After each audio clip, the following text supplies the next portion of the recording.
I'm uploading copyrighted content on Patreon at Cultivation Audiobooks *. You can follow and request any novel you'd like. Please like, follow, and comment on the videos of this YouTube channel. It's free for you and a great motivation for me. Chapter 238. Arc 22. Cell, Bonus Interlude, Long March 2, 1997, Okay, Daiichi said. His Japanese was easy, a lazy drawl. He paused at the top of the flight of stairs, sneering a touch as he waited for his followers to ascend. If you don't hurry, they'll be gone by the time we get there. There were grumbles from the others. Why isn't there an elevator? Ren whined. Of all of them, he was the heaviest, the black jacket of his school uniform straining across his shoulders. He'd dyed his hair blonde, but hadn't yet found a good style to wear it. Ren was Daiichi's lieutenant. Most thought that was because Daiichi put too much stock in Ren's size, ignoring the fact that he was more fat than muscular. People who knew Daiichi better speculated that it was because Daiichi wanted someone fat and ugly that could offset his own good looks. Only those inside Daiichi's group and the people who crossed them knew better. Only 3 floors, Daiichi said. And we wouldn't use it if they had one. They could have someone watching. With only 2 of them? Ryo asked. Can't hurt to be safe, Arata said. Kenta was the first up the flight of stairs. Daiichi clapped one hand on his shoulder. Their leader asked, Ready? Ready, Kenta answered. His heart pounded. For others, for his neighbors and peers, conformity was safety. To be the same as one's peers, it reassured the self, reassured others. Standing out was bad, but Kenta stood out anyways. He looked different. People knew his mother was Chinese. He was oddly tall for his age, his grades poor. He could have struggled, but there was so little point. He was competing with classmates who were already miles ahead of him, who were fighting to keep ahead of one another by studying after school, studying at night. This was something else. It was both thrilling and terrifying, to recognize those lines and ignore them. To be brazen, to stand out on purpose. Breaking rules, breaking convention. He imagined it was like the rush that accompanied a fall to open water or hard ground. This is our springtime, Daiichi said, and he managed to say it without sounding ridiculous. At 17, he was older than any of them. Springtime, Kenta thought. Daiichi had it all planned out. They would earn a reputation for themselves, then submit themselves to the Yakuza. With luck, they would be accepted as low-level members of the chivalrous organization. The freedom would be gone, in a way. There, springtime, in a sense, referred to the brief period where they were free to do what they wanted, between the confines of school and membership in the Yakuza. There's only 2 Chinese, Ren asked, as they filed out of the stairwell and into the restaurant on the 3rd floor. The rooms here had thick walls and a wooden door, rather than the traditional paper. They'd wanted privacy, maybe. It didn't matter. My cousin owns the building, Daiichi said. He said they paid with bundles of bills, and no other Chinese came in. Some Western gaijin, but nobody threatening. Kenta looked back at their group. 9 people for 2 men. And they had an unfair advantage, besides. Go, Daiichi ordered. Kenta was stronger than Ren, so he was the one to kick down the door. He moved aside to let Fat Ren advance. He wasn't stupid, wasn't ignoring the possibility the foreigners had guns. There was no gunfire. Instead, he could hear someone speaking in English, very calm. The woman is upset you did not take enough precautions, a man said, in Chinese. He sounded more alarmed than the English speaker. Daiichi and Ren led the advance into the back room. Kenta followed, looking over Ren's shoulder to take in the scene. There were 5 people in the room. 2 were Chinese, sure enough. Businessmen, they seemed to be, kneeling on one side of a squat dining table that was neatly stacked with cash and bricks of white powder in plastic wrap, as well as various dishes laid out with vegetables and meat. A Japanese man sat at one end of the table, hands folded in his lap, eyes wide. But there were 2 more gaijin in the room, kneeling opposite the Chinese foreigners. A black woman in a white suit jacket and a knee-length dress, and a 20-something woman with a European cast to her features, with dark hair and a black suit. The black woman spoke, and the Japanese man translated it to Chinese. The woman recommends we stand back. Her bodyguard will take care of the situation. The woman in front is a bodyguard, Kenta told Daiichi. This was wrong. The 2 women were too confident. Daiichi drew a gun and pointed it at the woman. Kenta felt his heart leap at the sight of the weapon. Then Daiichi fired, a warning shot.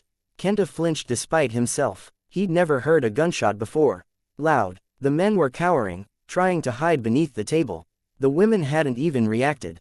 "One bodyguard?" Daiichi asked, sneering. He made the first move. He flared a brilliant green, then jolted as a phantom replica of himself leapt forth. The phantom Daiichi flew across the room like living lightning, a trail of neon green smoke in its wake. The bodyguard was already moving, her hand on a plate. She turned it upside down and threw it in a single motion, and it caught the air like a frisbee. It turned in midair and crashed into the real Daiichi's face. He staggered, and the phantom he'd created dissipated a fraction of a second before reaching the bodyguard. She shut her eyes as the residual smoke carried past her.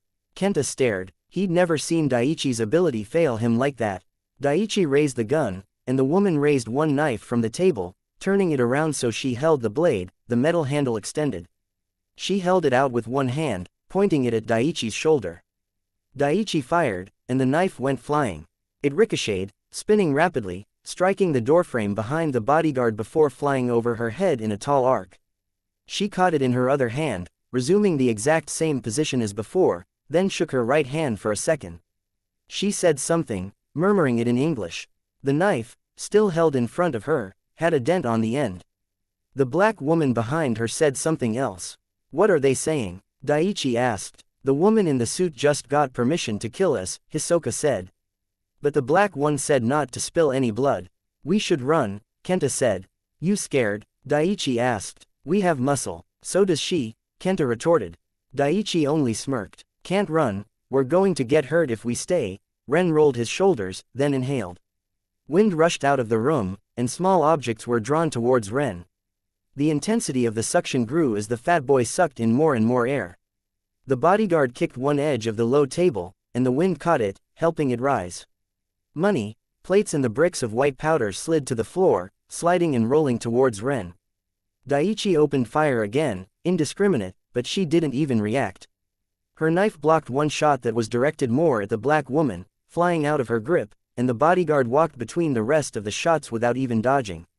She seized a table leg in one hand. It would have been too heavy to lift, but Ren's suction was hauling it off the ground. 2 bullets bit into the thick wood. Daiichi unleashed his power, creating another ghostly replica of himself, incredibly fast, stronger than he was. The woman kicked the table, and it spun through the air as it flew towards Ren, clipping the ghost. The phantom lost an arm and a chunk of its chest, got its bearings, then charged the bodyguard. The damage to its chest was too grave, and it crumpled into neon green dust a pace away from her. Ren was struck by the moving table, hit with enough force that he stumbled backwards into Kenta, Hisoka, and the other mundane members of the group. Ren blew, and the table went flying across the room. Kenta's heart sank as he saw the woman, crouching low to the ground. Her hand reached up to strike the flying table, altering its course as it flew towards the Chinese men. It came so close to hitting them that Kenta thought it would be like the cartoons, where someone was cut but didn't start bleeding until seconds had passed. Except it hadn't hit them, and the woman was too close to the ground to really be affected by the wind. "Suck," Daiichi shouted. "Don't," Kenta said, though there was little point. It was too late. Ren had stopped blowing, buying her a second to move. She stepped forward, closing the distance to the group. Daiichi created a third ghost, rushing towards her, but she avoided the first strike. Ren started drawing air in once more. Daiichi's spirit opened with a flurry of attacks, moving twice as fast as she was, but failed to land a strike. The bodyguard took a step back and used the toe of her glossy black shoes to flick a brick of powder into the air. She threw it, and the suction only added to its velocity as it soared to Ren's right.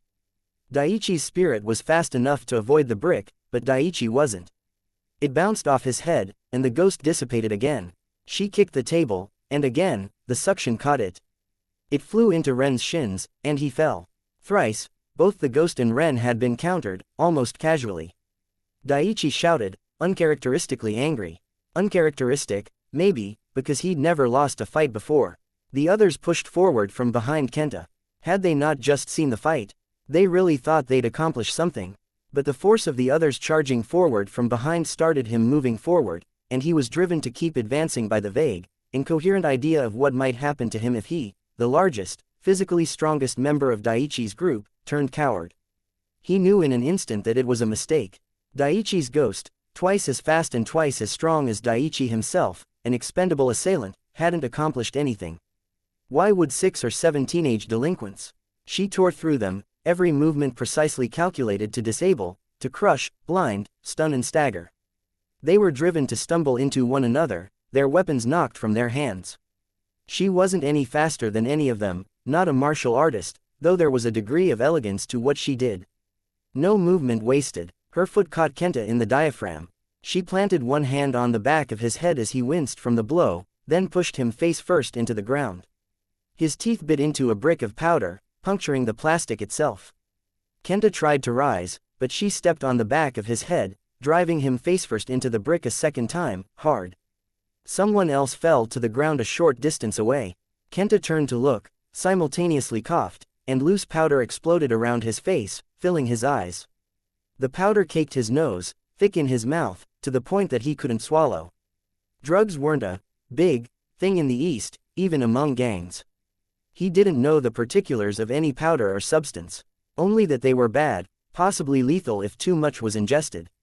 He tried to spit it out, but couldn't help but feel like he was swallowing more than he was removing. The weight of the woman bodyguard was on his head, holding him there, suffocating. He felt the rush of it taking hold, intense and seemingly without a ceiling to top it off. His face in the dirt, in the dust, he was overwhelmed by the paradoxical sense of being like the king of the world. That rush lasted too short a time.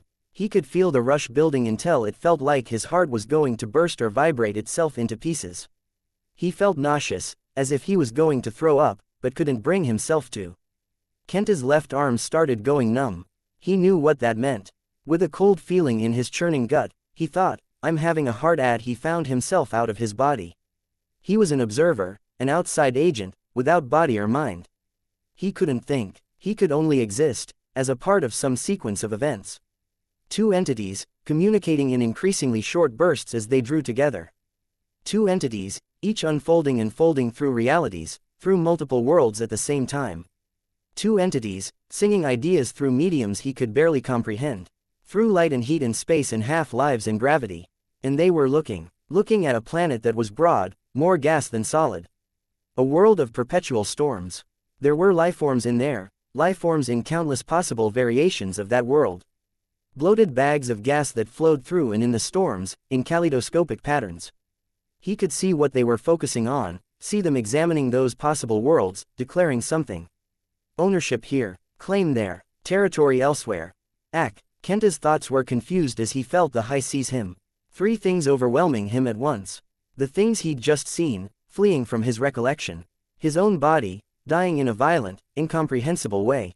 The world beyond. He blinked the dust out of his eyes, felt them burn, could only see shadows, could only hear the rush of blood in his ears. The bodyguard had stepped away from him, freeing him to raise his head. She'd staggered, and was being supported by the black woman. He turned away, flipping himself over. He could see the fat shape of Ren, on his hands and knees, Daiichi prone on the ground.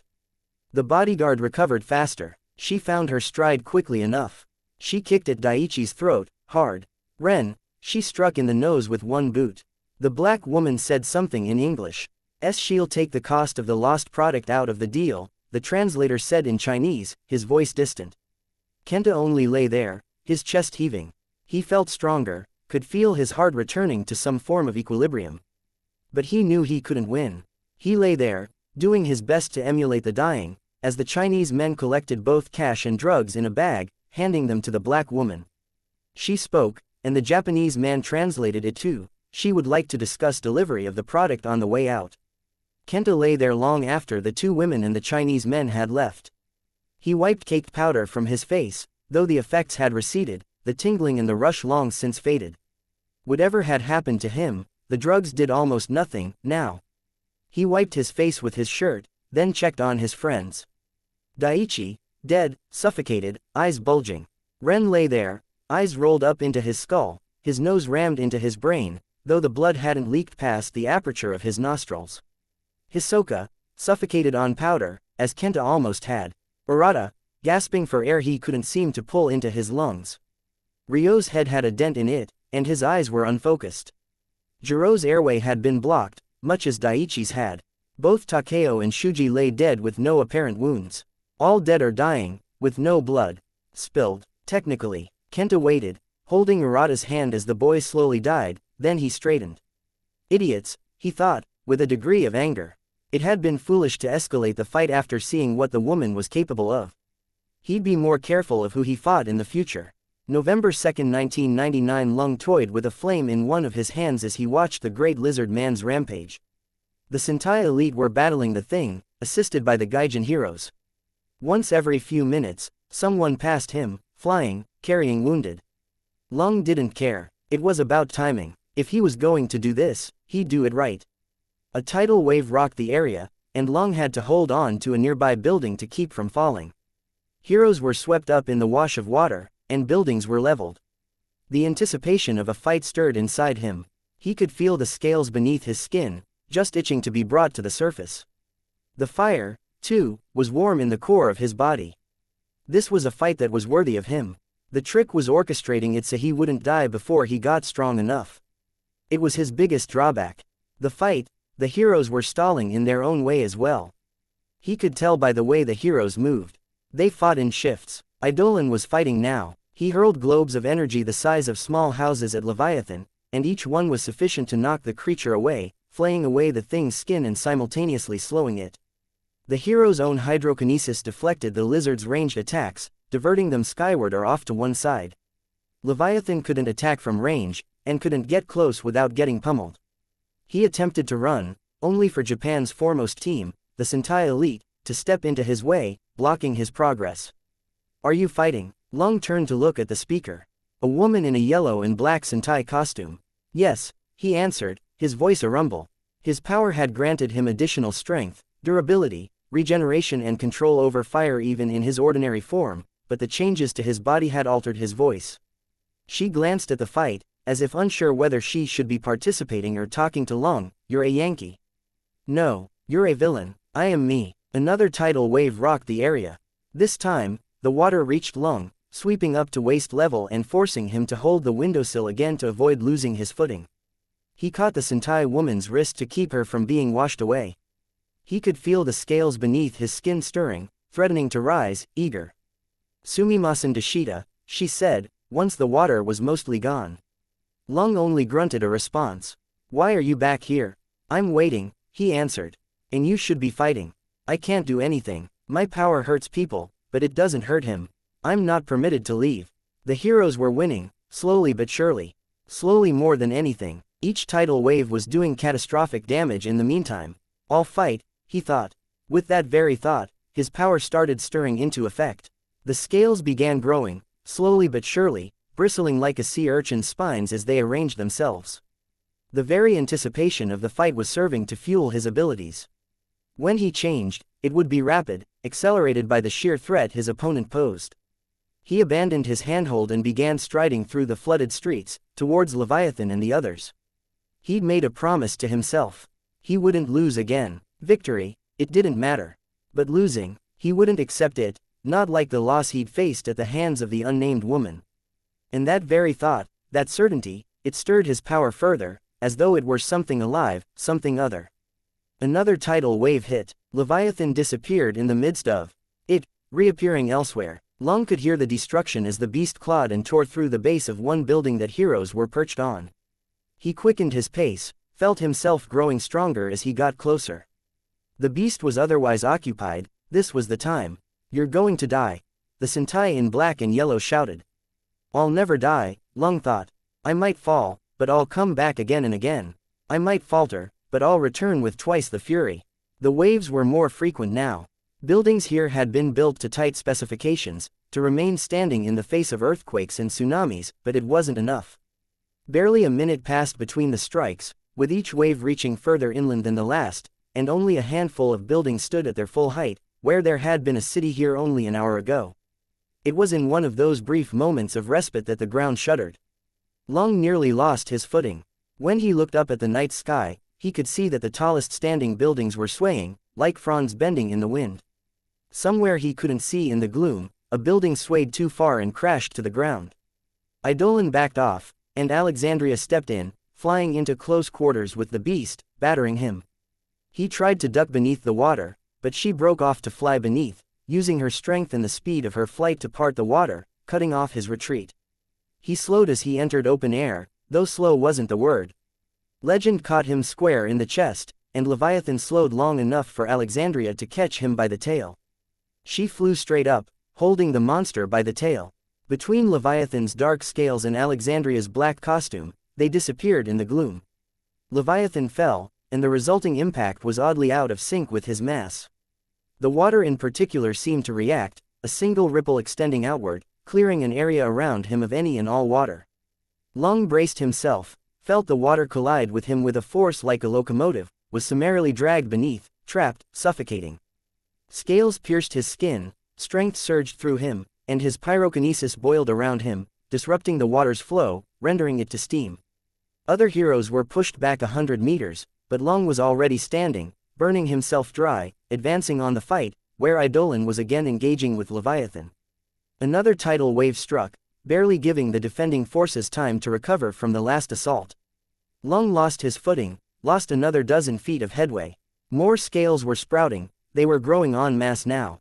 His blood coursed through his veins at twice the usual speed. Fire burned around him perpetually now. He was naked, the burned rags of his clothes swept away by water, and he didn't care. He was in freefall, of a sort, but it wasn't the ground waiting for him. It was Leviathan. His flame blasted out to pelt the Endbringer. It didn't do any substantial damage. Long ran, and it took him an instant to get used to his newfound strength, to find a stride and a rhythm. The ground was shaking almost constantly, now. The lasers, Eidolon's strikes, the very impacts of the blows Alexandria delivered, the Sentai's attacks, the barrages from assisting heroes. A cacophony of noise, light and violence. He struck Leviathan, and was struck in turn, his bones broken, internal organs smashed. He very nearly blacked out, but his rage won out. He struggled to his feet, found one femur in two distinct pieces. He knelt instead, resting his weight on one knee, the other foot planted on the ground, taloned toes biting into asphalt, and he directed a constant stream of fire at the Endbringer. A flick of Leviathan's tail sent him sprawling. But Long knew, he'd reached a critical point. His leg was already healing, the changes speeding up. He stopped to hold his leg, pull the bones into what was more or less the right position, so they could bond. Anyone who crosses me will pay twice over, he thought. A Sentai in purple and green offered him a hand. Long ignored the man, standing on his own. Again, a stream of fire, but the color was more blue than red. The Sentai joined him, adding their ranged fire to his. They had a man who mass-produced their armor and weapons, each with wrist-mounted laser guns, rifles at their hips. 16 or 17 of them opened fire with both weapons at the same time. Leviathan turned, struck. Some Sentai used powers to soften or deflect the incoming scythe of water. Leviathan charged, and Long stepped forward to meet the brute, roared in defiance. He wasn't strong enough. Leviathan knocked him aside, and Long rolled, putting taloned hands and feet beneath him before rushing forward, shallow leaps that carried him over the water that was knee-high to the humans. Barely halfway up Long's own calves, he found handholds in the shallow wounds on Leviathan's back and shoulders. The abomination moved, and the watery echo that followed its movements crashed into Long. Not enough to unseat him. The tidal wave that struck wasn't enough either, nor Leviathan's speed as the creature swam. Long dug deeper, clawed flesh away. Deeper in Leviathan's body, the flesh was only harder, the ichor making it slick. Long roared, burned head to toe as he clawed deeper still. If Leviathan's muscle was as hard as steel, Long would burn hot enough to melt steel. Leviathan surfaced, and Long found his way up to the monster's neck. He tried to reach around, and his arm shifted, reconfiguring to be a fraction longer. Long's legs, arms, and talons were growing as well. Stronger, larger. Another man might have been afraid of what he was becoming, but this was only continuing the freefall. Freedom. Leviathan shook him free, and Long found no trouble in putting his feet under him. His mouth strained, opened wider than it should have, 4 individual mouthparts flexing, bristling with teeth, his own lips buried somewhere deep inside, altered. Water steamed and boiled around Long's calves as he stood as straight as he was able. He'd changed more, his shoulders broadening, his chest heavy with muscle. He had to rest his taloned hands on the ground to maintain his balance. His senses focused on Leviathan like a laser, taking in everything, even the faint creaking of the monster's movements and the Sentai's muscles, and the infinitesimally small burbles of ichor bubbling forth from Leviathan's wounds. The ground was rumbling constantly, to the point that the local heroes were starting to seem more concerned about the landscape than about Leviathan. There was a crack, and Long was put in mind of the gun Daichi had fired, more than 2 years ago. A loud sound, a wrong sound. The ground shifted underfoot. Heroes scrambled for cover, scrambled to run or save their friends, and water rushed forth. Long merely set his taloned toes in the ground, ignoring the water, the debris, and the people that flowed past him. Leviathan charged him. He can't ignore me now, Long thought. He was only half the height of the Endbringer, but it was enough. Fire against water, claw against claw. Leviathan hit harder, but Long healed faster. Every second he fought without Leviathan tearing him in half was a second that was to his advantage. The ground parted, and Long could hear the water rushing in to fill the void. The landmass had parted, and ocean water was streaming in from miles away. Leviathan tried to drag him closer to the chasm, no doubt wanting to fight in that churning abyss. Long planted toes in the ground, and resisted. Alexandria was there in a heartbeat, helping, keeping Leviathan from finding his way inside. She drove the monster back, bought Long purchase. She said something in English, but Long didn't know the language. The only others who spoke Japanese or Chinese were gone, now. They'd evacuated who they could, and the remainder were left to drown. The only ones left were the Indomitable, and for now, Long was among them. They fought to keep Leviathan from continuing his rampage, to keep him from carrying on until he'd wiped away all of Japan. Long just fought for minutes, hours. Fought until 4 wings extended from his back, and he burned so hot that the steel-like flesh just beneath Leviathan's skin was blackening and charring to ash by proximity alone. Until he was larger than Leviathan, until even Alexandria hesitated to get too close. For that indeterminate period of time, Long was king of the world. But he began to weaken. The lesser heroes were gone, washed away or helping others to evacuate, the greater heroes a distance away. And Long had nothing to fuel his power. He was engaged in a fight of 10 times the scale he'd been in before, and his power was leaving him. The landmass disappeared beneath the pair of them, the shards of land drawn beneath the waves, and Long was now fighting Leviathan in the monster's home ground. For an instant, he thought he would die. But Leviathan, wounded, broke away and fled into the depths. Long only sank, too dense to float, growing wearier by the second as his power left him, the fight over. He'd expected a feeling of satisfaction, but he knew he hadn't delivered a killing blow, that he had been a long, long way from it, though he'd done more damage than anyone had in years. His enemy couldn't be killed. Long had become something more terrifying than the Endbringer, but there had been nobody to see. None of the public to recognize him, to respect and fear him. He sank, feeling a kind of despair. Too tired to move, he touched bottom. Alexandria found him in the depths and brought him to the surface. August 13, 2002. The walls of the CUI prison loomed around him. Long fumed, but his power was denied him. He paced, punched walls, burned the concrete with his power. All around him, the area was pockmarked with the wounds that marked his periodic struggles.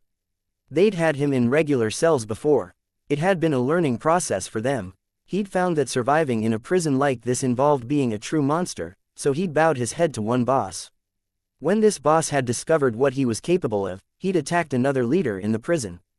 The ensuing war had ended with Long being placed in higher security, until he fought the man who'd brought him food, very nearly escaping before Tong Ling Ta, who never showed herself, encased him in a mountain of stone. All in all, 3 years since he'd fought Leviathan. 2 years since he and his mother had come here to Chaohu. A year and 8 months since he'd been arrested by the Yangban. A year and 4 months since Tong Ling Ta had buried him here at the base of this pit, with the same routine. Twice a day, he would get 2 packages with food. Every day, he would pace, trying to tap into his abilities, finding them beyond his reach. He would struggle, fume, scream, and wonder if he was going mad with the solitude. Sometimes it rained, and he found himself knee-deep in water. Sometimes it was cold enough he couldn't sleep. Always, he was here, in a pit so deep that the hole at the top looked no larger than his handspan when he held his hand overhead. Every 7 days, Tong Ling Ta used her powers on the walls. The floor, she left alone, but the walls were wiped clean, her power to manipulate stone turning the 4 impossibly tall walls of Lung's cell into flawlessly smooth surfaces. She would absorb any and all of the trash that remained from his meals, any of the wildlife that had accidentally found their way into the pit, and all of Lung's leavings, which he customarily left in one corner of his cell. Every 14 days, like clockwork, the Yangban opened communications. Lung was waiting for Tong Ling Ta to use her power. Like a ripple traveling over the surface of water, he could see her power extend down the walls of his cell. It touched the base of the wall and traveled along the floor. Lung didn't resist as the ground swept over his legs, trapping him from the knee down. They appeared, descending from above, floating. 2 of them this time. They made no mention of his lack of clothes or his shaggy hair. Both wore identical uniforms, red jackets and pants, their red masks turning their faces into overlarge, featureless gemstones with coverings over their ears at each of their shoulders. There was a number. 16 and 27. Not ones he'd met before. No names, no identities. Will you join us? Always, the same questions, always in Chinese. He didn't answer. The American heroes approached you. What deals did you strike? Again, he didn't answer.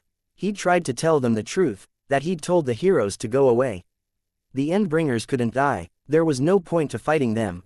Twice they had approached him with better deals, promising him the world, but he'd turned them down twice in turn. He'd considered the idea of taking the third offer, but then he'd followed his mother to the CUI states and lost touch with the Americans. Not a real concern. You will stay here until you answer our questions. I will join, he told them. They exchanged a glance between them. He moved one hand and saw them flinch. They wouldn't burn any more than the other Yangban members had, but they still feared him. It made him feel better than anything in the past long months. The Yangban is the solution, the taller of the 2 said. You agree this is truth? No, Lung said. That is a shame. I want out of here, Lung told them. That is all. If I must kneel, I will. We need to hear the right answers before we can go any further. We will come again in 2 weeks' time and we will ask you again. If you give us the answer we require, we can move on to the next step. And, Lung thought, carry down the chain of questions, steps, and procedures until I fail. You will break me and brainwash me until I am one of you. Worst of all, they would take his powers, most of them, and give him others in turn. This was the reason they imprisoned him, the reason they sought to break him. He would risk it, and accept the offer. He would do whatever they required of him, and then he would kill whoever he needed to and escape. March 23, 2011. With every defeat, a matching ascent. The AZN Bad Boys is a shit name, Bakuda said. Lung didn't react, staring at her. Just saying, it was the name of the group I joined when I came to America. See, that's what I don't get. You're a badass, fine. You tested the waters, took on a whole team of local heroes, and you walked away. Right, I fought Armsmaster, Dauntless, Miss Militia, Velocity, Challenger, Assault and Battery, he said. Yes, except you're small time. You've got all this power, and what do you have to show for it? Fear, he said. I don't fear you, Bakuda said. Her pale blue eyes stared at Lung, unflinching. You will, he answered her. She shrugged. She paced, looking around the building. 2 of Lung's horse sat on a couch, looking distinctly uncomfortable, as if they didn't know how to hold themselves, the pose to take. There are 2 kinds of fear, Bakuda, Lung said. The first is common, fear, of the unknown, a questioning fear. She said. He could tell he had her attention. This is fear of unanswered questions. If I fought him, would I win? How is he going to hurt me? Who or what is he? And the other kind, a fear of knowing, of realities. If I fight him, I lose. I know him, and I quiver to be in his presence. I know he will hurt me and I know it will be the worst pain imaginable. Bakuda didn't reply. I have found that the first is a weak fear. It breaks. It ends when you have answers, when others give you their support. The other, it is a fear that breeds itself. It is a disease, and it only gets stronger when you fight it and fail. I have situated myself here to engender that kind of fear. The residents know me. Those I want for my gang, I take. My influence grows, and my enemies know not to cross me, because I always have my vengeance. But the AZN Bad Boys, a reminder, to my enemies, of what I've done before, what I could do again. Bakuda frowned. I defeated many gangs, many groups. Some had powered members, others did not. I recruited some. Oni Lee was one. The rest I killed. And the heroes didn't stop you. The heroes see me as a double-edged sword. They fear me. They know what I am capable of when the situation calls for it. They know I am too strong to defeat as a group. For now, I wait. They leave me be because the only aggression they can see is that I inflict on other criminals, and I amass power, swelling in reputation. And the fact that you, a half-breed, recruited me, a half-breed, and built a gang of a bajillion different races, it's totally not a Freudian thing, tying back to some childhood issues. No, Long growled. Bakuda only smiled. And what happens down the road? I have enemies, Long thought. Those who have slighted me, those who have won. Like Leviathan, Long shook his head. Leviathan, I beat, if you can even call it an enemy. It is a force of nature. No, I speak of other enemies, insults old and new. I will defeat each of them in turn, and then I will rule. The woman in the suit, the Yangban. So petty, and you want me to help. You will help, Long said. Because you think like I do. In terms of power and fear. Bakuda took a seat at the end of the couch. The two whores inched away from her. She smiled at that. All right, you got me. July 14, 2011, and that's the gist of it, Amelia said. Long watched Teacher's expression change as he considered the idea. The man seemed so ordinary, so unassuming. To hear the man talk about it, he'd been one of the foremost criminal masterminds until the heroes trumped up charges against him. I might not be explaining it right, Amelia said, how my power works, hard to interpret. But I think I've worked it out. I can see where it makes sense to you, Teacher said. But for those of us with no conception of these power-granting entities, we don't have enough solid ground to found the idea on. Amelia frowned. Teacher shook his head. There's holes in your logic. The Endbringers, I don't see how they fit in, she admitted. A developmental step forward. No, Amelia said. A step backwards, then. No, at least, I don't think so. Something else entirely. To be frank, Teacher said, I don't know whether to hope you're right or wrong. It's both, Amelia said. It's bad, but at least we know how bad. With nothing we can do about it until someone lets us out, Teacher said. Amelia frowned. She rested her elbows on her knees, as she sat on the edge of marquee bed. Plastic crinkled with the movement. The tattoo artist who was working on her arms had scrounged up plastic sheets from the meals that came down the shafts, sterilizing them and then taping them in place.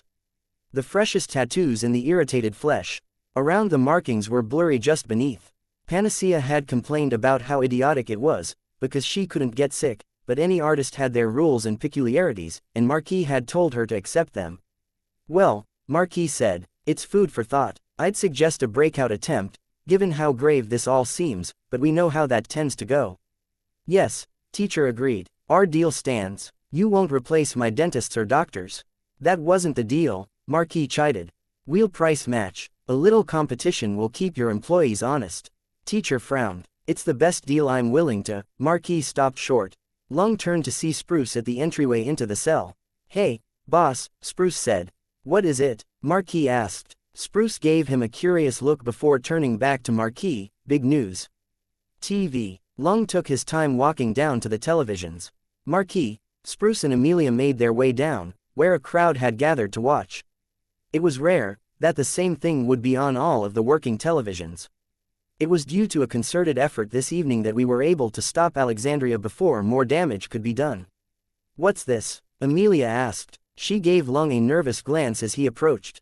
Alexandria bit it, Cinderhands said. With that, each of the new arrivals turned their attention to the screen. We'll recognize Taylor Hebert, revealed to be Skitter in a controversial confrontation at the school just a week ago, a confrontation Alexandria ordered. Taylor Hebert played a crucial role in stopping Alexandria in a moment of crisis, ending the fight. No shitting way, Panacea said. Long remained quiet. She's the one who arrested you, isn't she? Cinderhands asked, looking over his shoulder at Long. No, Long said. We fought twice, I was arrested by others. But she beat you, Cinderhands asked. Shush, Marquis said. It marks change, and it marks a step forward. A chance to fight Endbringers and other threats without sabotage, without worrying who stands beside us, or whether our leadership is compromised. Anyone else thinking that we really should get a chance to appeal our cases? Someone in the crowd asked. If the organization is this fucked up, the arrests can't count. Yes, Marquis said, his tone condescending. I'm quite sure the Protectorate will be apologizing to the public, then they'll throw open the birdcage's doors and let us all loose. Hope. We've investigated the portal to another world, and confirmed that there are resources and even shelter, a possibility of escape in a time of emergency, and new allies, as unlikely as they might be. Panacea stared as the girl on the television stepped forward at Chevalier's bidding. She removed the black sweatshirt and pants the PRT had issued her, revealing a costume of white and gray beneath. Amelia's hands went to her mouth. Marquis glanced at Amelia. Lung took that glance in all its import. The two girls were opposite sides of the same coin. Lung's eyes fixed on the new heroine, then narrowed. I admitted to reprehensible things. I won't challenge that, or pretend I didn't say or do those things. By all rights, I should go to jail. I may serve a sentence, if the courts will it. I won't challenge that. Is it reassuring? Teacher murmured. Lung turned, realizing that teacher was talking to him. Why would it be? You lost to her, but she's strong enough to defeat Alexandria. Less of a wound to your ego. I lost once, Lung said. An underhanded trick, but a loss. I'll credit her that. Teacher replied, wordlessly. The girl continued, I seized a territory in Brockton Bay. I led the local villains, and we defeated all comers. I was secure in my position. I had wealth, friendship, love and respect. People depended on me. It was everything I'd ever wanted, if not quite the way I'd initially imagined it. I could have stayed and been comfortable. Except there are bigger things. More important things. She was stronger before. Lung spoke his thoughts aloud. More powerful, likely, teacher said. Stronger, I wonder. Lung shook his head. I believe in the idea of a new PRT that Chevalier is talking about. I believe in it enough that I was willing to turn myself in and take action to bring it to fruition. That I was willing to leave everything I had behind. If I have to serve time in jail first, then so be it. If I face the birdcage, I hope I don't. But at least I could tell myself that seeing the supervillain step up might convince others to come back. Change the minds of heroes who gave up on the PRT for one reason or another. Noble, Marquis said, foolish at the same time, but the line between the noble and the fool is a thin one, or even a matter of perspective. On this, we may agree, Lung rumbled. I'll endeavor to see that as something other than a veiled insult, Marquis said. This is what I want to do, above all else. Given the chance, I'll serve the people. As I fought Leviathan, the Slaughterhouse 9 and other evils, I'll fight to the last gasp to protect all of you. When and if I do take up the job, you can call me Weaver. The broadcast ended, with news reporters discussing the fallout, reiterating details. The noise of it was broken down by singing, echoing through the birdcage. A dirge. The yellow-feathered girl who was in the truck, Lung thought to himself. That's for Alexandria, I imagine, Marquis said aloud. Undeserved, I think, but I imagine Lustrum gave her cell block a very good reason to honor the woman. I wouldn't have imagined you'd care, teacher commented. I don't, really, Marquis answered. But I have a lot of respect for people who keep to a particular code, whatever that code might be, and very little for traitors and wafflers. Like this new Weaver? Teacher asked. I would defer to my daughter's opinion on that. She knew Weaver. Amelia frowned. She's both. She stuck to her own personal code, even when it made her a traitor. I see, Marquis mused, rubbing his chin. Lung frowned. All nonsense, and none of it mattered. That was out there, this was here. A word, Lung, teacher asked. Lung nodded. Anything to get away from this intolerable talk of morality and this singing. His cell wouldn't afford much relief, but it would be a touch quieter. They departed, but teacher led the way out of Marquis' cell block, rather than to Lung's cell. I believe I can be useful to you, teacher said. You have nothing to give me, Lung said. He bristled at the implication. You know how my power works, yes. You make others smarter. I turn others into lesser thinkers, into tinkers. At the cost of their independence. Yes, not something I want, Lung said. You have strength, good instincts on a primal level, and all the potential in the world. Yet you've failed here and there. You're here, after all. And so are you, Lung said. Teacher nodded. Exactly my point. Think on that for a moment. We're almost to my cell block, now. You were captured because you lacked muscle, Lung said. I was captured because, Lung didn't like the implication of a lack of brains.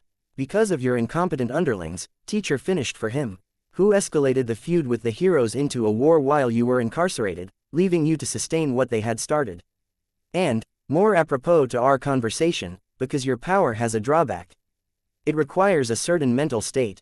Yes, Amelia, Marquis girl, she won't fix that. I wouldn't let her, Lung said.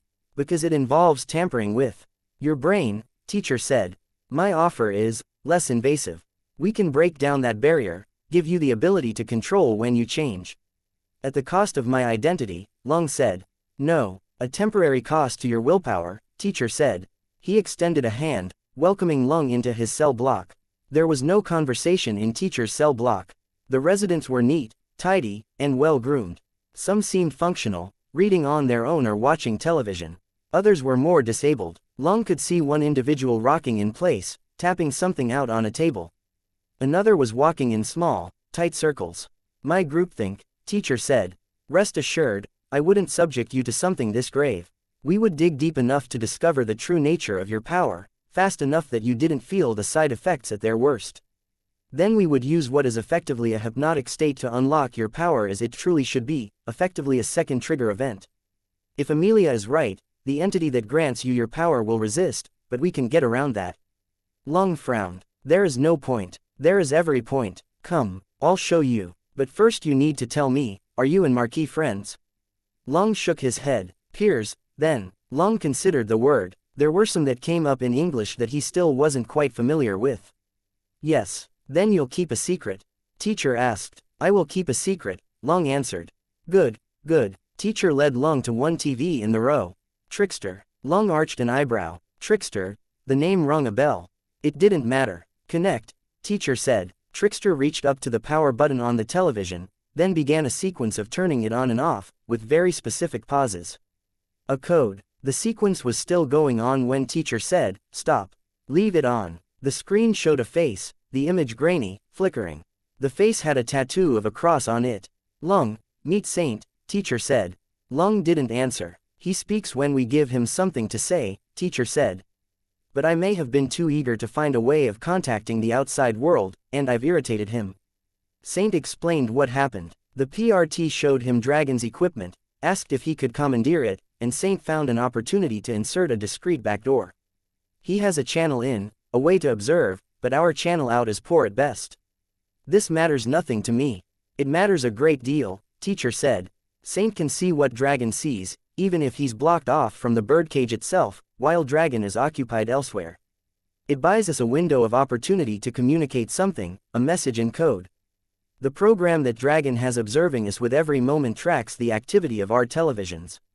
Turn it on, turn it off, and do it in a systematic enough way, and patterns emerge in a way that Saint can observe. This allows us to coordinate. He can't rescue us, or empty the birdcage, but we could do something. We could communicate with the outside world, and with the hypothesis that Amelia has posed, well, that's a world-changing set of information, don't you imagine? Long didn't speak. The alternative, Long, is that we unlock your power, and we use other information that Saint has collected through his back door. We use it to leave the birdcage. To escape, teacher shook his head. We wait, and we let things devolve to the point that they are willing to open the door and let us go, for the assistance we can give. Dragon has files dictating scenarios in that vein. They will not let us go free, Long said. Not the true monsters. Most likely not. It's a question. Do we gamble, or do we take a modicum of comfort in knowing we've perhaps saved the world a great deal of grief and maintained the status quo? The way things are, if you're not familiar with that particular phrase. Long folded his arms. I have no attachment to the current state of things. Then you agree. I should tell Saint to bury the information, maybe push events here and there, if it means we could go free. Long nodded. And your power? If my power will be left alone, Long said. It is enough. If you want a bodyguard for a time after we've walked free, you will have it. I will keep your secret about this Saint for now. Alas, teacher said, but I'll take the offer. By the time this comes through, I'll have a small army of parahumans at my disposal. Some will be under my sway, but I'd rather have your feral instincts to offset my own wit than have you as a slave. I would kill you for trying, Long replied. You use your power on me, I will see you dead for it. Very well, teacher answered. He smiled. I'll have Trickster pass on a message to Saint, then. We'll scrub Dragon's records of this conversation, and any cases Amelia has talked of the power-granting entities, and we'll leave a request, perhaps. I have large sums of money stashed away. That should be enough to convince Saint to perhaps set some events in motion, in the hopes that things sour just enough that they might open the birdcage's doors. Long nodded. Do what you must. I only care for our deal. I walk free, I will assist you for a time thereafter. The other things do not matter to me. Very well. Teacher extended a hand, and Long shook it. Long turned to leave. As with the Yangban, he would stay with teacher until he had what he needed, freedom. Then the man would die. The woman in the black suit, the Yangban, Skitter, and now teacher. People he would have his revenge on, at a later date. People who had looked down on him, who had tried to manipulate him. He could feel his power rippling under his skin. Against Leviathan, he'd waited hours before engaging the beast, had fought longer than he ever had. Now that he knew he might leave, this would be a 2-year buildup. The scale of the event teacher had spoken of, that Amelia had alluded to. Fear and power beyond anything he'd ever experienced, freedom without limits. That very idea gave Long a taste of that exhilaration he hadn't experienced for so long. Long returned to Marquis, cell block.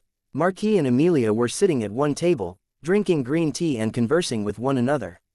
Marquis glanced at Long, then poured out another mug of green tea without asking. He gestured to the bench opposite, slid the mug in Long's direction. Acceptance, the idea caught Long by surprise. He had a place here, odd as it was, as different as he and Marquis were. Bakuda had taunted him over how he'd sought a kind of connection to others, how he'd recruited his gang to fill a void. At the same time he found himself thinking of the restrictions he'd faced in school as a youth, the joys of rebellion, the Yangban and everything they'd threatened to take from him. If there was a middle ground between acceptance and conformity, was this it? Marquis, Long spoke, carefully. Marquis quirked an eyebrow. Teacher is working to undermine everything you and your daughter are striving for, Long thought. The tea is good, thank you. Quite welcome, Marquis replied, absently. And Long fell silent. Chapter 239. Drone 23.1 inches Weaver. The voice had a slight digital twang at the edges, to the point that I thought it was Bakuda for a second, even if the two voices were entirely different. I lowered my book. Defiant stood in the doorway to my cell, flanked by 2 of the prison guards. I swung my feet to the ground, simultaneously sitting up. If you'd asked me a few weeks ago, I'm not sure I would have believed that I'd actually be happy to see you. You'll be coming back, he warned me. This is a temporary leave. I know, I said. I marked the page in my book, placing it in a corner, where it joined 12 others. And yes, I'm not surprised you had hard feelings. We weren't on good terms then, and even now, he didn't finish the sentence. Even now, we aren't friends. A lot of books, he noted the stack of prison library books. You've read them all. Yeah, in 7 days, lots of time to myself.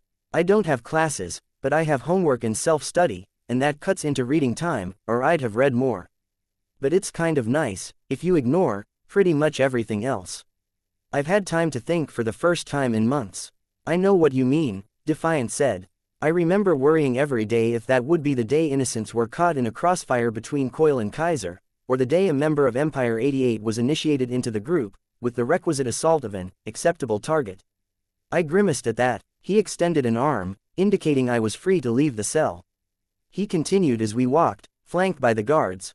And then there was the team, handling the internal politics, assaults, harassment of battery, the wards and their individual issues. The countless requests for appearances, for photo shoots, interviews, and demonstrations, figuring out which have to be accepted, which can be turned down, knowing that too many refusals in a row could mean a negative article. And then there were the threats, of course, dealing with powered criminals. Every team member becomes a resource, and those resources have to be allocated judiciously. And in the midst of all that, you're still trying to find time for you, I said. Free time is the easiest thing to sacrifice, Defiant said. It costs you to give it up, but there's little guilt. Time to yourself is best spent preparing, developing new technology, strategizing, adjusting equipment, weaving costumes, pre-preparing lines of silk, I said. Defiant nodded. I may have inadvertently screwed Miss Militia over, I said. Defiant shook his head. She's a natural leader. I wasn't. That might make it easier to handle, I said, but she'll still be in a position where she has to worry, has to prioritize and make sacrifices, and I don't know if she asked for it. She'll manage, Defiant said, as if that was that. I couldn't tell if it was trust in his teammate or if he wasn't particularly empathetic on that front. Miss Militia was the one who'd supplanted him as team leader. Were there still hard feelings? We stopped at the end of the hallway, and the guards stopped to check in at the control station that managed which doors opened and when. There were procedures for seeing a prisoner out, and it took some time. I could see into cells near the gate. Prisoners glared at me. I was a villain to everyone who had a grudge against supervillains, a hero to everyone who had a grudge against cops. A traitor, a murderer, the person who'd killed one of the strongest heroes in the world. Who'd killed someone who had fought for decades to save the world, again and again, and who may have doomed us all. The other prisoners were still trying to assess me, I was pretty sure. Nobody spoke to me or approached me when we filed off to get our meals or when I visited the library. The words printed on my uniform were probably daunting for the unpowered. The judge had seen fit to assign me to a closed security prison, a wing in a medium security facility. It was somewhat backwards, as rulings went, everything taken into consideration. I'd been charged as an adult, for one thing, so juvenile detention was out. Too many crimes under my belt. I was apparently too dangerous for a minimum security institution, but the PRT had asked for leniency, and this was the compromise they'd come to. As far as I could figure it out, it was everything I might have expected from a medium security prison, complete with a station that controlled the opening and closing of cell doors, constant supervision, and escorts wherever we went. The only difference was the emphasis on programs. We were here to be rehabilitated, to find work, get an education and get therapy. All mandated. I'd already started studying. Now, with Defiant here, I'd get okayed to start other projects. I hoped. The warden was waiting for us in the hub, the room with benches where we'd waited to be assigned to our cells. She wasn't what I'd expected from a person in charge of a prison. She made me think of a stern teacher. Instead, she was old, pushing 60 if not well past it, and ramrod straight, and thin. Her graying hair was tied back into a short braid that didn't quite reach the bottom of her neck. She was tough in a gnarled, craggy sort of way, like the veteran actors of cowboy movies, but female. "Taylor Hebert," she said. "Ma'am, every rule in my prison applies while you're outside. You know this." "Yes, ma'am, I know you capes are magnets for trouble. If a fight happened to erupt while you were en route and it came down to you fighting back or getting stabbed, I expect you to get stabbed and then graciously thank your attacker, you understand?" "Yes ma'am. That said, best if you don't get hurt. Running would be preferable, so long as you don't run. Trying to escape would be the worst thing you could do, and it wouldn't succeed. You want me to stay out of trouble. I understand, ma'am, it's a cushy deal you have here, but one word from me, and that changes." "I get that, ma'am. Really, I do. I get that I did some sketchy things. I get that this is a kind of penance, probably not as harsh as I deserve, and I welcome it. I think, given a choice between walking away free right this second and continuing my sentence, I'd choose the latter." She studied me for long seconds. "We have a no-tolerance policy on powers, Ms. Hebert." "Yes ma'am." What appeared to be an emerging case of body lice in the main prison seems to have abruptly corrected itself, according to our physicians. "The roach traps in the kitchen aren't catching anything, either." "Yes ma'am, there's a part of me that would like to think you're doing us a service, cleaning things up. Which would still be a violation of the zero-tolerance rules, but somewhat forgivable given the intent. Another part of me has to be concerned that you're hoarding these in the same manner another prisoner might hoard makeshift weapons." "No, ma'am, which is it? I sort of hoped to talk about it with my therapist, on our first meeting, and figure out the best way to approach it before talking to you." She made a gesture with her hand, arms still folded, her gaze hard. "My power is always on. It takes a conscious effort to block them out and let them act normally. I feel what they feel, sense what they sense, sort of. It's not fun with lice, crawling around in prisoners' pubic hair, you know. Being aware of that, across 18, 19 prisoners, 24/7. My concern, Ms. Hebert, is what you're doing with those bugs." "Nothing," I said. "I moved them away from the prisoners. I've mostly left them where they were, let them starve. I can't leave them stationary like that where there are rodents, or they'll only feed the rodent population and you'll have a bigger problem. I could kill the rodents, but then you'd have dead rats in your walls, and this isn't acceptable. You understand why this isn't acceptable? You have to protect other prisoners," I said, "even if it means letting them have lice." I didn't say that last part. If bugs are your weapon of choice, I can't let you have access to them. "What about a bucket?" I asked. Set up a bucket in some back room, fill it with something caustic enough to kill them on contact. I'll drown every bug I can reach in the bucket, and you'll be able to see for yourself, by the volume of bugs that are in there. "Let's postpone measures like that," Defiant cut in. "Go change." I nodded, happy for the escape route. I made my way to the combination shower and change room area, pausing to collect my civilian clothes from the guard in the bulletproof glass enclosure that overlooked the hub. I would have liked to shower in relative privacy, but I didn't think anyone outside was planning on waiting. I stripped out of the prison uniform, a lightweight, gray one-size-fits-all cotton tunic and pants that felt more like pajamas than real clothes. Mine weren't as threadbare as the clothes the other prisoners wore. For one thing, I was small. Sort of. It was a choice between either wearing a medium-sized tunic and have it hang around me like a tent, or wear a small and have it barely reach my beltline. I'd chosen the latter. The other reason I got a uniform that hadn't been worn 100 times by 100 other prisoners, was that I wore a special prison uniform with SP. Inmate printed across the shoulders and sleeve, informing everyone who saw me that I had powers. After folding the garments, I donned my Weaver costume. I'd have to update it. It wasn't real, wasn't fit for fighting. The underlying bodysuit was something generic they kept on hand, no doubt similar to what made up Clockblocker's costume. Much in the same way his costume had been elaborated on with armor panels, mine had armor that Dragon had 3D printed prior to arriving at the PRT headquarters. It felt wrong, especially the way the straps fit into it, and I didn't like knowing how flimsy it was. I didn't wear the mask or the armor panels, merely holding the bundle that contained them. Instead, I pulled on clothes over the bodysuit, rolling up the sleeves until they were midway up my biceps. The same short-sleeved, button-up shirt I'd changed into after we'd met with the judge, and jeans. When I emerged, Defiant and the warden were talking. She had enough presence that even Defiant, 6 feet tall and clad in armor, looked like he wanted to back down. She tapped him in the center of his chest to punctuate her words, before lockdown. "And I want all paperwork, as soon as you get it." "You'll have it," he responded. "Hand out," the warden said, turning to me. I extended a hand. She strapped a device to my wrist, like a pager, but with a coarse black strap attached. "So we know where you are." "Okay." The warden looked to the guard in the bulletproof glass enclosure.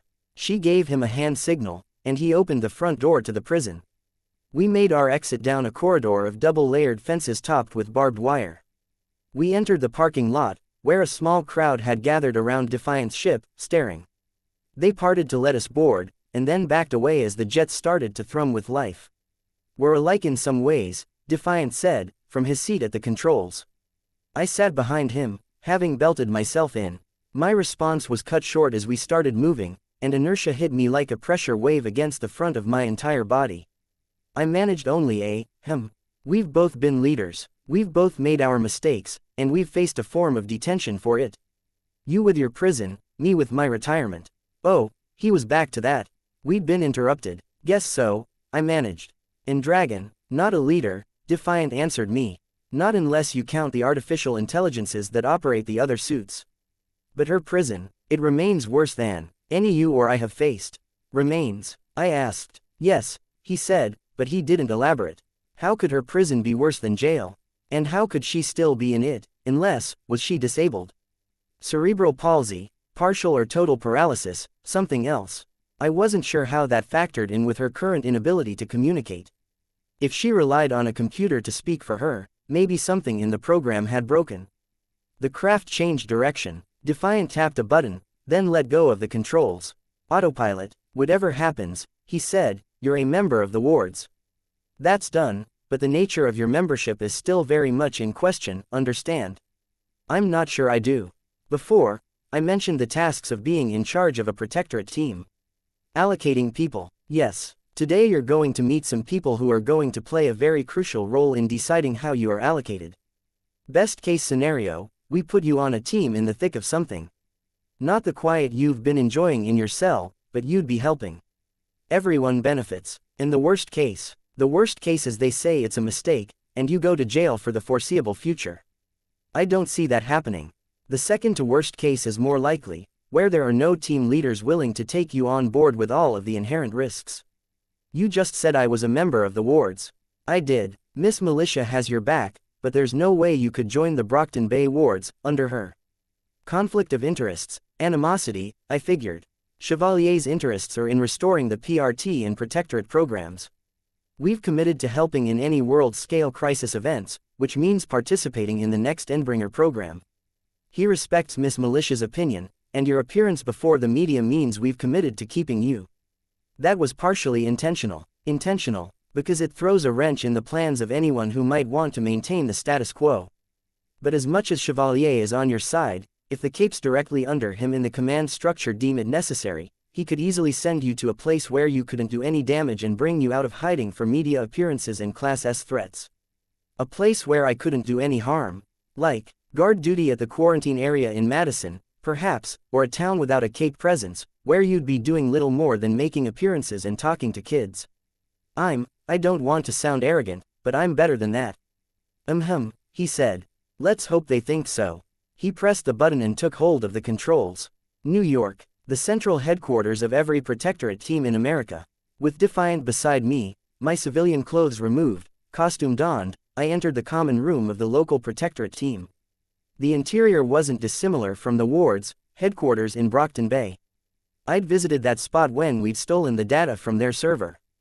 The layout was similar, with what seemed to be interchangeable or connecting pieces defining the interior. The difference was in the quality of the pieces. Gold or faux gold trim marked pillars and short walls. There wasn't any brushed steel or ceramic. It was marble. This would be where they held the interviews and wowed the people who invested in the merchandising side of things. Inspiring, in a way. Intimidating. Equally intimidating, if not more so, was the crowd that waited for me. 11 people, arranged across the room, most of them capes. In the lead, we have Prism, second in command of the New York team, Defiant told me. Prism's lips flattened into a tight line as she looked at me. We'd met, at the mayor's house. She'd been one of Legend's people. I supposed that Chevalier would have wanted someone who knew the city and the routines as his second in command.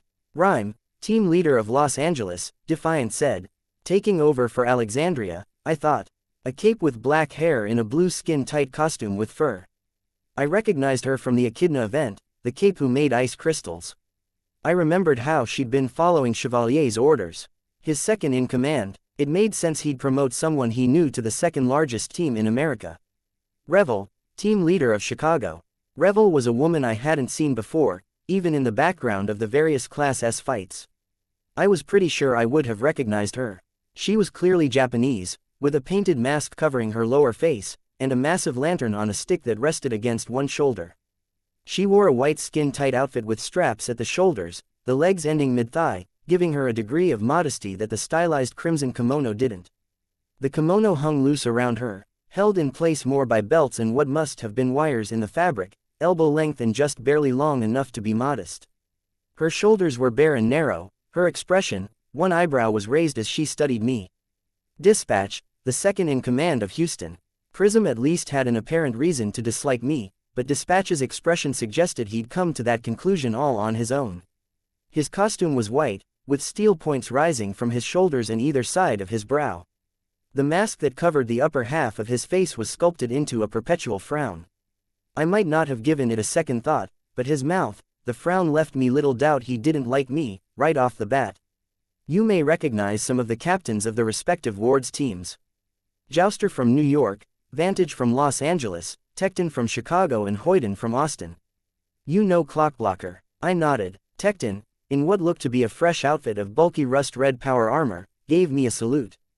Jouster was playing up the medieval theme, a spear in hand, while Vantage was a black guy in forest green and silver. His costume looked a touch flamboyant, at a glance.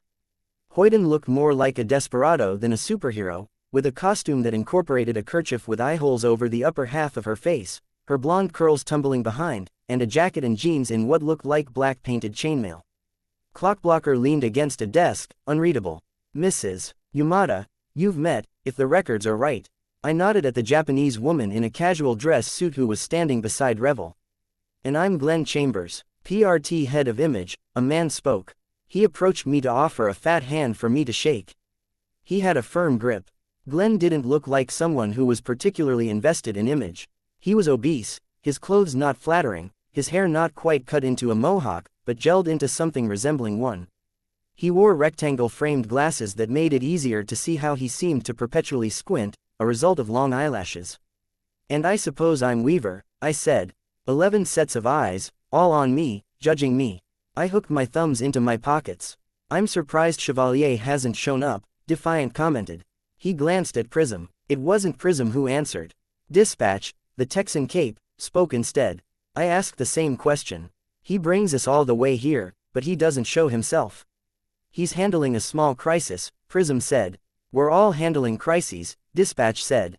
Half of us have no experience as team leaders, we're dealing with capes in mourning, with government capes auditing our team rosters for Cauldron capes. Leave it be, Dispatch, Rhyme interrupted him. We should get down to business. The sooner this is settled, the sooner we can get back. Mrs. Yamada cleared her throat. What are you thinking? Weaver, suddenly put on the spot. Honestly, honesty is good, she said. I'm intimidated, I said.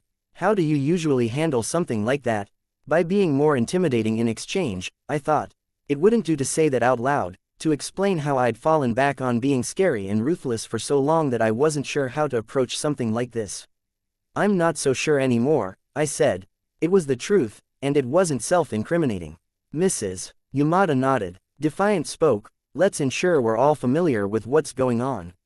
We've had capes with criminal backgrounds join the Protectorate and Ward's teams, though that has remained largely discreet, and Weaver's civilian identity is public knowledge. We've had experienced capes join, as well, forcing us to adapt to their experience and retrain them where necessary. Weaver is both. She's currently serving time in Gardener. Under the terms of her sentence, she'll be continuing her high school studies independently, she'll be getting therapy as soon as we've settled on a schedule, and she'll be ferried out to various teams for testing and evaluation. A lot of hassle for a little girl, Jouster said. A little girl. I kept my mouth shut, but it took some effort. Clockblocker, however, was chuckling. What? Jouster asked. She beat Alexandria, Hoyden said. He's laughing because you're putting down the girl who killed Alexandria. Not a selling point, Hoyden's boss, Dispatch, cut in.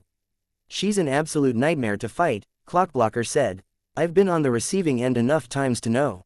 So when Miss Militia told me she was in custody, I started asking questions, trying to get a sense of what was happening and when. I don't even have to be here, and I'm picking up extra patrols later this week to make up for it, but I wanted to come and say this, I don't like her, not really. But if my word counts for anything, as someone who's only spent half the time dealing with the shit in Brockton Bay that she has. We want her on our side.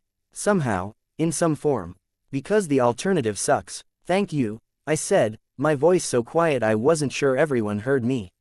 He was standing up for me, in a way, at a point in time I wasn't sure how to voice those sorts of things myself.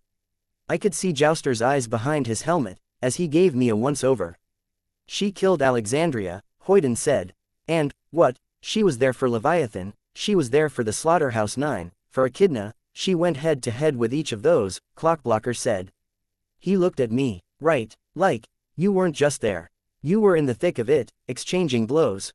I nodded. Today is numbers, Prism said. Power evaluation, interviews. No, Dispatch said, shaking his head. Ridiculous. You don't invite us here, then make us sit through that nonsense. We need to evaluate her abilities, Defiant said. Do it on your own time. And skip the interview, Dispatch said. Your own notes, Defiant, say she's a manipulator and a liar. I've retracted those statements, Defiant said. And who's to say she hasn't manipulated you? You and Chevalier were arguing for a cleaner, shinier protectorate, didn't you? Let's not get off on the wrong foot. We vet her thoroughly, and if we don't get a consensus that she's an asset to the team, then that's that. What would you suggest, in place of testing in an interview? We do what we're doing with the Cauldron Capes, run her by our thinkers, Dispatch said. We can get a more concrete assessment of her now, with a field exercise, than by any amount of talking. If I'm remembering right, a notice went out, didn't it? A New York group of villains is poaching wards and Protectorate members. The Adepts, Revel said. 2 birds with 1 stone, Dispatch said. He looked at the collected captains of the wards. We want to know how she functions in a team environment, let's put her in the thick of it. If there's trouble, or if the mission doesn't look good, the rest of us can step in. Eyes turned my way. You're serious, I said. As Cancer, Dispatch told me. I don't have any of my stuff, and the costume Dragon gave me isn't my usual. Besides, you'll be expecting me to follow different rules. You've read the handbook, haven't you? I nodded, but I haven't completely thought of ways around the restrictions. I'd picked the name Weaver based on the idea that I'd be using Thread more, but I didn't have any prepared, not here, not yet. I'm sure Prism will let you have access to the New York team's supplies. Largest Cape groups in America, they'll have a little of everything. I frowned. If I said no, it'd be a black mark in my record, and some of these people were obviously not interested in giving me any slack, unless it was to hang myself with. Okay, I said. The adepts don't kill, he said. If there's a problem, it's on you. There should be a rule against saying things like that, I thought. I didn't care that he was putting me on the spot, or blaming me for stuff that hadn't happened yet. He was implying this would be easy, practically ensuring this would be anything but. Adepts, Jouster said. I assume everyone's up to date. Tecton was walking in front of our group, his tank of a suit giving us enough presence that the crowd parted before us. Don't be a jackass. You know Skid Weaver hasn't read the files. They're in your city, you fill us in. I know the basics, I said. I'd read the file in Tattletale's office. They're wizards, or they pretend to be, like Murthan. Led by a time traveler. They're led by Epic, Jouster said, without looking at me. Group is very organized. Thing you gotta know about New York is it's bigger. Everything is. So these guys, there's a lot of them. They're organized into tiers, and they compete with one another for placement in the tiers, challenging ones in higher tiers, paying a penalty if they fail the challenge. There's one tier 1, 2 tier 2s, 3 tier 3s, all the way down to the tier 5s. 15 in total, I said. He gave me a hard look, then fell silent. Am I not allowed to talk? This city sucks to move around in, Hoyden said. Crowds, traffic, how do you get anywhere? We have different sub-teams for different roles, Jouster said. Lancer group for fast response, those of us who can fly or move over rooftops. Another group of heavier hitters who are old enough to ride the bikes and licensed to travel the tracks. Tracks? Hoyden asked. Subways. You use a computer to help know which tracks you can stay on and when, so you don't get hit by a train. And the ones who aren't old enough, or aren't naturally mobile? Tecton asked. Foot patrol, or sidekick duty with a protectorate member, Jouster said. Loads of fun, Hoyden said. Am I the only one who likes doing the ride-along thing? Vantage asked. Yes, Hoyden said. Definitely. Jouster shook his head. It's the job. They grumble, sure, but it's a few years at most before they get to do the bike thing. I'm guessing you're one of the Lancers, I said. Jouster gave me a dirty look. What of it? Nothing, I said. Just made sense. Fléchette was one too, he said. She was going to lead the squad when I moved up to the Protectorate, with Shelter taking over as Ward's captain. I believe it, I said. Seem to recall that she defected, joined your old team. I don't know anything about that, honestly, I said. Only that she had romantic interests towards one of us Undersiders, and, the doll girl, Jouster said. Vantage punched him in the shoulder. I didn't know if she was out, so I didn't want to say, I said, feeling lame. That's right, Vantage said. That's how you're supposed to act. The earbud I'd been supplied with buzzed with a woman's voice. Prism, they own the building up ahead. Cut the banter and focus on the job. A male voice. Talk us through everything you're doing, Weaver. Focusing on my bugs, I said. Tap the earbud twice to start the feed, Tecton said. I tapped it twice, and it beeped faintly. Focusing on my bugs. I've been collecting them as we moved from the headquarters to this spot, so I have quite a few. Lethal and venomous bugs aren't allowed, you know that. Tying my hands. It was fine. I didn't plan on using them anyways. I'm selecting the smallest and most discreet, and sending them out. It'll take a minute at most, but I'll be able to track their movements. The adepts, everyone. I mean, the area's dense, but once I have tabs on the adepts, I'll have an idea of where the civilians are, too. It means we can keep them out of danger, and we'll know if anyone runs into the line of fire. There was silence on the line in response. Were they talking about me? Discussing the particulars? Hell, was I already breaking rules by violating people's privacy? I spoke, hoping that I was interrupting them if they were saying something along those lines. I have other bugs on the periphery, drawing out cords of silk. Show us. We have a camera in Tecton's suit. Okay, this was getting borderline annoying. Second guessed every step of the way. My swarm moved in front of Tecton, swirling. Image, Weaver, it was a different man who spoke. The fat one, I couldn't remember his name. We need to do something about appearances, here. Appearances. The black, amorphous swarm. It conveys the wrong ideas. It's disturbing to any onlookers, and if photos of you using your power on any greater scale made the rounds, it could be fodder for some ugly articles. You already face an uphill battle, with your reputation as an ex-supervillain. You're serious, I said. I tapped my ear to shut off the channel, looking at the others. Is he serious? Glenn is always serious, Clockblocker said. When I first picked my name, Clockblocker, and announced it in front of a live camera so they couldn't retract it, they punished me with intensive lessons with Glenn. They do that any time you screw up on the PR front, like swearing on camera, Hoyden said. And in the sessions, he talks to you about your hair, about redesigning your costume, how to talk so you command attention, Vantage said, over-enunciating his words. How to hold yourself, Jouster said, straightening his back, squaring his shoulders and raising his chin a touch. We can hear you, you know, a woman said through the earbud. Rhyme, maybe we need lessons in decorum, Glenn's voice buzzed in our ears. Hoyden made a pained expression. She glanced at Tecton, then ducked low, avoiding the camera, while she walked around to Tecton's back. She pushed at his shoulder, urging him to turn around. He rolled his eyes and sighed as he obeyed, and Hoyden prodded him forward until he was standing right in front of a wall. I really don't know what you expect, I said. It's my power. By all reports, you're a clever girl, Glenn said. Surely there's a way to present your power in a less threatening way. I opened my mouth, but the sheer number of protests that came to mind all jumbled together. I looked at the wards, trying to see if I was the butt of a joke. Lucky you, Clockblocker whispered to me, covering his ear with his hand. You get his attention right from the start, and I'm willing to bet he's not going to leave you alone. It almost makes me feel better about the time you crammed those bugs into my mouth and ears. Vantage made a face at that. So worth the extra shifts I'm pulling this week, Clockblocker commented to Jouster. Just to see this. I'm not sure what you want, Glenn, I said. After tapping my earbud, I could send my bugs in one at a time. That's not threatening, right? Your sarcasm isn't appreciated, Weaver, Defiant informed me. I'm willing to play ball, I said. I just want to figure out what the heck you want, first.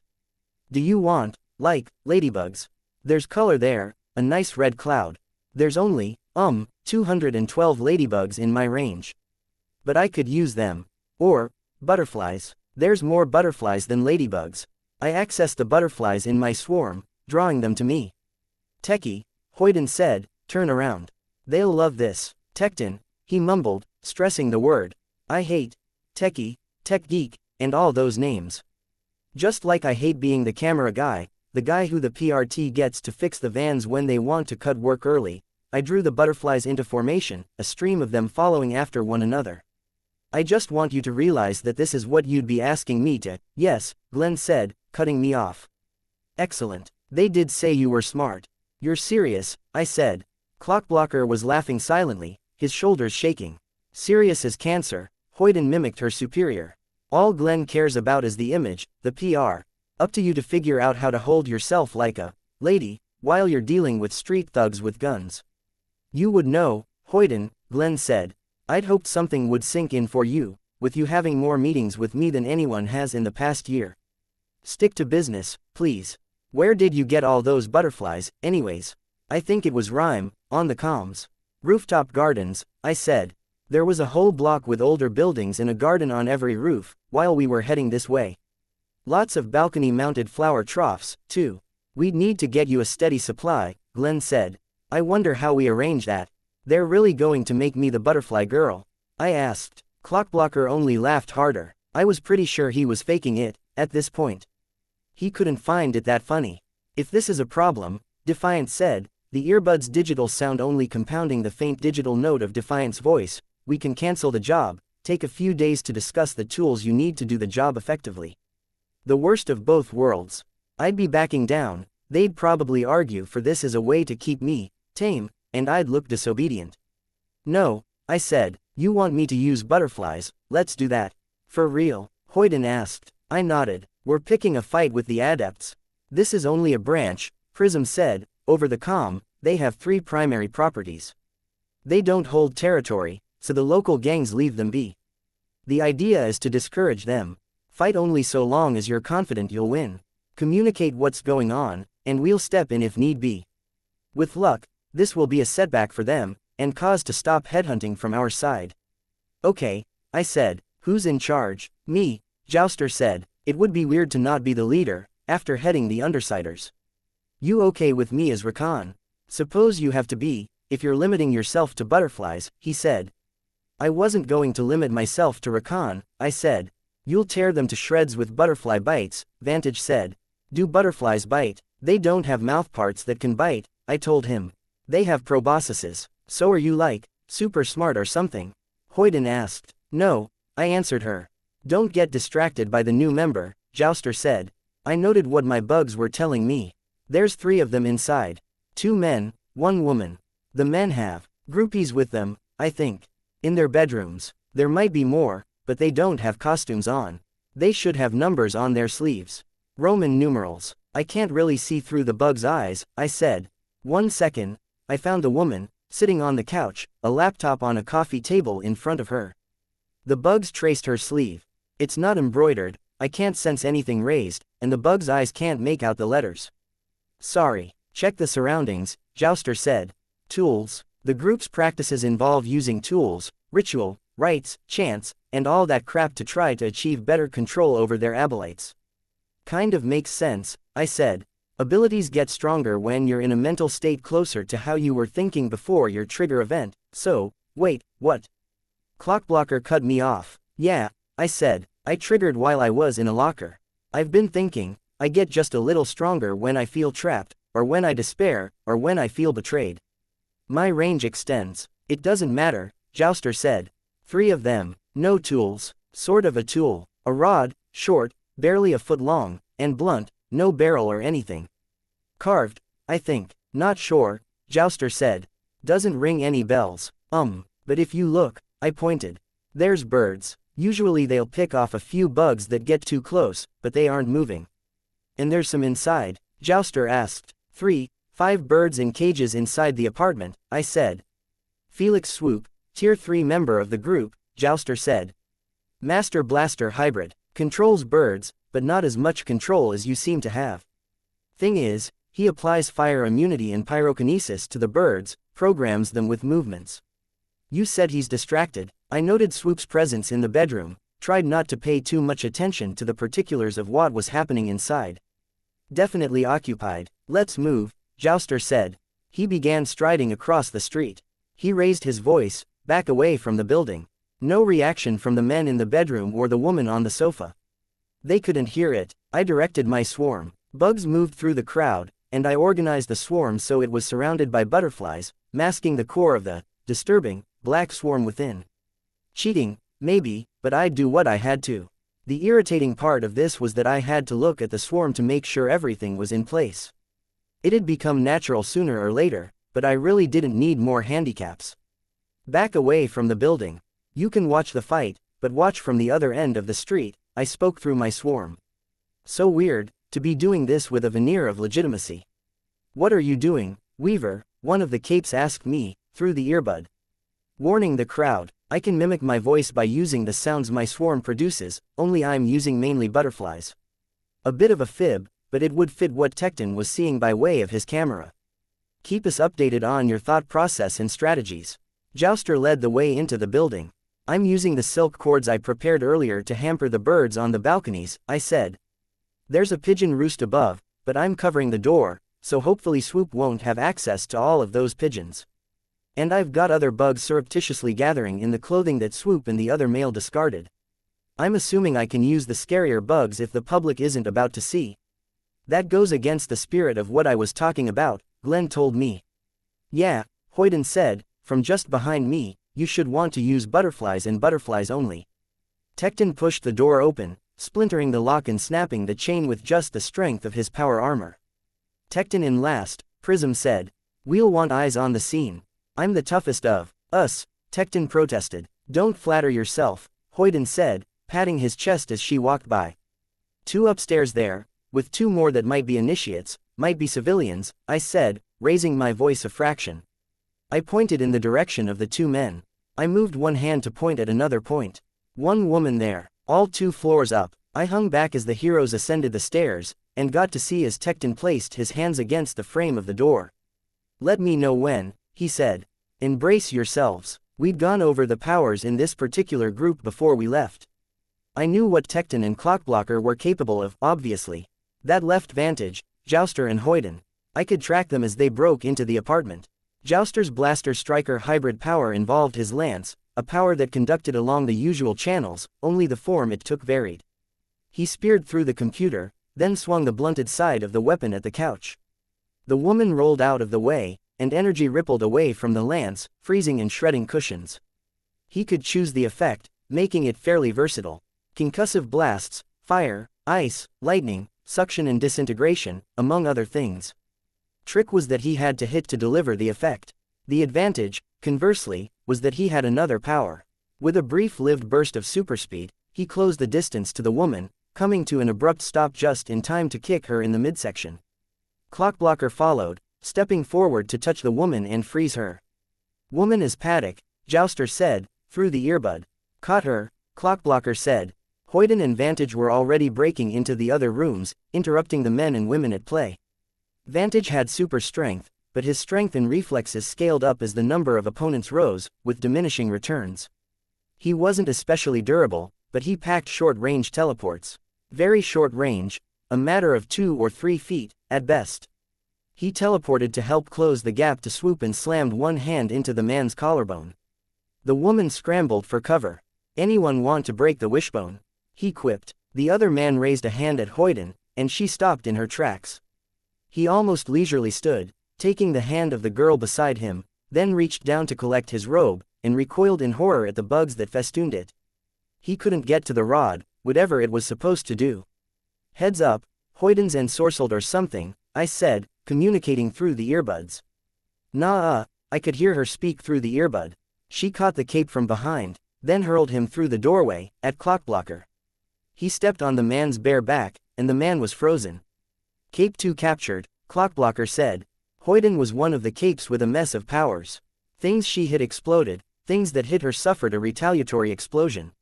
She was stronger, more durable, and to top it all off, she had a peculiar resistance to damage and powers that improved as she got further from her target. Between them, they each had the ability to apply their abilities in devastating ways. They were team captains for a reason. Wait, was this okay? I'd barely done anything. I was used to hanging back, supporting my allies, and delivering decisive strikes where necessary, but I was supposed to be proving something. Would I be able to say I'd achieved anything definitive? Was that intentional? I hurried up the stairs in double time. I reached the door frame, and I got a look from Jouster.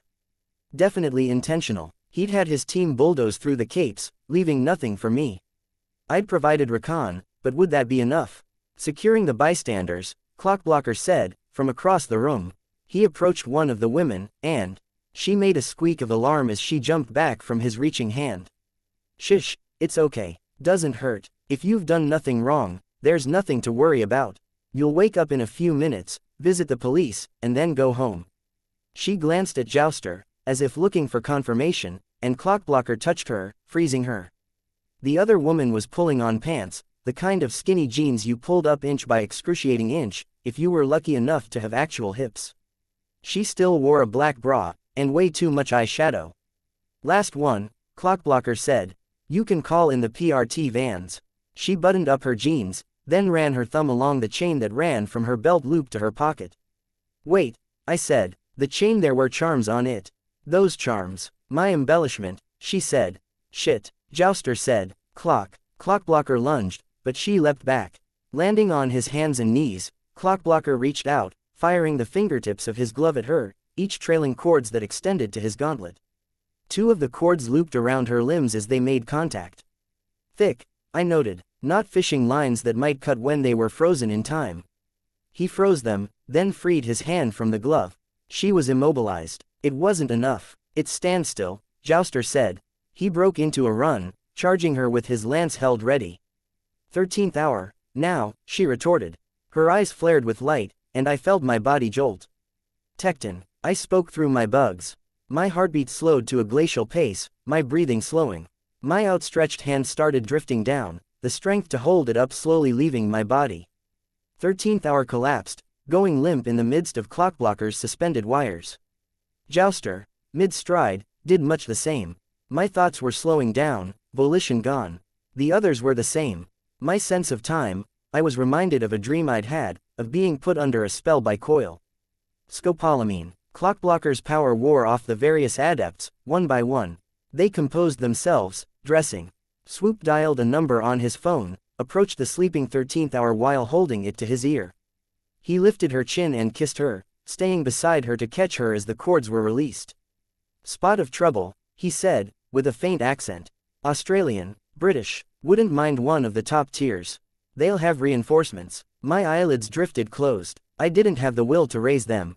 But I could follow my bugs as they stirred, converging, moving as if with a mind of their own. Following my unconscious directives, the bugs went on the offensive, biting, stinging. No, it wasn't even a coherent thought. I'd get in trouble. No, the bugs whispered, their droning forming crude words. Swoop and the others startled at that. I could sense their movements through the accumulated bugs. He made a hand gesture, murmured a phrase, and birds took flight from the cages around the apartment. After a moment, they ignited, winging their way through the thickest areas of the swarm. The others would be arriving soon. I had to do something. That urgency, more than anything, seemed to translate into an order for my swarm. They began moving, bearing silk threads. That, I was okay with. The binding they performed was carried out as if from some deep-seated, creative part of me, the part of me that would doodle absent-mindedly in the margins of my notebook when I was tired in class. Instead of aimless doodles, however, it was cords and lines of silk extending from table legs to feet, from wrists to earrings and between the loops of shoelaces, and it was all accompanied by the butterflies that I was still maintaining in formation. Swoop's improvised phoenixes couldn't get close enough to burn those things without burning the individuals in question. The other adepts were arriving. My sense of time, still, was obscured. Where were the protectorate capes? How long would we be stunned like this? Swoop, one hand pressed to his collarbone, moved his other arm to allow a flaming pigeon to rest on one hand, then winced in pain as he wound up nearly yanking an earring out. Curses. He really said things like, curses. I did not want to lose to these guys. The bugs were still moving, aimless, without my active direction, but they were using the silk cords. Butterflies, I thought. The butterflies I'd been prepared to use moved into the formations I'd instructed, joining and complementing the swarms of bugs that were weaving webs of silk over and around the 4 adepts, including the sleeping 13th hour. I could sense her breathing. How to break the spell? Tecton, he was under the effects. I could tell, by how his arms had drooped from where he had them on the door frame. If this was simply a kind of hypnosis, I called bugs to me, directed them to gather on my face. Not enough. They couldn't get through my mask. Without me asking it to, a cockroach started chewing through the fabric. The fabric that wasn't nearly as strong as spider silk. The female adept that Jouster and Clockblocker had attacked as they entered the apartment made her way toward the kitchen, stumbled as a silk cord around her knees failed to give her enough give. Annoying, she said. Admirable, almost, Swoop commented. This is the sort of thing we hope to train, and she's already a fair hand at it, isn't she? Whatever. The woman said. She drew a kitchen knife from a wooden block on the counter, then began cutting the most obvious threads. Seconds, minutes, hours passed. I couldn't say for sure. There was fighting outside, capes fighting capes. I couldn't focus my attention on it. With the hole in my mask now large enough, the cockroach wormed his way in. 2 ways this could go, I realized, as it dawned on me what I was doing. What my passenger was doing. Either this worked, or it would fail disastrously, and they'd be distracted, at the very least. The cockroach reached the back of my throat. I gagged and coughed, and that disruption was enough to shake off 13th hour's influence. My thoughts began to coalesce into something more coherent. Still coughing, fighting the urge to throw up into my mask, I directed bugs into the eye holes of Tecton's mask, down to his mouth, to do much the same. No, the cape with the rod said. Another mind-affecting power. I could see my spiders getting larger as they crawled, the apartment getting smaller. I felt vertigo. Tecton reached out to the doorframe and made the building shudder with enough force that everyone stumbled. Everyone woke, 13th hour included. The hallucinations stopped. Again, Swoop shouted. 13th hour's eyes glowed, her power flaring, but I was ready. A cockroach mobilized to set off my gag reflex a second time, and I was alert before the effect had even sunken in. So gross. Vantage and Jouster wore masks that covered their mouths. It'd take a second to get into Tecton's, and I didn't want him to unwittingly wake 13th hour again. I woke Hoyden instead. I wasn't making friends or allies here, I suspected. Hoyden strode forward, coughing and wiping at her mouth. A flaming bird soared at her face. In the instant it made contact, it detonated in a ball of flame and unburned feathers. She was thrown backwards. Another honed in on me. I wasn't durable, like Hoyden. I shielded my face with my arms. The armor protected me, the cloth didn't. I could feel it as though something scraped against my flesh, felt the hot prickle that promised future pain. A burn. Stop, the cape with the hallucination power said. He made a sign with his hands, extending his rod at me. Again, I felt the sensation of things distorting. I was free of 13th hour's power, though, and my bugs were winding silk around his arm and face. He clawed at it, to little effect, and the more butterflies that settled on his face, the less effective he seemed to get. Hoyden had returned, and endured a barrage of more flaming birds. The larger birds weren't obliterated as they exploded, and circled around to strike her again. I ducked below one I could sense only by the bugs it burned along its path, then backed away. The one with the knife. I tied some silk around the knife handle, connecting to the silk between Swoop's leg and the table. She tried to bring the knife down to cut something, and the cord went taut, pulling it from her hand. She tried to bend over to pick it up, and the thread between her throat and the light fixture pulled taut. What was her power, even? I wasn't interested in finding out. I navigated the threads by using the bugs to track their placement. The armor Dragon had fashioned didn't have compartments inside the armor panel at the back, but I had a taser dangling from my belt. Before she could figure out a way to break a thread, arm herself or use her power, I jabbed her with the taser. She fell, momentarily suspended by the threads. I had the bugs near the light fixture manually break the thread before she strangled. That left Swoop and Mr. Hallucination, who was apparently suffering for not having removed more threads from himself earlier. He swatted at the butterflies. I reached Jouster, shaking him. When he didn't rouse, I shook him harder. Nothing, not jarring enough. I kicked his leg out from under him, and he sprawled. "Fuck you," he mumbled, as he began to climb to his feet. "Wake up Clockblocker and Vantage," I said. "You don't give me orders," he said. He approached Swoop. The man smacked Hoyden with one more bird, whirling around to face Jouster, and then got slammed in the chest with the fattest part of the lance. The third-tier adept flew into a wall and went limp. Jouster wanted to clean up. Fine. I tased the hallucination guy, then hurried to Clockblocker's side. When shaking him didn't rouse him, I raised his head from the floor and then smacked it down hard enough to startle him. "Jerk," he mumbled. Jouster had poked Vantage awake. "Our reinforcements are fighting their reinforcements," I said. "Good to know. We get Tecton and back them up." "You kicked their asses with butterflies," Clockblocker said, as we made our way to the stairs. I cheated. "The butterflies are superficial, decorative." No, he said. "If anyone asks, you kicked their asses with butterflies." Defiant and I walked back through the corridor of double-layered chain-link fence. There was a long pause as the gates opened. "You may have won over some of the ones with doubts, but Rhyme was grumbling about your attitude, and I suspected she was on your side to start with." "My attitude? I don't know. Something to ask her, when the time comes." I sighed. "Your arms hurt," I said. I extended my arms, prodding at the bandage on my forearms. "Nothing serious. Will probably peel like a motherfucker." "Language," he said, as we entered the hub. The warden was there, waiting for us. "You got injured." "In the line of duty," Defiant said. "Permitted duty. I told you to keep her out of trouble." "Wasn't my choice," Defiant said. "I can give you my superior's number if you'd like." "I would like." Taylor Hebert. "On the issue with the bug population of my facility, I feel it would be a very bad idea to provide you with a caustic substance to give your bugs, given what your file says you achieved with capsaicin. I had a bug zapper purchased, and you should be able to access it with each and every one of your tiny soldiers. I expect to see it used, understand?" I nodded. "Go change. I'll have a guard waiting here to escort you to your cell." "Okay," I said. I changed back into a fresh prison tunic and pants, leaving my shoes behind. It pained me to leave everything behind, but I did. The female guard patted me down when I'd emerged and handed the bundle of clothes to the guard at the hub's office, then led me to my cell. I was cognizant of my fellow prisoners, who watched me. Prisoners who, I had little doubt, saw my injury as a sign of weakness, a reason to descend on me like wolves with wounded prey. Being out among the wards had shaken me, on a level. I still needed to find out how to fight like a ward. A more effective ward than the ones I'd encountered in the past, ideally. I needed to adjust my tactics, the very way I thought. To build a measure of self-confidence that wasn't born by fear and intimidation. I settled down on the bunk with my book. I shifted restlessly. I still had trace amounts of adrenaline in my system. The rush of a fight. My arms hurt, too, despite the over-the-counter painkillers I'd tossed back. A second-degree burn, and like so many other injuries of the hands and arms, they seemed as though they had been strategically placed where they'd be most irritating and debilitating. Tonight is going to suck, I thought.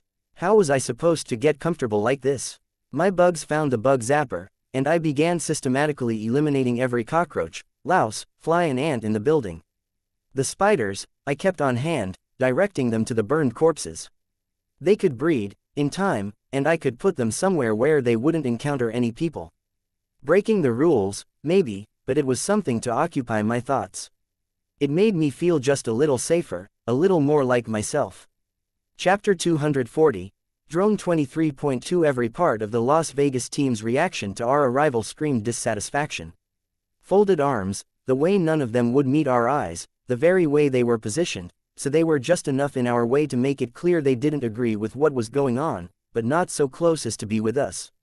Except it wasn't me that was the problem, this time.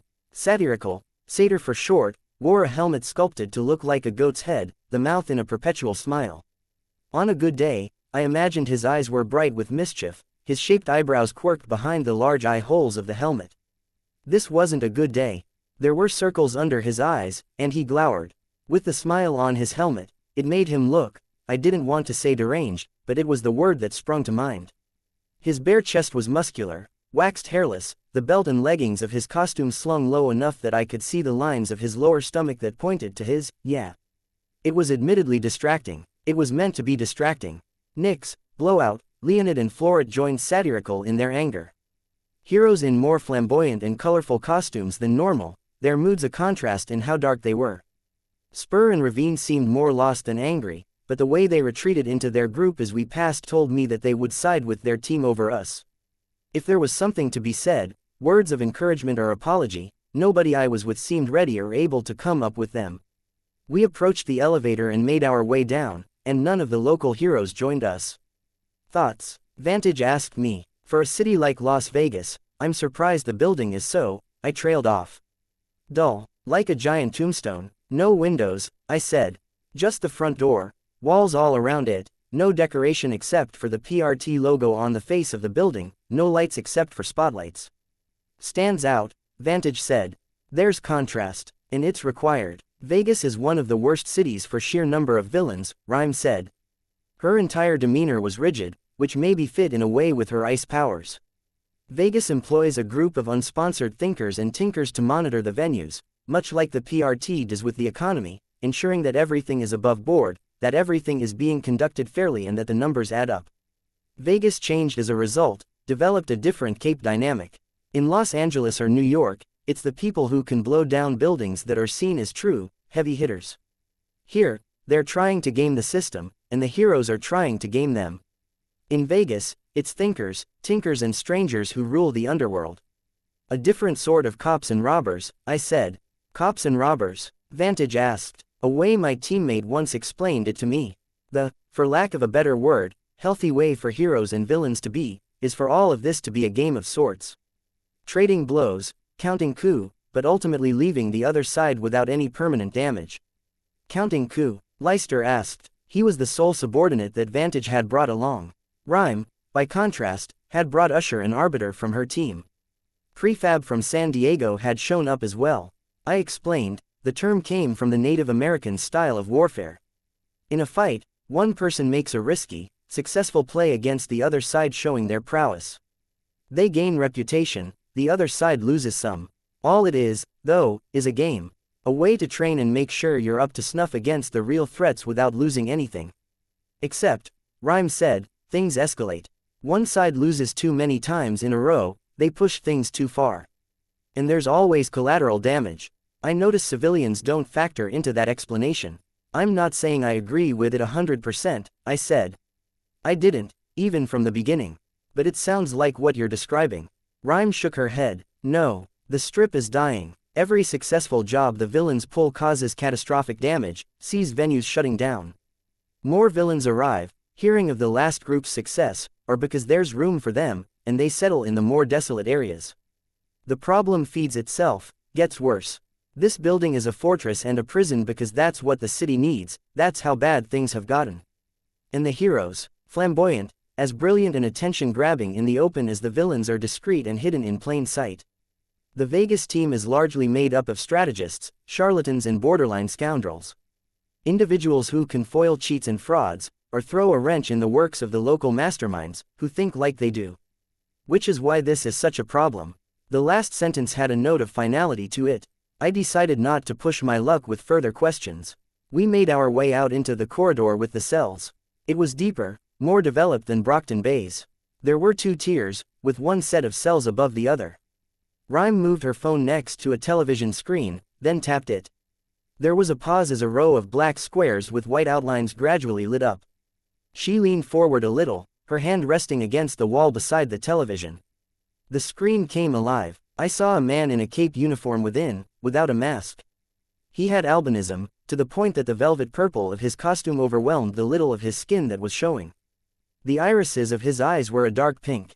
Pretender, Rhyme said. Her voice had a harder note than before.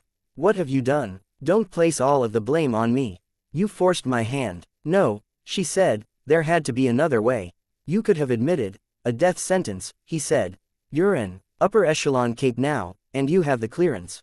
You know about her. The boogeyman that comes after anyone who tries to release information they want to keep secret. I glanced at Vantage, who only shrugged. We could have protected you, Rhyme said. Pretender only chuckled. No, you couldn't. I'm dead anyways, one way or another. I surrender, it's the end of my career, and that's all I have. I talk, I die. This was the best option. The hand that Rhyme was using to lean against the wall clenched into a fist. Her voice was tight as she asked, killing a government thinker was the best option. Yes, Rhyme straightened, but it was more of a defeated gesture than anything, her hand dropping from the wall. You were one of the good ones, Pretender. Still am, he said. He crossed the length of his cell, sitting on the corner of the bed. I'd explain, but it would only get us all killed. We're going to have to take you to a more secure facility, Rhyme said. Well, I didn't expect you'd let me go. Do what you have to. I made a deal with the devil, you caught me, for better or worse, Pretender said. In a quieter voice, he said, about time I pay the price. Rhyme turned off the television. She looked at Arbiter. My riot sense was going off like crazy as he talked, Arbiter said. There's something at work here. Describe it. Arbiter touched her middle fingers and thumbs together, forming a circle, orange. She moved her hands further apart, red. Then further apart again, until the implied circle was as big as a large pizza. Yellow. That bad? Rhyme asked. Bad. Then we move now, Rhyme said. She raised her hand to her ear. Dragon, cancel your errands. We're in for some trouble, almost guaranteed, and I'm thinking we want to clear out before it descends. There was a short pause. The digital voice of Dragon's AI, the same one I'd heard through her drones and the armbands, informed us, Kulshedra model en route to Las Vegas Protectorate headquarters. ETA 2 minutes. Tiamat to join in T-8 minutes. Okay, Rhyme said, it'll be here before we're on the roof. Let's get Pretender packed up. Standard stranger protocols in effect. Usher and Arbiter, you handle it. Everyone else with me. Once we were all in the elevator, I figured I was clear to ask without sounding too much like a newbie. What was Arbiter talking about? Riot sense, Rhyme explained. She's a social thinker, in addition to her minor blaster and shaker powers. Her danger sense is mild at best, not something she can react to immediately, but it makes her aware of associated individuals and the threat they pose. She wouldn't be able to see much from Pretender alone, but she knows that there's a moderate to high danger posed by those closest to him, his team, probably, Prefab said. She's predicting a massive risk from people who have an intimate but less immediate association or those who have a recent but less familiar association with him, old teammates or family that he doesn't see regularly, Prefab said, or people he's hired for help that he isn't as familiar with. Rhyme finished, and a moderate risk from people or things on the periphery of his real-life social network. The boogeyman, I asked. Rhyme didn't answer. Instead, she looked at the digital display above the door of the elevator. Prefab, look after our wards. I'm going to have words with Satyr. See if we can't work out what the angle is. Wait on the roof for our ride. Stranger protocols mean you don't go anywhere alone, Prefab said. Of course. I'm thinking, Vantage, she said, beckoning. Vantage nodded, stepping forward. The elevator doors opened for Rhyme to exit, then shut. The three of us continued up to the roof. Prefab was large, and his armor made him look larger. With shoulder pads that looked like the tower tops of a castle, each probably weighing twice as much as my entire outfit, equipment included. He carried a heavy cannon, obviously Tinker-made. Leicester was a teenager in lightweight silver armor with the edges molded into wave-like forms. Beneath the armor was blue cloth with a similar wave-like design embroidered on it. He held a trident, as ornate as his armor. As lightweight and sprightly as Prefab was a veritable tank. This boogeyman, Leicester started. Based on what we know, Prefab said, Arbiter giving us a yellow that possibly includes her is more worrying than a red alert involving just about anyone else. You don't know anything about her. We mainly see her censoring information, Prefab said. Silencing and disappearing people who are talking about sensitive stuff, and doing the same with everyone they talk to. Only details are slipping through the net, now. About Cauldron, about Alexandria, the formulas. Too much for one person to handle. I suggested. Speculation from the top as they've probably stopped caring, Prefab said. Thinkers believe she's letting things leak, because it doesn't make sense that they'd keep things this tight and then slip up like they have been. What's her classification? Thinker. Don't worry about the number. Just run. I frowned. Exactly how many capes are like that? Leicester asked. A handful. Enough. I'm beginning to feel like I'm out of my depth, Leicester said. You get used to that, I said. With the sheer luck involved in powers and the crap we wind up facing on a daily or weekly basis, it's only a matter of time before you wind up going up against someone you don't have a chance against. Yeah, but Fab's talking, Prefab growled. Sorry, I mean, Prefab was talking about opponents we couldn't hope to fight, and I've only had 2 real fights so far. One of them wasn't even a real fight. You're new? I asked, raising my eyebrows. I've only been a ward for a month. Only 2 fights in a month. I felt a pang of envy. Let's hope there isn't a fight today, Prefab said. But let's be ready if there is one. We ascended to the rooftop. Dragon's suit had already landed. A bulky craft, twice the size of a helicopter, with what looked to be a cargo bay. Letters stenciled on the edge of the wing read, Kulshedra V0.895. Inside, in boxes, there were butterflies. Innumerable varieties. Sadly, quite a few had died due to a lack of food or being crushed under the weight of the others. The idea was clear. The PRT wanted me to change how I operated. Dragon, at least, was willing to give me the means. It was still stupid, ridiculous. The back of the craft opened, giving me access to the hatches. I stepped up onto the ramp and found the buttons to open the boxes. Go, my pretties, I said, monotone. Go, seek out my enemies and smother them. They took off, moving in colorful formations, organized by type, drawing fractal shapes in the air as they spread out. I stepped down off the ramp to see Leicester staring at me. I know you were joking, Prefab said, but no smothering. No smothering, I said, sighing. I looked up. The sky was darkening. If there's a fight, it's going to be at night. It'd be pretty stupid to use butterflies at night, when half of my tricks are subtle. You'd have to ask Rhyme. Was I supposed to use non-butterflies to scout for trouble? I considered asking, but I was suspicious I already knew the answer. Best not to ask, and beg for forgiveness later. Insects and flies moved out over the surrounding cityscape. There were too many buildings here, too many that were sealed off, but I could check rooftops and balconies, and I could investigate the ground. Tens of thousands of people, all in all. Sniper. Rifle, I said, in the same instant the thought came together. Wah, Leicester asked, incoherent and confused. Prefab's head snapped my way. You sure? I'd point, I said, but he'd notice. Our masks and helmets cover our faces, or I'd be worried about lip reading.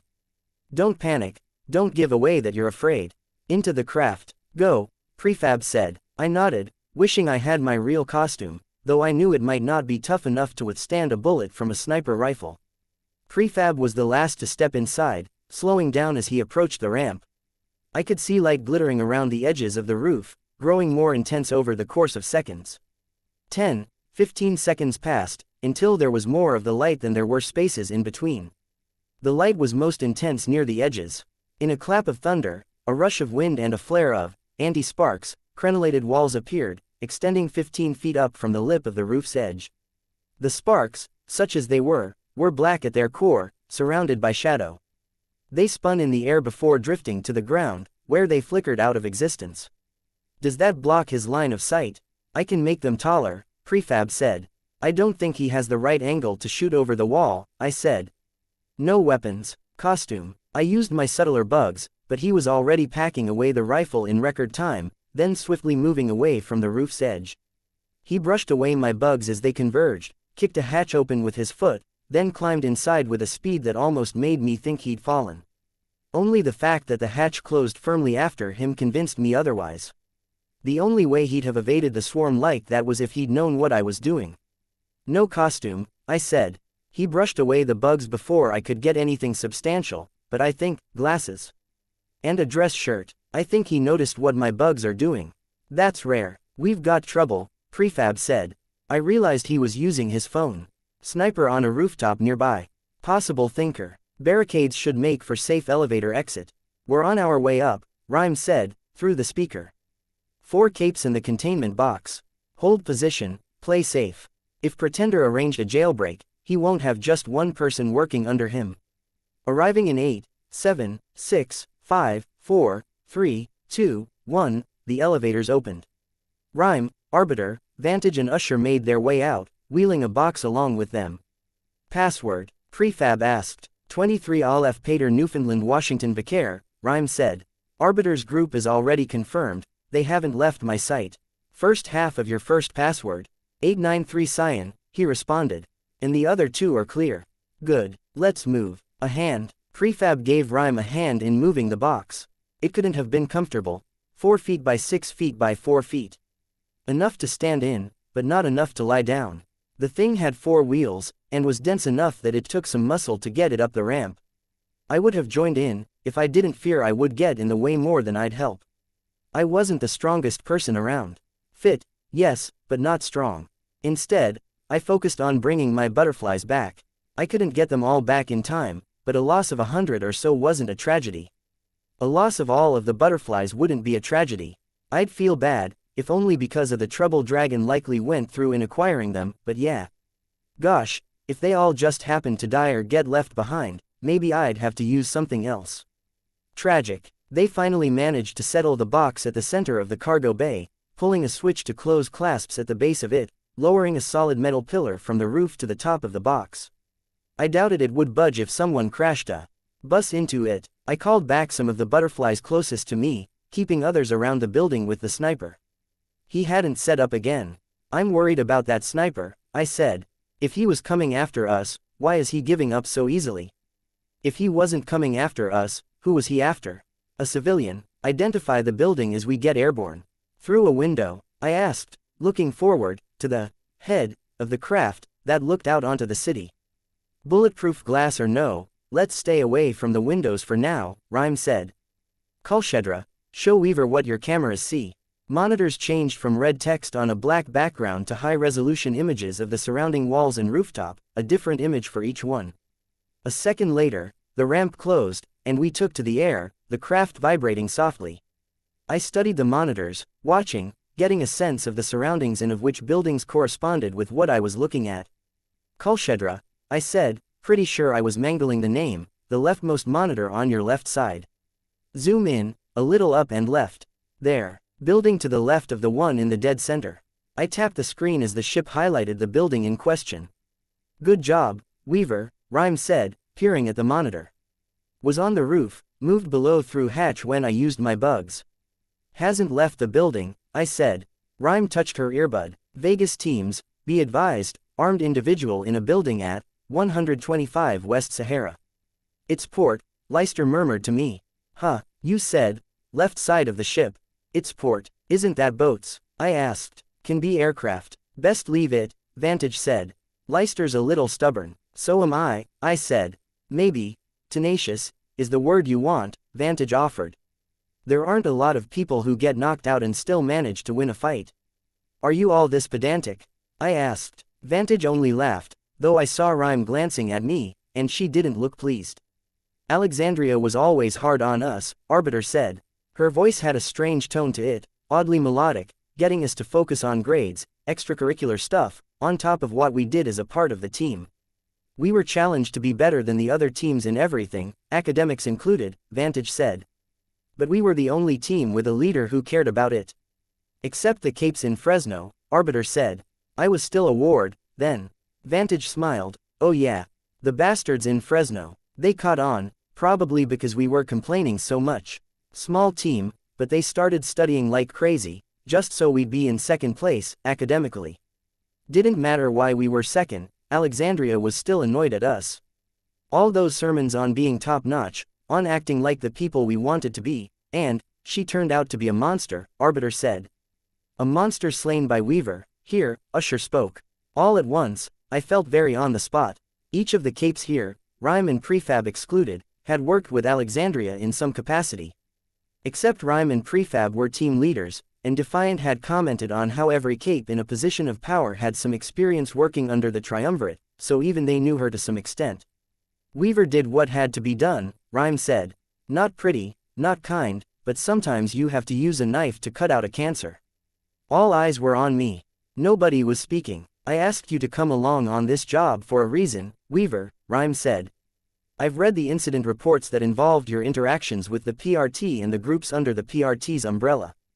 The bank robbery, the fundraiser, the theft of the database with the Shadow Stalker kidnapping, and your ultimate surrender, a little over a week ago.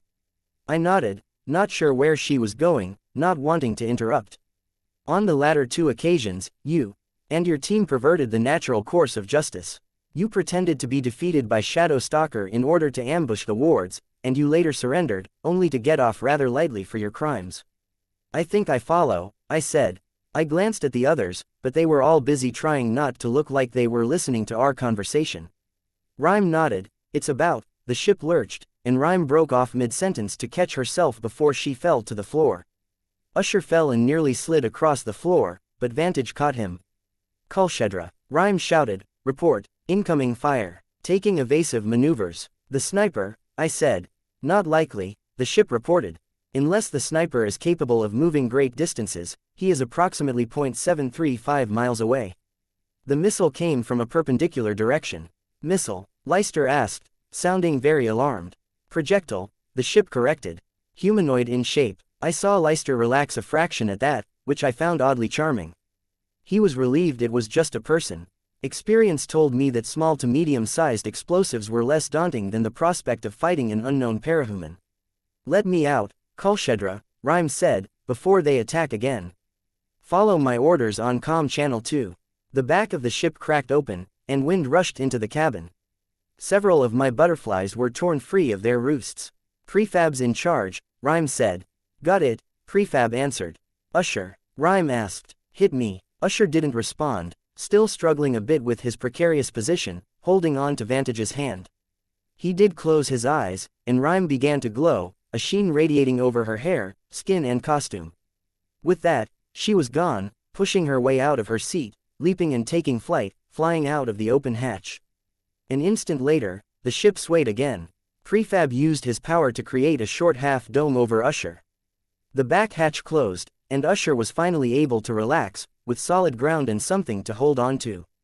Projectile was rotating rapidly, along both horizontal and vertical axes, rendering composite image from video footage. The monitors showed a gray expanse, but it began to rapidly take shape in what was first a distorted sphere, then a crude face, and finally a face complete with details. Arbiter, Vantage, Leister and Prefab all groaned in unison. I suspected Usher might have joined in if he had a better angle. Fuck you, Pretender, Vantage muttered. Fuck you. You had to hire the worst mercenaries possible, didn't you? You asshole. I looked at the image. Not a face I knew, but one I recognized from TV, from the internet, and one very brief encounter. That's B. The ship swerved, but it didn't manage to avoid the hit this time around. This time, the shifting center of gravity was compounded by a sudden impact, heavy enough to cave in the front of the craft. Each and every one of us were thrown out of our seats. From there, things went south quickly. No longer flightworthy, the ship struggled to maintain altitude. Bugs that had collected on the outside of the ship made me aware of how the jets that had been driving the craft forward were now angling towards the ground. They worked double time to keep the Cultivation from spinning as it fell and to give downward thrust to counteract the pull of gravity. Rhyme's power froze the Cultivation in mid-descent, catching it between two buildings, suspended in the midst of a bridge of ice. The projectile struck us again, from directly above. The ice to our left, our port side, shattered. Seatbelts on, prefab bellowed. Hold on tight if you can't get to one. Deep breath, don't tense with the impact. I climbed up to a point where there were benches, and belted myself in. One over each shoulder, one over my lap. The headrest, it wasn't there. There was only metal. My butterflies found the real headrest above me. I reached up and found the clasps to lower the softer bundle until it sat at the right height to cushion any impacts. The ice on our starboard side cracked, an agonizing, gradual break. My heart leapt into my chest as we plunged towards the street below. The Cultivation hit ground, and the impact was so heavy my thoughts were jarred out of my head. For long seconds, I couldn't think, but could only experience, could only feel every part of my body hurt, aches and pains I didn't know I had magnified by the jolt. It was a small relief that my passenger didn't take the opportunity to act without my consent. I was bewildered enough without any added complications, stunned, sore where the straps had pulled against my shoulders and gut.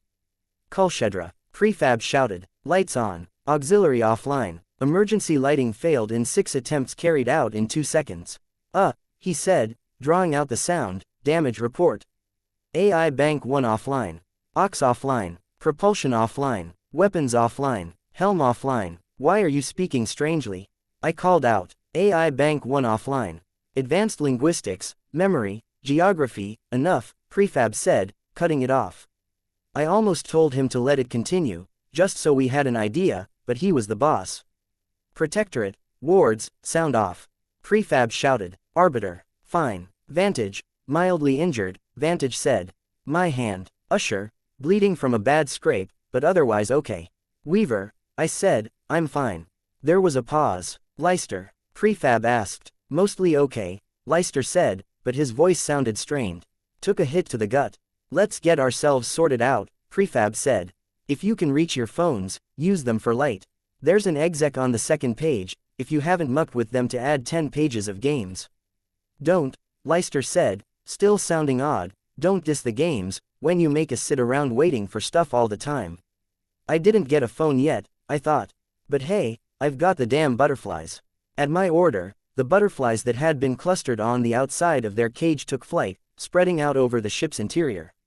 I spoke, Cultivation. Roof got crushed, lights with them, am I right? Yes. No lights in floor, not at present. Standard floor fixtures in Cultivation model precursor were removed for containment box fixtures. Lights included. Any power to monitors? Yes. Video footage of exterior, stat, prefab ordered, cutting in. Monitors flickered to life. 1 in 3 showed only the ground beneath us, and another third were broken. Change the focus of any monitor displaying only asphalt, I said. AI Bank 1 is offline. Discrimination no longer possible. Monitors with video from any camera on the ship's upper half. Restate, please, the AI said.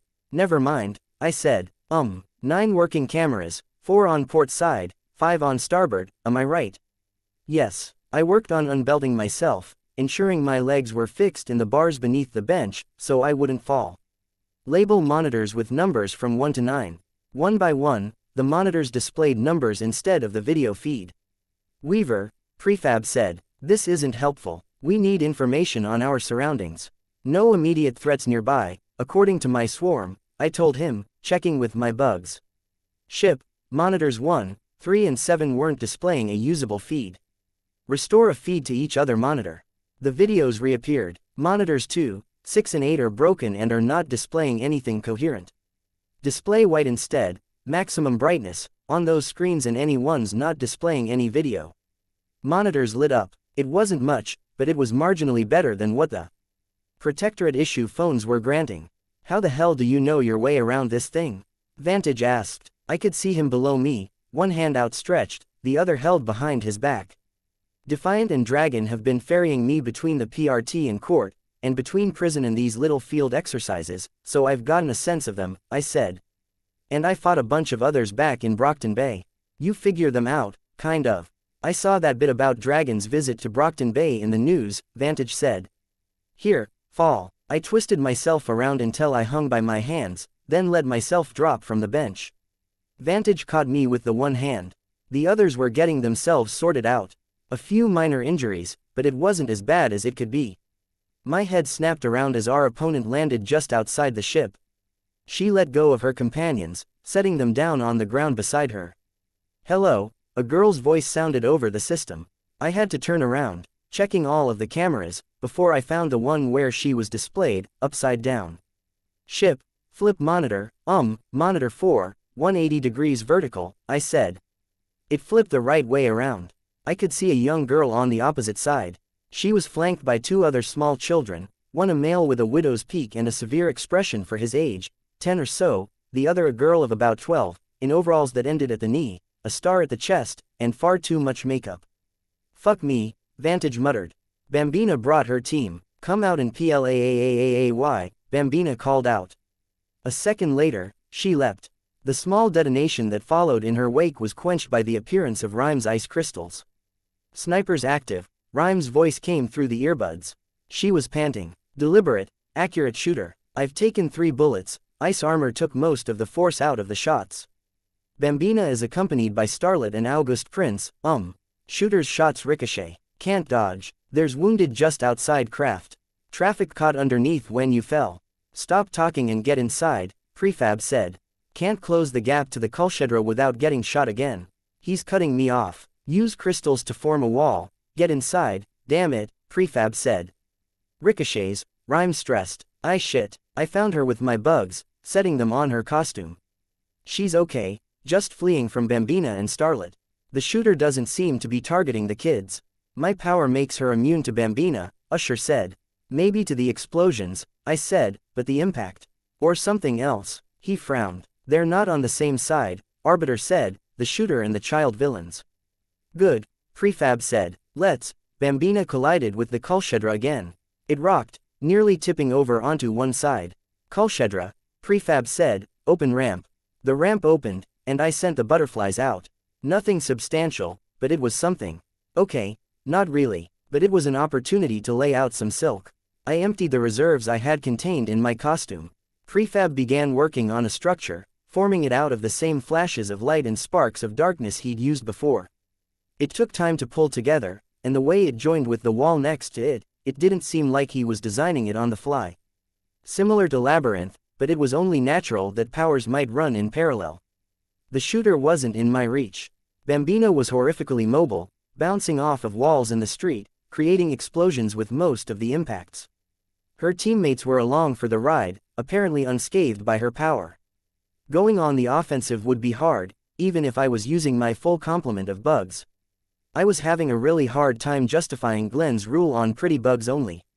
Prefab's wall appeared around the craft. Priority 1 is the wounded. We made our way out of the craft. Odd as it was, I felt a mixture of relief and an emotion I couldn't place, at the realization that I didn't have to fight to convince my teammates that we had to help other people. 3 cars had been caught beneath the wings of Dragon's craft, another smashed by a chunk of ice. The passengers of 1 car had fled, another 2 cars had people trapped inside, and the people in the 4th were unconscious. I helped Arbiter with the unconscious ones. I alerted Dragon, Prefab said. The Vegas teams know too. This is a waiting game. We help Rhyme, and we keep the prisoner contained. If he gets loose, or if Bambina destroys the containment vessel, this gets a lot more complicated. The prisoner, I noted the word choice, not pretender. If I can get closer to the shooter, I can disable him, I said. Too dangerous. An explosion against the exterior of the wall Prefab had pulled together marked another attack from Bambina. I can do dangerous. Let me take the kid gloves off, and, no, Rhyme's voice came through my earbud. No, stay. I grit my teeth. You're underestimating me. We're well aware of what you're capable of. I'm doing you a favor, she said, and her voice was strained. Stay. Follow Prefab's orders. I considered running, then stopped. Okay, I'm giving you some backup, Rhyme. Best I can do. With that, I sent butterflies her way, clustering them into human-shaped groups. When one group reached her, they surrounded her. Decoys. Hard to see, she said. I didn't even need the earbud to understand, with the butterflies near her. I kept the bugs away from her face. I wasn't sure that was ideal, but it was her call. Arbiter and Prefab had enough medical training to check the civilians over before we moved them further. With my power, I tracked Bambina as she ricocheted through the area, causing innumerable explosions across the landscape. Rhyme struggled to evade both Bambina and the detonation, while maintaining some degree of cover against the gunman. Last one, Prefab said. Weaver, help. I helped him get the older woman to her feet, and keep her standing as we led her into the back of Dragon's ship. I stopped abruptly, as Bambina's trajectory swiftly changed. Trouble, I called out. Bambina landed atop the wall. Her teammates landed beside her, each holding one hand. They looked a little worse for wear. Starlet was firing darts of light at Rhyme, the darts exploding midway through the air to block Rhyme's path when she tried to advance. Between Starlet and the sniper, she wasn't able to advance. You were there for the Leviathan fight, I spoke to Bambina. Can't really bounce on water, it turns out, she said. Wasn't worth the trouble. Ducked out. Prefab let go of the older woman, leaving me with the burden as he faced Bambina square on. Lots of attention on Pretender all of a sudden. Paying pretty well, Bambina said, and he promised a favor, too. He set some rules, but considering how we're going above and beyond the call of duty, I'm hoping he'll bend them. You know how fucking awesome it is to have a favor from a body snatcher. He zaps himself into some hunky celeb that'd never touch me otherwise. Then, Bambina launched into a lewd explanation of what she'd have him do to her, and vice versa. I averted my eyes and did my best to turn off my ears. I'd started out spending months suppressing my powers to varying degrees, and I'd learned to ignore some sensations from my bugs. I wasn't so lucky when it came to my hearing. With my feet, Bambina finished. Starlet, still firing on Rhyme, glanced over her shoulder to look at us, cackling at Bambina's audacity, while August Prince didn't seem to react. I'd backed away, helping the older woman hobble forward on her bad ankle, and we were close enough to the ramp for her to make her own way up. I stepped forward, my eyes still on Bambina.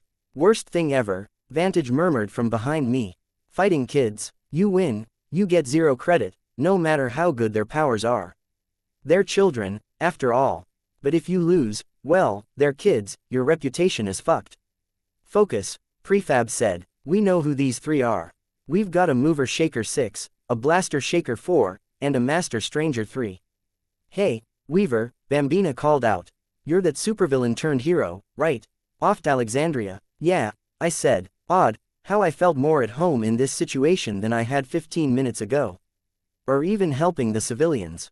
I'd liked helping civilians, but this was where I felt most able to reach into myself and be strangely calm. You fucked up my rankings for a straight week, worst fucking time, too. I'd planned an escapade, was supposed to rise to number 30, but your news took the front page instead, and I dropped to 45 instead. I haven't been that low in a year. Rankings, I asked. Rankings, don't you even pay attention? It was embarrassing. My mom's still giving me a hard time over it, and it's like, that's less money from our sponsors. So I'm going to make you deep-throat my fist, okay? Break your arms and legs and make you suckle it. She stamped, and fire rippled around her. Both August and Starlet flinched. Worse, it destroyed the silk I'd been tying around her leg. She leapt down, holding August Prince's hand, and Arbiter took action. The heroine directed a sonic blast at Bambina with one hand, but Bambina kicked the wall, changing the direction she was moving. Arbiter blocked her with a force field, then raised a hand to shoot again and stopped, standing still instead. A look of consternation appeared across her forehead, above her mask. Bambina ricocheted off of Dragon's craft, hitting it hard enough that it shifted, then flew at Prefab. One hit, and he was out of action. The explosion hadn't even been that large. Prefab, who had his cannon raised and hadn't even pulled the trigger once. Bambina whipped around, rotating crazily before touching ground, her feet skidding on the ground. She set the prince down. Starlet, up on the wall, laughed. Can't touch the prince, can you? Bambina asked. Go, August. The little boy advanced. He held a scepter, different from Regent's. More of a mace. Arbiter was backing up rapidly as he advanced, and I thought briefly about what the heroes had said about Alexandria, about how she'd wanted them to act like the person they wanted to be. I'd done that, in a way. It reminded me of how I'd formed my identity as Skitter. I'd acted fearsome, acted as if I expected people to be afraid, expected them to listen, and they had. Even Dragon had, at one point. But maybe I didn't need to be feared here. I could do something as Weaver. Confidence. I didn't back down as the August Prince approached. I sent butterflies his way. No problem. Tried to move them so he would be blinded, and found they didn't listen. Tried to bite and sting with the nastier insects I'd hidden inside the butterfly swarm, and again, no response. He closed the distance to me, swinging at my knee with the mace. I ducked back out of the way. His fighting style was graceless, without any particular fluidity.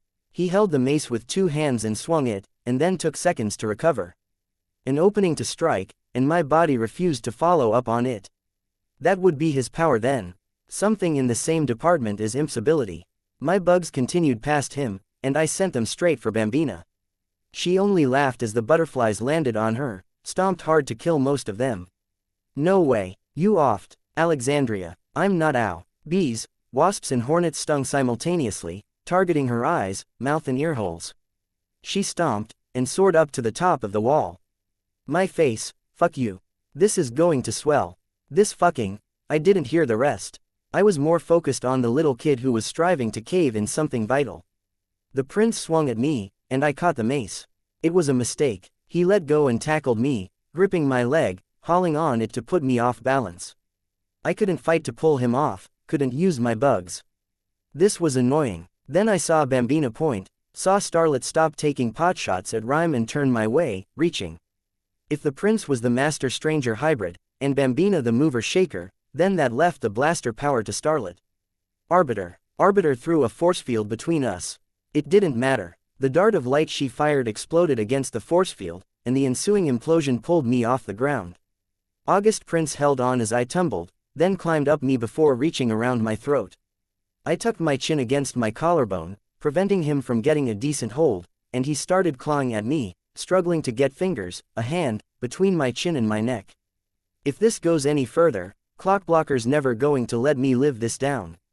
The second thought was a little more grave. If this little bastard kills me, the Undersiders will never forgive me. The others were helpless to assist me, due to the peculiarities of the prince's power, but they could direct their focus to Bambina and Starlet. Leicester thrust out his trident, and it distorted, stretching the distance between himself and the 2 kid villains on the wall. He struck Starlet in the face with the shaft of the trident. Bambina kicked him, and he went flying to a point on the other side of the wall. His spear distorted and brought him to the ground, but the kick it hit too hard. He didn't rise. Seeing one of her wards get taken out of action, Rhyme made a break for us, my decoys moving parallel to her. The sniper fired, and she went down. One guess, and it was accurate. Tumbling through the air, she used her power in one singular burst, and was encased in a 2-story high tower of ice. Vantage leapt onto the top of the craft, then onto the top of the wall. Starlet's blast nearly moved him. Bambina leapt, bouncing off a nearby building, then flying towards Vantage. He teleported out of her way, then threw a bola, catching her. She fell from the wall, landing hard. 1 down, 2 to go. I'm better than this. The rules about interacting with the prince were strictly defined. I could hold him, but I couldn't hurt him. Which category did Silk fall under? I had some on my person.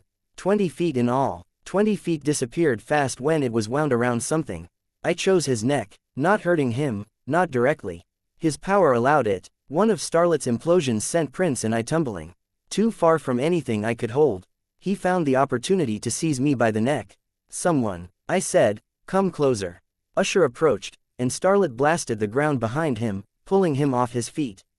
He was mere handspans from where I needed him. Rhyme's out of commission, I said, my voice strangled as Prince did his best to choke me. Your power isn't affecting her.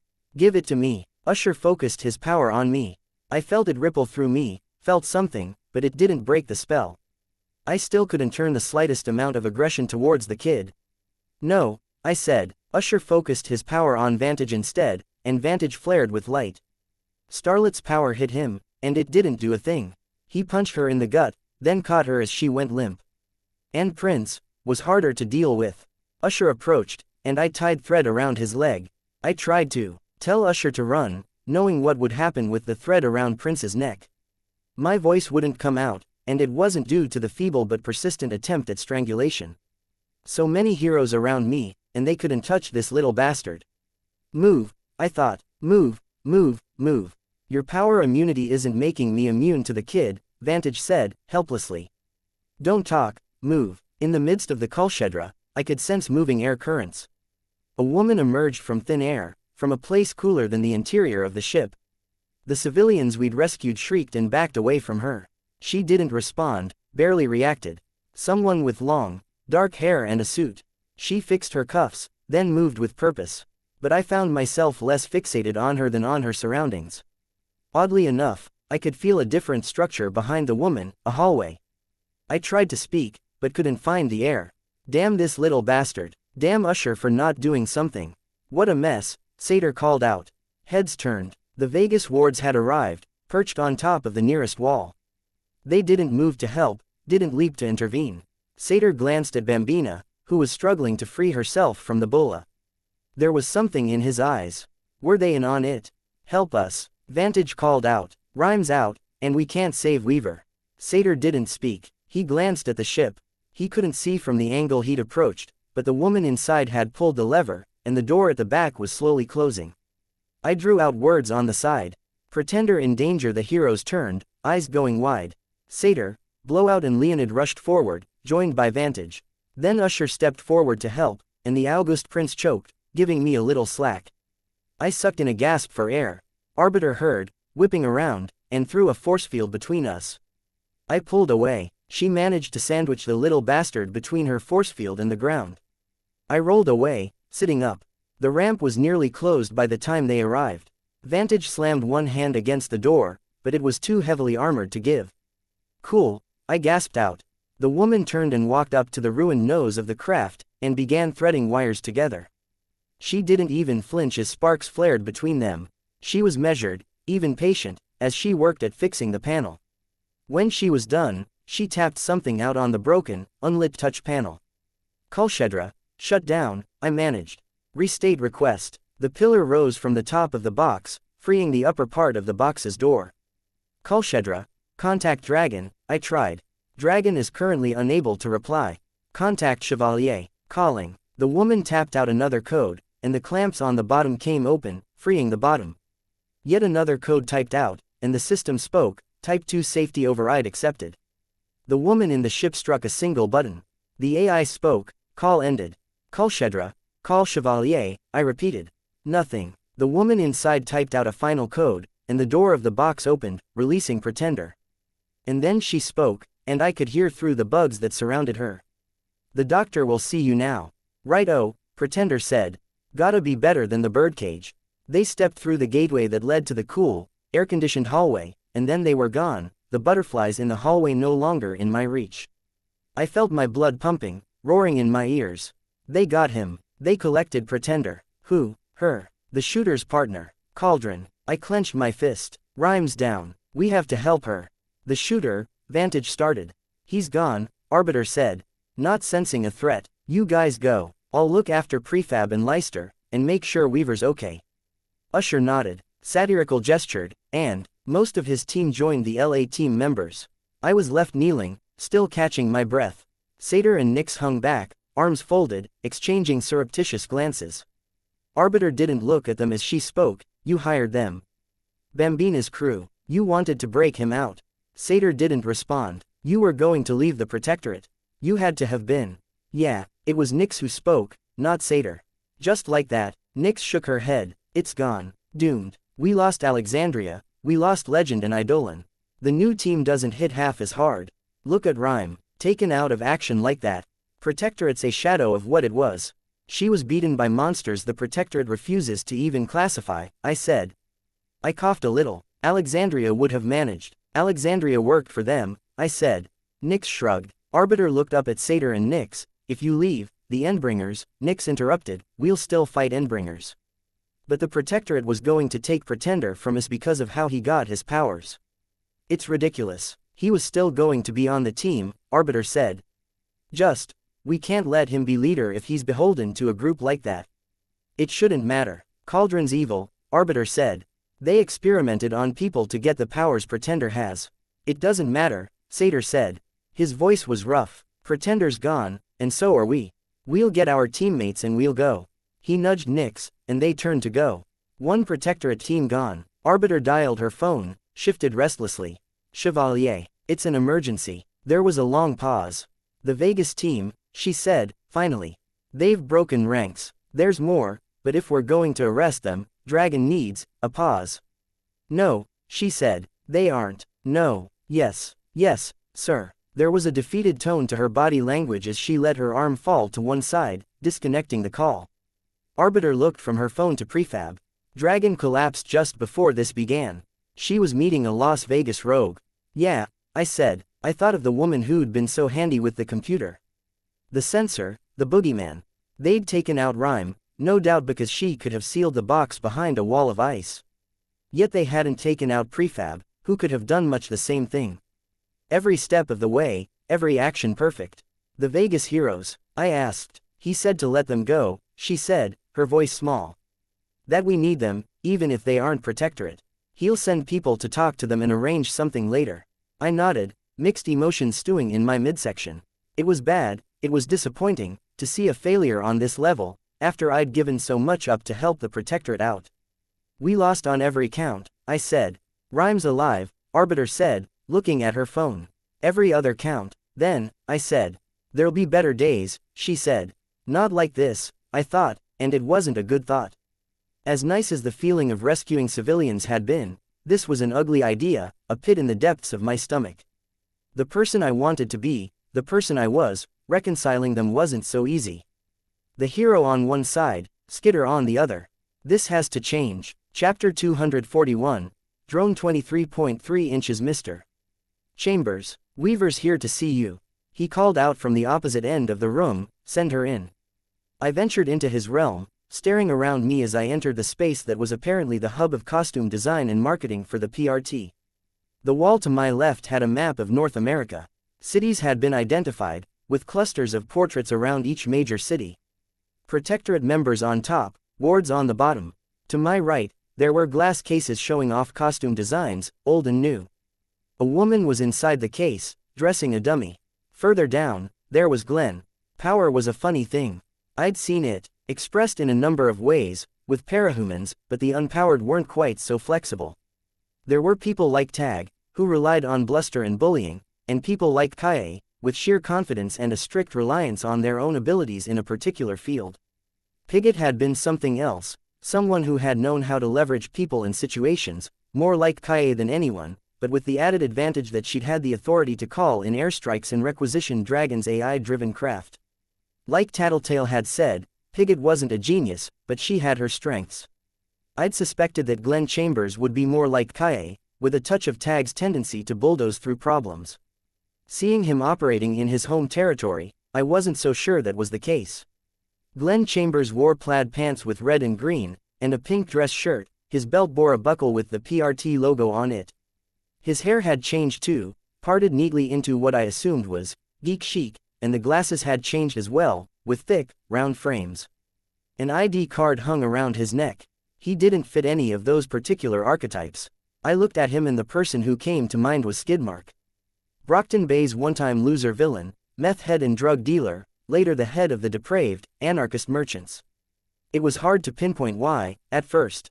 They were nothing alike, on an aesthetic level. Their demeanor, their status in society, their appearance or goals, there were no similarities. People milled around him, 20-something men and women, who carried coffees and portfolios, cloth and paperwork. Fat as he was, Glenn moved swiftly. He sipped a coffee, handed it back to the assistant who'd delivered it, and sent her off with a command or clarification. Men and women with portfolios were told to set up at his desk while he examined action figures in the light of the window. His pudgy hands, almost childlike, took hold of an action figure by the arm. He shook it violently, his cluster of minions backing away at the sudden flailing of his arm in the plastic figure. The arm snapped off, and the toy went sailing through the air. Someone scooped it up and brought it back to the group. Go, and hurry, Glenn said. Tell them to fix it and cast another prototype before the run starts. These are toys, they'll be in the hands of children and collectors both. The people who are buying these are fans. What's it going to say if their most immediate association with esoteric is the broken toy sitting on a shelf? It's going to convey that he's flimsy. The action figure people fled, and Glenn approached his desk, where the portfolios had been set out. I approached, a touch lost in the midst of all of this, and nearly stumbled as another group entered the room, vacating to fill the void left by the group that was exiting. Weaver, come, look and tell me what you think.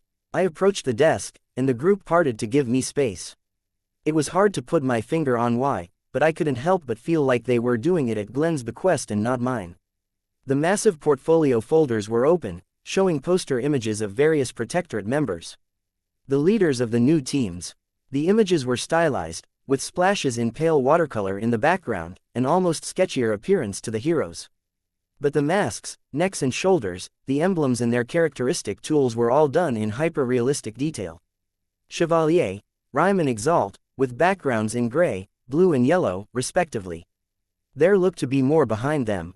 They're good, I said. They're crap, Glenn countered. One finger tapped on a blossoming of yellow and red watercolors at the tip of Chevalier's cannonblade. The last thing we want to convey are that things are a mess, and that's exactly what the blobs in the background will do. I'd buy one, I said. If I wasn't already a cape, anyways. Things are a mess. I don't see how you'd convince a non-cape me otherwise. Glenn sighed. We're treading into philosophical and hypothetical territories there. It's a no-go. He turned to one of the artists, something cleaner, tighter.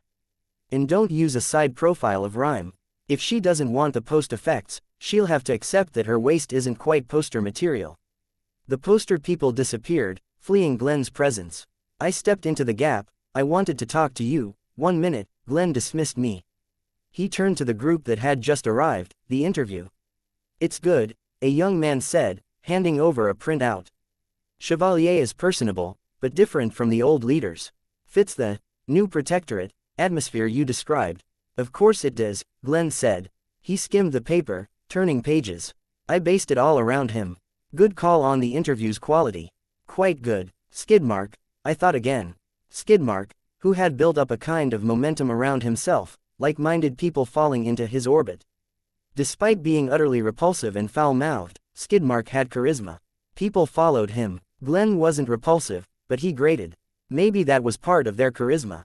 Maybe the natural, casual narcissism, as much as it didn't jibe with Skidmark's meth mouth or Glenn's obesity, conveyed that they were the center of the universe. Everyone wouldn't necessarily be swept up in their delusion, but the fact that they drew in weak-willed sheep lent them a measure of clout that forced people to acknowledge them. For Skidmark, it had been depraved homeless, addicts and thugs. For Glenn, it was a cadre of college students hoping for a career in marketing, advertising or public relations within the PRT. Or maybe I wasn't thinking too generously about Glenn Chambers, given how pissed I was. Maybe he wasn't that bad. Well, he asked me, as if I was making him wait. I resisted the urge to react, forced myself to stay calm. If he was really like Skidmark, in how he surrounded himself with loyal and terrified sheep and minions, there were two ways to mount an attack. I could take the fight straight to him, like Faultline had with Skidmark, or I could strip him of his flock. I'd like to speak to you in private. Impossible, I'm afraid. I'm busy enough, I shouldn't even be taking the time to talk with you, he said. He offered me a smile. But you're my most interesting project. It's a matter of courtesy, I said. He wanted to play this on a political level. Please, put him on the spot. Force him to play along or look bad. Glenn only smiled. Isn't it just as discourteous to interrupt me in the middle of my work, when I'm already doing you a favor by meeting you? Fine. He wanted to play it that way. Last night, Pretender got broken out of Dragon's Craft, our team crushed, and Rhyme shot. I almost died. I heard, he said. He looked at the woman who was just arriving with his new coffee. Kaylee, can you go talk to Mr. Payette? He was supposed to call me in 10 minutes and it's been 15. Yes sir, she said, running off. He either doesn't care or he's deflecting. Your insane restrictions on powers were a big part of that, Mr. Chambers. The bad guys won, and it's partially your fault. The heads that turned my way, silent and staring, only confirmed my suspicions. The crowd of 20-something assistants and designers around him were a defense system. Not a power, but power in general. My fault, I wasn't even there. I asked to speak to you because I wanted you to know about the damage that's being done. Ah, this is about the butterflies. It's about a lot more than butterflies. It's the whole mindset, the attitude of the heroes. I'd talk to Chevalier, but he's too busy. I'd talk to Rhyme, but she's recovering from being shot 3 times. You're the only other person I've met so far who really seems to be in a position to know what I'm talking about. Besides, as far as I can figure, image and PR seem to be at the heart of the problem. A complicated issue, something you could study for 6 years in college, he said. But you've figured it out after 2 brawls. The rumors of your intelligence must be true after all. I wouldn't make light of it. Pretender got captured. Either he's in enemy hands, and there's a body snatcher out there, or he's dead. Because of a fight we could have won. I said, you're sure? There are no certainties, but come on. There's got to be a point where the kitty gloves come off and we actually put up a fight. I saw the wards struggling in Brockton Bay, as they faced pressure from outside forces, me included, and serious threats. They got whittled down because, as powerful as they are, they didn't get the chance to put up a fight. Now the rest of us are starting to face the same pressures, and the PRT isn't learning from past mistakes. I'm trying to understand what you're wanting to argue. Are you saying our wards, children with powers, should take your cue? Fight more viciously, intimidate, be merciless. All your capes could stand to stop holding back. Wards and Protectorate both, at least in situations like this. We lost Pretender, and we didn't exactly inspire confidence in the Vegas teams. That played a part in losing them. Glenn frowned, glancing at his collection of underlings. Everyone but Weaver, out. I hope each of you can find something to do. The flock scattered. You already know what happens if you speak on the subject, Glenn called out to them, raising his voice as they got further away. I personally know everyone you might try to leak details to. It's not worth the risk. Discretion. A moment later, they were gone. His office seemed so empty without the young professionals running around. We must have a talk about which things can be said when, Glenn said. He took a second to tidy up stray pictures on his desk. I did ask if we could speak alone, I told him. And I said no, I'm much too busy, and as much as I relish our future discussions, hearing how you did what you did in Brockton Bay, the Vegas wards are a large part of why I'm racing to provide the public with our new, upgraded Protectorate. Misdirection and deception, I said. You know, I do know about subtlety. I kind of ran a group that ruled a city. And I'm sure you did an excellent job, Glenn said. But you're a dog in a duck pond here. You're out of place, you don't know the usual precautions, the customs and conventions. You gave evidence to that when you talked about the Vegas wards, something that should be kept more discreet. That would be his mode of attack then. I was the ignorant child, who didn't quite know how the Protectorate worked. I'm not sure what you want, Glenn. You guys know I can hold my own, but you ignore the fact that I took down Alexandria, that I've fought against 3 Class S threats. Glenn sighed. He walked around his desk and plunked down in his chair. You're going to be one of the challenging ones, aren't you? I only want to help people. The PRT and the hero teams are falling apart, but you're more focused on testing me than letting me do something. Chevalier would be a better person to talk to about this, Glenn said. You want me to fight with Nerf weapons? I can. Put me up against just about any ward, I could probably give them a pretty hard time, whether I'm using regular bugs or just butterflies. I could win against most.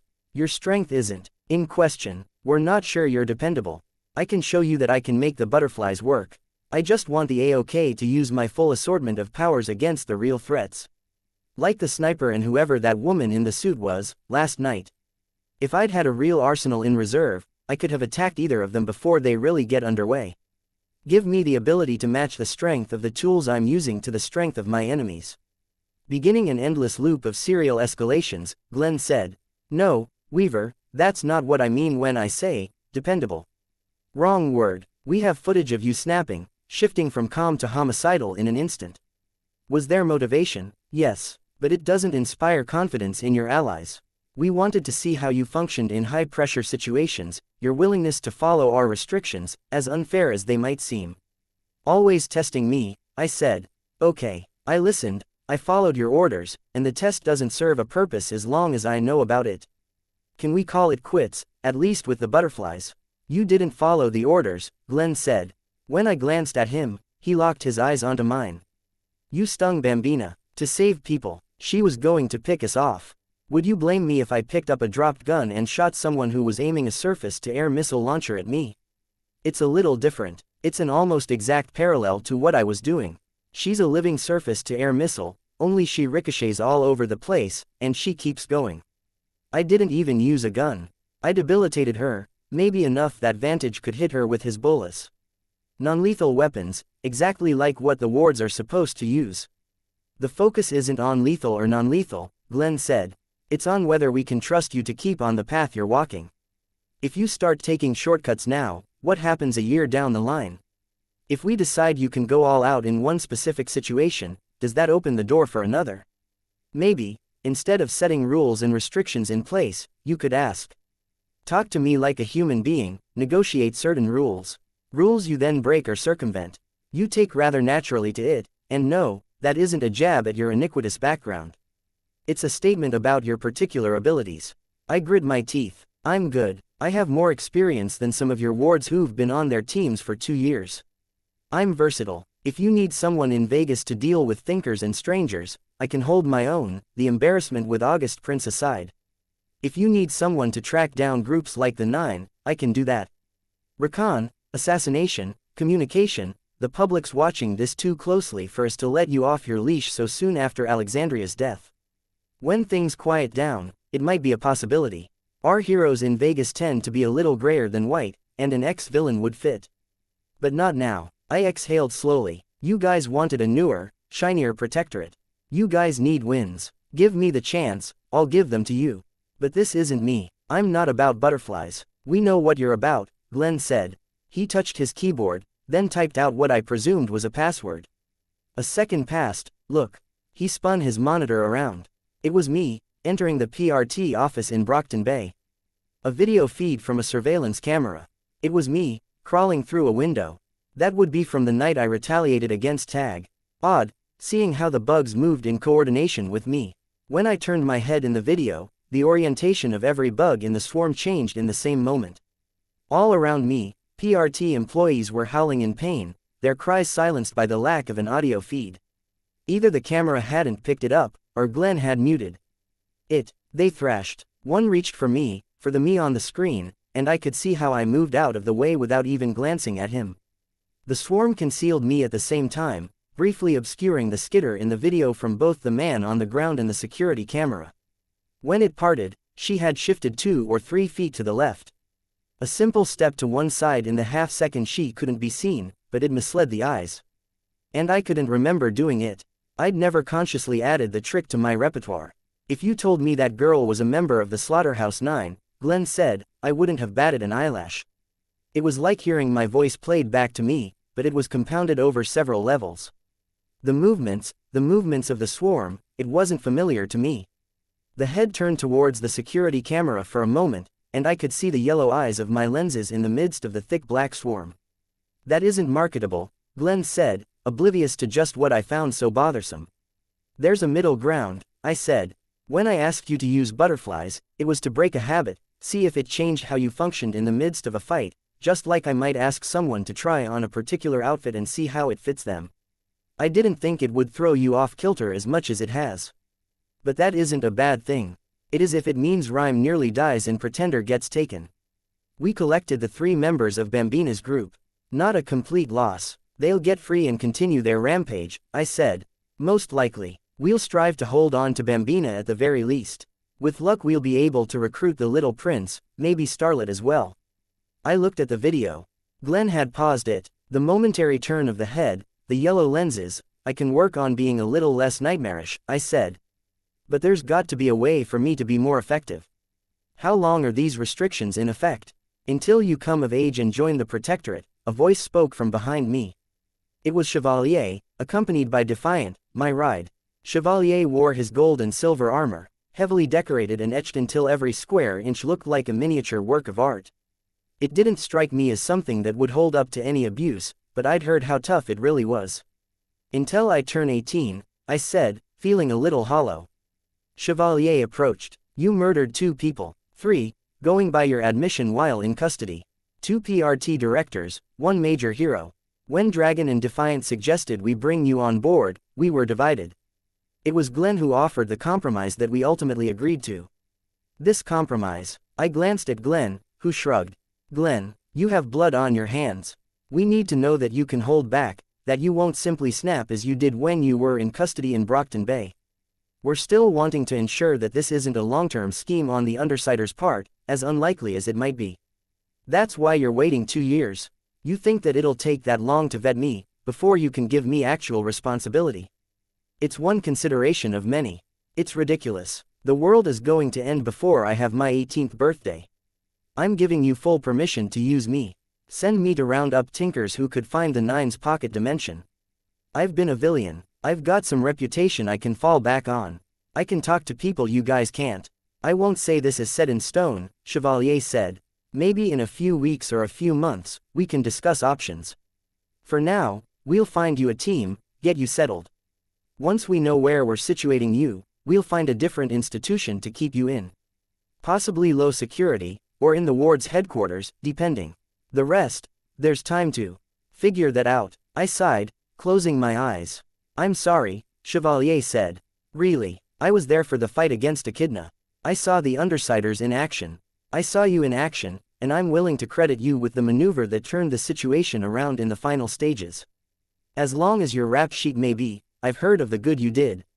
It strikes me that you've likely saved one person from death and injury for each person you've assaulted, if I were to count what you did before Shatterbird hit your city. But that doesn't matter in the end. It does, more than you suspect, but you have to be patient. You've faced a great deal in the span of half a year, Defiant said. Take this for the reprieve it is. I grit my teeth. No use. The legitimate avenues were failing me. I couldn't put up with this. Then there's one last thing, I said. If I can't help directly, let me help indirectly. I can outfit your heroes. Most of them. Glenn and Chevalier exchanged glances. We were going to raise the idea somewhere down the road, Chevalier said. We can work out a deal, like we have with our tinkers. An allowance, with payment for each costume produced. I don't want money, I said. But so long as you're offering, maybe we could talk about a workshop. I glanced at Defiant, and equipment. Spiders moved through the back corridors of the prison. It was a space where the plumbing and heating for the two interconnected prisons ran through pipes, and where the flooring was little more than metal grates, easily removed and replaced in a pinch. Almost lightless, but that didn't bother me. My spiders could manage, and it only meant I had some time to hide them if someone entered and hit a switch to turn the lights on. I'd thought of Weaver as a hero on the straight and narrow. That was out. Being a villain with good PR just wouldn't work either. No, a middle ground, then. The spiders found a rat. It backed away from the mass, hissed. A spider dropped on it from above and delivered the first of what soon became a series of bites. Fatal. Working together, the spiders set to devouring it. They weren't natural scavengers, but meat was meat. Meat meant the spiders could get the sustenance they needed for breeding. Breeding, in turn, meant I could start mass-producing silk. It was calming, a relief to do something concrete after an afternoon in Glenn Chambers' company. When the time came, I could carry any materials and the spiders onto the bottom of the Pendragon, moving them to my workshop. Hebert, the guard said. I raised my head. Mail day. You're a popular one. It was a bundle of mail, bound together with tape marked, USPS. They're already open. Rules. We don't read it, or we're not supposed to. But they check there's nothing illegal inside, and the dogs give it a sniff. I nodded. She studied me for a second, then moved on to the next cell. Mail from all around the United States. From strangers, from fans. Words of support, criticism, death threats. I opened the ones from Brockton Bay last. Taylor, Weaver, Skitter. Is it bad that you'll always be Skitter to me? I could hit you, hug you, yell at you and hold on to you for hours all at the same time. It's fitting that I want to kiss you and throttle you at the same time because that's what you were to me for a long time. You drive me crazy and I can never understand what's going through your head. This isn't easy. I'm not good at this. Not with where we left off. It felt like an incomplete break, but I don't think it would be much better if we were still together or if we'd broken it off completely. I'm not the type to write heartfelt letters. I hope they don't read your mail and give you a hard time because of this. I'd erase that part, but I've already started over 3 times. Whatever am I even supposed to write? That I want to yell at you because I told you I couldn't be leader and you left anyways. That you shouldn't worry and tattletale and I have it covered. You're an idiot. I want you to know that. You're an idiot, Skitter. You're brilliant and reckless and I'm betting it makes sense to you to do this, but you're an idiot. I'll write again, when I can figure out what to write. Gru. I read it 3 times. I could almost hear his voice. I opened the next one. Ha ha ha ha ha ha ha ha ha ha ha. What the fuck? There was only a little circle with devil horns at the bottom, in place of a signature. I rolled my eyes and moved on. TT here. You probably want to know the situation. We're all alive, a chord hasn't turned on us yet, things are getting more exciting but we'll manage. Heroes are leaving us alone, like you arranged. Trick will be to get Regent and Imp to stop prodding them for reactions when they cross ways. Heartbreaker making initial forays, decided to pay a visit. Can't tell if he's invading or after Regent. Red Hands are a little more aggressive but not too bad. Meeting for negotiations tonight. Lost Garden approacheth, sending members after us and trying to clear way for Barrow to advance. Annoying but no problem until they enter city limits. Gru wasn't okay at first. Worst days since right after BSAW. He won't say in his letter but you would want to know. Got better when Red Hand and Heartbreaker came. Busier, something to do other than wallow. Regent and Imp constantly together. Mucho annoying since you gone. They're testing the waters, seeing what they can get away with. We'll see how it turns out. We got Fléchette, she a pair with Parian. Lovey-dovey. Best case scenario, really. Not sure if you arranged that, good call if you did. Fléchette's going by foil now. Likes those F names. My head's better as of yesterday. Trained to take it easier. Managed to get hold of Rachel. She said she'd send letter. She can't write but she insisted she would anyways. Interesting to see how that turns out. Everyone on edge of their seat waiting for Endbringer to hit. Won't be B-Bay but we participating. See you there, hun. P.S. To the asshats reading Taylor's mail, there's no codes in this message. Promise. Don't bother. You want to know what we're up to, call me. I'll fucking tell you. P.S.S. Gathering all letters together, 12 hours LTR. None from Reg, he said to say hi. Meeting with Red Hands went okay. No alliance but non-aggression pact, maybe I took it in inside. There were no less than 3 villainous groups converging on the Undersiders, and Gru had been in bad shape. And yet it was still reassuring. Things were, for better or worse, normal. Much as I'd expected. Atlas died. I wanted to let you know. Tattletale had him, but he wouldn't eat or move. We asked for him, and we found a place for him. The guys say they think they know a good way to make a mold. They're covering him in brass. A way of saying you're still with us. Take care of yourself. Char, it affected me more than I would have thought. Not him dying. He'd never been more than an automaton, a freak of nature made to do little more than obey my commands. But it was one more tie to the Undersiders that had broken. The last letter was handwritten in a spidery script. She said to write what she said. All of it. She hasn't said anything for a long while. She growled at me when I started to walk away though. Oh here, I did what you said. Is quiet. Have tents and dogs and am hunting with dogs. Hunting fucked up bull things. Bison, very quiet with no people. Learning to cut them up. The bison not people. People are cutting down trees to clear space around portal, but easy to stay away from them. Simple way to live. Nice but miss toilets. We all miss toilets. Tattletale visits, brings dog food and tools, tents. Is what I wanted for long time. Except others, my people, but they are okay and I can take a break and ride for while if they get on my case. Being around you wasn't simple or quiet but things made more sense. Your minion with dark hair said we need to be around people but I'm around people and still feel something's missing. Fucked up. Makes me angry. Tattletale tried explaining but whatever. Going to take puppies to your place again soon. Show the kids to them.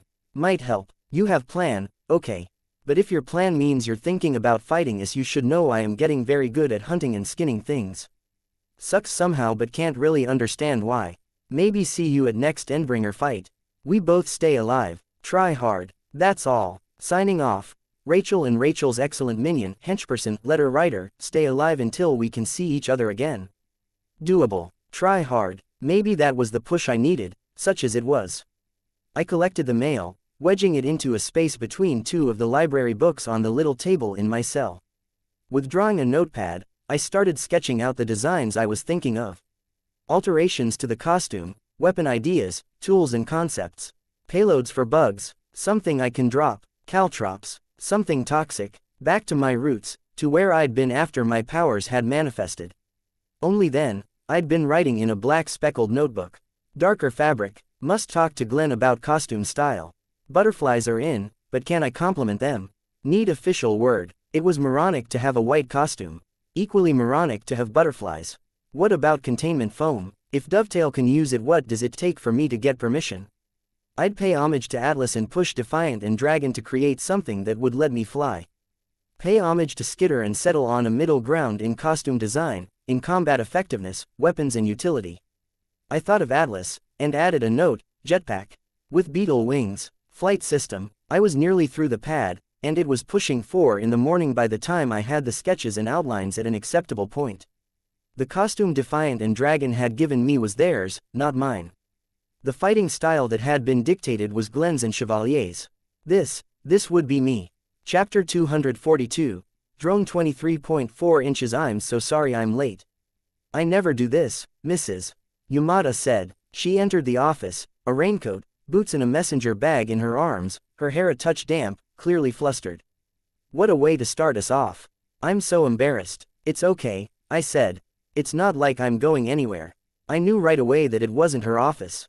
It just didn't fit her, in any sense. She was average in height for a woman, which put her a little taller than most Japanese women, her hair cut short in what I took to be a utilitarian choice, but was styled enough to show a degree of effort. Her clothes and shoes were much the same. The room, by contrast, clashed with her demeanor. There was a level of care that went into it. Like, I couldn't help but feel that the desk in the corner and the chairs were antiques, or at least very expensive. There were model airplanes on the shelves and pictures of airplanes on the walls, and Mrs. Yamada didn't give me the impression of an airplane aficionado. The sheer heft of the chair and desk seemed out of proportion with Mrs. Yamada as a person. Was she borrowing a colleague's office? For the last while, I'd been ferried here and there. Dragon and Defiant were my custodians, and between them, they were traveling all over America, making it relatively easy to schedule a pickup and drop off. It was almost easier for me to go to Yamada's office than for her to come to me, but we'd come here instead. It's a matter of professional courtesy, she said, more like she was talking to herself than to me. She was still getting herself sorted out, her raincoat hung up, rain boots replaced with slippers she'd been holding beneath the coat. Being prompt, it indicates that I respect and value your time. You can't confide in me if I don't respect you. Respect me. I looked down at the floor for a moment. She was looking at me when I raised my eyes to her. With all sincerity, it was due to forces entirely out of my control, with complications at every turn. Bureaucracy, I said. You're not wrong, she said, but it was something else. A patient of mine, institutionalized, she's reacted badly to certain events in the last month. Someone she idolized left the wards, and I could see her stop, composing herself, the stress and preoccupied attitude melting away. And this isn't about that. This session is about you. About me. This could be a long session, I said. My instinct, Mrs. Yamada said, as she settled uncomfortably into the large, somewhat ostentatious chair, would be to ask about the little details you've seeded into the conversation already. Details. How you seize the idea that it's bureaucracy that would be holding me back, she said. Or your facial expression when I said I want to approach this meeting with respect. But there's other points I think we should cover first. We'll get back to that, if you're interested. I shrugged. First off, let's start off with the basics. How are you? Pretty basic. Fine. You're in prison, and will be for at least 2 years, maybe longer. By all reports, you're chafing under the new restrictions you face as a member of the wards. That's without touching on the fact that, 2 weeks ago, you murdered Alexandria and Director James Tag out of fear for your safety and the safety of your friends and teammates. In this room, or wherever we go to talk, it's okay to answer, how are you, with an admission that you're not okay. I might feel better, after talking to Glenn and Chevalier. How did you feel before? Restless. I still am, really. Very restless. If one feeling is taking hold of me, it's that. How so? Before I was in jail, I ran every other morning. I can't run now, but my body still wants me to, at the usual time and the usual pace. She nodded, making a note. When did you start? About a month after I got my powers. February. She nodded. I went on, and there's the other stuff. You might not believe me, but I was helping people. Hurting people from time to time, but mostly helping. I was getting food out to people who were hungry, checking everyone had what they needed, laying long-term plans for the future, so that people who've never had a chance in their lives would finally get one. I'm helping people less now that I'm going out with the wards. Do you think that maybe you're hurting people less? But the sum total is worse. It's like, if you go back to the very fundamentals of right and wrong, you have to ask, if most people acted the same way I'm acting right now, would society be better off? Okay, she said, And you think society would be better off if everyone acted like you? Sort of, I said. Yes, I hurt people, but I hurt people who deserved it. When I had the resources to do it, I helped a lot of people. In this hypothetical reality where most people think like you, correct me if I'm wrong, transgressions would be punished. Yeah, I said, guess so. Would it be fair to say they're punished harshly? She was thinking of Alexandria and Tag, no doubt. Maybe Valifor. Yeah, kind of medieval, isn't it? It reminded me of my dad, that idea. Guess it is. But capes are naturally violent. And what about the wards? I wasn't there at the time, but one of my colleagues started seeing the Brockton Bay wards a short time after Leviathan attacked the city. Did they commit a transgression that warranted the pain they suffered at your hands? The ones that aren't Shadow Stalker. I didn't have a ready answer to that. She waited in silence for long seconds before I shrugged. There was stuff, the fact that they tolerated people like Shadow Stalker, but I'm not sure I could explain it now. Feels like a long time ago. A lot's happened all at once. It might contribute to the restlessness you feel now that things are quieter. You said you felt better after you talked to Glenn and Chevalier. Why? I got a chance to talk stuff through. More of a sense of why they were putting obstacles in my way. And on my way over here, I gave Dragon some notes on an updated costume and gear. She'll probably email it out, they'll discuss the options and tear the proposal to shreds.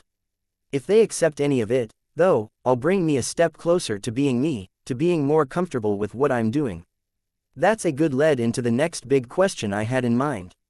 Who are you? I make a point of asking all of my clients this, but what should I call you? Weaver, Taylor, Skitter, all of the above. Maybe call me Weaver. I'm still trying to get used to the name. Okay, Weaver, and my next easy question is whether I can get you anything. Water. I remember you had a coffee cup in front of you in the interrogation room in Brockton Bay. It was tea, I said, and not right now, thanks. Okay, she said, making another note. Writing down some profound insights. I asked, gesturing towards the pad of paper she had in her lap. Details about you, your tastes and priorities. Maybe I'll have tea ready the next time we meet. Black, green, herbal. Black. Okay, she said. Another brief note. This is the first date, Weaver, if you'll excuse the metaphor. This is when I get a sense of who you are as a person, the fundamentals of who you are. I then use that to help you and inform you. You aren't obligated to take my feedback without question, or to take my advice as orders, but if we wind up being a good team, then hopefully you'll want to, because you find it genuinely helpful. I nodded. I know only a little about you from context, but I don't want to be one of the people who jumps to conclusions about you, so I'm second-guessing every detail that you don't personally share with me. I drew up a timeline, which was why I asked when you started running, trying to get a sense of what was happening for you and when. Any insights? Some, but we can talk about that another time. Later today, maybe. My point is, I'm trying to figure you out. So please forgive me if any of my questions seem too simple, or if I'm asking about things I should already know. The next set of questions are a little more serious. Do you want therapy? It's kind of obligatory, I said. I'd change my approach depending on whether you hated this but were playing along, if you really did want help figuring things out, or if you wanted therapy but didn't want it with me. She let that last bit hang in the air. When I didn't respond, Mrs. Yamada said, I would understand if you felt like you had to be on guard against me. When you were dealing with the Protectorate and PRT in Brockton Bay, it might have looked like I was one of the enemies. You were pretty decent to me, all things considered. Good, she said. She smiled a little. Thank you. Let me pose the question another way. You've said you're able to tolerate my presence. I nodded. Okay. Given that you've accepted me, I'm wondering what you think my goal is. You're going to report back to the guys in charge of the PRT and the Protectorate and tell them whether or not I'm of sound mind, whether I can join the ward's team without snapping and murdering someone. That's not it, she said. In fact, I may well do the opposite, depending on how this meeting goes, and avoid commenting altogether. My only goal is to help you. Help me, I asked. There's two very different paths we could take. The first is simple. I'd act as your therapist. I would be an objective ear, and I could equip you with tools to handle things like stress, anger, or anything else that concerned you. Anything you said would be entirely confidential, and I would decline to comment when the time came for your placement in the wards, so as to preserve that confidentiality. Isn't that damning? I asked. If you don't have anything good to say, they'll naturally assume you know bad things. I don't think so, she said. I've had upstanding heroes choose to exercise their right to confidentiality. If we started off by establishing this as therapy right off the bat, there would be enough forewarning that it wouldn't reflect badly on you. Okay, I said, the second route would involve me not being your therapist, but your advocate. We'd set you up with someone else as a therapist, and I'd focus on serving as a middleman, in working with the PRT, Protectorate, the wards and the wardenate gardener. I could, for example, talk to the warden about you getting a chance to run in the mornings, testifying that it'd be a good, healthy release. When the time came for you to be placed with the wards, I'd testify with all of the good and the bad, from what we've talked about here. That makes a lot of sense, I said. There's a middle ground between the two options, she said. I could certainly be an advocate for you if you were coming to me for therapy, or offer you a listening ear if you were coming to me for advocacy. With the knowledge that anything I said could be used against me, in that case. She nodded. So long as you know. I could really use an advocate, I sighed. I thought of how she'd composed herself, pulling herself together. It struck a chord, but I think I'd rather have you for a therapist. Thank you, she said. And I respect that you're willing to ask for help. That takes a kind of strength. I shrugged. Is there any particular place you'd like to start? She asked. We already touched on bureaucracy. You seemed a touch bewildered that I would respect you. She paused, as if waiting for me to chime in. There's other things, but it's hard to articulate them. Give it a try. It's sometimes easiest if you start with the underlying emotion. I feel, followed by the emotion, then talk about why. I nodded. I feel anxious, because I'm worried I'm not a very good hero. Assuming it isn't inexperience, is that so terrible? Being less than stellar, doesn't it say something ugly about me, if I make a pretty excellent villain and a crappy hero? Maybe it says something about your power, or it's simply past experience. I stress, you are new at this. When I was new at being a villain, I took on established heroes and robbed a bank, walking away with a small fortune. You had a team with you. I felt a hell of a lot more effective, when I count everything that's happened without teammates at my back. I dunno. So you're restless and anxious, and genuinely afraid, I said. I sighed. I feel afraid, because I'm starting to think that maybe my power isn't entirely under my control. There's a monster taking up real estate in my brain, deciding to use my power when I don't want to, and I'm pretty sure it's been getting more effective over time. Is this monster metaphorical? That's a very good question, I said. I leaned on my knees and stared at my hands. Is it just me, or is it my passenger, some inscrutable life form from a parallel universe that decided to give me powers, currently helping me manage those powers so my brain doesn't overheat? Or is there even a distinction? Did my trigger event fuse us to the point that the line is blurred beyond recognition? I can see where the idea would be frightening, she said. I've heard of some of these things, though the particulars and names differed. We don't know enough about them, about powers, even, and the unknown is daunting, especially when it affects you as deeply as your power seems to affect you. This lack of control, if I tell you I'm dangerous, that I'm going to hurt someone, intentionally or by accident, are you obligated to report it? Yes, if the risk is grave. Forgive me for asking, but are you going to hurt someone? Accidentally or otherwise? I shook my head. No, but it makes me wonder if something like that is a possibility. I've worked with a lot of young parahumans who had uncontrollable powers. There are options, like, it depends on the form this lack of control takes. Is it perpetual? Does it hinge on you losing focus? On your being tired, illness, anger? I'm not entirely sure. Sometimes when I've been knocked out, I've found that my power keeps going without my instruction.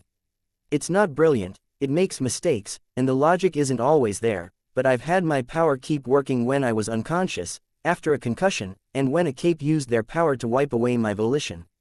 When I was tranquilized, after setting my bugs on director tag, they apparently kept going after him. Let's start with the fundamentals, then. I almost always recommend relaxation exercises and meditation to my patients with control issues. There's almost always a degree of improvement. The next trick is to find a way to track this. I'm getting a new costume. Maybe a camera. The most recent time I noticed it was when I was with Glenn Chambers. He showed me a video, and I saw myself using tricks I'd never taught myself.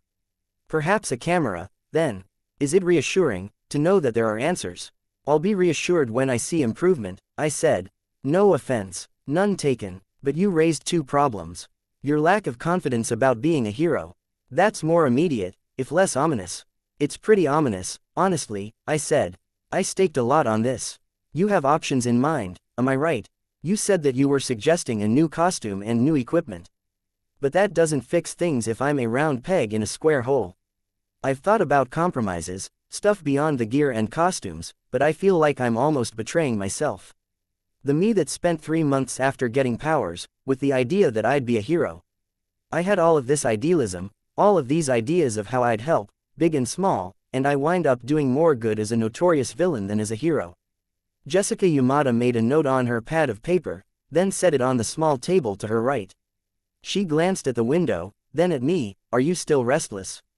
All the time, I said. Want to go for a walk? Hell yeah, am I allowed? I'll need to make a few phone calls. Middle schoolers swarmed around a very unhappy-looking team of wards, pushing, jostling, calling out, reaching to touch armor and costumes. The overcast sky was only just clearing up, causing the colors in the park to be all the more vivid. Why? I asked. Why are we here, or why is this happening? Mrs. Yamada asked me. Yes, this is happening because of you, in a roundabout way, Mrs. Yamada said. When your secret identity was revealed, it didn't take the media very long to discover that you'd been bullied in high school. Oh hell no, I muttered. People asked why more hadn't been done to reach out to you. And individuals like you. This was the response. I'm not sure this is a good thing, I said. These assemblies and events were always atrocious, with really bad speeches. I saw enough of them when I was in high school, I know. But superheroes have the wow factor, at least. I looked at the very uncomfortable Boston wards. They had enthralled the kids, but they couldn't do anything with them, with the crush of bodies. The teachers seemed to be enjoying the break, sitting on the far end of the field, in the shade. Want to wow them, too. I glanced at her. Not a fight, but a chance to be heroic. The PR that's been forced on your head won't be a handicap here, Mrs. Yamada said, and maybe it will help you feel a little more human, at a time when you're worried about the monster inside you. A little heavy-handed, I commented. A lot heavy-handed, she said, smiling. But it's a chance to be outside, instead of cooped up in yet another room, without worrying your life's at risk. I'll take it, I said. Thanks. I ventured into the fray. 100 kids, all probably from one school. I almost would have rather been up against Bambina. I called on every butterfly in the area, across the whole park. It took nearly a minute before they were gathered. I sent them into the crowd, flying over and around the mass of kids. Some of them screamed, others ducked, covering their heads. Not quite the delight I'd hoped for. Was this another point where I was underestimating what the effect of the swarm was, or were the kids just overreacting? It was only 500 or 600 butterflies. Whoever catches the most wins. I called out, go. The kids stared at me. Some were still reacting from the rush of butterflies. Go, I said, there's a prize. A good one. They scattered. Butterflies wove in around one another, around trees, out of reach and over heads, between legs and under tables. I watched the crowd, got the kids to bump into one another, gathered them into clusters where I had 10 or 20 students running after one group of butterflies, conserving effort and increasing the confusion when two groups ran into one another. When the mass of kids had burned off their initial energy, I joined the wards, still controlling the butterflies. Thanks, said one heroine in pale blue. A bit much, I asked. A guy with a fox mask said, you can't really interact with them when there's this many. There's no point. Good memories, I said. Better than nothing, but not great, Fox Mask said. Good memories aren't exactly why we're here.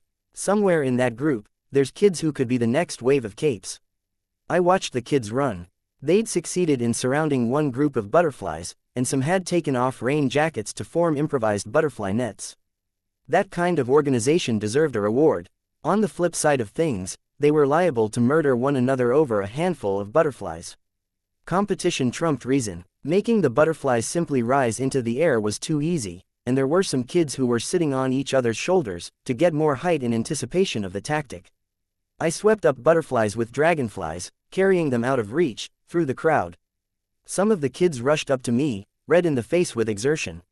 You're cheating. Not fair. I used to be a supervillain, I said. I'm allowed to be a jerk. Go. You two are in second place, but you're falling behind while you complain.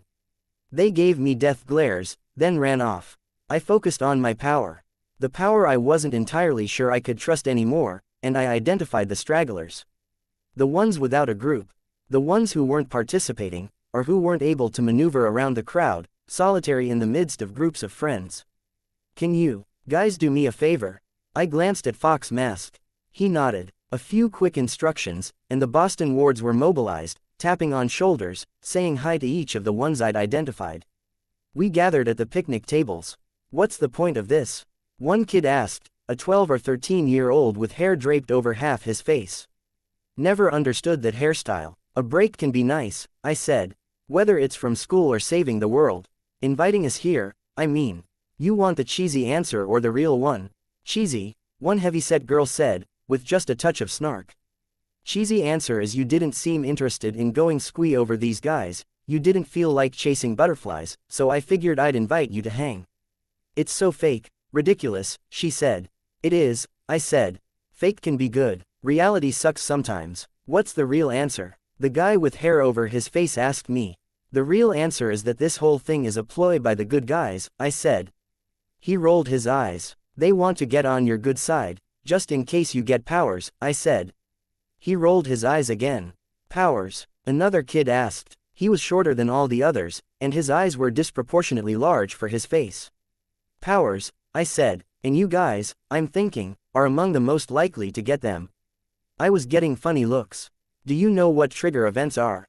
I asked. He shook his head. One of the boy heroes said, not sure this is approved. I cocked my head, turning to the kid with the hair in his face, see. It's a ploy. Big secrets. Not that big, Fox Mask said. I didn't find out about trigger events until months after I'd had mine, I said. It's how you get superpowers. Okay, that had their attention.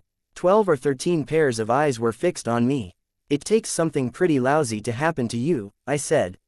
You get attacked, or you get hurt, or someone attacks someone or something you really care about, and you have nowhere else to turn, and you get powers. It doesn't work if you force it, Mrs. Yamada said, approaching the table, so don't try. Right, I said, though I was digesting a tidbit of information I hadn't had. Why are we going to get powers when they won't? Another kid in our cluster asked me. Because you were alone. It's a bit of a trend, I think, one I've noticed. I've seen a lot of powers, and I've seen a lot of people with powers who had similar things wrong with them. Labyrinth, Bakuda, Night, Fog, Mannequin, Siberian, Lung, August Prince, again and again, it's their ability to communicate that's missing, either because of their powers or because they chose to hide or mask their voices. I was thinking about it, and I think we parahumans tend to be loners by nature. Which might explain why we struggle so much as a community. So you're here to make nice, just in case. The boy with hair in his face asked me. That's the gist of it. I think the PRT's cunning plan is to get you on board before you get powers. As if, the boy retorted. Hey, Fox Mask said, not cool. We're trying to be nice here. I could see a scowl, the glance away on the kid's face. I was put in mind of Regent for an instant. A similar personality. No, let's be fair, I said. Being a villain's an option. You did not say that, Fox Mask said, incredulous, it's not an option at all. The girl in blue looked at Mrs. Yamada, ex-villains corrupting the kids, and you're not stopping her. Mrs. Yamada was frowning at me. I'm going somewhere with this, honest, I said. If you're sure, she said. I can stop you at any time. You can. I looked at the gathered kids. A few of the less successful butterfly catchers had drifted away and approached. I always hated the speeches when I was in school, the preaching in auditoriums, the one-note message. Stuff like saying drugs are bad. It's wrong. Drugs are fantastic. Fox Mask said. Mrs. Yamada was glaring at me, but she hadn't interrupted. People wouldn't do them if they weren't. They make you feel good, make your day brighter, give you energy, Weaver, Mrs. Yamada cut in. Until they don't, I said. People hear the message that drugs are bad, that they'll ruin your life if you do them once. And then you find out that isn't exactly true because your friends did it and turned out okay, or you wind up trying something and you're fine. So you try them again. It isn't a mind-shattering moment of horrible when you try that first drug. Or so I hear. It's subtle, it creeps up on you, and you never really get a good, convincing reason to stop before it ruins your life beyond comprehension. I never went down that road, but I knew a fair number of people who did. People who worked for me, when I was a supervillain. I had their attention now, at least. This was probably going to hit the news as something like, ex-supervillain ward's member recommends drugs to kids. Whatever. Maybe I'd get a shit placement in the wards, but I felt more like the Weaver I wanted to be. It's the same, being a villain. I went there, I did that for a few months. Risked my life, hurt people, made an incredible amount of money, but I look back, and it wasn't worth it. I value the people I got to know and love far more than I do the money, the power, the fame. They're the only thing I regret leaving behind. How much money? The heavy little girl asked, grinning. You're missing the point, Fox Mask said. 15 or 20 million, I said, ignoring him.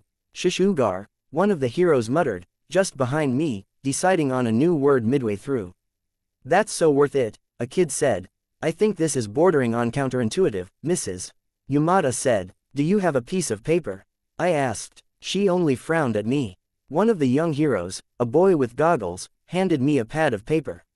Pen. He handed me a pen. What's your name? I asked the boy with hair in his face. Ned. I wrote it down. Ned. And you? I got the names of all of the kids I'd picked out. The stragglers. Maggie, Bowden, Ryan, Lucas, Jacob, Sophie, the list went on. 15 kids in all. I ripped off the sheet, then tore another sheet into squares. More pens. The goggle guy handed me a handful of pens. Each of you write down the most horrible thing you can think of, that you can reasonably expect to happen to you in the next few years. No need to get too complicated. Think of something horrible that would give you a trigger event. Write it down. I waited while each of the kids wrote something down. Other kids were gathering now, but they'd be bystanders. It was the stragglers who were the focus now. Hand your sheet to the person to your left. Boston wards, help me on this score. We're going to make up powers that sort of fit the trigger events, in a vague way. No need to be specific. If it helps, Mrs. Yamada said, more mental powers for mental stress, physical powers for physical stress. She's the expert, I said. Let's go. I want to pick my own power, Ned said. Too bad, you don't get to in real life, I said. You think I wanted bug powers? By the time we'd finished, more of the butterfly catchers had come back. They were watching, now. Ned gets the ability to fly. I'd left him for last. In some sort of ranged attack. Kind of like Legend. Sweet. But no power is really that simple. So, you fly by blowing. Like a balloon with the end untied, only with more control. You attack by blowing too. No, that sucks. Too bad, I said. It's not all fun and games. What was your trigger event, Maggie? The heavy-set girl frowned, blushing a little. Someone chopped my wiener off. How does that? It doesn't matter, I said. Someone hurt you badly, and you got a more physical power. Reynard said I got super strength, and regeneration. She looked at Fox Mask. I had his name now. A little boring, whatever. Okay, now, on the back of the sheet, write down whether you're a hero or a villain. Your choice. This has got to be a trap, she said, so hero. Okay, I said, and do you join the wards, or no? Join us, Reynard whispered, urging her. Kind of seems like a pain. Reynard groaned. I'm wounded. So you're on your own, or you join another group. Another group, okay. And, Bowden, the kid smirked. Screw that, I want $15 million. Villain, okay. Ryan, we went around the circle, until everyone had their affiliation. I don't suppose you'd have any dice? I asked the wards. The goggle hero handed me a handful of dice. Oh shit, Ned said, you conned us into playing Dungeons and Dragons. Nothing so complicated, I said. Roll, Ned. A 3 is bad luck about your powers, a 2 is bad luck about your life as a cape, and a 1 is really bad luck. He rolled. A 3. Ah, what? No. Okay, I said. Your powers came with a drawback. I blow air. I already got screwed. Your power came with the ability to understand air currents, which you need to fly, I said.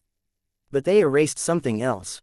Your sense of direction is gone, unless you're using it to fly. Wherever you go, you get lost. It's bad enough that you can't do anything on your own.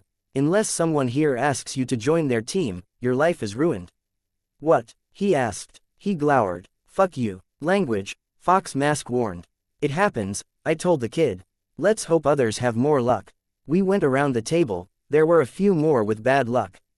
I found it interesting when the Boston wards volunteered penalties. One involved a trigger event so public that a kid had to abandon the idea of a secret identity.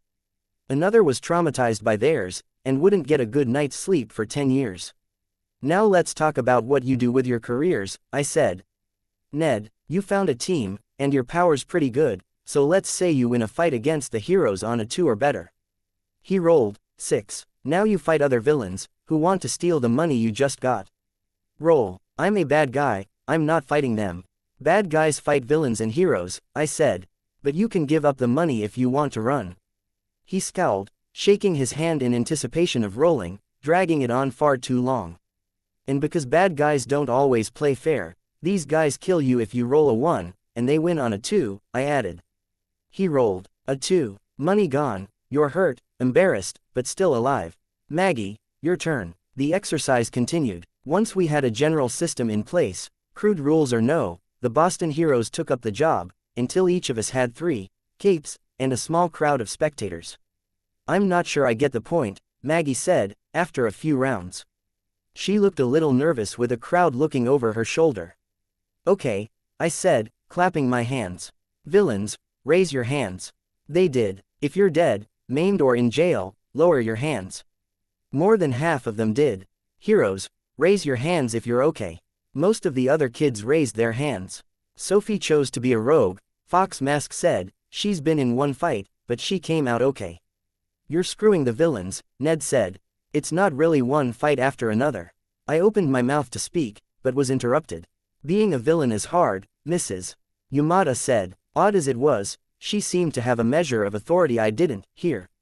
Weird, that the kids would listen to her because she was an adult. And not someone who'd actually been in the thick of it. Weird and frustrating. 1 in 20 might make it in the long run, I said. If they're lucky, if they're good, if they have friends they can count on. Pat yourself on the back a little more, Reynard said, a little sarcastic. The girl in blue elbowed him. I made sure to look each of the participants in the eye as I spoke. I wasn't satisfied doing what I was doing, as a villain. I switched sides by choice. Think about that, even after all of that, after everything I had, even though I felt pretty good, spending all of that money on helping people in my neighborhood, being front page news, I gave it up. I knew it wasn't time for it, that I should let that sink in, but people were talking more in the back of the crowd, jostling or getting restless. So let's say there's an Endbringer attack, I said. Time to decide. Do you volunteer? Nobody moved. We need volunteers, or it's over, I said. Hero or villain? Maggie put her hand up. 1, I said. Not enough. Others raised their hands in turn. 5 volunteers out of the 8 who were still in the game. Ned was among them. Roll, I said. I handed over the dice. 1 in 4 chance you die. The kids rolled, 1 by 1. 3 dead. You rigged the system, Ned said, a little petulant. I'm being a little harsh, I said, but this is it. It sounds dumb, but being a cape means beating the odds, again and again. If you're a villain, the reward is pretty damn good, but the risk is bigger. You saw how few villains actually survived intact. Even then, a lot of them lost their money, or got hurt. I glanced around the group. That's my pitch. Take it from someone who's been on both sides. Being on the side of good, it's safer, a hell of a lot smarter. Know that there's always going to be someone out there that's stronger, and, the ringing of phones interrupted me. Multiple phones, all at once, both the wards and Mrs. Yamada. A sick feeling welled in my gut. The wards looked at their phones. Mrs. Yamada was the only one to raise hers to her ear. I closed my eyes. Yes, Mrs. Yamada said. You're coming here. Okay. Yes, of course. The Boston wards are here. Yes. I felt like my chest was clenching around my heart. The kids had fallen silent. Weaver, Mrs. Yamada said. My voice was quiet. I'm not ready. My new stuff, it's not prepared. Defiant says he has your old costume. He can spray it white. If you want, swap out the lenses. It won't be pretty, but it'll be better than what they gave you. I opened my eyes. The kids were wide-eyed. Which one is it? I asked her. Behemoth. Seismic activity building in New Delhi. He hasn't appeared yet. I nodded. You don't have to go, she said.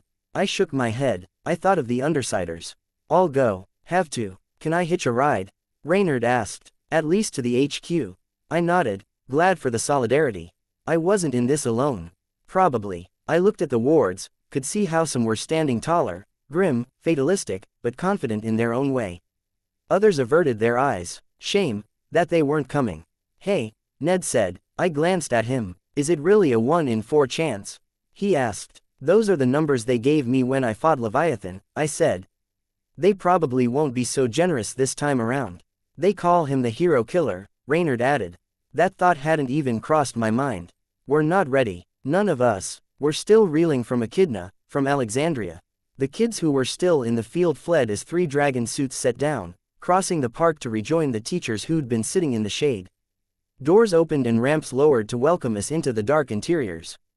Defiant and Dragon were inside the Pendragon, waiting for me, Defiant carrying my skitter. Costume, Dragon holding a new back compartment, wings extended, 2 mechanical limbs sticking out each side. It wasn't everything I'd asked for, but it was something. I glanced back at the kids. The ones who hadn't cleared the way for the crafts to land in the park were still at the tables, along with 1 or 2 wards who apparently weren't coming. Still owe you that prize, I said. My voice sounded funny. Was going to con Defiant here into giving you a ride. Doesn't matter, a girl said. She had the most butterflies. Really? I nodded. It had meant something to me after all, getting the chance to do this. I met Mrs. Yamada's eyes, nodded. She nodded back. Gathering the skitter costume and the lightweight jetpack into my arms, I watched the kids as the doors slid closed. None of them wished us luck. Maybe we didn't need any further reminders about our chances. Chapter 243, Drone 23.5. The waiting was the worst part. My restlessness was cranked up to 11, cooped up in the craft with Defiant and Dragon, waiting to cross half the world. Dragon was focused on piloting the craft, unable to speak, in any event. Defiant was busy communicating, which translated to being inaudible as he kept the vents of his mask closed. From the images on the monitor, he was clearly tracking who was coming, our forces, the Endbringer in the high-risk areas. I watched for a time, saw the cape count rise. A screen filled with lines of text, noting the hero teams who had committed to the fight, numbers beside them to tally the total numbers. For every group that joined, I felt myself growing a touch more nervous. More participants in the fight was a good thing, but so many small teams. I couldn't read half of the names of the groups on the list, but there was nothing to suggest it was organized. I shifted my weight, sat, stood, stretched. Agony. Being in a prison, I didn't have the luxury of a full wardrobe, certainly not the bike shorts and tank top I tended to wear beneath my costume. I had only underwear, and I needed to change into the new costume. I could have waited, but I wanted to hit the ground running. Worse, the boxes with my butterflies within were in one of the crafts that followed just behind us, carrying a full contingent of capes. But Defiant was engrossed in the monitors, and that left me debating the merits of modesty over being ready. I stripped down, pulling on my old costume. They'd said something about painting it, but I wasn't sure I wanted to wait for that. I left the major armor components off. The pack they'd given me, it was the wrong color to match with the armor. I'd be sacrificing the ability to keep things inside my utility compartment, but I suspected this would make up for that. There were built-in wings that folded at a juncture, like dragonfly wings with joints, and there were the arms. The controls seemed to be worked into gloves I was supposed to wear beneath my costume. I found that there was a hatch, but it was small, barely larger than my hand, and the space was shallow. I sent bugs inside to explore, and found a series of fine switches. Redundant controls, Defiant said. I looked up. He'd turned away from the monitors.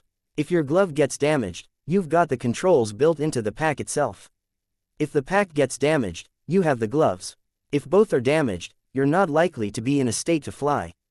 It might take getting used to, but this will give you the ability to move faster if you need it, and it's very possible you'll need it this afternoon. You built it so fast. I wasn't with Mrs. Yamada for even 2 hours, and you put this together. It's made using components and technology we already have. 4 anti-gravity panels, like those Kid Win had in his hoverboard, Defiant said, angling his hand to indicate the general placement. 1 at the very bottom, 1 above that, facing more back than down, and 2 more at angles on either side. Okay, I said, that gives you lift, the ability to offset gravity or momentum in a given direction, but the acceleration is low. Expect 0 to 30 miles an hour over 8 seconds. It won't carry you out of the way of trouble, understand? It won't stop you if you're moving at terminal velocity, unless you're falling a long way. I nodded. The wings are a modification of technology that was confiscated from a cape called Stinger. Missile-themed, not wasps and bees. They've got a venting exhaust system we repurposed. It toggles between using either anti-gravity or propulsion. They should give you an easier time orienting yourself, or more speed pushing yourself in a particular direction, but not both at the same time. While the wings are intact, you should be able to manage 0 to 45 in about 3.5 seconds. That ends if the wings break, and they aren't made to be durable. I nodded. It won't let me flit around the battlefield, but it'll give me some vertical movement. Yes, he continued, indicating lines with his finger. We build 19 tracks into the device, that you'll be able to control with the bugs you direct into the interior. 1 for the on-off switch, doubling as an override for the glove handling, 4 for anti-gravity panels, 8 for the arms, 6 for the wings. You're sure you can handle all that? Multitasking is a strength of mine, I said. If it's anything like controlling Atlas, it'll become almost subconscious. I hope so. You'll want to learn with both the glove and the insect control. There's also limitations on energy and fuel, for the anti-gravity and propulsion, but not so limited that you'll run out by the end of the day. You have time to review the documentation Dragon put together. Pay attention to the particulars of the flight pack's vulnerability to electromagnetic radiation. While the wings are deployed, one good hit will scramble it and render you flightless. While the wings are withdrawn and the casing closed, it should be shielded against all reasonable M sources. I'll have to stay close to the ground then, in case it gets scrambled. For now, can I practice? I asked. Not flying, but the arms, and moving the individual components. The arms aren't done. Keep them out of the way for now. Until I figure out a way to approach the internal design, they'll have about as much strength as a newborn baby. I nodded. I really appreciate this. Anyways, you two went above and beyond the call of duty. It's not customary for tinkers to design things for teammates. If they do, it's on a relatively small scale, simple. Kid Win making Gallant's armor, for example. Any device requires a great deal of upkeep. Time is spent tuning, calibrating, repairing and identifying problems. Each device created is something the tinker then has to take time to maintain, and mass production means the tinker becomes tech support more than an innovator. Dragon and I don't sleep, or sleep very little, but even for us, it isn't effective. Far better to invest our time into the artificial intelligences and the ships. But you're doing this for me. I in particular, wronged you, Defiant said. I know that even now, we're not fully on the same page, but I now believe you did start out wanting to be a hero, and I may have played a part in your drift from that path. I've put myself on the line to recommend you to the wards, and I'll dedicate the time and equipment necessary to get you on track. Thank you, I said. Really, thank you, if you don't mind, he said. He paused, glancing at Dragon. Then he continued, I'm working on being more humble, but I think I will always have a certain measure of pride and an excessive focus, to the point that I lose sight of the periphery of things. I'll forgive your past transgressions if you look past mine, and if there's any disparity in the two, I'll make it up for you with this. He lowered his head to indicate the flight pack. And I'd ask you to spare my ego the reminder by accepting this without thanks. I've worked with Rachel, with Bitch, I think I can do that much, I said. When this is over, today, if we're all still alive, I will maintain 2 of these packs for you, and you can switch to the spare if one needs repairing or recharging. Some of it's of Dragon's design, but the maintenance will be left to me. If you have questions, I'll answer them, he said. And the latter half of the statement was left unsaid. But let's not talk of this any further, unless it's about the technical aspects of the device. He had already turned back to the monitor. There were 3 screens filled with columns noting the various teams who were showing up. How long until we arrive? I ventured. 45 minutes. I nodded. We're going to show up late, aren't we? Inevitable. Dragon already has had every combat-ready craft on standby in Eastern Europe for a week now. They and the local forces will have to hold the fort until then. Okay. The computer opposite mine is available. Dragon is pulling up the documentation on the flight device now, if you need something to occupy yourself. I glanced behind Defiant, noting the terminal and the stool that was built into the craft's cabin. I took a seat, resting the pack on my right thigh. Okay, so they'd found the time to pull together a flight pack with some anti-gravity and propulsion systems. I could believe that. But the documentation, who had time to draw out 21 pages of notes on capabilities and limitations, on top of building the thing? Especially when it was all drawings, rather than typed out words. I wasn't about to complain, but it did leave me reconsidering what Dragon's specialty might be. I'd thought I worked it out, but the speed with which she'd pulled this together, my bugs found the channels inside the suit, and I set about experimenting with it, working through the various steps for moving the wings and the individual limbs. Each track inside the pack's interior was a narrow corridor with very sensitive switches along the interior, so that any movement of even something as diminutive as a ladybug was capable of pushing them. The sensitivity would need to be calibrated at a later point. As it stood, any jarring impact would briefly lock all of the inputs in place, so they wouldn't read the impact as contact from a bug and send the wrong signal. I had to shrug out of the upper half of my costume to get the gloves on beneath my costume, but I managed to get everything set up. There were too many straps and no room for them to slot beneath my costume, so I connected them over the costume's exterior, beneath the armor, and cinched every strap tight, doing up the metal clasps once everything was comfortably tight. There were 4 arms, each a little longer than my arms. The control was a little simplistic, with only 2 switches for each limb. I imagined it was similar to an artificial limb. I folded them close to my body, so they hugged my lower ribs and the space just beneath my breasts, and then left them be. The wings were just as simplistic, but had 3 switches each. 2 to move and reorient the wings, with a third to switch between the anti-grav vent and varying amounts of propulsion. I didn't dare experiment with that in an enclosed space. I read and reread the documentation 10 times over, because there was precious little else to do. "We're landing in a minute," Defiant announced. Estimated 8-minute wait before the last craft from North America arrive on site and a cape by the name of Silk Road deploys a corridor. I nodded. "We picked up your old team," he said. "Sent a craft." I turned around, surprised. "Stipulations of your membership in the wards dictate that you aren't to extend contact to them." "Oh, right, shitty. Keeping in mind that there are likely going to be cameras and cell phones pointed at you throughout this incident," Defiant said, glancing at Dragon, "you're free to do as you wish. So long as you don't do anything troublesome on camera, I don't expect anyone will make an issue of it. It might even help if you allow others to record you, so it's clear you aren't doing anything questionable." I glanced at him. "Dragon's suggestion, not mine," he said. "But I don't object." "Thank you," I said, meaning it. "Thank me by staying out of trouble," he said, brusque. He glanced at Dragon, then back to me. "And you're welcome." She can communicate with him, but not with anyone else. "Why?" I nodded. You reminded me, when you said there'd be people getting camera footage of me. Mrs. Yamada said I should start recording myself while I'm in the field. I know we still have to talk about my costume, and it's too late to make any updates, but I wouldn't mind having it, especially for the next high-intensity situation. "We'll see," he said. I nodded. The craft set down, the doors opening. My mouth dropped open in surprise as I took in the scene. The area was a flat, open field with knee-high grass. Settled on it were 20 of Dragon's ships, with 2 to 16 capes to each. People were stepping out, stretching, meeting others and talking. Almost all of them were from the Protectorate and the wards. Others included Haven, a villain group I didn't recognize, and one of the corporate teams I'd seen before the Leviathan fight. And the Undersiders. I sensed them with the bugs in the field. I felt a measure of hesitation. Time to test out these wings. It wouldn't do to faceplant in front of all of these heroes. I was tentative, as I sent a bug down a tight corridor with innumerable tiny switches. Only one corridor, one switch. A panel kicked to life, gentle. I nearly tripped as I stepped forward and was lifted an inch or 2 higher off the ground than normal.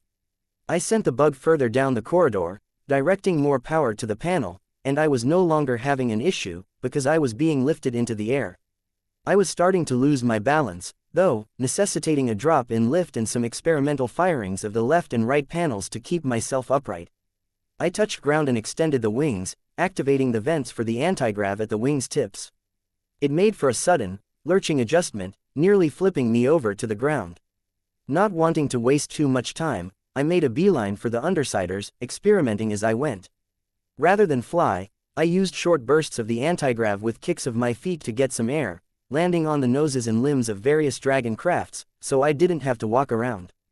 "There she is," Tattletale said, "and she's flying." I settled on top of a head, swaying for a second as I touched ground and found my center of balance. "Floating, until I get more practice." "Close enough," she said. She flashed a grin. "Fancy." They were all present, Parian included. Accord, Citrine and the woman with the water powers were all present. I couldn't recall her name. Ligeia, she had a costume, now. Or an evening dress, rather, with a conch brooch and mask. More than Parian, I was surprised that Accord had come. Fléchette, now Foil, stood off to one side. She'd donned a black costume, which I was pretty sure was made of one of my failed attempts at a tattletale costume, using asymmetrical belts, boots, armor and gloves to cover the areas where I'd tried to embellish. Her mask was an opaque pane, like clockblockers, but black, with silver trim at the edges. "You're wearing your old costume," Gru said, finally. "Haven't had a chance to make a new one," I said. "No kidding," Regent said, his tone dry, too busy making license plates, dropping the soap. "I can't believe you went and became a hero," Imp said. "What the fuck? How the fuck do you off a major cape and get invited to the wards?" "It's complicated," I said. "Are you getting by?" Gru asked. "Not as well as I'd like," I said. "But surviving. Are you guys okay, leaving your territory like this?" "Hey now," Regent cut in. He stabbed a finger at me. "Aren't you supposed to read us our rights before questioning us?" Imp snorted. Gru smacked Regent across the back of the head, a little harder than necessary. "It's all good," Tattletale said. She grinned. "Booby traps, some misdirection. I figure we can afford to be gone for a day. We can look forward to going back home to see some bruised egos." Regent's dad among them. "You're being safe?" I asked. "I mean, we've taken on some monsters, but this is Heartbreaker, and the repercussions of a lost fight are kind of, well, permanent. There's no undoing his power." "Like I said, it's all good." Tattletale shrugged. "You with a team?" Gru asked. "Or with us?" "No idea. As far as I know, I'm independent," I said. "I'm not sure what that means, yet, but way I figure it, I'm going to do whatever works best in the moment." "Isn't that how you wound up with us in the first place?" Tattletale asked. I didn't have an answer to that, so I shrugged. My eyes followed Foil as she walked over to talk to Jouster. He handed her an arbalist, and a quiver of needle-like bolts. When she took the quiver, he gripped her wrist, speaking something in a low volume. She nodded as she replied, saying something I couldn't make out, and he let her go. Wordless, they parted, him rejoining his team, Foil moving to Parian's side. I wanted to say something about that, but what? I didn't get the vibe she was a double agent, but I imagined there was something more to that. I turned my attention back to the Undersiders, and my eyes moved to Rachel. She was sitting on the ramp at the back of a craft, her dogs clustered around her. She was stroking Bastard, using her fingernails to get in deeper than the base layer of fur. Finally a chance to talk, and nothing to say. The silence hurt me more than any accusations or insults. "I don't know how to say this gracefully," I said. I paused, noting the presence of a hero nearby who'd raised a camera towards me. "Whatever, I'd say it anyways. But you guys mean a lot to me. I'm sorry I didn't say it before, but I couldn't without letting on that something was going on. You're my family, in a way. As lame as it might be, I love you guys." My head turned from Gru to Rachel to Tattletale as I said it. "Guy," Imp drew out the word. Parian and Foil gave her an annoyed look. I smiled a little, despite myself. "Fuck off. Are you trying to get someone killed?" Regent asked. "That's totally a death sentence, telling someone you love them, tying up loose ends." "She'd be getting herself killed, going by the rules," Tattletale said. "Don't say that," Gru said, his voice quiet. With a touch more seriousness, Tattletale said, "No dying, okay, Skitter." "Weaver," I corrected. "Skitter," she said. "Here, today, you're Skitter. Consider it a good luck charm. And no dying. I'll say it as many times as it takes, until it gets through to you." I shook my head a little. "No dying. That goes both ways. Way I see it," Imp said, "she's gone soft. Real quick, too. Getting affectionate, lovey-dovey. Alternate costume, too," Regent said. "White, light gray, baby blue, electric blue," I said. I was smiling now. I used the flight pack to slow my descent as I hopped down from the head of the craft. I pitched my voice lower so I wouldn't be overheard, and poked Regent in the chest. "Fuck you guys. I'm as badass as ever. Recommending drugs to kids, strangling a 10-year-old, forcing bugs down my allies' throats, killing Alexandria," Regent said. I said, and I could feel my heart plummet into my stomach. All at once, I was left wondering just how many capes here were secretly blaming me. "Asshole," Tattletale told Regent. I folded my arms, feeling a chill, the summer warmth notwithstanding. We may pay for that today. I think we're fucked in general, Tattletale said. But no sweat. Wheel, she snapped her head around. There was an uncharacteristic emotion as she swore under her breath. Fuck, he's up. A second later, the ships each spoke in their identical voices, out of sync not because of any flaw in Dragon's program, but due to their positions across the field, and the delay of sound traveling. A chorus, Behemoth has surfaced. Return to your craft as soon as possible. Supplies will be provided while we are en route. Individuals on the ground may or may not be left behind. See you on the battlefield, Gru said. See you, I answered. I felt a tug of worry. I had almost hoped he'd sit this one out. He didn't tend to do well when it came to facing down the real monsters. I bit my tongue and started up the flight pack. Don't hold back now, Regent said. I could see that he was watching the guy who was still training his camera phone on me. Regent turned back to me and extended his arms, injecting fake emotion into his voice. You know we love you too. I kicked off, just barely floating out of reach as he tried to fold me into a hug. Jackass. He was back to his casual, detached attitude in an instant, showing just a touch of swagger as he stepped back to rejoin the others. He gave me a sloppy mock salute. I shifted my ascent and set foot on the head of the craft that had been behind me. Just remember, Tattletale called out, you're officially Skitter today. Don't be a hero. No point to all this shit if you do something brave and get yourself killed. Not sure about that, I said. About being Skitter, not the getting killed bit. Heroes were rapidly retreating to the craft. I didn't have long. There was so much I wanted to say, but, shit. Rachel, I said. She glanced up at me, her eyes almost hidden behind her hair. I could see the hurt in her expression, a raw feeling. The letter, it helped. All of the letters meant a lot to me, except Imp's. But yours especially, she grunted in acknowledgement, setting Bastard on the ground, then stood. And I'm probably going to get crucified for saying this, but I still consider you a friend. Someday, after all of this has settled down, when you don't need to be a villain anymore to take care of your dogs, and I'm okay where I'm at, I want to hang out again. Throw the balls for the dogs, clean up dog shit, go for walks. Whatever works. Saying shit like that, you're signing death warrants. Regent said, his hands to the side of his head. Stop it, you lunatic. I shook my head, then turned and took flight. All around me, doors were shutting. If it weren't for my bug sense, I might have lost track of where Defiant was. So many dragon ships, no two quite the same. I entered, and I could see Defiant standing in front of the monitors, his arms around Dragon's shoulders. One of them must have acknowledged my presence, because the doors of the craft began shutting behind me as I made my way inside. Odd as it was, I hadn't fully parsed that they were together before now. I approached, quiet, and watched as the drama on the monitors unfolded. The bugs from the field followed me inside, clustering around me. Behemoth, nearly 50 feet tall, was still standing in the midst of a collapsed building. The structure had no doubt fallen on top of him as he emerged, and the debris was ablaze, casting his gray skin in hues of red and orange. He didn't seem to care about the building. Dragon's AI were already attacking him, each from the greatest distance possible. The camera shook, out of sync with the timing of the strikes, as the vibrations took time to travel to the distant cameraman. Heroes were fighting, contributing pitifully little to the assault. They were too distant to make out. Locals, I asked. Defiant turned, reacting as if he were surprised I was present. Yes, don't ask me to pronounce their names. Sahasi Penka, Dragon said. I glanced at her in surprise. You can talk, all of a sudden. There was a pause. Little. She felt she needed to be able to communicate, Defiant said.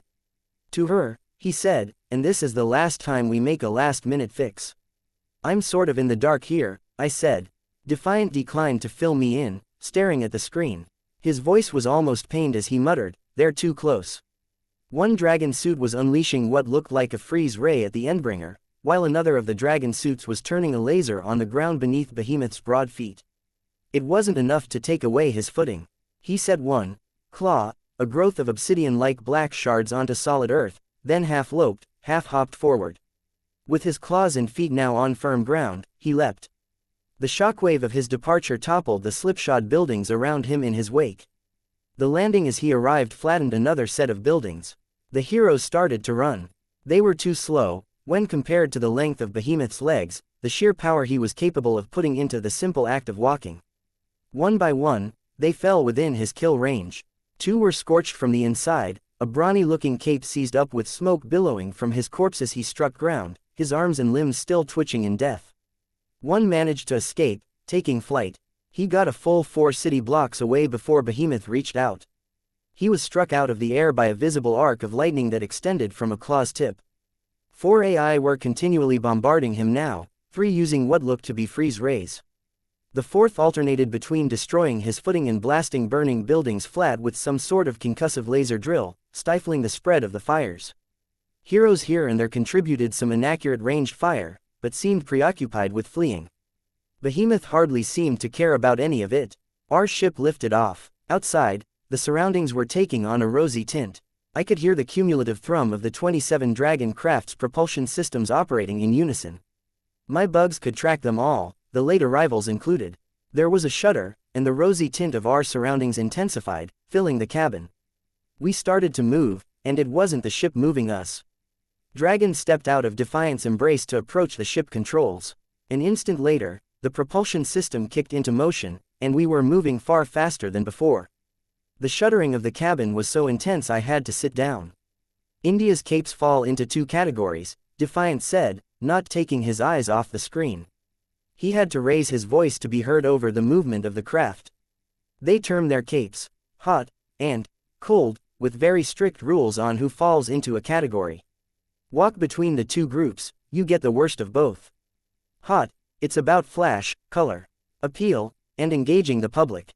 Villain or hero, they're cape celebrities. Cold, it's bloodshed, violence, assassination and secrecy.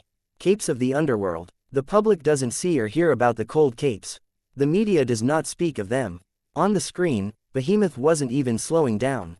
Another arc of lightning lanced across the cityscape, setting a dozen fires. The houses looked shoddy, dirty, and were apparently very flammable. The flames spread quickly, and plumes of smoke were streaming towards the overcast sky. The capes that are getting killed, they're Garama, Dragon said. Hot, we need the ones with killer instinct, Defiant said. The ones who fight for real, not for play. The cold capes, Thanda, Dragon supplied the translation. Question is whether the Thanda think it's worth breaking the rules and emerging from the shadows, Defiant said. Did last time, Dragon said, her words bearing an odd cadence. She approached me, holding an armband and a silver packet. I accepted them, turning both over in my hands. Radiation pills, she nodded, holding up one finger. Take one. Yes, she said. Still, I asked, but she just touched one side of my face. One finger was under my chin, and I raised it, looking up at her, confused.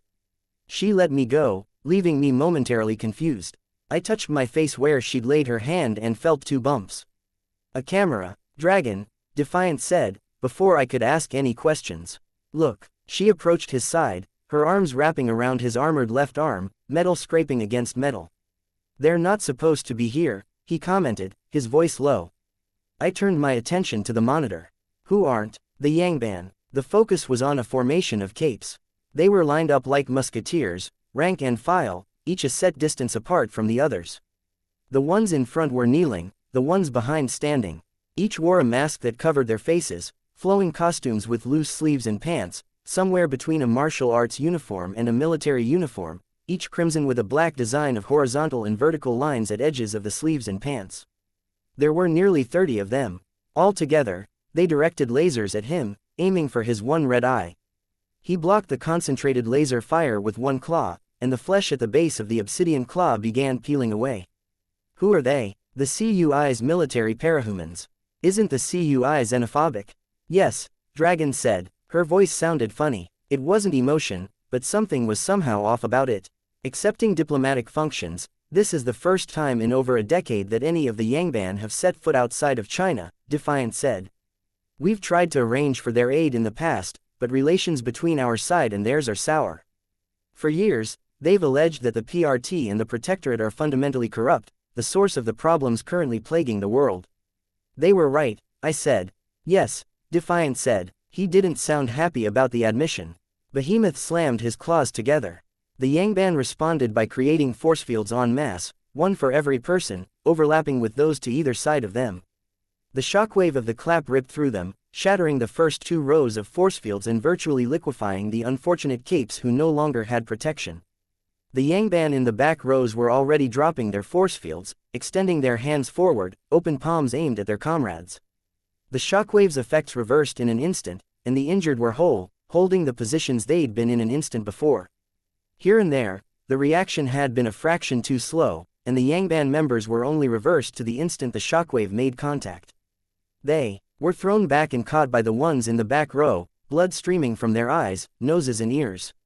One was saved much too late, and the process of being liquefied was only repeated, splattering the Yangban soldier who'd failed to react in time to rescue him. Behemoth unleashed a rolling tide of flame, and the remaining 28 Yangban fled, using a combination of enhanced speed and flight. The remains of the dead member were left behind. I can't tell if this is a good thing or a bad thing, I commented. With luck, they've changed their minds and we have much needed allies, Defiant said.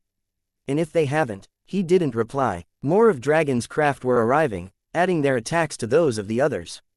I could recognize the wheel dragon, using some sort of tuned electromagnetic pull to draw away the loose rubble from beneath Behemoth. He sank nearly 10 feet as the ground shifted around him. He struck the wheel dragon with a bolt of lightning, flaying off a few plates of armor and destroying the wheel. It opened its mouth and launched cannon fire at him. The shells exploded into blobs of containment foam, fireproof, sticky, virtually impossible to remove.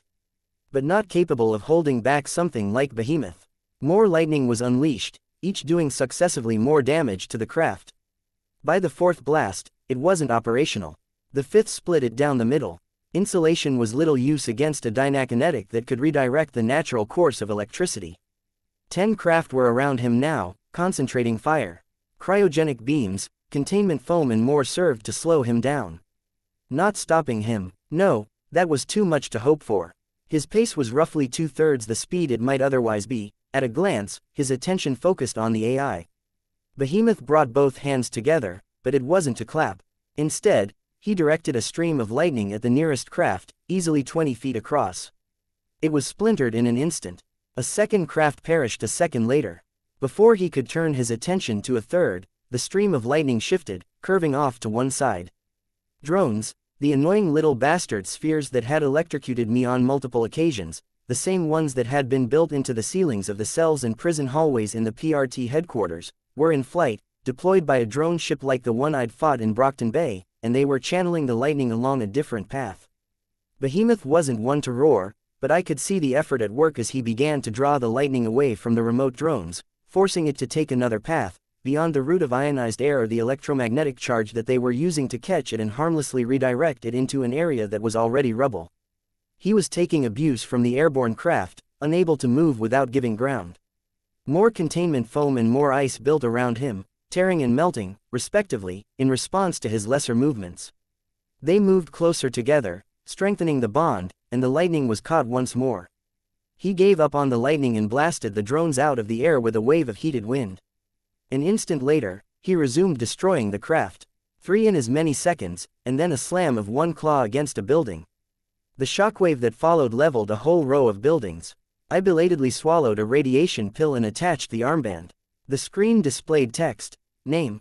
Weaver, I said. The letters appeared on the screen. I confirmed with a press of the button. A map of my surroundings appeared, a landscape rushing by. In one corner, the distance to Behemoth was noted, rapidly counting down. I could see the runway an instant before the ship touched down. The rosy glow was still present. As the ship cut back on forward thrust, the craft touched the runway belly down, skidding to a near stop. The red tint that surrounded everything disappeared, and Defiant caught my arm with one hand, holding on to a beam in the ceiling with the other. The ship activated one thruster, and the craft swung around. The other thruster kicked to life, and we took off, still bearing some of the forward momentum from earlier. We were moving in a near perpendicular direction to the one we'd been traveling earlier. Defiant let go of my arm. When I looked back at the screen, nearly half of the city was on fire. Black smoke choked the skies, a stark contrast to the cloudy sky of only minutes ago. Were they able to evacuate most? Defiant asked. No, Dragon answered. Our craft touched ground, and I glanced out the window to see a sliver of what the monitors showed. A sky choked by darkness, a city aflame. The glow of his single eye cut through the smoke, and I was reminded of Long. Of that first night, on the rooftop, when one of Lung's eyes had been swollen shut, the other open. Lung, like Behemoth, had been virtually untouchable. This was that same scenario, that same fight. I couldn't hope to win. At best, I'd manage a distraction, a momentary handicap, but he'd recuperate, and given the chance, he'd murder me with a casual ease. This wasn't a rooftop, but there wouldn't be an easy means of escape. And just as I'd acted to stop Lung from hurting what I thought were innocent kids, I was acting here to save lives. The same thing, but on a far greater scale. The danger, the stakes, all scaled up by 1,000 times, 1,000,000 times. The back of the craft opened, and Defiant led the way as we made our exit. Spotlights cast much-needed light on the immediate surroundings. The ships had settled in a ring formation, some posed above the others, as if providing a protective enclosure. Weapons were directed outside, and one craft loomed overhead. For now, we were as safe as we could hope to be. Chevalier, Rhyme and the rest of his new protectorate were all in one group, backed by their respective teams. A nearby crash made half of the people present, myself included, nearly jump out of their skin. It was somehow reassuring that Chevalier managed to retain his composure. "The ships have all arrived," Chevalier said. "I've received the data on the other participating teams. Those not already fighting will reinforce as they're able. We should expect record numbers, we shouldn't expect it'll help. Any news on the locals?" "Gathering and setting up defenses at India Gate," Rhyme said. "It seems to be his destination." "The gate? There's nothing there," Chevalier said. "Only population. If it's not a soft target," Revel said, "then we can play the long game, buy time for Cyan to arrive." "Let's assume it's soft. We made that mistake once, never again," Chevalier said. "Okay, listen up." He raised his voice, commanding the attention of everyone present. "We've already notified you if we believe you have the capacity to engage Behemoth. Anyone else is operating as search, rescue, and support. Maintain a distance of at least 100 feet from Behemoth at the very minimum. Get any closer, you probably won't have a chance of escaping if he decides to close the gap. Be mindful of line of sight, because he can and will tag you with a lightning bolt, and it's not something you can dodge. Assume every structure will fall down in a heartbeat, and know that there's no good place to hide and wait for this to be over. Keep moving and move smart." The crowd of heroes was utterly silent. I could see the Undersiders on the opposite end of the enclosure. The spotlights behind them rendered them little more than silhouettes with glowing edges. "There's no sugarcoating it," Chevalier said. "The fact that you're here, today, knowing the state things are in, you're the biggest damn heroes I've worked with. I'm not going to make any big speeches. Better we get out there and save lives. Hit him hard if you see the chance, keep an eye out for whatever his goal might be, communicate with other groups as best as you're able. Stay spread out so he can't wipe too many of us out at once. You work best with the people you know, so form your own teams, stick with the people you've operated with before. Go." Heroes, already gathered in their groups, mobilized. I started to approach the Undersiders. Defiant's hand on my shoulder stopped me. I could see Tattletale and Accord stepping off to one side, talking. She gave me one glance, offered me an apologetic half-frown, and then continued walking. "Why?" I asked. "The Chicago wards," he said. "What about them? I can function better alongside the Undersiders. Dragon thinks you can contribute just as much or more with the wards group, and they're the team that wants you." I glanced at the groups that hadn't departed yet. Some were getting geared up, another group had a cape touching each member in turn, turning their skin to what looked like stone. On the far end, past those other groups, I could see Tecton, Grace, and Wanton with 3 others I didn't recognize. They were looking at me. "It's the smart choice," he said, "but it's your choice." And, giving evidence to the statement, he departed, entering the Pendragon and freeing me to decide without his influence. I sighed, then activated the anti-grav panels to give myself some forward thrust, speeding me up as I moved to join Tecton's group. "Yep," he said, to one of the newbies. "Your leader, I'm Rakan." I asked, like it was in New York. "No, your leader as long as this fight lasts," Tecton said. I must have looked surprised, because he said, "You've been in 2 of these fights, right?" "If we count Echidna," I nodded. "I've only been in the one, and I was never the shot caller. That was a partnership between Raymancer and me, and he's gone." "My condolences," I said. He nodded, but my focus was on the other members of the team, trying to account for the resources I had available. Grace had changed her martial arts outfit for something with more coverage, a chainmail mesh like the PRT uniforms wore. Wanton still wore free-flowing clothes, but he wouldn't stay in that form. The other three, a girl with bands of metal running down each of her arms and legs, with heavy gauntlets, boots and a breastplate, a mask etched to look like a feminine face, with white lenses over the eyes. Her platinum blonde hair had 3 individual braids, 2 draped over her shoulders, with the ends bound in more bands of the blue-black metal. There was a guy in a cowl, with another metal mask, who reminded me a bit of Shadow Stalker, but he wore white, and carried no weapon I could see. And the last one, heavy set, with armor that seemed too generic. You're a rookie. All 3 of those guys are rookies, Tecton said. They cannibalized our non-core team members to supplement other groups, and, it doesn't matter, I said. I guess you 3 are getting thrown in the deep end. Names. Cuff, said the girl in blue-black armor. Annex, the cowled one told me. Golem, the last one said, his voice muffled by his helmet. I frowned behind my mask, perplexed. You named yourself after the little bastard from the Lord, no, he said. I could hear him sigh from behind his helmet. I'm thinking of changing it. If not from the trilogy, then, I fixed the pronunciation, compensating for how his muffled voice had modified it. Right, Golem, from the myth. I get it, never mind. Listen, we're going to move out, and you're going to explain. Your power's en route, you know who I am. There were nods all around. You're still okay with following my orders? Again, nods. I saw the Undersiders moving out, along with the ambassadors. We're supplementing and supporting the Undersiders for the time being. You okay with that? A touch more hesitant, they nodded. Then let's go, I said. Chapter 244. Arc 23. Drone, Interlude, Number 36. Lightning ripped across the landscape, following its own path, independent, breaking every rule that electricity was supposed to follow. It danced over the outside surfaces of houses, running across concrete and leaving glassy scorch marks in its wake. It touched objects that should have grounded it, channeling it into the earth, but leapt for another target instead.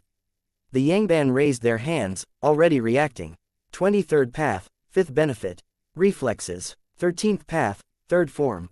Force field constructions, barrier. The force fields absorbed the worst of the energy.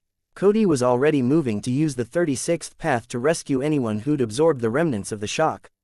None. It hadn't touched them. He was among the last of them to dismiss his force field. The force fields drained their reserves of energy, and weren't to stay up for too long. They'd been drilled on this. Qianxia. 3 ordered. They mobilized. 4th path, shallow flight. 9th path, short-range electromagnetism. They skated off of the little exposed metal that was available around them, car hoods and pipes, gaining speed to augment their flight. There were 42 paths in all. 42 powers. No, he corrected himself, there were 41 now that 17 was dead. More would die by the day's end.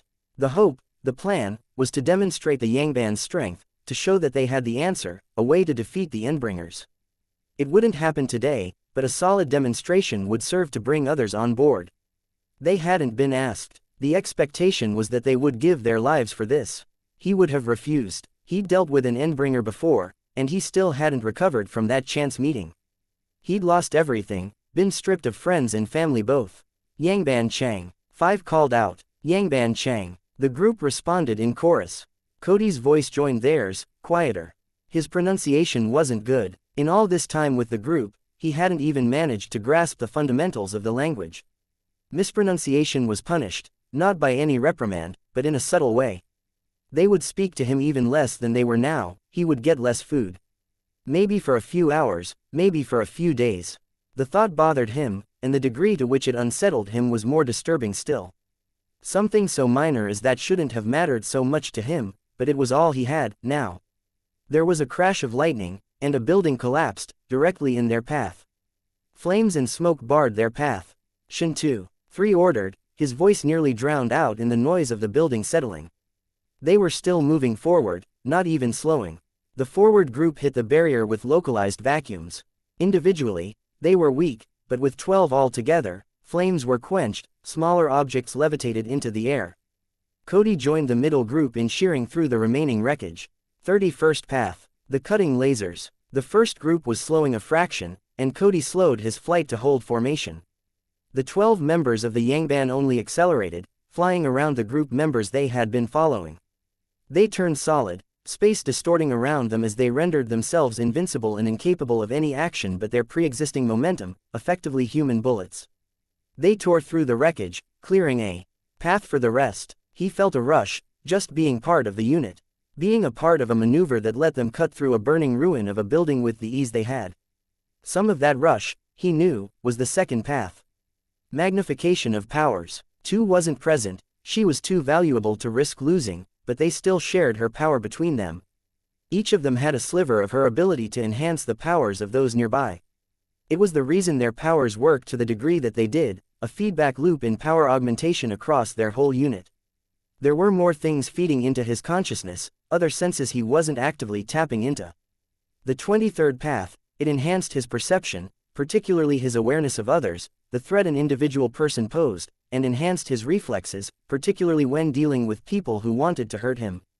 It was of minimal use against Behemoth, but it made him cognizant of the other members of the Yangban, aware of their breathing, the noises they made as they ran. In this way, the group subsumed him, rendered him a part of something overwhelming. For now, in the midst of this, the deep loneliness and isolation was gone. Language was almost unnecessary, beyond the 1 or 2 word commands he needed to know for particular maneuvers and directives. Zigzagging down the streets, they naturally settled back into their established rank and file. With every member of the group having access to the same pool of powers, placement in the formation was a question of experience and how expendable they were. Cody was an essential defensive asset, no use if he was taken out of action, so he rested in the middle of the group, surrounded by people who could protect him in a pinch. Rumbles marked the collapses of taller buildings as Behemoth advanced, somewhere a quarter mile behind them. The heat was oppressive. Even as they got further away from the monster, the fire only seemed to get worse. The smoke was the worst part of it, preventing them from seeing or tracking their enemy. It meant they couldn't see more than 100 or so feet around them, and they didn't have any idea whether they were going to walk straight into the monster's path or wind up encircled by burning buildings. Their flight depended on proximity to a solid surface. It involved hovering 5 to 10 feet off the ground while moving at 50 or 60 miles an hour. They had another means of flight, but less controlled, one that risked putting them above the skyline, obvious targets for a lightning strike. Was the Behemoth smarter than he looked? Was the destruction seeded in a way that would spread? Fires started where buildings were closely packed. Cody could feel his skin prickling. His mask was filtering out the smoke, but the heat, it was getting unbearable. Zhang Wen, Ten said. Zhang Wen, the group echoed her, their voices strong. It was an encouragement, an affirmation. Cody didn't know what it meant. He'd been with them for an indeterminate length of time, what felt like years, but he didn't feel any closer to grasping the language than he had been on the first day. He'd had help, briefly, but that had been stopped. Every member of the group was permitted to speak freely, but virtually every utterance was vetted by the group as a whole. If, like Ten, someone were to speak, and others were in agreement, deeming the phrase acceptable, then the response was clear. If the statement was poorly timed, or out of tune with the group's line of thinking, then it was ignored, followed only by a crushing silence. Cody had never experienced the adrenaline rush that Ten was no doubt experiencing over the simple act of getting a response from the squadron. The group had never deemed his statements acceptable, because his pronunciation was poor. He was a member of a tight-knit crowd, yet utterly, completely alone. Ting. One of the members in the rear called out. They dropped to the ground, their landings practiced, wheeling around 180 degrees by planting one foot on the ground and sweeping the other out. His force field was up before he even knew what the threat was. Individually weak, strong in formation, a makeshift bubble of overlapping force fields 20 feet over their heads. The glowing projectile swiftly grew in his perspective, giving him only a second to brace himself before it crashed down on the wall of force fields. The wave of heat was intense, even on the other side of the barrier. It seemed almost liquid as it spilled out over the edges. In seconds, they were surrounded in flame. The force field sealed it off, prevented superheated air from burning them alive, but the viscosity meant it was resting against the force field. Magma. They drilled on abstracts, on possible situations. Attacks from any direction, attacks in various forms. He'd never really considered the ideas behind dealing with magma, but he had the tools. Being a member of the Yangban meant being constantly drilled. They took your power, all but a fraction of it, but every member of the group had that same fraction. Every member was expected to know how to use every power, to know when and to do it in unison with the rest of the squad. A small handful of individuals in the CUI hadn't been brought onto the group. Null, the cape who made the Yangban possible, was independent. He couldn't be a part of the whole. Others included Tong Ling Ta, who had a power that was too slow to use, not worth the fractional decrease in power that came with including her in the network, Xianyu, the strategist, and Jia, the tinker that supplied the CUI with its devices, including the simulations for the drills. It was those drills and simulations that allowed him to react a precious fraction of a second faster as he responded. It kept him in sync with the others in the group as he joined half of them in letting his force field dissipate, simultaneously reaching out to apply another power. 30-second path. Nullification waves. The effect was short-ranged, and he could see the shifting in the air as it extended, passed through the gaps in the force field where the magma and heated air were only just beginning to leak through minuscule gaps. The waves generated by 32 served to stabilize. It stalled things in motion, warmed up cold things, cooled warm things.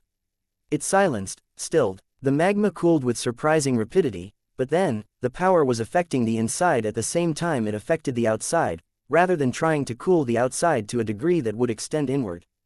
Path 32. It made him think of 32, the member. The source of that particular power. He snuck a glance at her. She was one of 4 outsiders, 4 people not native to China.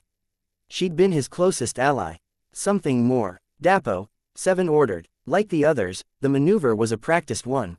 The last force fields dropped, and the group mobilized.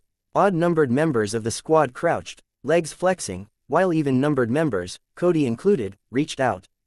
Path 14. Vacuum spheres. The odd-numbered members of the group pierced the barrier of cooled magma, and the vacuum spheres scattered the shards. Another sphere was already in the air, aimed close to them, if not at the exact same spot. Without even thinking about it, he trained a laser on it. Others were doing the same, or following suit. The glob of magma, still mid-air, was separated into loose pieces, no longer as aerodynamic as it had been. It expanded, fell short, disappeared into the cityscape between them and Behemoth. Each action Cody performed as a part of the unit was validating, affirming. It was a series of small payoffs for the drills he'd gone through for over a year, with smaller groups and the Yangban as a whole. The drills had been intense, with one new situation every 1 or 2 minutes, like flashcards, only they were holograms, color-coded polygons and shapes with just enough mass that they could be felt. If they failed the scenario, the offending members of the squad would be named out loud, the scenario shuffled back into the list of possibilities, so it might repeat in 5 minutes, or 2 hours. Cody was well aware of what they were really doing, between the 6 hours of drills and the 12 hours of schooling that combined lectures on the CUI with traditional education. He knew why they only got 45 minutes in total to eat for their 2 daily meals, only 5 hours of rest a night, why every minute of the day was scheduled. He'd always told himself that he wouldn't be a victim, that when the time came and he was indoctrinated into a cult, he'd recognize the targeted isolation, the practice of tiring him out so he'd be more amenable to suggestion, more likely to conform. He'd told himself that he would rebel and maintain his individuality. So stupid, to pretend he had that degree of willpower, in the face of crushing social pressure and exhaustion. It had taken him nearly 5 days after he left the basic training and joined the official team before he realized what was going on. The saddest part of it was that he was fully aware they were brainwashing him, indoctrinating him, and there was nothing he could do about it. Despite himself, despite the pride he'd once had as a person, he wanted acceptance.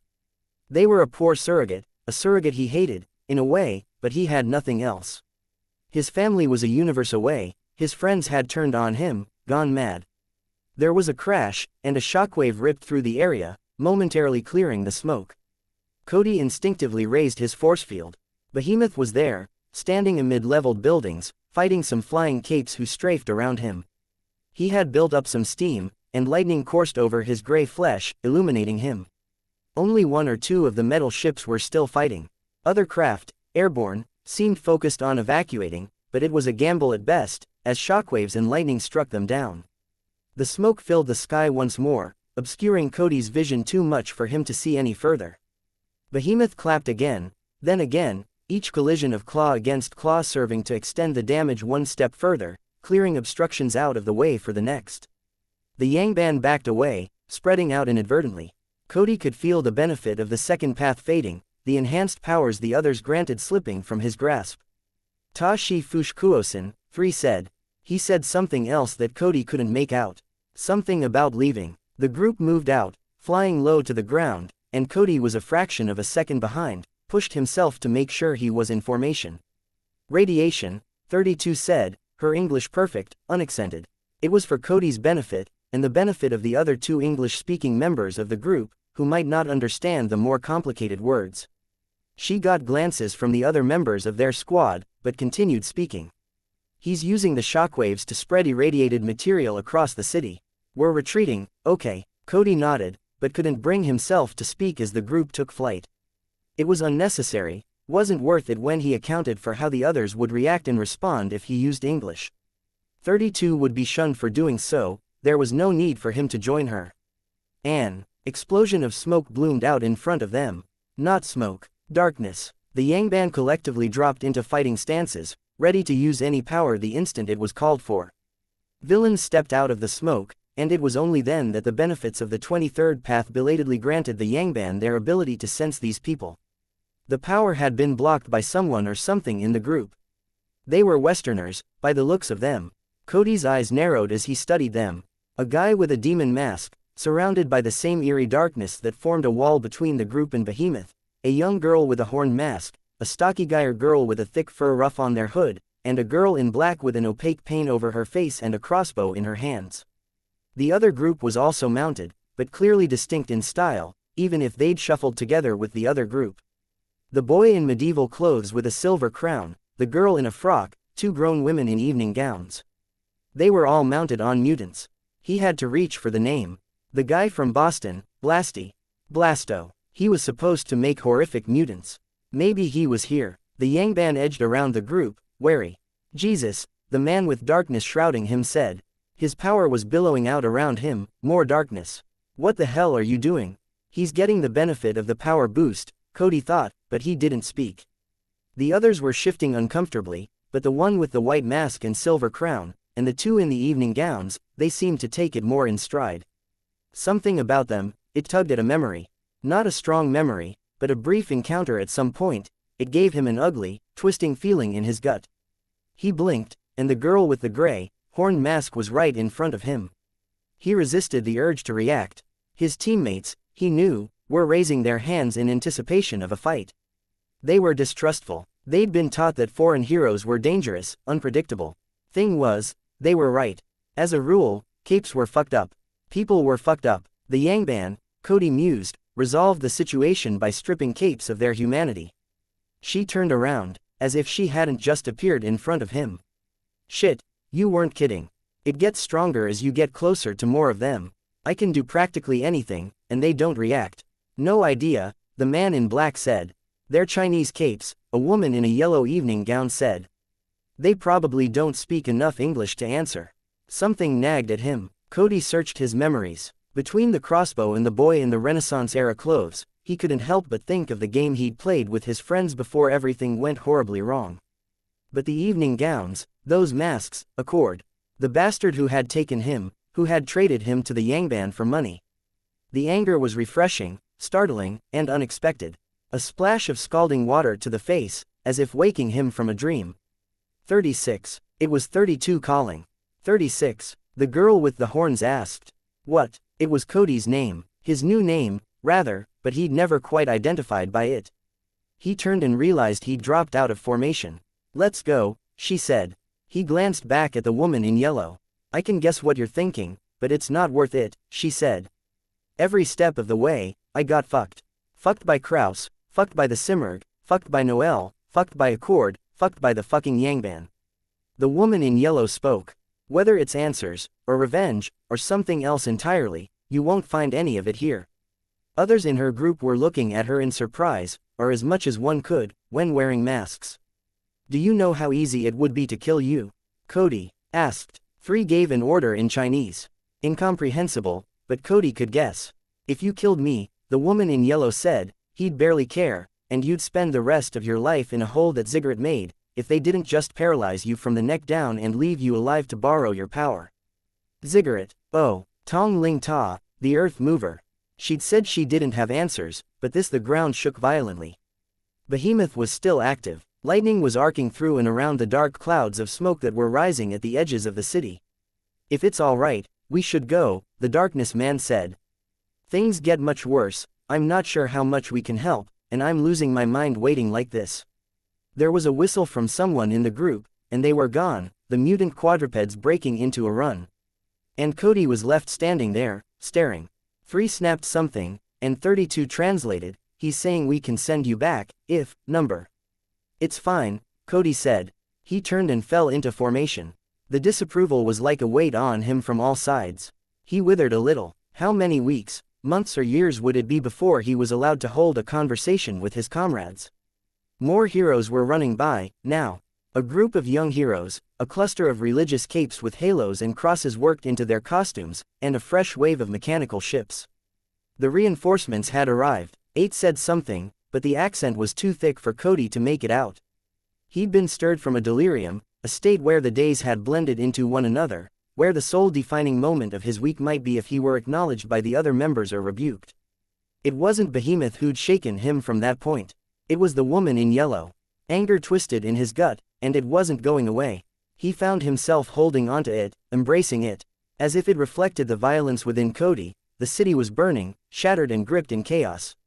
Thousands were in the streets, running between flimsy-looking buildings crusted with signage, or lying dead, struck down by shockwaves created by a monster half a mile away. Women, children, they passed injured, and didn't spare a second glance. A family of 5 were caught in a ring of burning structures, and the Yangban didn't even spare a second glance. We're military, not heroes. The goal was to fight the monster, to support the Yangban and support the CUI in any way possible.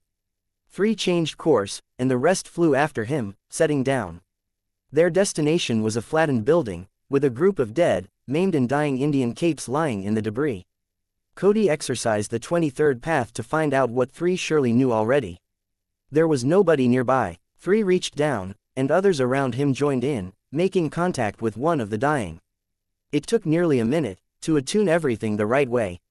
But the effect took hold, and the injured hero disappeared. 5 looked to Cody and pointed at the next one. "Lowest rung on the totem pole. If I didn't think Null would rescind my powers, I'd kill you here and now." Reluctantly, still stewing with anger, he obeyed, kneeling by the body. The 42nd path. Teleportation. He could see the destination in his mind's eye, like an annoying spot of light in the center of his vision, gradually getting more detailed and focused. Each person that joined his side to assist sped the process along. The wounded hero flickered and disappeared. By the time they were done, all 3 bodies had been removed. "Xianxia," 3 ordered. They moved out. As they traveled, he could see the streets choked with evacuees, a virtual tide of people, rickshaws, bicycles and cars. They'd reached bottlenecks, points where they couldn't advance, and the evacuation wasn't proceeding. Was this an extension of Behemoth's strategy? The major streets were unused, either because the Endbringer could see them, unleashing waves of electricity and shockwaves to strike down anyone who tried those routes, or because buildings had been felled and they were impassable. The heroes who weren't helping with the evacuation were establishing perimeters, staggered lines of defense. Here, Indian capes were setting up turrets on high ground, guns the size of cars, drilling them into the roads and rooftops. Another block over, there were civilians who weren't running. They'd gathered, and were talking in low voices. They radiated a different degree of power, on par with the capes on the rooftops. The Yangban squadron slowed down as the cluster of capes grew denser, the buildings more solid and further apart. There were trees here, but the heroes were cutting them down. Each squad seemed to be executing a different plan, a different setup. What appeared to be force field fences were being erected in between each group and Behemoth's estimated point of approach. There was one group with heavy ranged weapons. An area was being cleared, set up with devices. Another area had been marked off with chalk, but it wasn't clear what they intended to do. Tinkers everywhere were setting up. A kid with red armor and lenses had 2 odd-looking cannons set up on one rooftop, each the size of a city bus.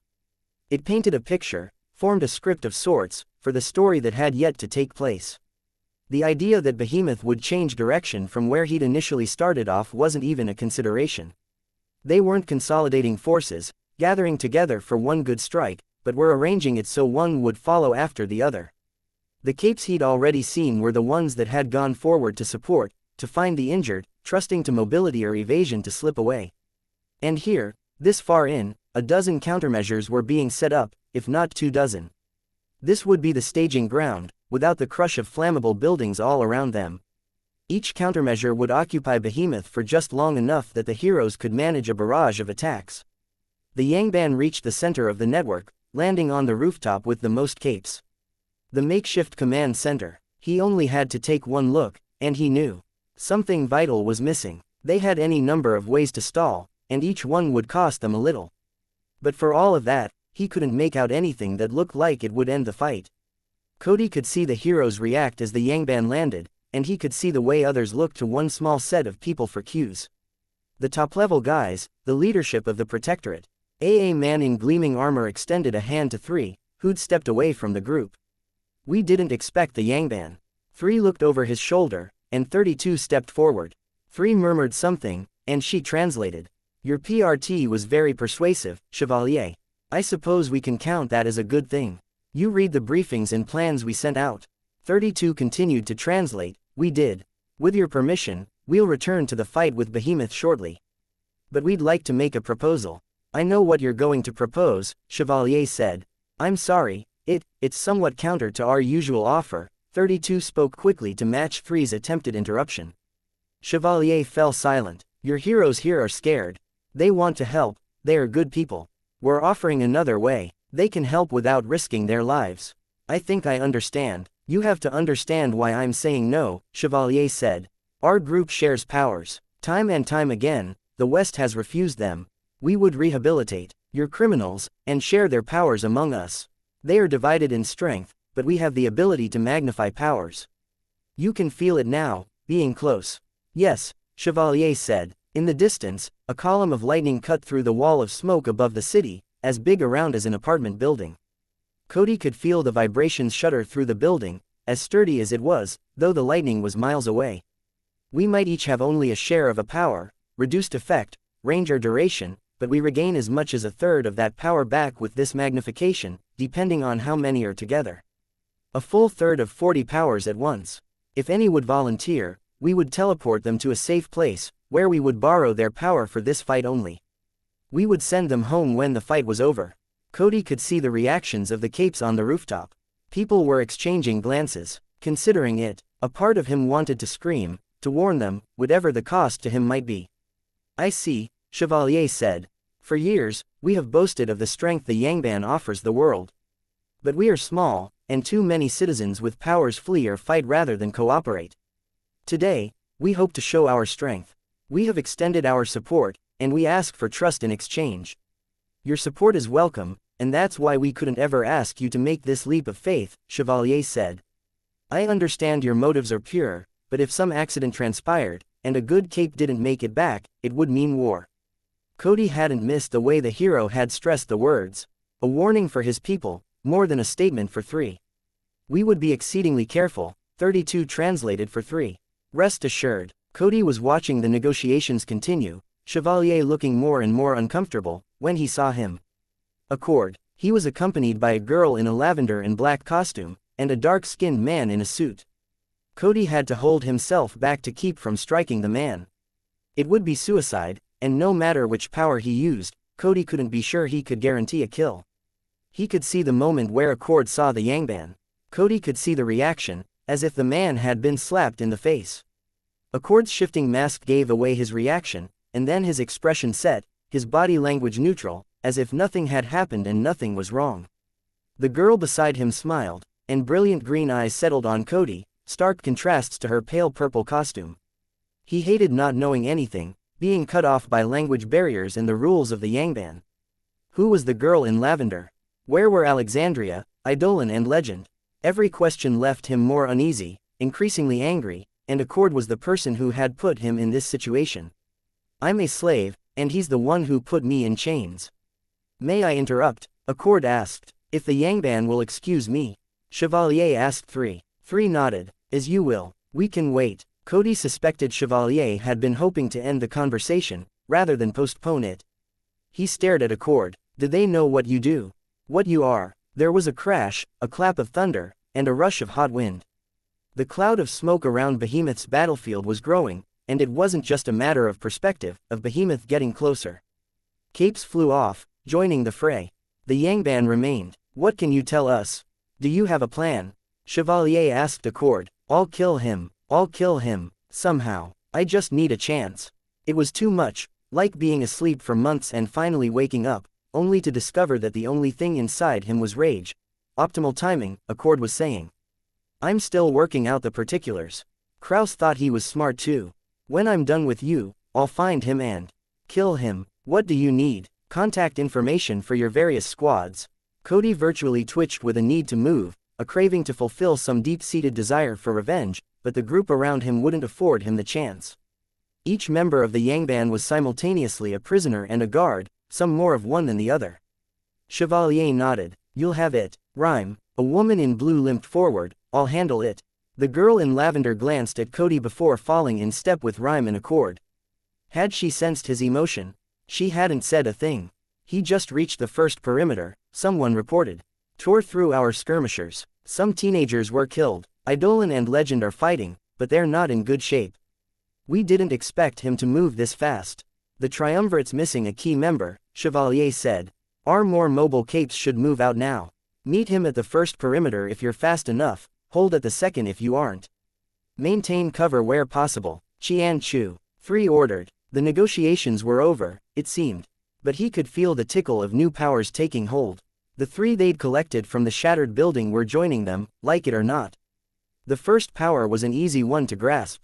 He could feel his body surging with some added strength, and that strength swelled a step further as the power-enhancing auras took hold.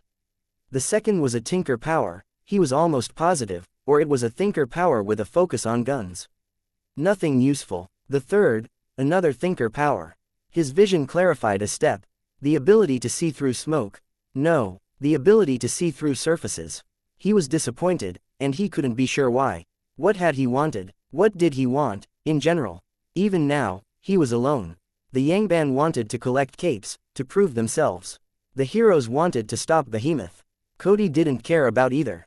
He entertained the notion that helping Behemoth go loose would almost be better. It could mean the end of the Yangban, Accord's death. Even Trickster's death, if they had decided to show up. Except there was no reasonable way he could do that. Not for a lack of wanting to, but because he couldn't hope to oppose the Yangban and the heroes at the same time. Needed an opportunity. The Yangban passed through the worst of the smoke, into the blasted, shattered ruins of the city. In the moment they joined the fight, Cody held back. They sensed he was gone, but they couldn't disengage, not as Behemoth gathered up a ruined section of building and melted it down, hurled massive globs of melted plastic, metal and stone at them. The process took a minute at the best of times, with help. His destination couldn't be a distant one, and he couldn't hope to behead the Yangban on his own, not with the members they'd kept in reserve, the precious ones, with powers they couldn't afford to lose, like twos. He nearly lost his concentration as a massive crash knocked him off his feet. The fight's only beginning, Cody thought. The teleportation took hold, and he found himself back at the building the Yangban had just left, 3 stories down.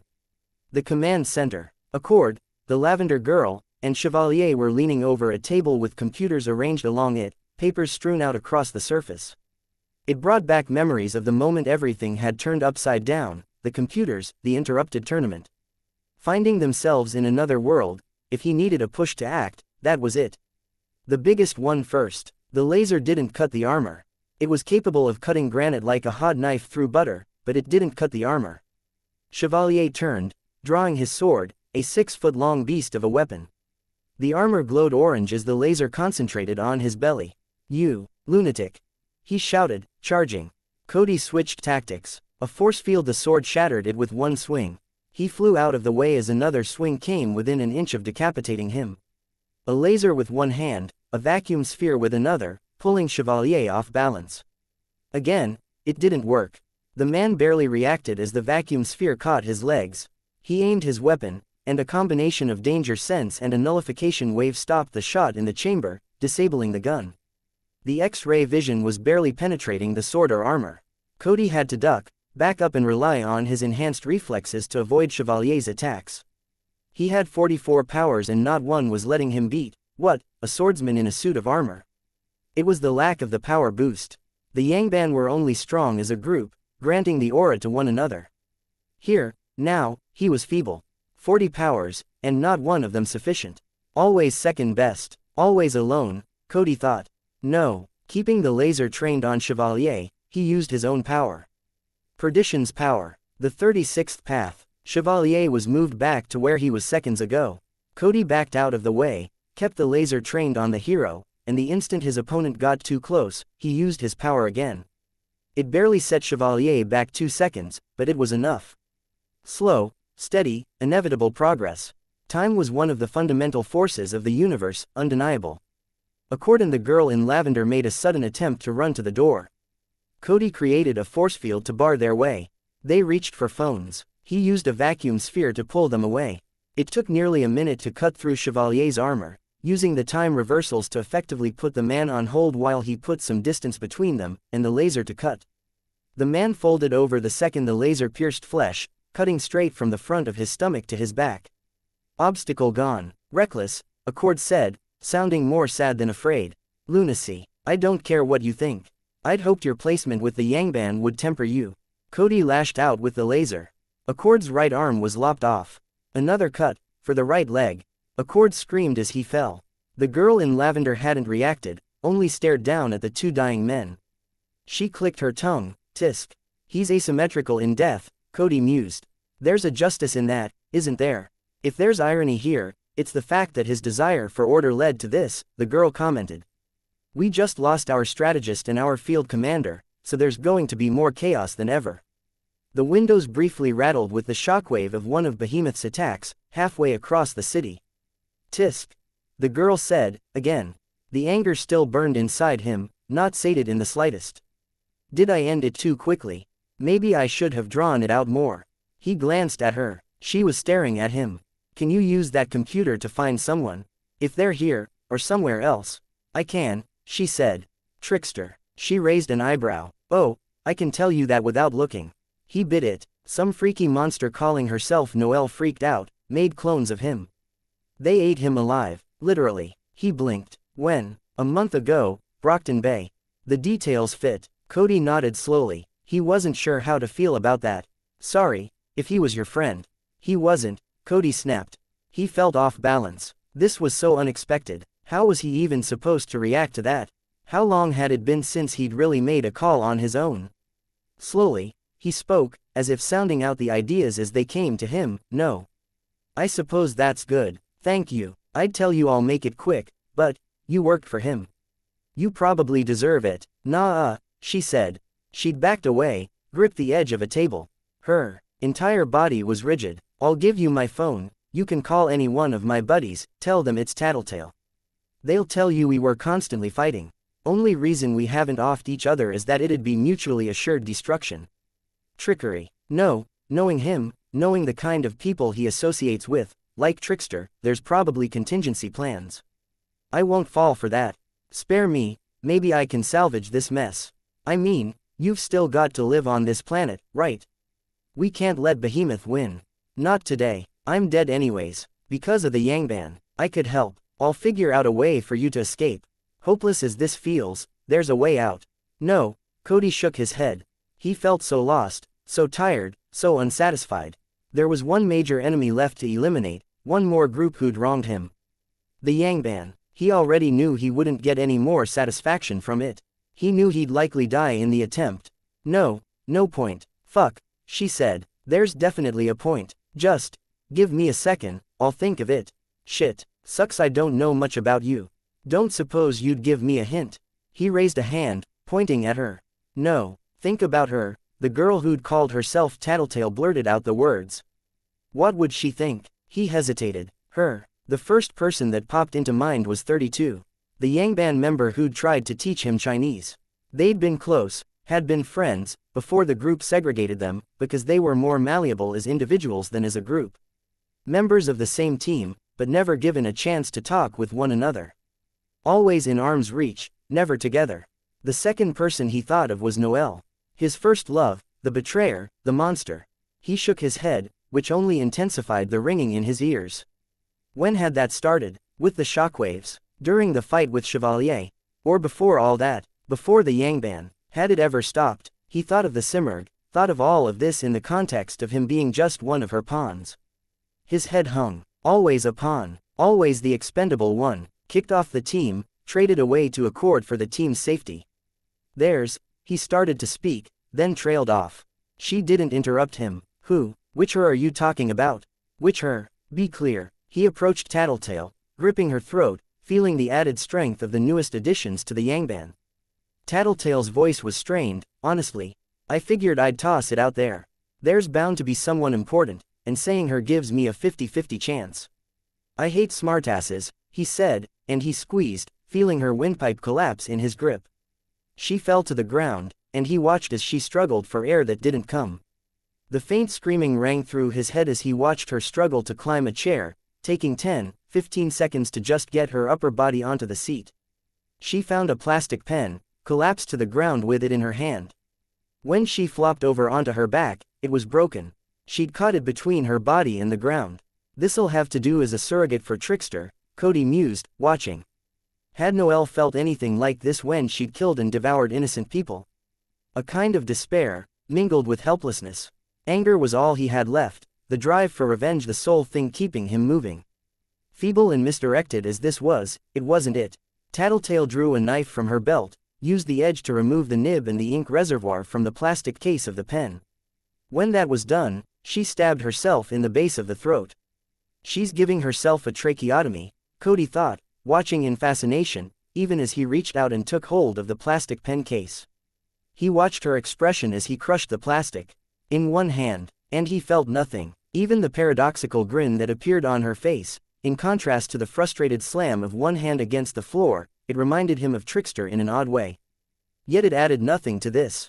Think about her. What would she think? Tattletale's words struck him. He thought of 32, and without even deciding to, he used his own power on the pen case, returning it to the state it had been in seconds ago. He handed it back to Tattletale, then stood, his back to her, as he concentrated. As goals went, it wasn't much of one. He'd barely talked to her. As far as kindnesses went, hers had been minor at best. But he'd saved 32. It took 2 minutes to carry out the teleport. He didn't have much time before the Yangban found a free moment to contact Null and rescind his powers. Maybe they were calling already. Maybe the electromagnetic radiation in the area would block the call. He'd find a way, regardless. He felt his power take hold and teleported. Back to the battlefield, back to 32. Chest heaving as she greedily sucked in air through the plastic tube she jammed into the hole in her throat, Tattletale feebly crawled over to Chevalier. Her strength was depleted before she got halfway. She stared across the room at Accord and Chevalier's bodies, straining to see if either were breathing. She managed the only utterance she could, without the ability to bring air from her lungs to her mouth, a click of her tongue. Tisk. Chapter 245. Rush 24.1 couldn't catch up, not with the Undersiders mounted and us on foot. I could fly, but I couldn't abandon this team. If Tecton hadn't deferred leadership to me, I might have taken on a scouting role, flying ahead, notifying the Undersiders. This was the worst environment for me. There were bugs aplenty, but the area was thick with smoke, and there were fires everywhere. Bugs weren't going to contribute much. They were getting roasted by hot air and scorching smoke, if not the fires themselves. I flew from point to point. Navigation wasn't my strong point, so I focused on moving in straight lines, stopping at various vantage points where I was fairly confident I was out of Behemoth's sight, physically reorienting myself, then flying to another point. Each time I stopped, I took a second to try to grasp the situation. The streets were flooded with people, and it was only getting worse. The troops we had on the ground were struggling to make headway, and from my vantage point, I could tell that things were getting worse. The approach had an added advantage in that it let me track where the fires were. I collected bugs, took a moment here and there to analyze them, assess their capabilities, and guided them along my general route, keeping them as safe as I could manage. There was a crash as a building toppled, sparks spilling out into the air. I could hear screams, distant, as the crowd recoiled. Through the bugs in their midst, I could sense the way they were scrambling for cover, for safety. The nearest path that took them away from Behemoth was towards us. Rickshaws turned around and made their way for the mouth of the narrow street, people pushed and shoved, and otherwise stampeded towards us.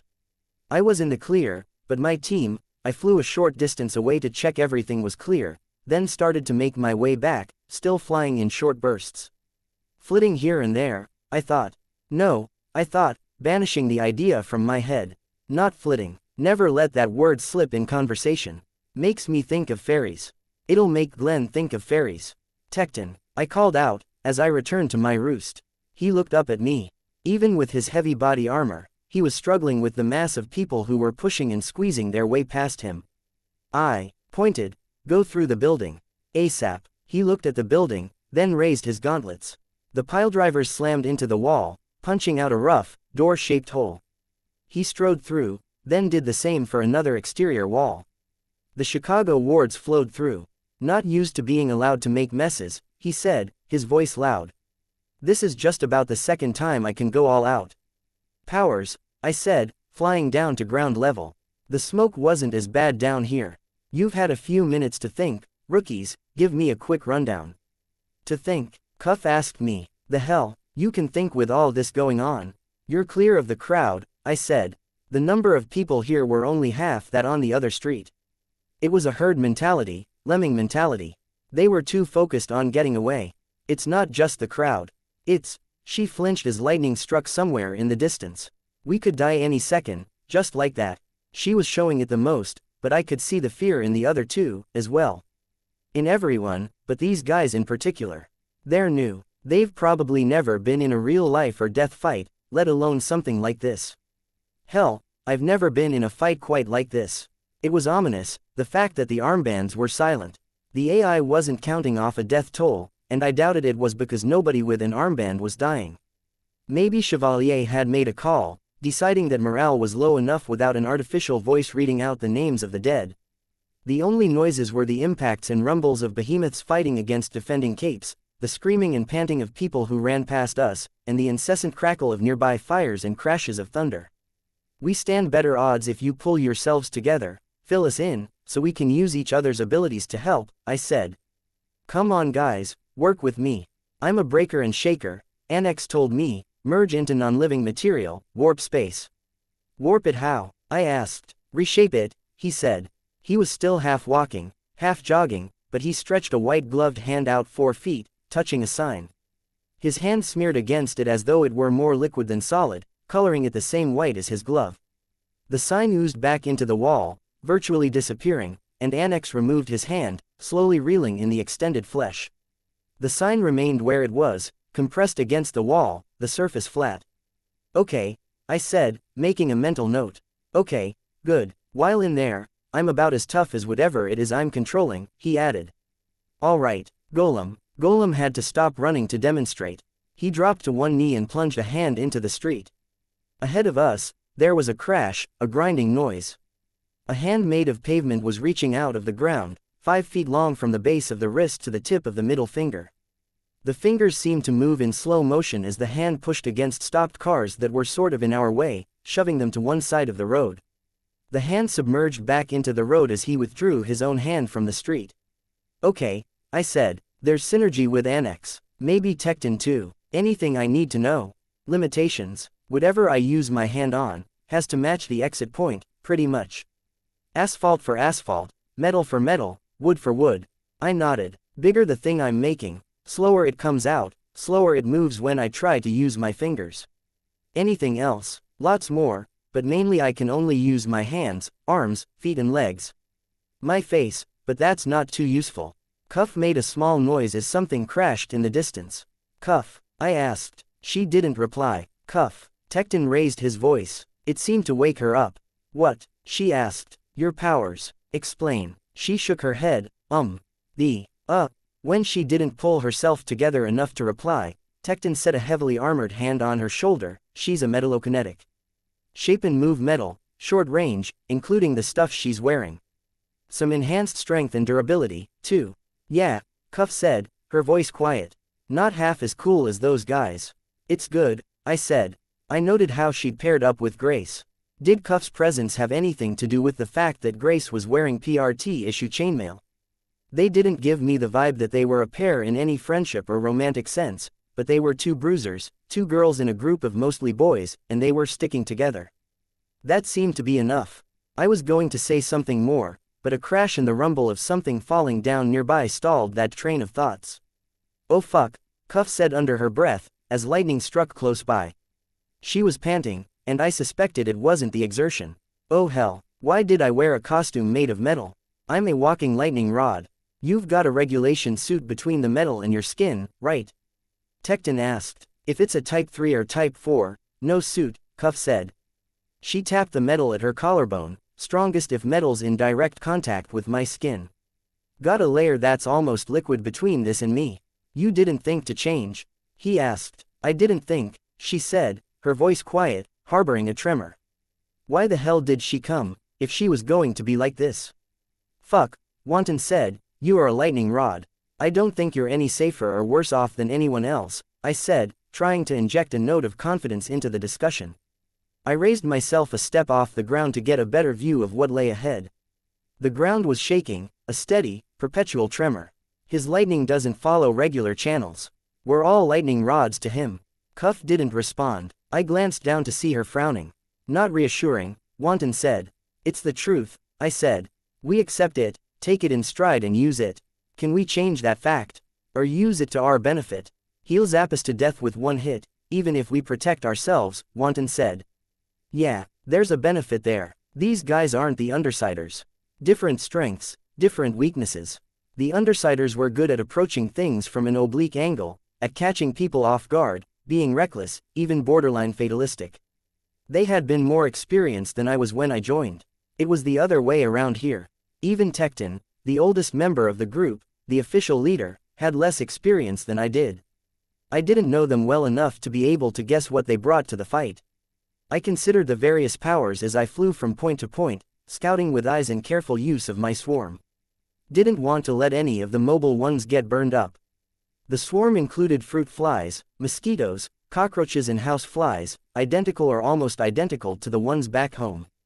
Surprising, there were some smaller varieties of cockroach, nearly as numerous as the cockroaches in the peak of Brockton Bay's worst months, some larger varieties of mosquito, flies I identified as the botflies that had come up in my research, and crickets. No game changers, but I hadn't expected any. The spiders were badass here, at least. The silk wasn't so good, but even so, big spiders. The wards, their powers, how to use them. I thought, if I went by the PRT classifications, Tecton was a tinker with shaker capabilities. Wanton was a breaker, someone who altered themselves or their relation to the world by some characteristic of his power, becoming a shaker effect, a telekinetic storm. Annex was the same, only he became a living spatial distortion effect, a living application of Vista's power. Golem, no doubt a shaker. That left Cuff and Grace. I wasn't sure how to peg Cuff, until I saw her in action, but she and Grace were both melee fighters in a fashion. Of the 6 of them, 4 were shakers in some respect. The classification included force fields, effects like Gru's, and powers that reshaped the battlefield, like Vista's.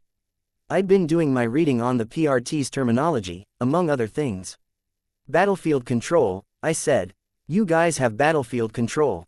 Lots, Tecton said, aimed for it. I gave him a curious look, but this wasn't the time for explanations. I glanced at each of them in turn, so nobody would feel ignored. We could try to slow him down, but I'm not sure that's going to do much. Instead, we're going to meet up with the Undersiders. I think there has to be something we can do with them. Citrine, maybe Gru. They're versatile, and I've worked with them. In the meantime, we're doing damage control. Seeing what we can do to keep Behemoth. Another lightning strike made the ground shake.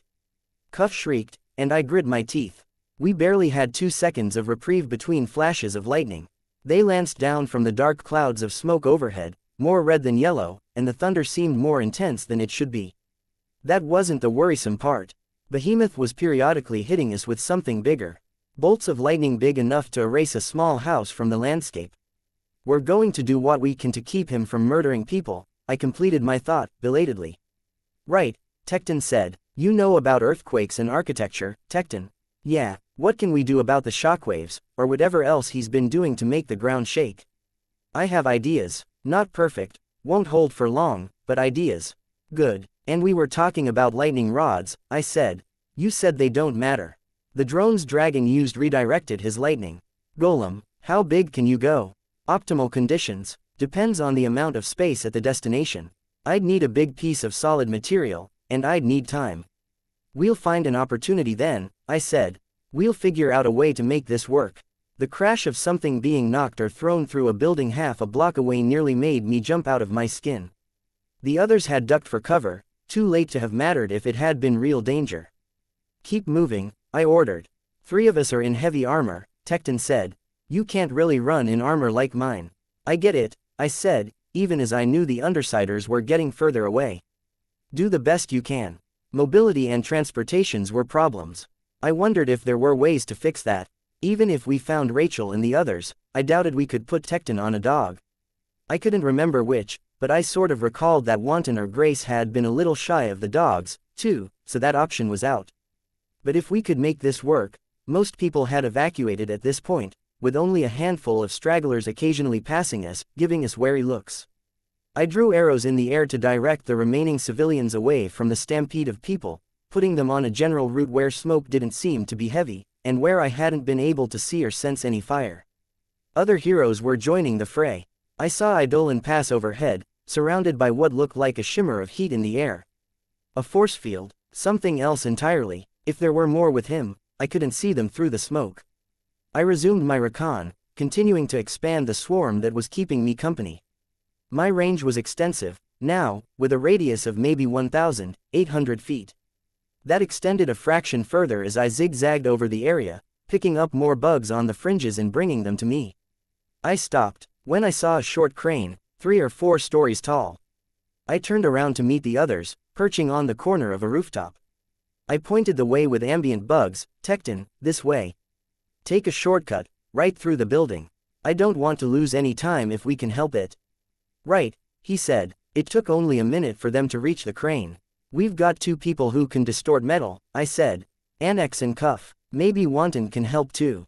Tear it down. We're making our lightning rod. You sure? Tecton asked. Because this makes a pretty good lightning rod on its own. I glanced nervously over in the direction where the smoke and lightning flashes were most intense. If he shot us, right here, right now, and turned the crane into a Tesla tower, this might be my dumbest move yet. I perched on the corner of a building, where I still had a measure of cover, and watched the battle in the distance. I could see Legend's lasers through the smoke, hundreds at a time, radiating out from one central point, from Legend himself, and then turning sharply in the air to strike Behemoth. Behemoth was using flame, which was some small reassurance, and he was occupied with the 2 remaining members of the Triumvirate. Yeah, do it. Both Annex and his costume merged into the base of the tower, and gradually climbed up to the point where the upper part still stood. He could only Annex part of the object at one time, it seemed. No surrounding a whole building. He set about breaking the bonds, and the crane's arm began to bend. Cuff caught one end of it, then began heaving it towards the tower's base. The other half snapped off, and Annex helped guide it down, sliding it against the crane's shaft. It was costing us time, this project. I felt impatient, was worried it wouldn't work, and these would be wasted minutes we could be doing something else. But they were making it happen, putting the pieces of our project together. Cuff was walking around the crane's base, effectively melting the metal, or reshaping it so it formed a flattened blob. Annex tore the rest apart, so Cuff had more material to work with. When Cuff was done, Annex slipped down to the blob and flattened it out further. A little thicker, Golem said. Annex swam around the blob's perimeter, shifting more material towards the center. Cuff drew a blob of metal out of the pad and shaped it into a disc for Golem. A lot of synergy in this team, I commented. Sort of aimed for that, Tecton said. They took everyone willing to leave Chicago, to support other cities that lost more members, offered incentives to the rookies if they were willing to move to another city. Your parents can afford not to work for a year kind of incentives. I drafted these guys because I thought their powers would work well together. Drafted? I asked. Yeah, I mean, most teams are lucky if they get a few members with a good interaction, with some more on the fringes that they have to work around and fit into the mix. We had a good setup with Raymancer, before he got too sick to move. A strong, versatile ranged attacker with the rest of us situated to protect him, right? I nodded. After seeing the Undersiders at work, I started to think we need to be less mix and match. Form teams with specific goals in mind. New York sort of does that. I know they have a team of Lancers. Forward vanguard, fast moving. Exactly, and they're also considered one of the better teams. Maybe we all need to do that. Except New York can do it because they've got a lot of capes. Rest of us are making do. Other team leaders are going for versatility, to cover every base. I say fuck that, we build around a concept, a game plan.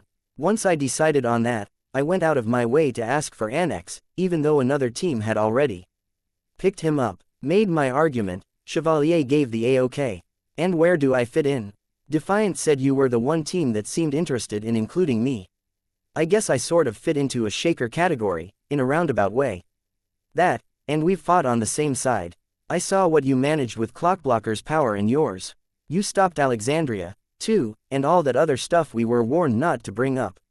I tilted my head to indicate mild confusion. They didn't want us to mention how you've kicked ass as a villain.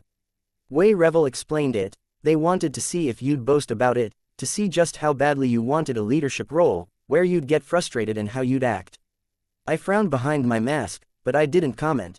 Anyways, the problem with this team going this route, focusing on the one thing, is we're very weak against certain approaches, strong against others. We need a certain kind of leader for that, and I know you pulled it off with the Undersiders. I hope I can live up to that kind of expectation, I said. I know it's lame of me, that it might look like I'm trying something experimental and setting you up to take the fall if it fails. No, I told him. I don't get that vibe. The ground tremored. I worried briefly that the construction would tip, but it didn't.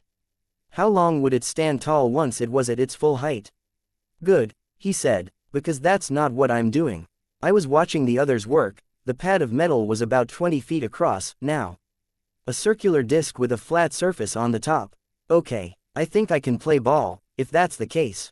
It's good. I like your line of thinking, about the team. He offered me a, hey, before answering, of course. I'm a pro when it comes to putting stuff together.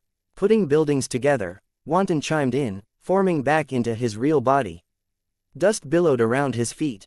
That's my power, but I'm not limited to that, Tecton said. You guys don't need any help. Save your juice. Golem started to put his hand into the plate of metal he'd been given, then hesitated. I won't be able to move my hand once it appears, if I go this big. What shape should my hand be? Middle finger extended, Grace suggested. A big, fuck you, to the Endbringer. That'd look bad for the PRT, Tecton told her. Tell them it's the most efficient form, she said, with a shrug. Have to make it as tall as possible. No, Tecton said. Index finger would work nearly as well, and New Delhi might take offense at a metal statue of an obscene gesture in the middle of the disaster area. V, Cuff suggested, making the gesture with her index and middle fingers. Her voice was shaky, her confidence rock bottom. For victory. Almost as good. V, for victory, Tecton answered. Good. Thank you, Cuff. That's really lame, I thought, but I held my tongue. Too easy to become the bad guy, here, and it was a resolution to the stupid, petty argument, giving us the chance to move on. Cuff smiled a little in response to the praise, though, then winced as Grace punched her in the arm. I heard Grace mutter, spoilsport. Cuff's smile returned to her face a moment later. And maybe it's good for Cuff, to have something constructive to offer. She looked a touch more confident, smiling nervously as she followed Grace. Cuff didn't seem like she was growing numb to the sounds or vibrations of the destruction Behemoth was inflicting on us. Golem started to push his hands into the plate. The gauntlet's fingertips were already emerging, a mirror replica to Golem's own gauntlet. A hand half as wide as a house, slowly rising from the platform. Annex dove into the ground, and circled the platform, binding it to the street. He disappeared beneath the ground, then emerged a few seconds later. Pulling his cloak tight around himself. Reinforcing, so it doesn't fall over on us. Also, brought a spike of metal into the ground. I can help, Golem said. He reached his other hand into the ground, and a smaller hand fashioned out of pavement lurched out of the ground to rest against the base of the arm. He withdrew his hand, leaving the pavement hand in place, then repeated the process, until 6 arms were supporting the spire. Not sure how well that works as it grows. Good job, both of you, I said. I held my breath as the wind brought heavy smoke past us, waited for it to dissipate. There were too many variables to cover, and I wasn't sure enough about this squad to believe I'd accounted for all of them. Can you move while carrying the plate? Think so, Golem said. Let's go, then. Starting to realize why all the capes are so fit, looking good in the skin-tight costumes, Golem huffed, as we made our way towards Behemoth. So much running around, the training, constantly going places, never time to have decent meal, he trailed off, too out of breath to speak. I eyed him. The armor made it hard to tell, but he might have been somewhat overweight. The hand rose into the air, a virtual tower, as we made our way towards the battlefield. Golem had to push his hand in gradually to achieve the effect, and it disappeared into the panel. It was working, though. For better or worse, they'd created a spire, a replica of Golem's hand, spearing more than 50 feet in the air, with more room to grow. 60 feet, 100, a lightning bolt lanced out from the midst of the cloud of smoke, striking the hand. There were whoops and cheers from the Chicago wards. I managed a smile. Another lightning strike, curving in the air, hit the hand. Residual electricity danced between the two extended fingers. It was working, and as much as it was a success in helping against the lightning, it was working to help morale. To contribute something, anything, it mattered. Air's ionized now, Tecton said, as if that was a sufficient explanation for everyone present. I got the gist of what he meant.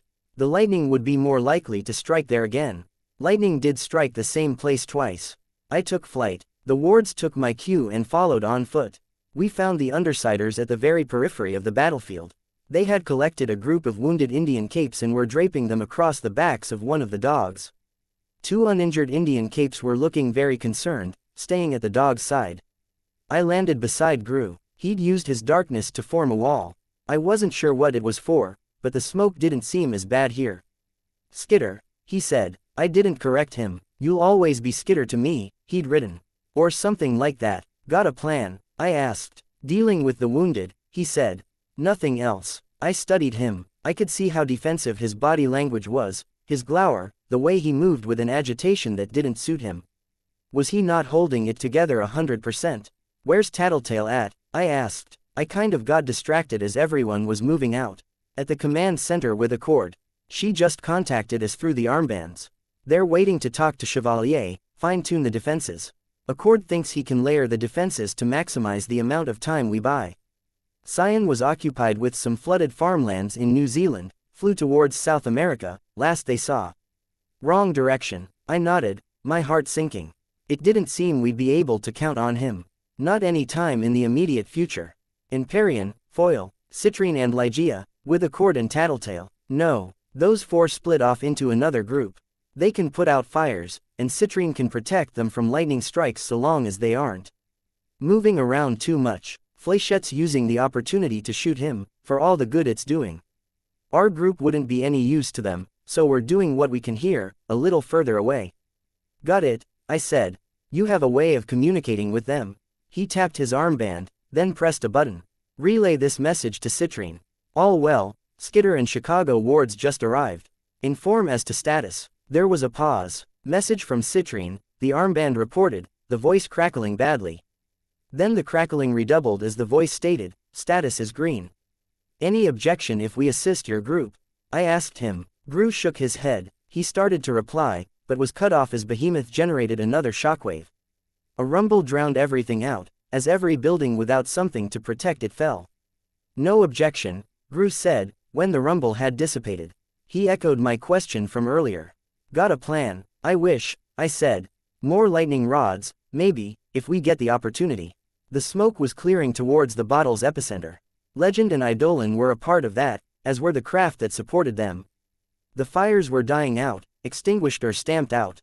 Behemoth wasn't that tall, hard to make out above the buildings that still stood. I chanced a look, and flinched as another bolt of electricity made its way to the lightning rod. The path of least resistance. Behemoth had noticed that time, or he'd decided to do something about it, because he lashed out at Legend and Eidolon once more, driving them back, and then made a beeline for the structure. He threw electricity outward, 2 bolts, continuous in their arc, and they briefly made contact with the tower. A second later, they broke free of the tower's draw. He was paying attention to where he was shooting now, not simply striking across a distance with the goal of setting indiscriminate fires. Fire roared around Behemoth as he got away from the area that had already been scorched and blasted clear of any fuel sources. His dynakinesis fueled the flames, driving them to burn hotter, larger, and with more intensity. With a kind of intelligence, the fires spread to nearby buildings, ensuring that no place was safe, nor untouched. I could see the blaze making its way closer to us. Not a concern in the next minute, maybe not even the next 5, but we'd have to move soonish.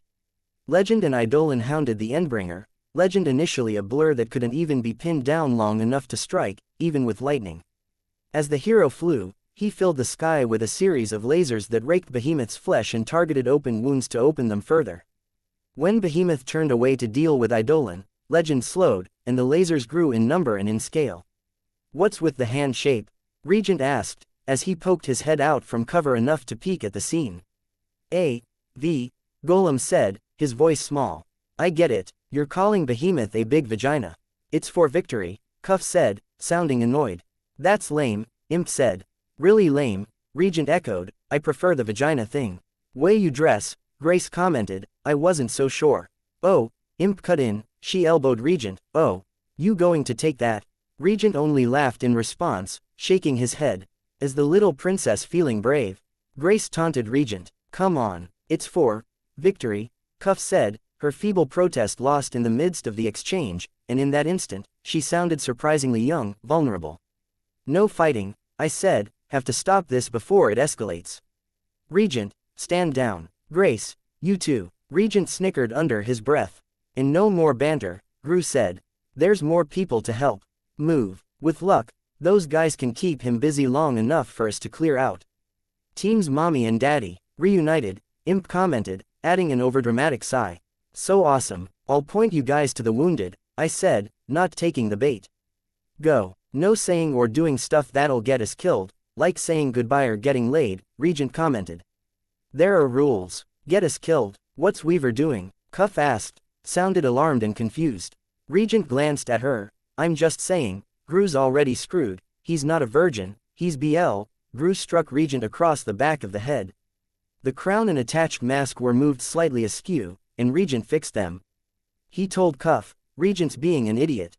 Ignore him, now go." "This way," Tecton said, setting a hand on Cuff's shoulder, opposite direction from Regent. Imp started to turn around to follow the pair, grabbing Regent's wrist to pull him after her. Gru stepped in her way and physically turned her back around. "Sorry for our contribution to that," Tecton said. "Grace gets hard to handle when she's stressed." "I understand." Regent and Imp, Gru started, "really have no excuse. That's pretty much the status quo. They've been a little worse lately, but things haven't settled down since," he trailed off. "Since I left," I said. Gru nodded. Tecton nodded. "I get it, bygones. We'll be back. You okay watching the injured on your own, or, we're good," Gru said. Tecton left, with Cuff at his side.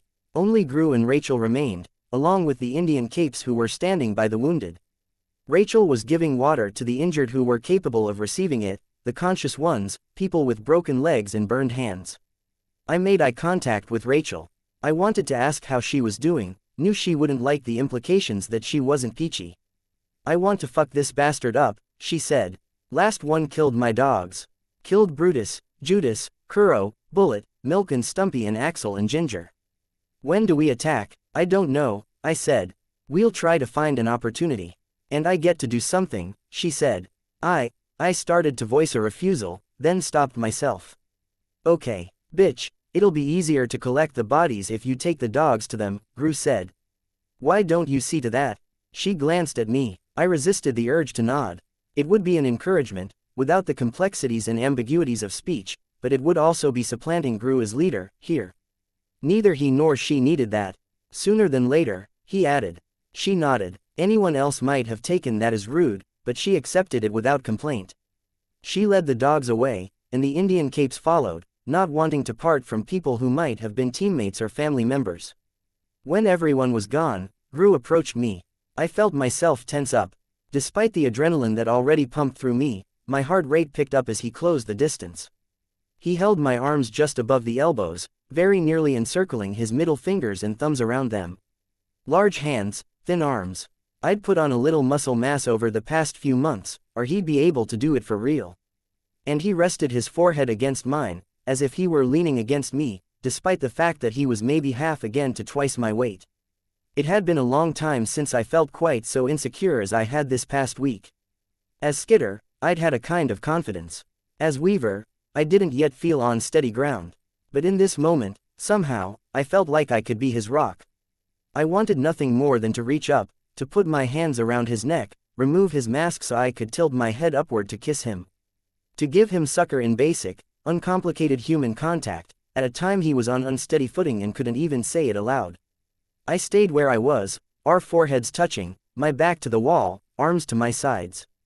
The mask stayed on. The storm continued in the distance, and a detonation marked what might have been the destruction of one of Dragon's craft. We didn't move an inch. "I miss you too," I whispered. He nodded in response, a hard part of his mask scraping against a part of mine. I could sense the others gathering bodies, starting to make their way back here, to our rendezvous point. "See," Imp said, appearing right next to us, "this is exactly what Regent was talking about." "We weren't doing anything," I said. I pulled away from Gru, annoyed. "You were being sweet. That's probably a death sentence." "They were snuggling," Regent asked, rounding a corner. "Christ," Gru said, under his breath. "Firmer," he said, "enough of that." Imp only cackled, and she kept cackling. I was pretty sure she prolonged it just to be annoying, stopping and starting again until Rachel and the last of the wards returned. "Let's talk plans," Gru said. "We've got a good roster here. 2 teams, almost 3 full teams, if we pick up Parian, Foil and the ambassadors." He sounds more confident, a little more balanced. "The agitation isn't so obvious. There's more wounded in the area," I said. "And we're running out of space. Each dog that's loaded up with the injured is a dog you guys can't ride. Fires are getting closer, so we pick up everyone we can, load them onto makeshift sleds, then hurry back to a place where we can get them medical care." "It's a plan," Gru said. "And," I said, "we need to find a better use for our strongest members. Citrine could be useful. Gru, if we get the sled going, you stay close to the wounded." He turned his head my way. "We have about 20 here. 6 or so capes. Maybe one's got a power we can use." He nodded. "I already checked most, but I can use a power from the back of the sled without blinding anyone." "It works. There's a joke there," Regent said, "but don't," Imp said. "I wasn't going to. It's crass, totally inappropriate, and I'm better than that." "You're going to," Imp said, stabbing a finger at Regent's chest. "You were going to say something about Gru going to the back of the bus, and you can't let it go. It'd be lame and really tasteless and too far, and it'll start the sort of fight that isn't fun or funny. I'm calling it. You'll hold it in until you can't help but say it." "Well, I'm definitely not going to say it now that you've spoiled it," Regent said. "No shock value, no people feeling bad because they inadvertently laughed at something fucked up. You two go squabble somewhere else," Gru said. He glanced at me. "There's more bodies to collect." "Too many bodies," I said, my voice sober. "Not many injured left who haven't already been carried away by friends, family and neighbors, or who aren't in such bad shape that they can't move. Maybe 6 more we could load up, if we're going to get out of here in time." "Go," Gru said. "She'll show you the way." "Run," I said. They didn't have to run, but it got rid of them sooner. "Children," Gru muttered under his breath. "Wards," I said, "if you aren't making the sled, go get the rest. I'll help." My team left Annex and Cuff behind while we collected the wounded. The one I was helping was a child, burned. She wasn't any older than 10. She said something incomprehensible. "Another language, English?" I asked. She only stared at me, unable to understand me any more than I understood her. Her eyes were a little glazed over, but the pain in her expression and the fear suggested that the benefits of being in shock were receding. A part of me felt like I should have helped her sooner, but it wasn't a logical part of me. There was so little I could do, and it didn't matter if I did it before or now. And maybe a small part of me was putting it off because it wasn't going to be pretty. "I'm not that scary," I said. "Okay." I pulled off my mask. "See, ordinary person." Her expression didn't change. "I'm going to have to move you," I said, and the words were for me as much as they were for her. I kept my voice gentle. "It's going to hurt, but it'll mean we can get you help." She didn't react. I studied her. Blisters stood out on her arms and neck, and on the upper part of her chest. I could maybe understand a little of Rachel's anger at the loss of her dogs, seeing this. Behemoth probably hadn't even given a coherent thought to the pain he'd inflicted on this girl, on countless others, just like Leviathan had mindlessly torn through Rachel's dogs. Why did the Endbringers do this?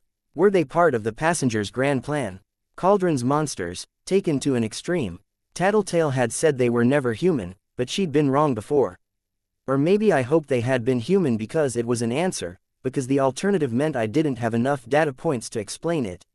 With as much gentleness as I could manage, I moved bugs over the girl's body. She reacted with alarm rather than pain, and I shushed her.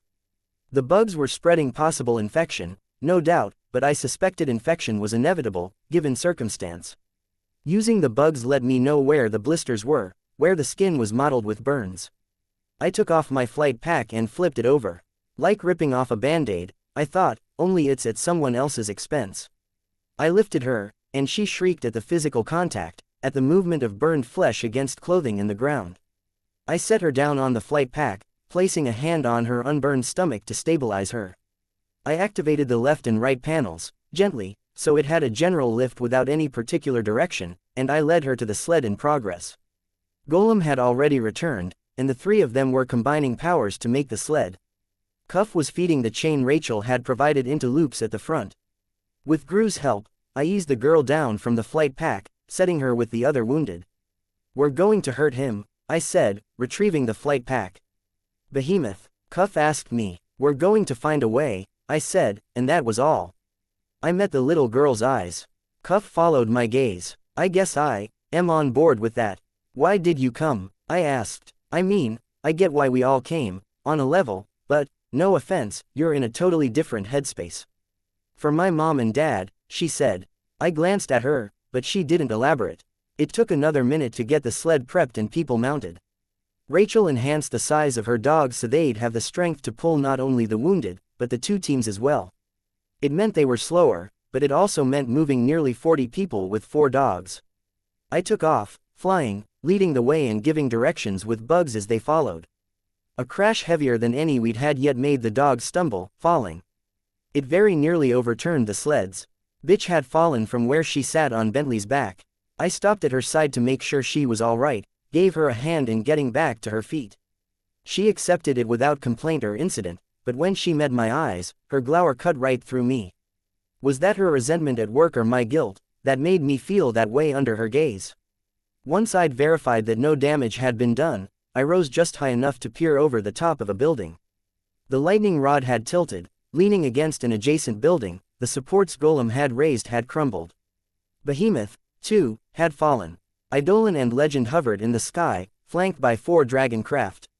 Another figure was there as well, hovering where Behemoth had been standing an instant ago.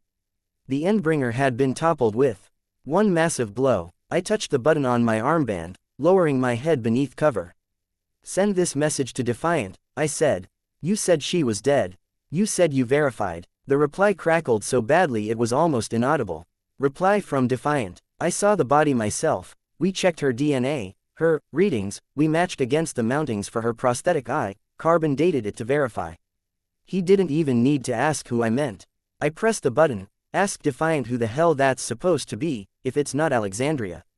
Chapter 246. Rush 24.2 If I'd had any doubt it was Alexandria, it was banished when she followed up the attack. Behemoth started to rise to his feet, and Alexandria struck.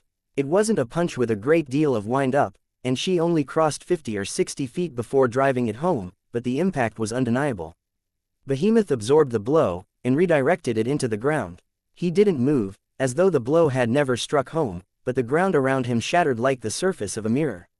Fragments of rock and clouds of dust flew up around him, and a 3-story building on its last legs tumbled over. The damage to the ground made him sink a fraction. I could see the change in the Endbringer's demeanor. Before, he'd been wading forward, as if Legend, Eidolon and the metal suits were little more than a strong headwind. He was moving with purpose now, with an opponent that was veering in and out of easy reach, one he could hit, without Legend's speed or Eidolon's personal shield. She had told me that they knew how to fight each other, and I could see that at play, here. Part of the change in Behemoth's approach might have been that interaction at play. It was a fight involving 4 individuals who couldn't hope to do substantial damage to their opponents. The dragon suits and other capes were a peripheral thing. Alexandria circled, just beyond the perimeter of Behemoth's kill range, her teammates and their supporting cast bombarding him in the meantime. They destroying the ground beneath his feet, trying to get him when his focus was elsewhere and his ability to redirect the energies of a given attack was reduced. He couldn't keep her in mind at all times. She waited until he focused on a different combatant, heaving out lightning or creating flame to attack the ones in the air, and then she struck. 9 times, he simply deflected the strike into the ground, as a rumble and a series of spider-webbing cracks in the streets, or into the air as a shockwave. Again and again, he came within a heartbeat of getting his hands on her in retaliation, not even flinching as she struck him, reacting with an unnatural quickness as he reached out, to try to pin her using his claws, to strike her into the ground or to time the collapses of buildings to briefly bury her, so he could close the distance. The times her strikes did get past his defenses, her tiny form in the distance with the black cape trailing behind her lunging into his kill range to deliver a blow or a series of blows, Behemoth stumbled, caught briefly at the mercy of physics. In a fashion, she was doing the same thing the lightning rod had been, buying all of the rest of us a small reprieve. There was no guarantee, and there wouldn't be any until he was driven off or we moved 100 miles away, but she was making the rest of this just a little easier, reducing the destruction just a fraction unless he specifically took the time to work around her. Was she being more cautious than she needed to be? I saw her pass up on a handful of opportunities I might have taken in her shoes, when his back was turned, his attention sufficiently occupied. Was she aware of something I wasn't? Was she a convincing fake? Or was she just a little more afraid, after what my bugs had done to her? However effective the distractions, he was still Behemoth, still implacable, a living tank that could roll over any obstacle and virtually any individual, unleashing an endless barrage of artillery at range. He reached the lightning rod and shoved it to the ground. I was reminded of my teammates, descended to the ground, where they were still getting sorted. The chains that led from the dogs to the harness had tangled. What the hell was that? Tecton asked. Alexandria, I said. You murdered Alexandria, Regent commented. Remember, you're a horrible person, doing things like that. You leave her alone, Imp said, uncharacteristically. She feels so bad she's seeing things. Can we try to stay serious? Don't be too hard on them, Tecton said. Some people use humor to deal with bad situations. It's true, Regent said, affecting a knowing tone. No, Gru responded. They're just idiots. You two keep your mouths shut. The adults are talking. Imp raised her middle fingers at him. He turned to me. It's Alexandria. You're sure? Can you ever be sure of anything? Clones, alternate realities, healing abilities, there's any number of possibilities. In the distance, a glowing orange sphere flew into the sky. It reached a peak, then descended, crashing into the distant skyline. I reoriented myself and flew up to the edge of the roof to peek at the battle. Behemoth had melted down part of the metal arm and fashioned the melted metal into a superheated lump. A second lump, cooler and not yet fabricated into an aerodynamic shape, was sitting beside him. Alexandria tried to strike it away, but he caught it with one claw. He superheated it, shielding it from Legend and Eidolon's fire with his body, then heaved it into the air. The projectile flared intensely as it left his kill range, following nearly the same path as before. Lasers from capes in the distance sliced the second sphere into shreds before it could strike its intended target. Gru tugged the chain. He looked at Rachel, who only nodded. And we were moving again. I returned to my recon position, scouting to ensure the way was clear, keeping an eye on the fight and ensuring that there weren't any attacks coming our way. Behemoth was glowing, his gray skin tending more towards white, a stark contrast to his obsidian horns and claws. The heroes were backing off a measure, and Behemoth was taking advantage of the situation to stampede forward, tearing past buildings and barricades. Gru, I shouted. The noise in the distance was getting worse. If Behemoth was continuing the path I'd seen him traveling, he was wading through a series of buildings. Gru didn't hear me. I raised my voice, waited until the noise died down. Radiation. Use darkness. He did, and we were cloaked in it. I continued navigating, using my bugs this time. Only a small handful ventured forward at a time, checking for fires. I was flying blind, scouting without the ability to see. It delayed me when a fire did present itself, and I was delayed even further when I faced the issue of trying to communicate it to the team. Fire! I shouted. I knew he could hear me through the darkness, but he couldn't hear me over the sounds of toppled buildings. I was no doubt drowned out by the sound of the sled scraping against the road, the crashes in the background and the rushing of the wind. I changed direction, aiming for the sleds, and flew forward. A little off target. Didn't want to knock someone off the sled. I made a slight adjustment with the antigrav, and landed on the front edge of the sled, between Gru and Rachel. Gru very nearly let go in his surprise, and I caught the back of his neck to keep him from falling off the sled. He left the darkness to either side of us intact and created a corridor. Fire, I said, the instant I was able. Just over that hill. Go left. He cleared more darkness, and we turned sharply enough that the sled swung out wide. I held onto the lip of the sled, but I let myself slide back, using the anti-grav pack to keep myself from falling to the road. The sudden movement had shifted the occupants. The design of the sled made it difficult for anyone to fall out, but they'd slumped against one side, and one man was hanging halfway out. With only one usable arm, he wasn't able to maintain a grip. The sled went over a series of bumps, and I reached him just in time to give him the support he needed, one hand and both feet on the lip of the sled, the other hand holding him. Once they were on course, I helped ease him down to a better position. He said something that I couldn't understand, his words breathless. I took off. A shockwave ripped past us, harsher, briefer and more intense than a strong wind, not quite the organ-pulverizing impact it might be if Behemoth were closer, or if there were less buildings in the way. I ventured up to a rooftop where I might be able to see beyond the darkness. The shockwave had parted the clouds of smoke, but they began to close together once again. I could make out a form, maybe one of the Indian capes, swiftly growing. Ethereal, translucent, his features vague, the light he emitted only barely cutting through the smoke cover. He slammed hands into Behemoth's face and chest. Behemoth parted his hands, then swung them together. I didn't wait for them to make contact. I ducked behind cover before the shockwave could hit me directly. All around me, the smoke was dashed out of the sky by the impact's reach. With the front of my body hugging the building, I could feel not only the shockwave, but the vibrations that followed it, as buildings fell and debris settled in new locations. He delivered shockwave after shockwave, and I was forced to abandon the cover of the building for something a little more distant. He wasn't irradiated anymore. Or, at least, the glow wasn't there. He'd been buying himself a reprieve from the assault of the heroes, a chance to cover more ground. Now they had resumed the counter-offensive. The noises of the fight followed me as I got ahead of the Undersiders. Another obstacle. A crowd, this time. I landed on the sled once more and ordered a stop. It took a second for the dogs to slow down enough. Locals stood in our way. Some had guns. They ranged the gamut from people a step above homelessness to businessmen. Leader, one asked, his voice badly accented. He was younger, very working class, which surprised me. I'd anticipated that someone older and more respectable would be taking charge. Me, I said, using a small boost from the flight pack to get ahead of the group. Stealing? He asked me, his voice hard. No. Injured. He gestured towards the sled, taking a half step forward. I nodded. I didn't like wasting time, but I was hoping he'd give the A-OK and the group would get out of our way. I watched as he studied the people lying in the sled. We take, he said. We have doctor, hiding place. You go fight, help. Is your duty. I could sense a group approaching from Behemoth's general direction. 2 women in evening gowns, a girl in a frock, another girl in costume. No time to dwell on decisions. I asked the man, you sure? Yes, he said. Cuff, annex, kill the chains.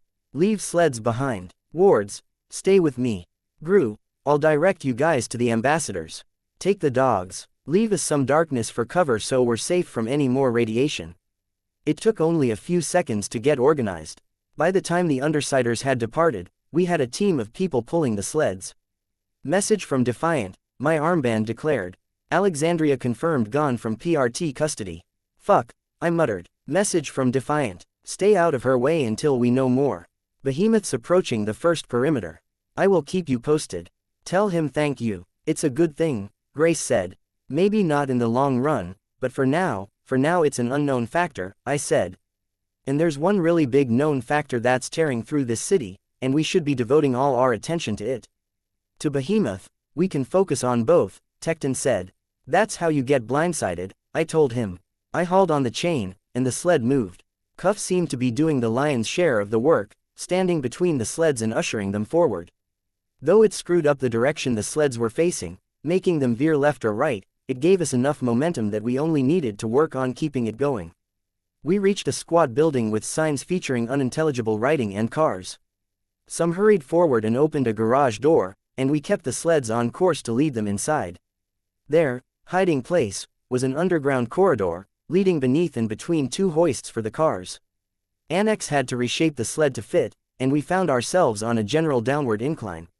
People shifted position to the sides of the sled to keep it from getting away from us and running over the people in front. I saw the man who'd done the talking glance down at the wounded. His eyes caught the light in a way that reminded me of a dog, or a cat. Capes. At least some of these guys are capes, I thought. The cold capes, the underworld's locals. It was an ominous realization, as we descended, to know that we were outnumbered by parahumans I knew nothing about, with unknown motives. The armband's crackling was getting steadily worse. Message from Gru. Rendezvous is fine. On way to your location. Message received, I replied. Message from Gru. The voice devolved into crackling. Too much ambient electromagnetic radiation, and the amount of ground that was between us and Gru probably didn't help. It was hard to gauge how deep we were getting. We reached a point where a fissure made moving the sleds more difficult, but Annex, Tecton and Golem shored it up in moments. We descended deep enough that I wasn't able to access the surface with my bugs, then deeper still. The more isolated we were, the more ominous the uncostumed capes around us seemed to become. My bugs followed us down the corridor, just far enough back that the cold parahumans couldn't see them, close enough to help. This tunnel was made by a cape, Tecton said. Don't bring it up, I thought, suppressing the urge to react. No, the man with the eyes said. He didn't turn our way. I reached out and touched Tecton's arm. He, naturally, didn't feel the contact through his heavy armor. Tecton continued, I'm pretty my nudge became a shove as I moved his arm enough to get his attention. He looked at me, and I shook my head. Tecton didn't finish the sentence. Oh so pretty, Wanton offered. Don't you start, Tecton said. The Undersiders are bad enough. I could see the wards change in demeanor as we descended well beneath the city. Tecton's head was turning now, scanning the people around us. Wanton hunched over, as if the surroundings were weighing on him, a pressure from above. Cuff had her arms folded, hugging her body, a defensive wall, however meager, against an attacker from above, and both Annex and Grace had gravitated closer to other team members, as if unconsciously adopting a loose formation. Golem, odd as it was, seemed to fall more in line with Tecton and I, watching the surroundings, eyeing the strangers who accompanied us. It wasn't that he wasn't afraid, everything else about him suggested he was. It was more that he was wary in a natural, practiced way. How had he picked that up? He was supposed to be a rookie. I held my tongue and used my bugs to scan the surroundings. The area opened up into an underground living space, crowded with weary and scared people. It was dim, with lights alternating between floor and ceiling positions, tight corridors with what seemed to be tiny apartments carved out of the rock. My prison cell had more space than these quarters. At least there was room to stand straight up in the jail. These rooms were stacked on top of one another, too high. But it was space nonetheless. Is it stable? I asked Tecton. I can't see enough to tell, he said. Maybe, probably. I don't know if I can leave people here if it's a death trap, I said, as I eyed the people emerging from the rooms.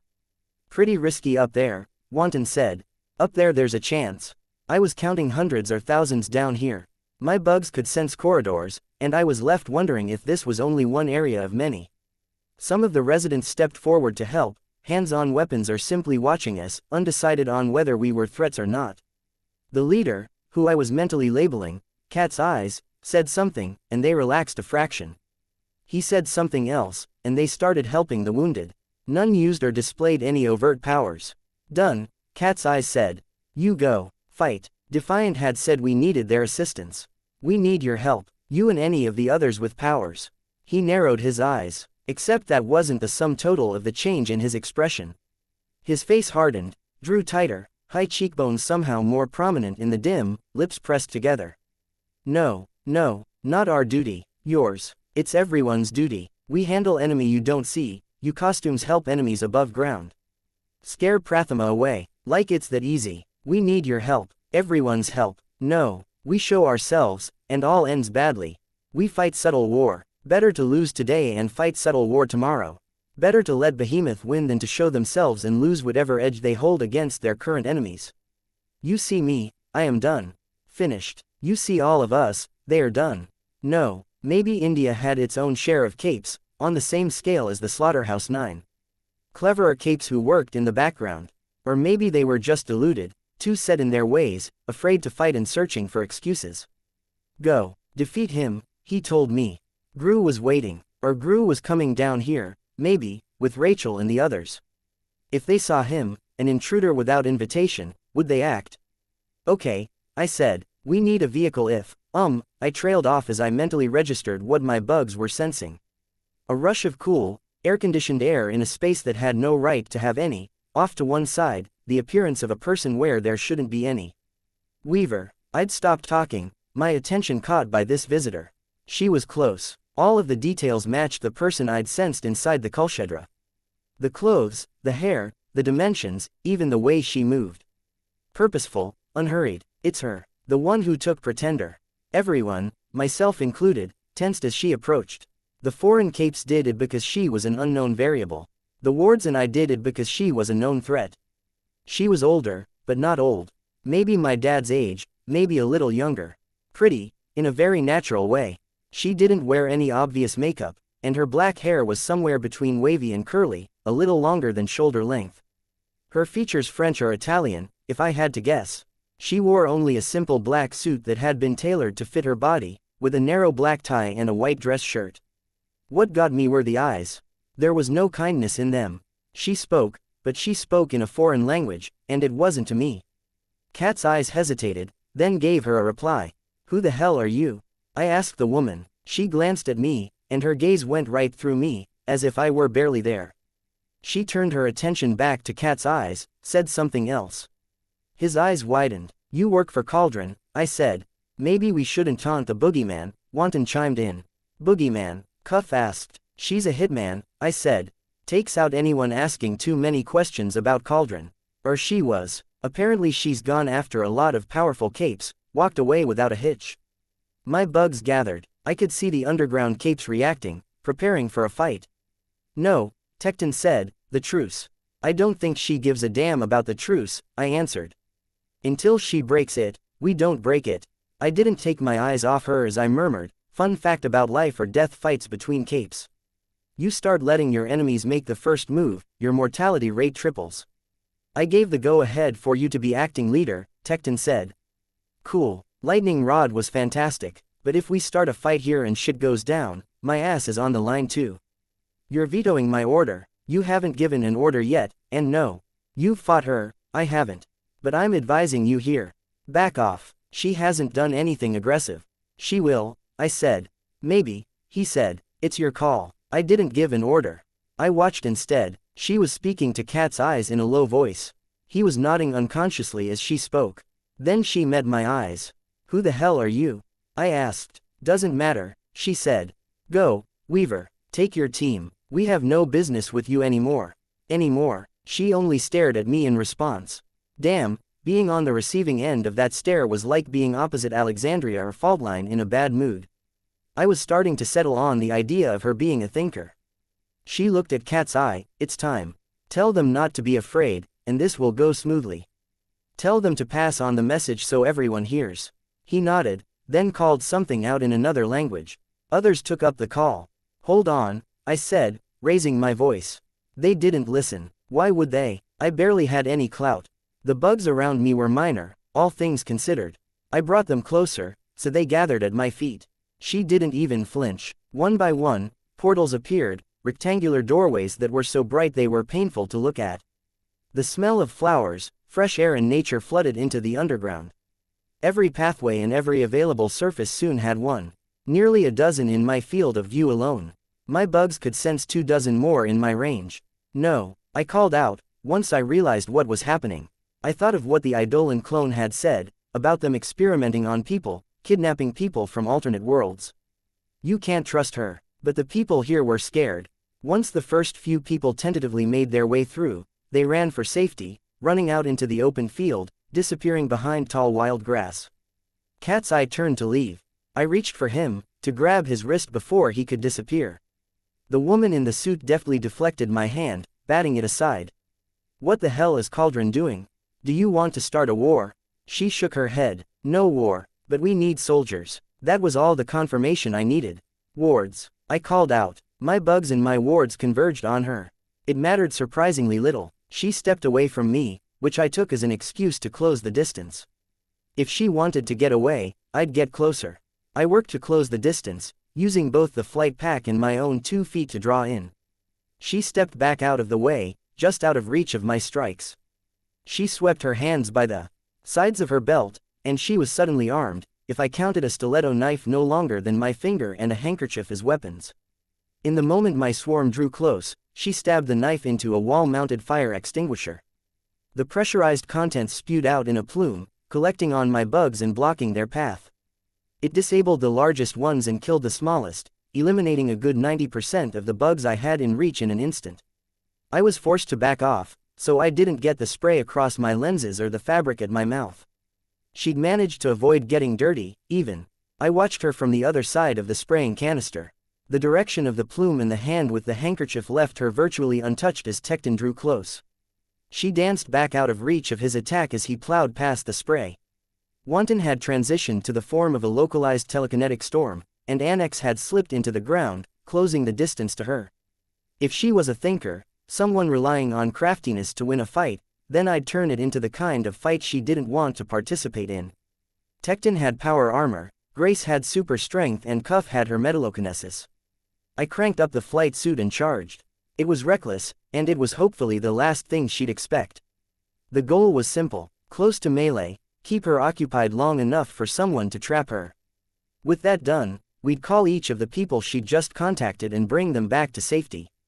Assuming she was someone along the lines of Victor or Uber, a combat-oriented thinker, she'd try to do something like a judo throw, redirecting my forward momentum to toss me to the ground. I countered that particular maneuver by bringing myself to an almost complete stop before she could grab me, slipping to one side as Tecton closed the distance. He punched, and she stepped back. He extended the piledriver, a second punch without an instant of warning, and she evaded to one side. A precog. I wasn't even finished the thought when she stepped around to Tecton's side. He tried to body check her, but she had a hand up to rest on his side, using the contact to brace herself, to push against him and leverage herself away. She crossed one leg over the other to maintain an upright position, then brought herself into arm's reach of me. Bugs exploded from the interior of my costume. Spiders, hornets, wasps and beetles. The only parts of her that weren't covered by the suit were her head and hands. The hands were clasped behind her back before the swarm reached her. A sharp toss of her hair swept them out of her way as she invaded my personal space. Her hands, protected from my bugs by the simple obstacle of her torso, reached out, avoiding the worst of my swarm. One caught the concealed flap of my mask, where it overlapped the neck of my costume, and pulled it down. The other pressed the tip of the stiletto knife to my jugular.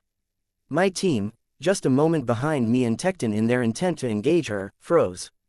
Fuck me, I had 10,000 bugs here, easy. How had I not found an opportunity to even bite or sting her? Wards, back off, she said. Grace, Cuff, I want you out of sight, or Weaver bleeds. The two girls looked at me, and I nodded. They backed away and stepped around the corners. Send your bugs away, she ordered me. I started to open my mouth to protest, but she cut me off. No tricks. You have 2 seconds. Something about the fact that she was a known killer and her no-nonsense tone suggested she really was going to follow through. I banished the bugs. The hell is she? Wanton muttered. She's a precog, I said, something in that vein. The woman didn't respond. The knife shifted locations, no longer touching my bare throat. Was she distracted? I controlled the insect-like limbs on my flight pack. They were simple, weak, but they were also weapons. The end of the claw stabbed for her face, for the general region of her right eye. She turned her head, and it grazed harmlessly against her temple.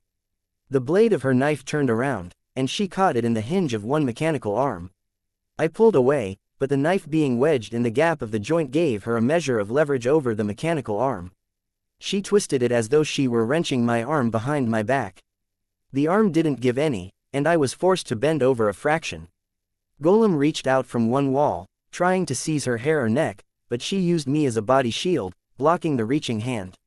Annex struck from below, attempting to ensnare her feet, but she threw me down into the reaching tendrils. In the process, she got a hold of my wrist, twisting it much as she had the mechanical arm. Coordinate, I said, my voice tight. I activated the thrusters on my flight pack in an attempt to tear away, but she wrenched me to one side, tilting my upper body while using one leg to block my lower body from following suit. The end result was that the thruster only pushed me into the wall. I managed to avoid slamming my head against the surface, but I was now pinned against a solid surface. She still had my wrist behind my back. Dodge this, I thought. I commanded my bugs to attack from every direction. The wards were taking my order seriously, attacking simultaneously. Annex was looming, a specter in the ground, raising up to try to engulf her. Golem was beside a wall, already reaching into it, and Tecton was kneeling, pressing his gauntlets against the ground. Cuff and Grace had heard my order, and were stepping into view, advancing from behind the others. The woman laid her free hand over the hand she was twisting behind my back. Then she pressed my own fingers down into my palm, hard. The control mechanism, I thought. Too late. My bug was already moving towards the off switch when the thruster kicked in. She swept my feet out from under me, and the thruster drove me into the ground. The bug touched the off switch, but the impact had locked up the controls. I hit Annex on my way down, buying the woman time to step back out of his reach. The bug managed to turn off the thruster, but I was already sliding across the floor, right through the lower half of Wanton's telekinetic storm body and straight into Tecton's gauntlets. The piledrivers fired into the ground a fraction of a second after I bumped into the gloves. He'd likely aimed to place an effect directly beneath her, but my collision with the gloves had knocked his aim off by a fraction. It was directed into a wall, creating a crack 10 feet high. The crack, in turn, summarily severed Golem's outstretched hand of granite. The woman pulled her suit jacket off and held it out, sweeping it through the air to catch the thickest collection of my swarm within. She folded it closed, simultaneously breaking into stride, heading right for Wanton. Grace and Cuff were just behind him, with Tecton directly behind them, and Golem and I off to one side. Annex was still pulling his spatial distortion body together into something more useful. Stand down, wards, I called out, before Wanton could make contact with her. I was still pulling myself up off the ground. The woman slowed her pace, coming to a stop. Wanton materialized a few feet in front of her, swiftly backing away. I dismissed the bugs that were closing into attack. This goes any further, she's going to stop going easy on us and she'll murder someone, maybe murder all of us, I said, not taking my eyes off her. Because it's the only way she'd be able to stop the bugs from surrounding her, the only way to really stop Wanton once he closes the distance. She didn't speak. What the hell are you? I asked. What's your power? She gave me a look, up and down, and then settled her eyes on mine. Throughout the entire fight, she'd looked unconcerned. She wasn't even breathing hard. Except for a fleck of foam from the extinguisher here and there on the bottom of her pants leg and at the very end of her shirt sleeve, she wasn't even particularly dirty. She spoke. I win. I gathered that much, I said. What I mean is that I can see the paths to victory. I can carry them out without fail. I felt my heart skip a beat at that. She'd volunteered an actual answer. The fuck? Grace asked. She's lying, Wanton said. That's ridiculous. It's not even close to fair. Powers aren't necessarily fair, I thought. It doesn't matter, the woman said. What matters is that there are other enemies you should be fighting. Enemies, plural, I asked. We're approaching an endgame, the end of the world, the sundering of the Protectorate. Most of the major players know this, and the truce has effectively dissolved in every respect but the official one. Those in positions of power are making plays.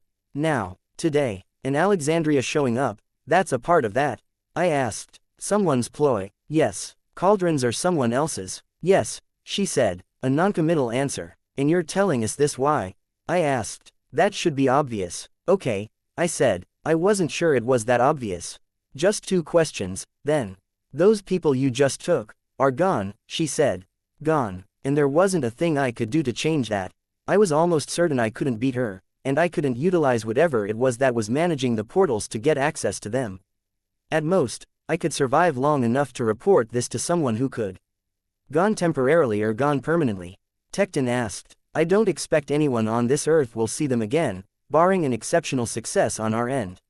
You can't use your power to get those successes automatically, huh? I asked. She didn't venture an answer. Right, that wasn't my second question. What I want to know is why the hell you haven't used a power like yours to figure out how to beat the Endbringers. My power is a form of precognition, she said. Unlike most such powers, other precognitive abilities do not confuse it. That said, there are certain individuals it does not work against, the Endbringers included. Why? Tecton asked. No way to know for sure, she said, but we have theories. The first is that they have a built-in immunity, something their origins granted them. And the other theories, Golem ventured. What's the next one? The woman didn't respond. I suspected I knew what the answer was, but declined to speak of it. It would do more harm than good. So you're blind here, useless, Grace said, a touch bitter. The woman shook her head. No, I can consider a hypothetical scenario, and my power will provide the actions needed to resolve it. And we are doing just that, she said. Doorway, please. She wasn't speaking to us. Another gate opened behind her, and it wasn't to that sunny field with the tall grass. There was only a hallway with white walls and white floors, a cool rush of air-conditioned air touching our faces. Doing just what, exactly? Tecton called out after her. She turned back to us, but she didn't respond. The portal closed, top to bottom. Vehicles, I said, the instant she was gone. I can sense some at the end of that path. It's the fastest way back up that ramp. Go, go. Things had gotten worse in the 30 minutes we'd been gone. Whole tracts of New Delhi had been leveled, and where the buildings had been tall and mostly intact while we collected the injured and met the cold India capes, only half of them stood even a story tall now. The other half, utterly leveled. It was a small grace that the fires had burned intensely enough that they'd exhausted the possible fuel, and the smoke was mostly gone, but that wasn't saying much. I couldn't take a deep breath without feeling like I needed to cough. Ozone and smoke were thick in the air, and the residual charge in the air was making my hair stand on end. The Endbringer's path of destruction had continued more or less in one general direction, but beyond that, the damage was indeterminate. Behemoth's location, in contrast, was very clear. A pillar of darkness extended from the ground to the sky. Plumes of smoke and streaks of lightning slipped through the darkness on occasion. The Chicago wards rode bikes that were somewhere between a scooter and a motorcycle in design. The vehicles might have been indistinguishable from normal road vehicles, but Tecton had quickly discovered that they had some other features. There were gyros that allowed them to tilt without allowing them to fall, and the engines were electric, with only the option of a generated sound, to appear normal. Near silent, the wards zipped down the streets, zigzagging past piles of rubble and fissures. I flew above the group. Armband, I said, touching the button. Status update. The ensuing reply was too distorted to make out. Gru had gone ahead, though he'd no doubt had information on our whereabouts. Bitch's dogs probably could have sniffed us out. He'd gone ahead. Why? Armband, I said, still holding the button. Repeat. I thought there might have been an improvement, as we got closer, but it was minuscule enough that I might have been imagining it. I dropped down, settling on the back of Wanton's bike. The wings were already tucked away, to minimize damage from the electromagnetic radiation, but I didn't want to push my luck further. We passed a cluster of dead capes, alongside a series of massive gun turrets that had been mounted on hills and rooftops. The heroes had made a stand here, or it had been one defensive line of many.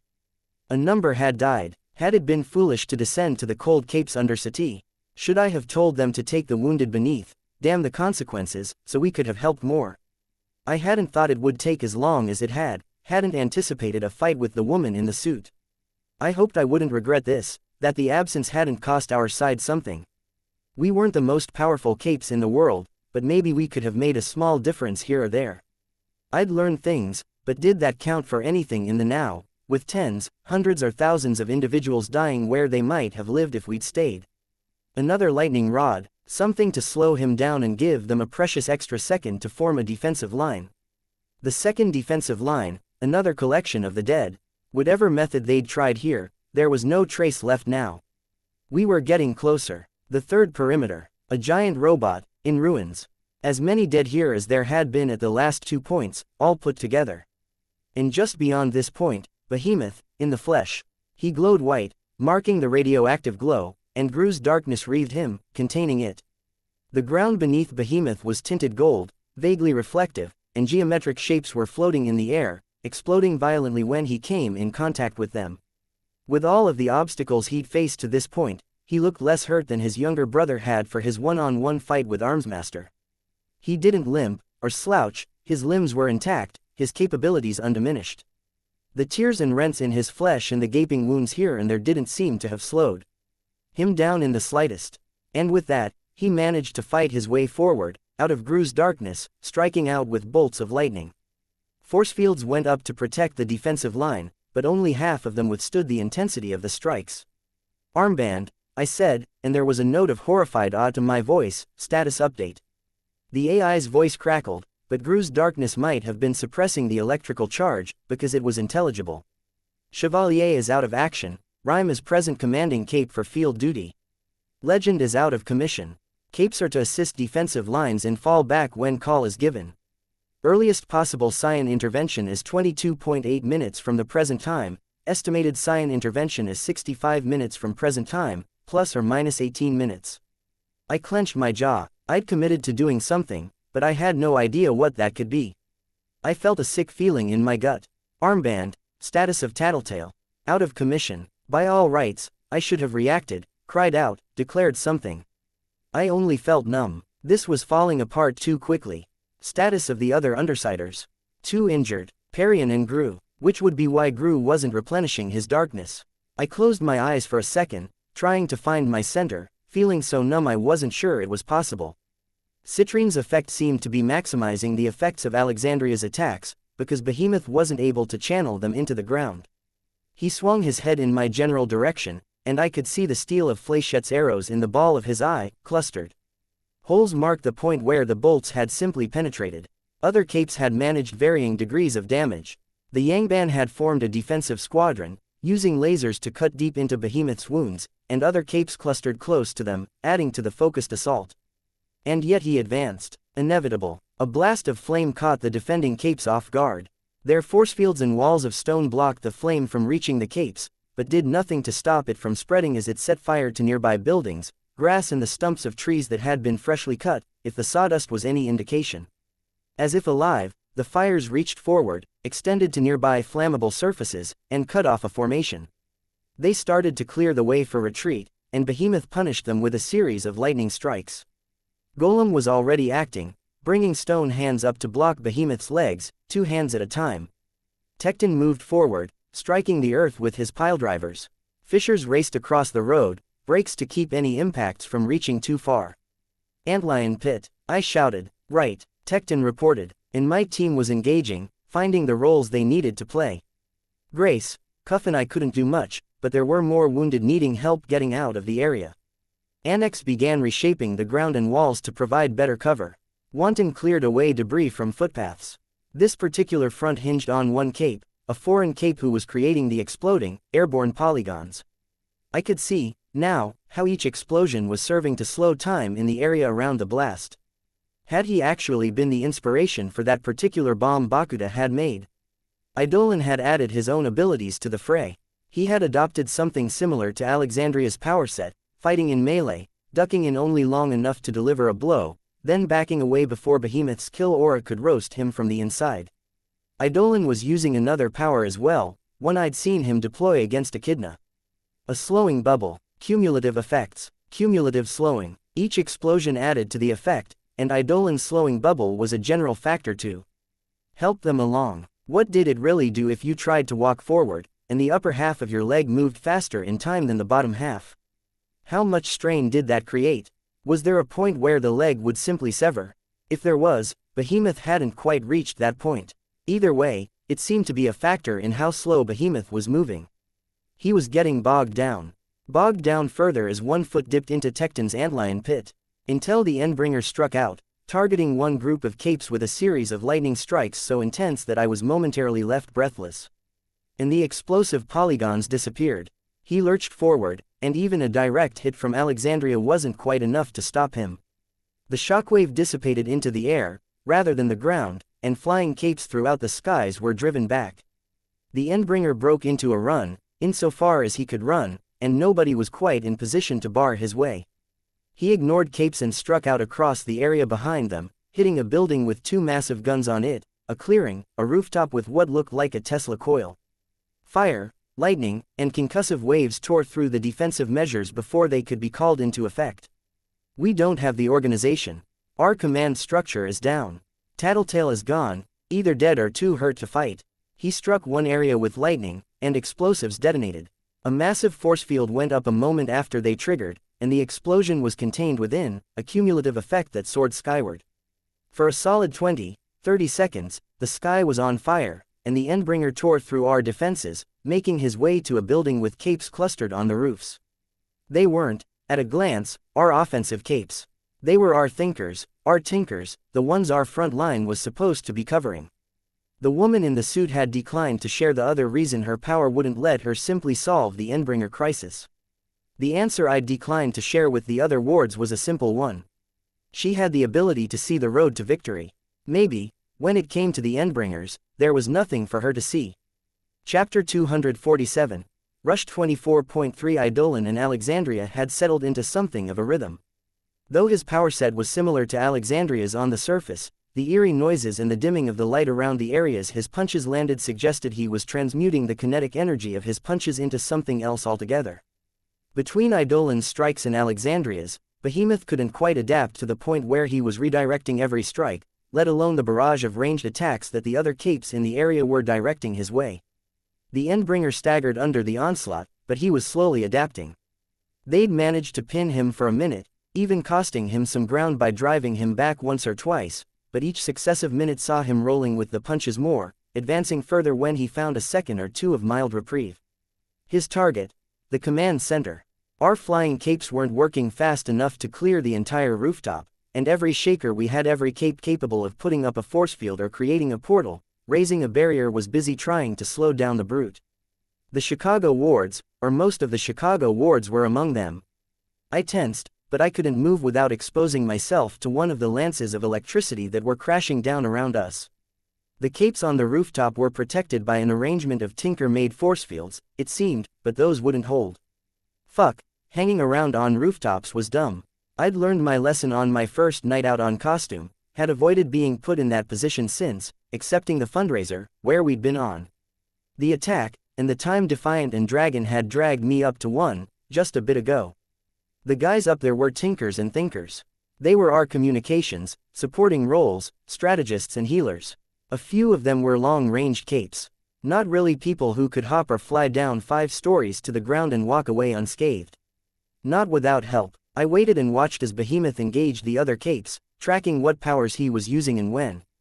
He was presently staggering forward when he could, otherwise holding his ground, deflecting and redirecting attacks. When he was free to do so, he reached out with his claws, and lightning lanced out to tear through the assembled capes. Golem, to his credit, was going all out. Hands of stone and metal rose from the ground to shield defending capes and balk Behemoth's progress. I could make out Hoyden, leader or second in command of the Austin wards. She wasn't on the front lines, but was defending the mid-line capes. It made sense with how her power worked, as her defensive powers provided more cover from attacks at greater ranges. She threw herself in the way of lightning bolts and stood between Behemoth and the wounded. When lightning struck her, detonations ripped out from the point of impact, seeming almost to short out the currents. Come on, I muttered. I could see Tecton creating fissures in the ground, no doubt intended to reduce the reach and effects of Behemoth's stomps.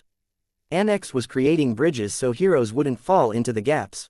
Dispatch, vice captain of the Houston Protectorate team, zipped over to a group of wounded with accelerated speed, only to seem to pause, as though he and his immediate surroundings were only video footage. Color and space distorted violently in an irregular area around him as he hung there, just an inch over the ground, one hand at his belt and another reaching for someone with intense burns. A half-second later, the effect dissipated, and they were all moving. Dispatch was carrying one of the most wounded, gloves off and the sleeves of his costume pulled up, dried blood up to his elbows. Others were bandaged and sutured. His name, I knew, came from his ability to pick out targets in a fight, closing the distance to them and catching them in his temporal distortion effect. He'd have minutes or hours, however long it took the air within the effect to run out, to end the fight with his super strength, durability in the close confines of the bubble. To any observers, it appeared as though he'd won the fight in a heartbeat. Apparently the idea extended to medical care. Revel, leader of the Chicago Protectorate and official overseer of Tecton's ward team, was stepping up to the plate. Floating up to it, whatever. She rose into the air, and caught one full current of lightning inside her lantern. The sheer force of the blast knocked her back, and she struck a wall, pressed against it with her lantern held in front of her. She began releasing spheres of light from the lantern, each larger than a human head, slow-moving but numerous. Their trajectories were unpredictable, some striking friendlies, others carrying forward towards Behemoth.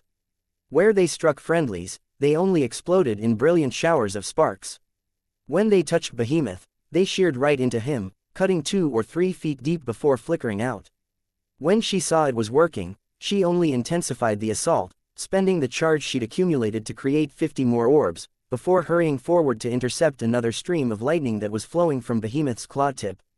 It was impossible to actually get in front before the lightning appeared, to save the lives that Behemoth was taking with the initial moments the lightning appeared, but she was stopping the lightning from flickering to the 4th, 5th or 6th target. That was what I was waiting for. My limited experience with Endbringers had taught me one thing. When someone actually found a way to respond, to cancel out the attacks or to deliver a measure of real damage, they changed tactics. Some capes were already responding.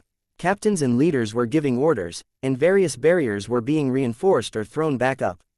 Some were trying to give the warning, but their voices disappeared in the midst of the chaos around us. "Take cover," I hollered, and my swarm carried my voice. It was only 2 or 3 seconds later, as the second wave of spheres drifted to Behemoth and began to cut into his torso and groin area, that he responded. His mouth opened, the craggy spikes of obsidian teeth parting.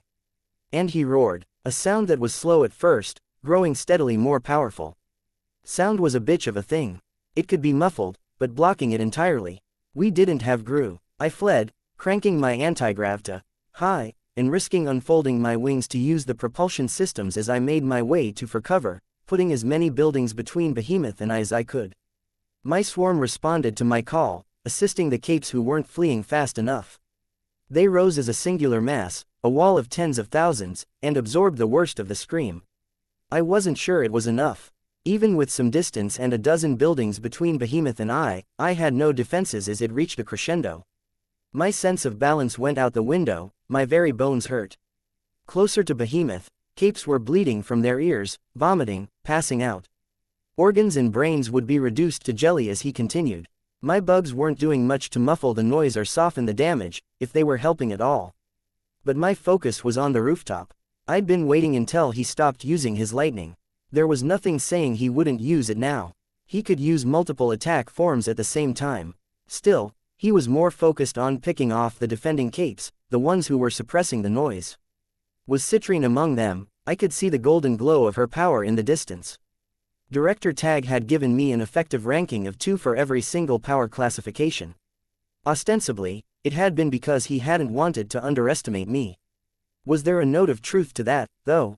I wasn't sure about the brute, or mover, classifications, but did my power over bugs afford me a versatility that let me cover the bases on other fronts? They still hadn't completely evacuated the roof. The people who might have helped them down were disabled or otherwise occupied. Getting them down was key, here. The flying capes were more focused on assisting the capes near the front lines, helping the ones who could deal damage escape Behemoth's implacable advance and avoid the kill aura that accompanied him. The roaring made it impossible to hear. Even seeing was difficult, as my vision distorted and lost focus. I very nearly tipped over, until I turned to my swarm sense. Not perfect, even they were suffering, scattered and dying, at close range to the roar. But it gave me an orientation, a plane to compare the tilt and angle of my body with. I looped to one side to intercept some of my bugs, collecting the strands of silk they'd woven in one hand, then made my way around to the back of the building the heroes were clustered on. Flying capes were settled on the ground, pausing to recuperate from the roar. I took a second, myself, to get my bearings. My back against the concrete, I could feel the building shuddering in response to the roar. But at least there was a small degree of reprieve, here. When I'd caught my breath and reassured myself my insides hadn't been vibrated to pieces, I flew to the rooftop. My bugs swept over the crowd. No tattletale that I could see. No accord, either, for that matter. 2 capes approached me, not quite Caucasian but lighter skinned than the Indian capes. One had a costume with a spiral to it, the other wore armor with tiny faces that looked like babies' heads. Was he a villain? They were rattling off something in French or Spanish as they reached out to take my hands. Their eyes were wide with fear and alarm.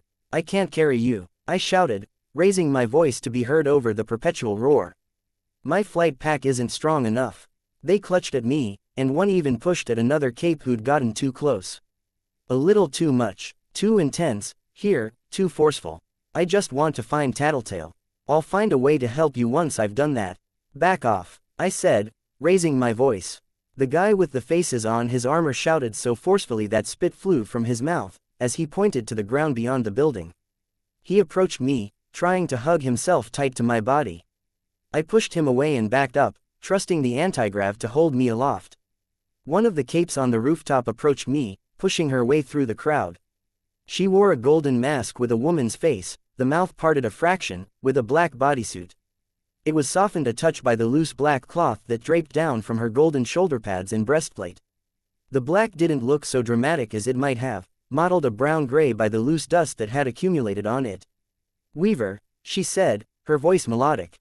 Arbiter, I responded, one of Rhyme's underlings, the one with the social danger sense, force field and sonic beam. I supposed her force field wasn't quite large enough or versatile enough to offer a bridge down to the ground. I've got other stuff I need to pay attention to.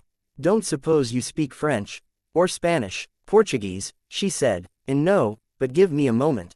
She turned to the capes, but a heavy crash interrupted her before she could speak. A building had fallen, toppling, and Behemoth hadn't done anything to precipitate it. Nothing except the roaring. Was that enough? Was this building coming apart beneath us? Where the hell was Tattletale? My bugs flowed into cracks in the building, checking rooms only to find them empty. Hurry, I said. I turned my attention to my swarm. They extended out beneath me, forming into neat lines. My bugs were slow to move through the structure. I had to use the cracks that already existed in the walls, ducts and vents that just happened to be open. Speak to me, Arbiter said to the Portuguese capes. The one with the spiral costume chattered out something I couldn't even guess at.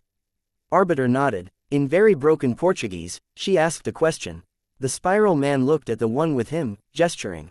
In less broken Portuguese, she spoke again. That prompted another burst of explanation, or what I took to be exclamation. They sounded desperate, afraid. When she responded, she spoke just as quickly and flawlessly as the two native speakers.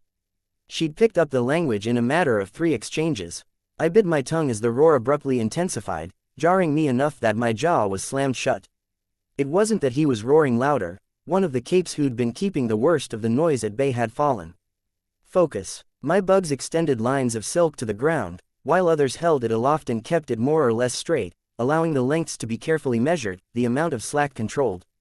Weaver, Arbiter said, raising her voice so I could hear her. I turned around. I don't quite understand, there's a gap in translation, but he says he's pregnant with his dead teammates, she said. Her voice cut through the noise. They're asking for him to be rescued next.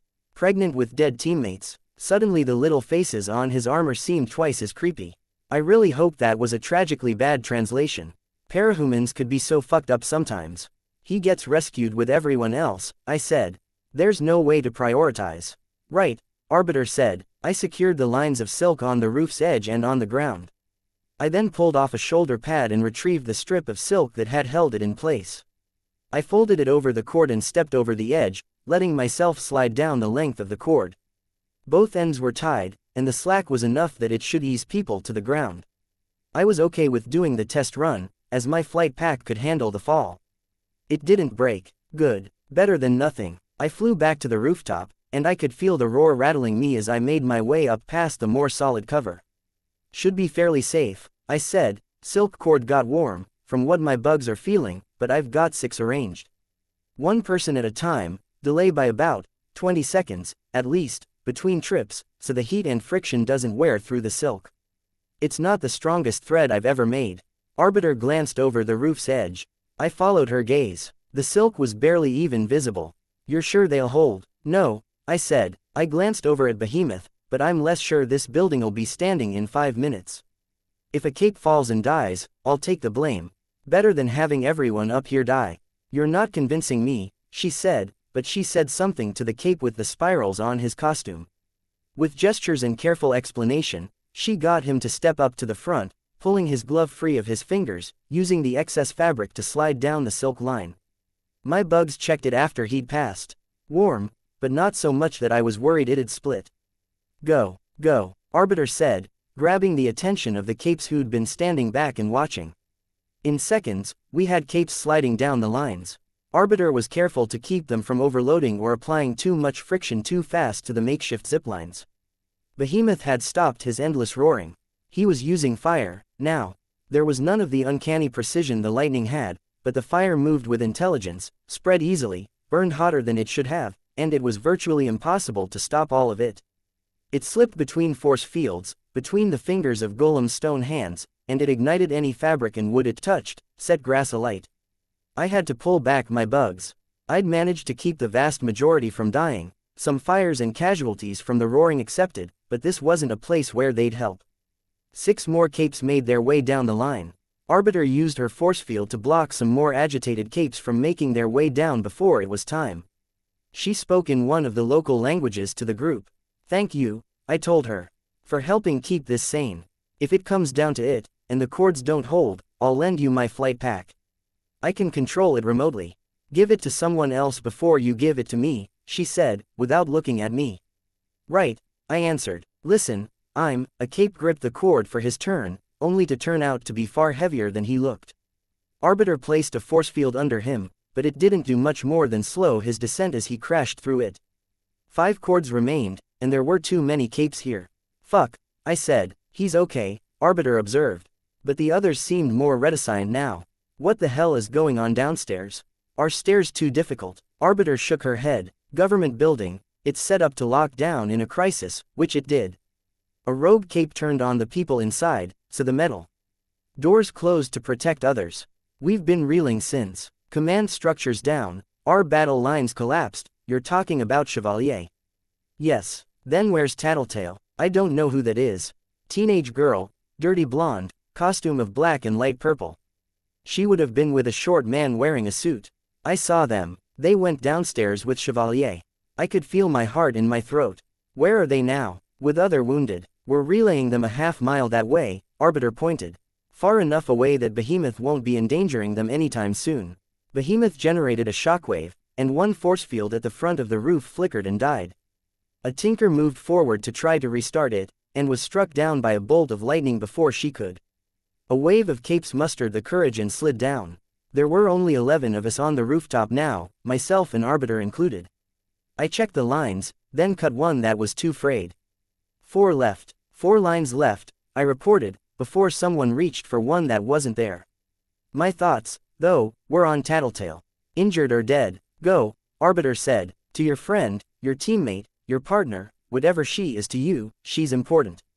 I shook my head. "You need me. I can use my bugs to check the lines are okay. There won't be any major difference if you're here or not." 3 more trips. A flying cape touched the rooftop only long enough to take hold of one of the people on top, then took off again. "Maybe 2 trips, and we're clear. I'll go last." "Go." Another shockwave knocked out another force field panel. A tinker was working on the generator, best as she could while hunkering down behind the sole remaining panel. She said something frantic. I couldn't understand her, whatever her language, but I could guess. It wasn't her tech. I hesitated, wanting to take the offer to escape. Then I shook my head. "I'll stay. Tattletale's important to me, but so is doing what I can hear. I can check the lines in a way nobody else here can." Arbiter only nodded, her eyes on the ongoing fight. I drew up decoy swarms, placing them across the rooftop, and stepped off the rooftop, hovering and using the building for cover. Arbiter raised her force field to fill some of the gap in the tinker-created field, crouching in the crowd of swarm people. Others followed suit. I covered them as much as I could without obscuring their vision. Seconds passed before Arbiter gave the go-ahead. Capes evacuated the rooftop. Behemoth's lightning strike flashed through our ranks, right over Arbiter's squatter force field, through 2 decoys and striking a cape. The crash of thunder seemed almost delayed, synced more to the cape going limp than the flash itself. The body struck the rooftop, dead before it touched ground. Had the decoys spared 2 people from being hit, or was it chance that the bolt had made contact with them? Fuck. Having more information would be key, here. Behemoth was continuing to suffer blows. His progress had all but stalled, but he wasn't changing tactics. Why? Did he have a strategy? The Simurgh was supposed to be the tactician, Leviathan had the brute cunning. Was Behemoth harboring a certain degree of intelligence? I didn't like that idea, but I couldn't think of a good way to explain just why he was willing to stand there and take abuse. Flying capes evacuated 2 more. Arbiter gave the go-ahead for more to use the ziplines. That left only the 2 of us here, and I had cover, at the least. Lightning lanced past us, burning much of its initial charge on the force field. It danced through the ranks of my decoy bugs. Arbiter was left untouched. Damn, she muttered. Damn, damn, damn. Fuck waiting for heat to dissipate, just use the zipline, I said. Hurry. Second. 1, it's least worn, coolest. She half crawled, half ran to me. I handed her the strap that I'd used for the test run, and she looped it over the line. I followed her to the ground, my hand on the armor at her collar. I probably didn't have the lift to keep her from falling, but I might have been able to soften the blow. Not that it mattered. The zipline remained intact, and she touched ground with a grunt. I found Rhyme, casting wave after wave of crystals at Behemoth. He was using shockwaves and fire to prematurely detonate or push away Revel's spheres, and Rhyme's attacks were suffering from a similar angle. Rhyme was second in command, wasn't she? Or was it Prism? Rhyme would be more receptive to listening, either way. I used my bugs to speak to her. Command center evacuated. Can relax front line if you need to. She didn't respond to me, but I could make out her orders as she shouted the words, fall back. Stagger the retreat. I exhaled slowly. You've done your duty. Go to your friend. Figure out what's going on, Arbiter said. I nodded and took off. Through my bugs, I spoke to Tecton, back shortly. He mumbled something I couldn't make out. It might have been, okay. As I got more distance, I felt safe to withdraw the wings again. I picked up in speed, putting Behemoth and the fighting behind me. I found a temple with wounded inside. The exterior was opulent, the interior doubly so. Now it was a triage area.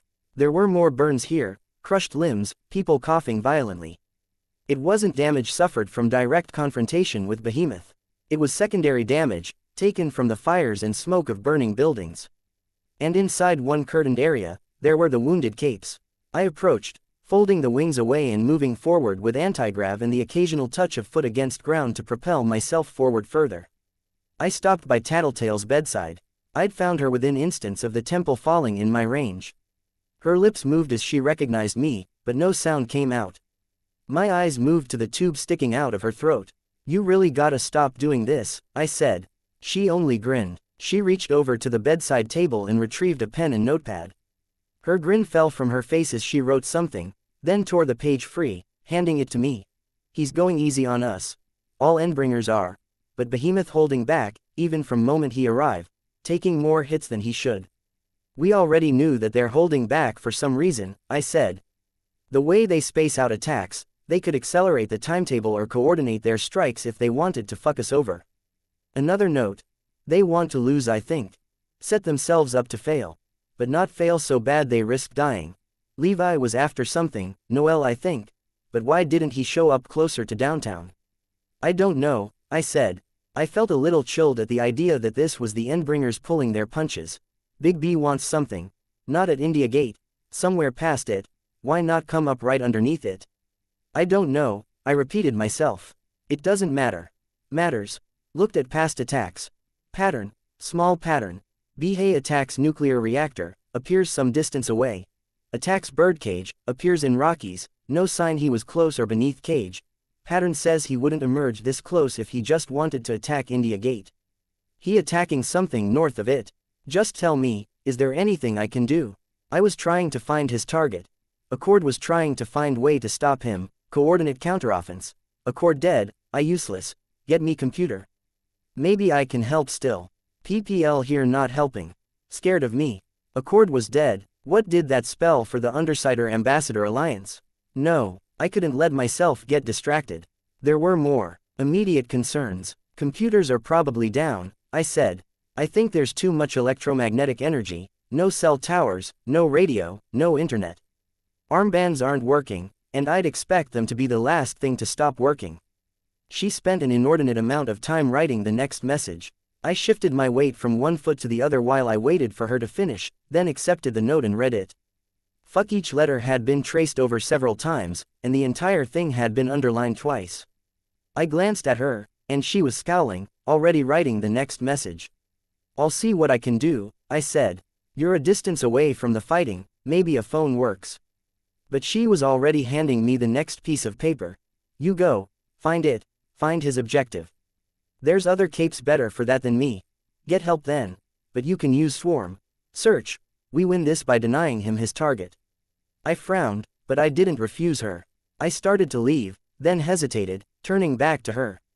I opened my mouth to speak, then saw the note. Go already. Okay, I get healer another day, not worried. And I was gone, flying over the heads of the wounded as I made my way to the front door. The availability of healing made for an interesting, if ugly, dynamic. Capes like Tattletale, capes like me could be reckless, we'd get our faces slashed open, our backs broken, our throats severed, blinded and burned, and we'd get mended back to a near pristine condition. Tattletale still had faint scars at the corners of her mouth, regenerated by Brian after his second trigger event, but she'd mended almost to full. I'd had injuries of a much more life-altering scale undone by Panacea and Scapegoat. If we died, we were dead, no question, unless I gave consideration to Alexandria's apparent resurrection.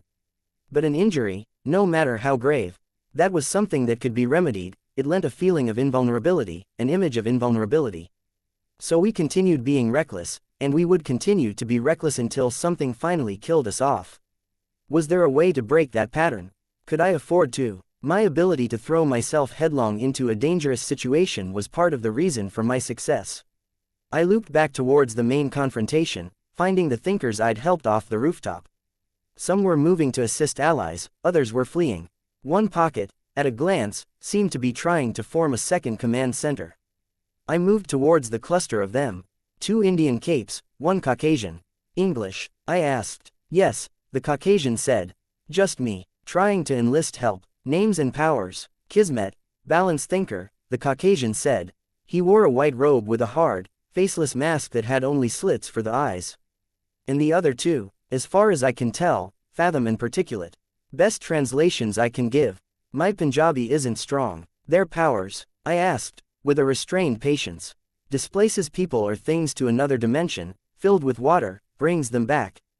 Particulate's a dust tinker. What the fuck is a dust tinker? Or a balanced thinker, for that matter. Okay, I'm going to find others, I said. Wait, what's the project? A mission. Finding whatever it is that Behemoth wants. We've got others on that already. Nobody's reported back, I said, or at least, nobody's formed a defensive line or put safeguards in place. You're sure he's after something? They've attacked cities just to kill people before, and this is a dense population center. He's after something, I said. He's got a direction, and a friend told me he's targeting a point beyond where the heroes are searching. We'll help look, he said. He rattled off a few lines of Punjabi to the capes in his company. One of them, particulate, I took it, removed what looked like a fat smartphone from one pocket. He peered at it, some sort of scanning instrument. Hey, either of you have a phone? I asked. Kismet nodded, then handed me the phone. Can I keep it? I asked. I can get it back to you later, probably. He made an exasperated noise. I thought you wanted to make a call, not keep it. It'd be for a good cause, I promised. He sighed. Take it, then. I wound silk around it and then had Bugs carry it off in Tattletale's direction. You think it's a cache of nuclear weapons, or what? Kismet asked me. I don't know, I said. Go look, towards India Gate. I'm going to round up others. On it, he said, before speaking another line of Punjabi. And kid, I hesitated in midair. Thanks, for the escape route from that rooftop. I didn't respond, taking off. Rude, maybe, but taking the time to respond was stupid, when there was this much going on. Making me wait while he thanked me was similarly dumb. I waited until the phone reached Tattletale's hands, then drew closer to the fighting, and the capes who were closer to the battlefront. When Rhyme was in my power's reach, I contacted her. Tattletale thinks she has a lead on Behemoth's objective. Mobilizing thinkers to find it. I was nearly drowned out by the chaos of the fighting. Behemoth was standing partially inside a building, and it was blazing, pieces of it falling down with every heavy impact the heroes delivered. Say again, she said. I repeated myself, speaking the words aloud under my breath, to gauge the proper way to form the sounds with my swarm. Good, she said, and that was all. She was fighting again, trying to freeze the building so Behemoth was encased. I found 2 more thinkers and gave them directions. We'd search the area beyond the Rajput. Behemoth generated a shockwave, and I could sense the heroes reacting to it. The only cover here was cover heroes like Golem were creating, and the concussive shock traveled through the air, knocking capes off their feet or out of the air. I grit my teeth and pressed my back to a building as it rolled past me, fell over at the impact. The Endbringer strode forward, using the momentary break in the attack to cover more ground. Unfortunate capes who'd been pushing their luck were left trying to run for cover, only to be caught within his kill aura. Rachel rescued one or two, though the heroes might have debated the nature of the rescue. Her dogs seized people in their mouths, running, dropping them at a safe distance, before moving in to retrieve more people. Some of the rescued individuals were left slowly climbing to their feet, no doubt bruised from the dog's teeth and dripping with drool. One dog, a person in its mouth, was struck by a bolt of lightning. It fell, sprawling, then slowly climbed to its feet. I could tell with my bugs that the person in its mouth was no longer alive. Still, it dutifully carried the body to safety and deposited it on the ground, before limping back towards the battle. I belatedly remembered to pay attention to my team. Tecton was busy erecting barriers, raising the earth in shelves with his piledrivers. Annex was reinforcing everything, fixing other people's work, providing loose cover for ranged heroes to hide behind, and delaying collapses. Powerful. Grace, using her strength to carry the wounded. Wanton was venturing into more dangerous ground with the safety of his telekinetic body, returning to human form to help the wounded and trapped, then retreating with the same form, moving on to the next person. Cuff was helping a tinker. Golem was forming barriers, limiting the movements of Behemoth's legs, and shoring up the building the Endbringer was wading through. The constructions weren't doing enough. We needed to change tactics now. That this wasn't working, sort of like the Endbringers did. If not constructions, then maybe destructions. Tecton, pits, have Annex cover them, I ordered. Think controlled collapses. I couldn't make out his response. I hope that didn't mean he couldn't make out my statements. You're in charge until I get back. I have other orders, I added. I returned to collecting thinkers and other stray capes, taking only a minute before heading for our destination. There were heroes and PRT officials at India Gate, and lined up across the Rajput. A handful of thinkers and tinkers were here. Not ones I'd sent, but official ones, directed to scan and search for whatever Behemoth might be after. Search north, I communicated, sending moths and butterflies to pass on the message. I didn't wait to see if they'd listen. I kept moving. I zigzagged across the landscape, scanning every surface with my bugs, as the fighting continued in the distance.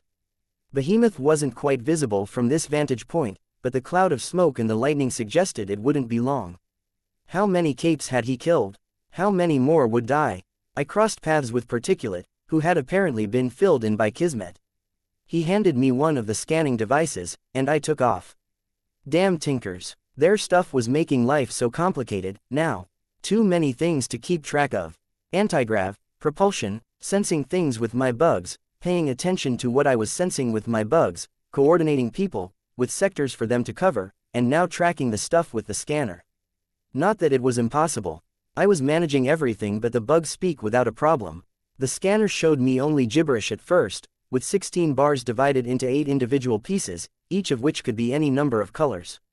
Each rose and fell as I moved and as I turned the scanner. Moving past Particulate, I noted that the rise and fall of the bars was linked to my relation to his scanner. We were triangulating, or did we not have a third? Kismet was somewhere out of my range, at present, as was Fathom, so I couldn't be sure. The bars rose as I pointed in Behemoth's direction, a mix of blues, greens, yellows and reds. Was it tracking energy? I turned away, and found another bump, almost all white, the rest yellow. Nothing tracked in any significant quantity at Behemoth's location.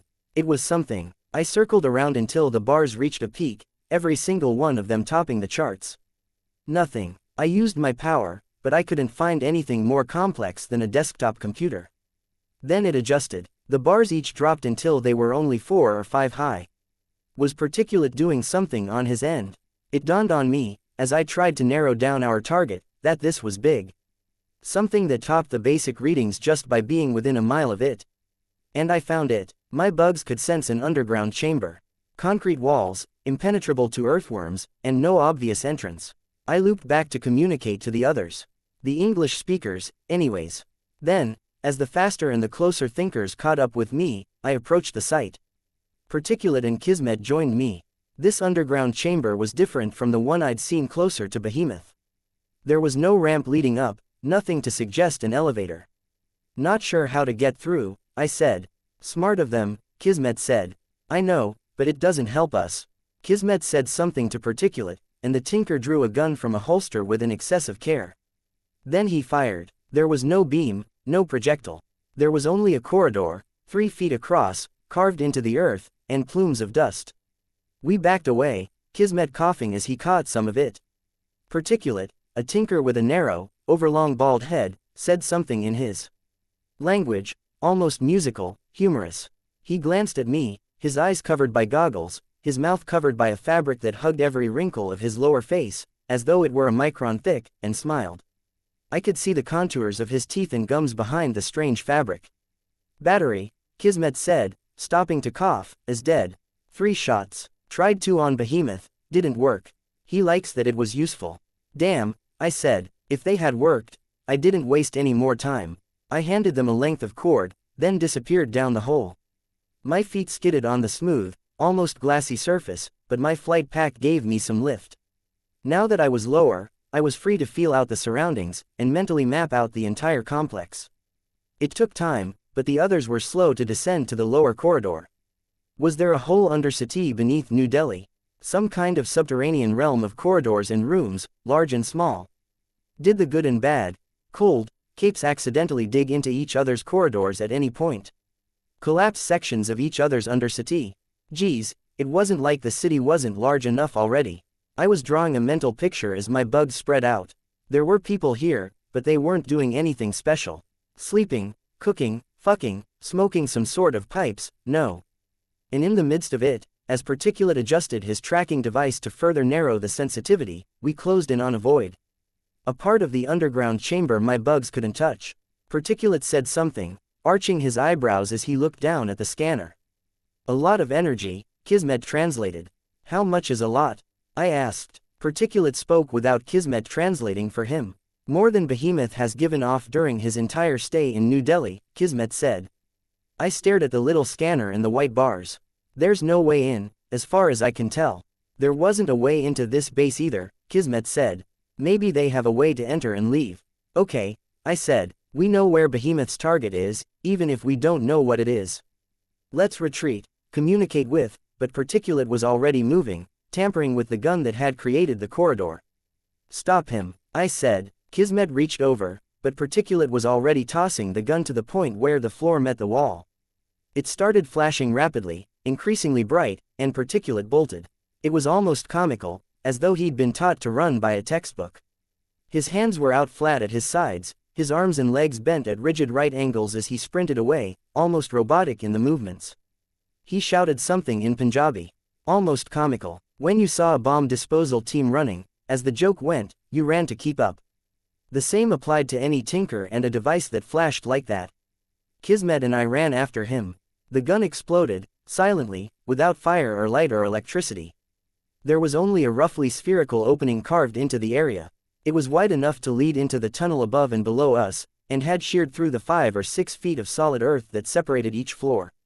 At the far end, I could see where it had cut into a corner of the previously inaccessible room. We approached, and I could see a cape inside, or a parahuman, if cape applied. He was disheveled, with dark circles under his eyes, his skin pale, his beard and hair bedraggled.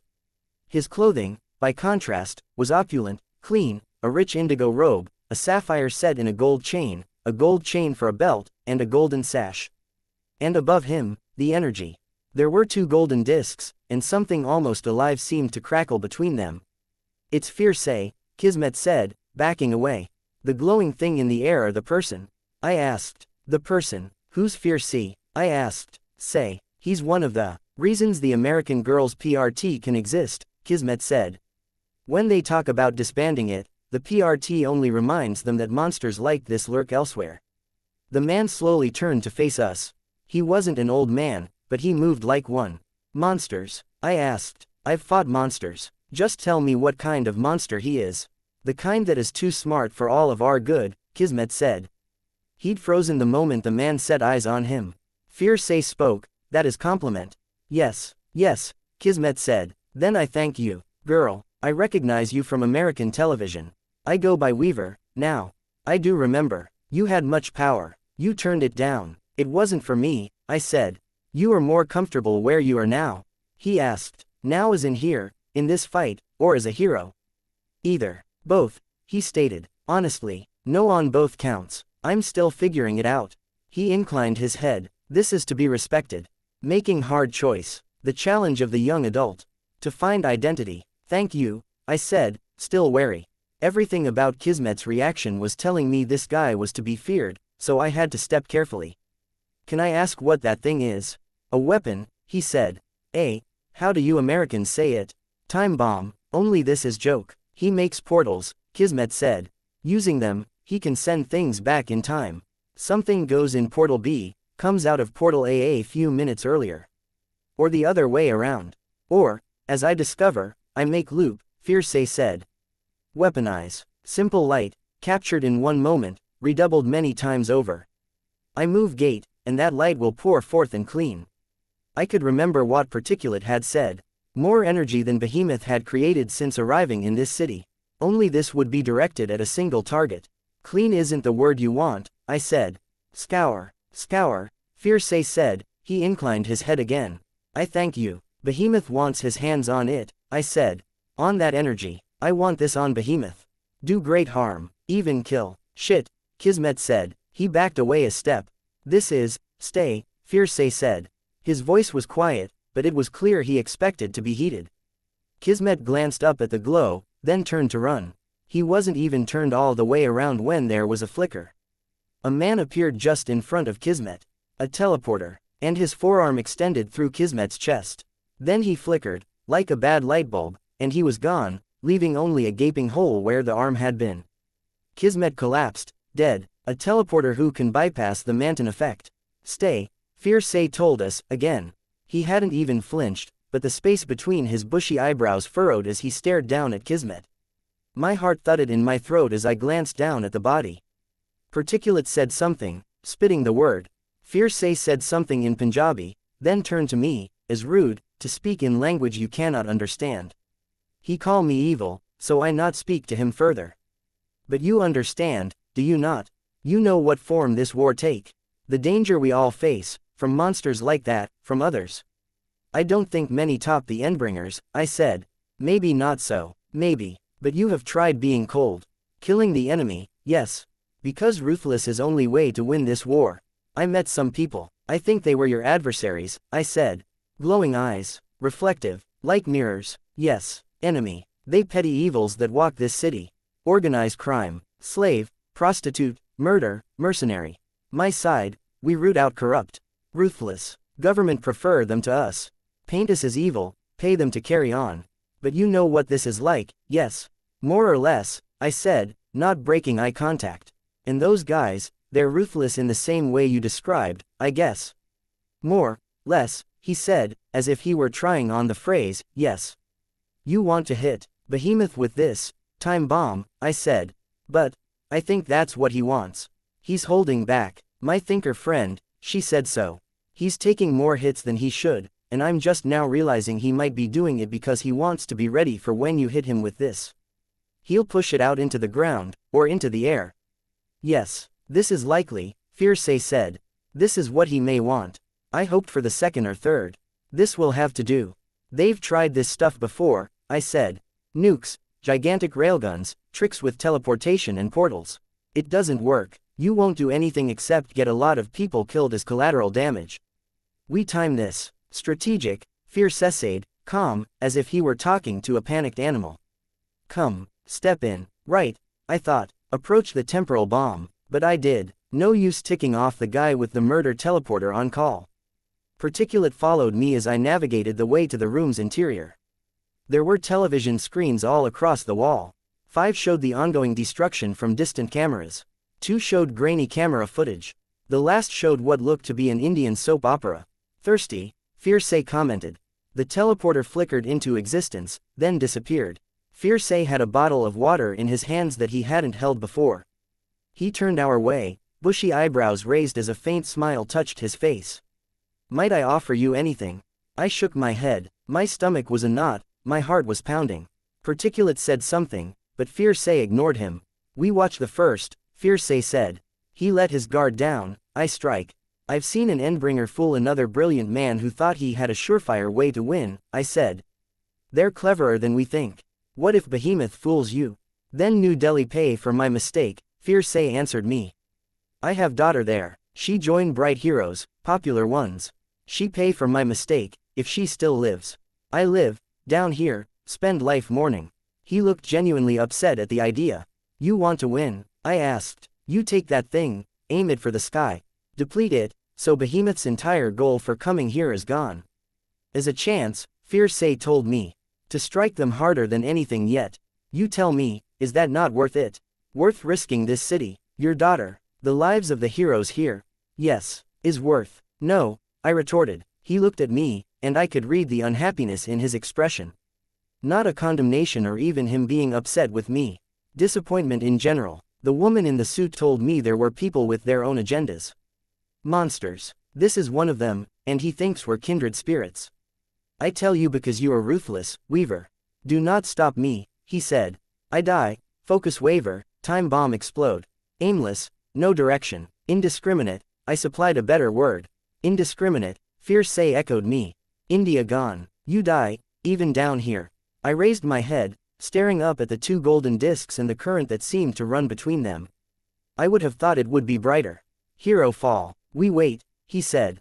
When fight cannot be won, I strike. I tensed as I watched the fighting on the screens. They flickered intermittently in a delayed reaction to Behemoth's lightning strikes. Very soon, he said, his eyes fixed on the monitor. You stay. Chapter 248. Rush 24.4 Particulate said something, and the amount of invective in his tone was enough to make it clear, even if I couldn't understand the language. Xianxia said something in response, his voice calm, almost as though he were talking to a child, then took another drink of his water. His eyes didn't leave the screens. Behemoth had nearly reached India Gate. The defense continued to be staggered. 1 to 4 parahumans working together to slow him, to impede his progress and buy time for the others to wear him down. When they failed, the measures circumvented or the capes in question killed, he advanced, the heroes retreated as best as they were able, and they enacted the next counteroffensive. But each time they fought, he did damage. Capes perished, tinker devices were turned into lumps of hot metal. Each time the capes mounted a defense, the defense was weaker. Something is wrong, xianxia said. Chevalier was attacked, I answered. They were planning a coordinated defense, I think, but someone beheaded our group at the worst possible time. I see. I'm not going to ask any questions about how you guys operate, but it's obvious you're organized. Careful, xianxia told me. He didn't even look at me. The defensive line was using clockblocker, now. They directed a loose grid of wires, almost invisible, but for the flashing lights set at regular intervals. Alexandria and Eidolon were trying to hammer the Endbringer into the barricade. You've got secrets to protect. Fine, cool, I'm not going to pry. But maybe we've walked similar paths. We had similar practices, probably. He cast me a momentary glance over his shoulder, meeting my eyes for a second before he turned back to the screens. An acknowledgement, without accepting or denying my point. My old team wasn't nearly as effective as you guys seem to be. But we operated in secret, we understood some key elements. The need for information, having to know when to go on the offense, being unpredictable against enemies who are already expecting you to try and catch them off guard. Talk slower, please, xianxia told me. My English is not strong, and I am very tired. He looked like he might drop any minute, like he'd barely eaten, hadn't slept. How long has it been since you slept? I asked. 3 days. We thought an Endbringer would attack soon, so I prepared, to be ready when the time came. Too early, I had to stop, restart. This time, he came, but I am weary. The talking is good.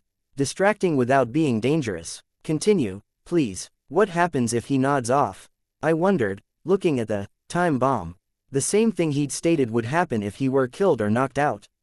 Okay, I answered. I took a second to compose my thoughts. You mentioned how you have to be hard, heavy-handed if you're going to succeed in a situation where your enemies are as scary as the people you and I have gone up against. Yes, heavy-handed. Like the judge's hammer, gavel, I supplied. The gavel, harsh justice. Crush the enemies who cannot be converted to your side or convinced to do otherwise. Yes, I said. I thought for a second, then made my argument. And you know the power of having all of the information. The power of having a group that can communicate that information. Communication is key, and a group that doesn't even need to communicate because they function so well together is better yet. You had this. With the Undersiders. We were close. And losing that, It's scary. Maybe the least fun part about being a hero. But you understand, you agree, about information and communication. He didn't respond, as he watched the screen. Is he going to nod off right here? On the monitors, a successful hit on Eidolon's part struck Behemoth into the grid of wires. It had taken time for the Endbringer to approach the wires, set safely outside of his kill range, and some were already coming free of Clockblocker's power. Still, they sank deep, cutting a diamond-shaped pattern into his hide, shoulder to heel. Alexandria charged, trying to drive it home, and Behemoth struck out with one claw, a swipe. He must have captured all of her forward momentum and motive impact and redirected it at her, because he didn't move an inch in response to the hit, and she crashed into the ground at a shallow diagonal angle. Her body carved a trench a few hundred feet long, judging by the cloud of dust that rose in her wake.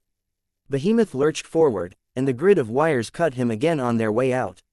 Chunks of flesh were carved free. The Endbringer clapped his hands together, and force fields went down, defenses and defending capes falling in response to the impact. Clockblocker's grid of wires dropped out of the sky, blinking white lights falling like sparks from a large firework. I suspected that I knew what it meant. Shit, I hoped he was okay. Clockblocker wasn't a bad guy, as heroes went. I agree, Fierce told me, belatedly. And I think I see what you are going to say. Let's communicate with them, with everyone. Half the screwed up crap I've seen, it's been because we're fighting between ourselves. The best achievements, the truly heroic stuff I've seen, it's been when we work together. So let's maximize our chances. You have been doing this how long? A year, months. I have been doing this for 10 years. I admire you for retaining your, he trailed off. Idealism, not a word I'm familiar with, Weaver. Faith. Faith works. I have none left, after 10 years. No faith. We are a wretched, petty species, and we have been given power to destroy ourselves with. Ironic, given what you're trying to do here. You're going to kill people, kill bystanders, on a gamble. Fierce peered at me. What chances would you give this gamble? 1 in 3. His stare was cold as he met my eyes. 1 in 3. That is, perhaps unfair. No matter. If I'm wrong, we lose this city. If I'm right, we kill Behemoth. I would take those odds, Weaver. I would take them. I would watch this city be wiped from the earth, knowing that people I am fond of would die. I live in a civilian guise most days, waiting until I have a task from those more powerful than I. I would perhaps be killing the butcher I talk to every day when I walk to the store for food. I would kill the widow who lives next door to me, her child, if they have not evacuated. I have mentioned my daughter, much like you in her abundance of faith in people. I wouldn't exactly call myself an idealist to that extent, I said. I paused. Fierce, we'd started talking at the same time. He talked over me, half of his attention on the screens. I will take this gamble and perhaps kill those people in the process.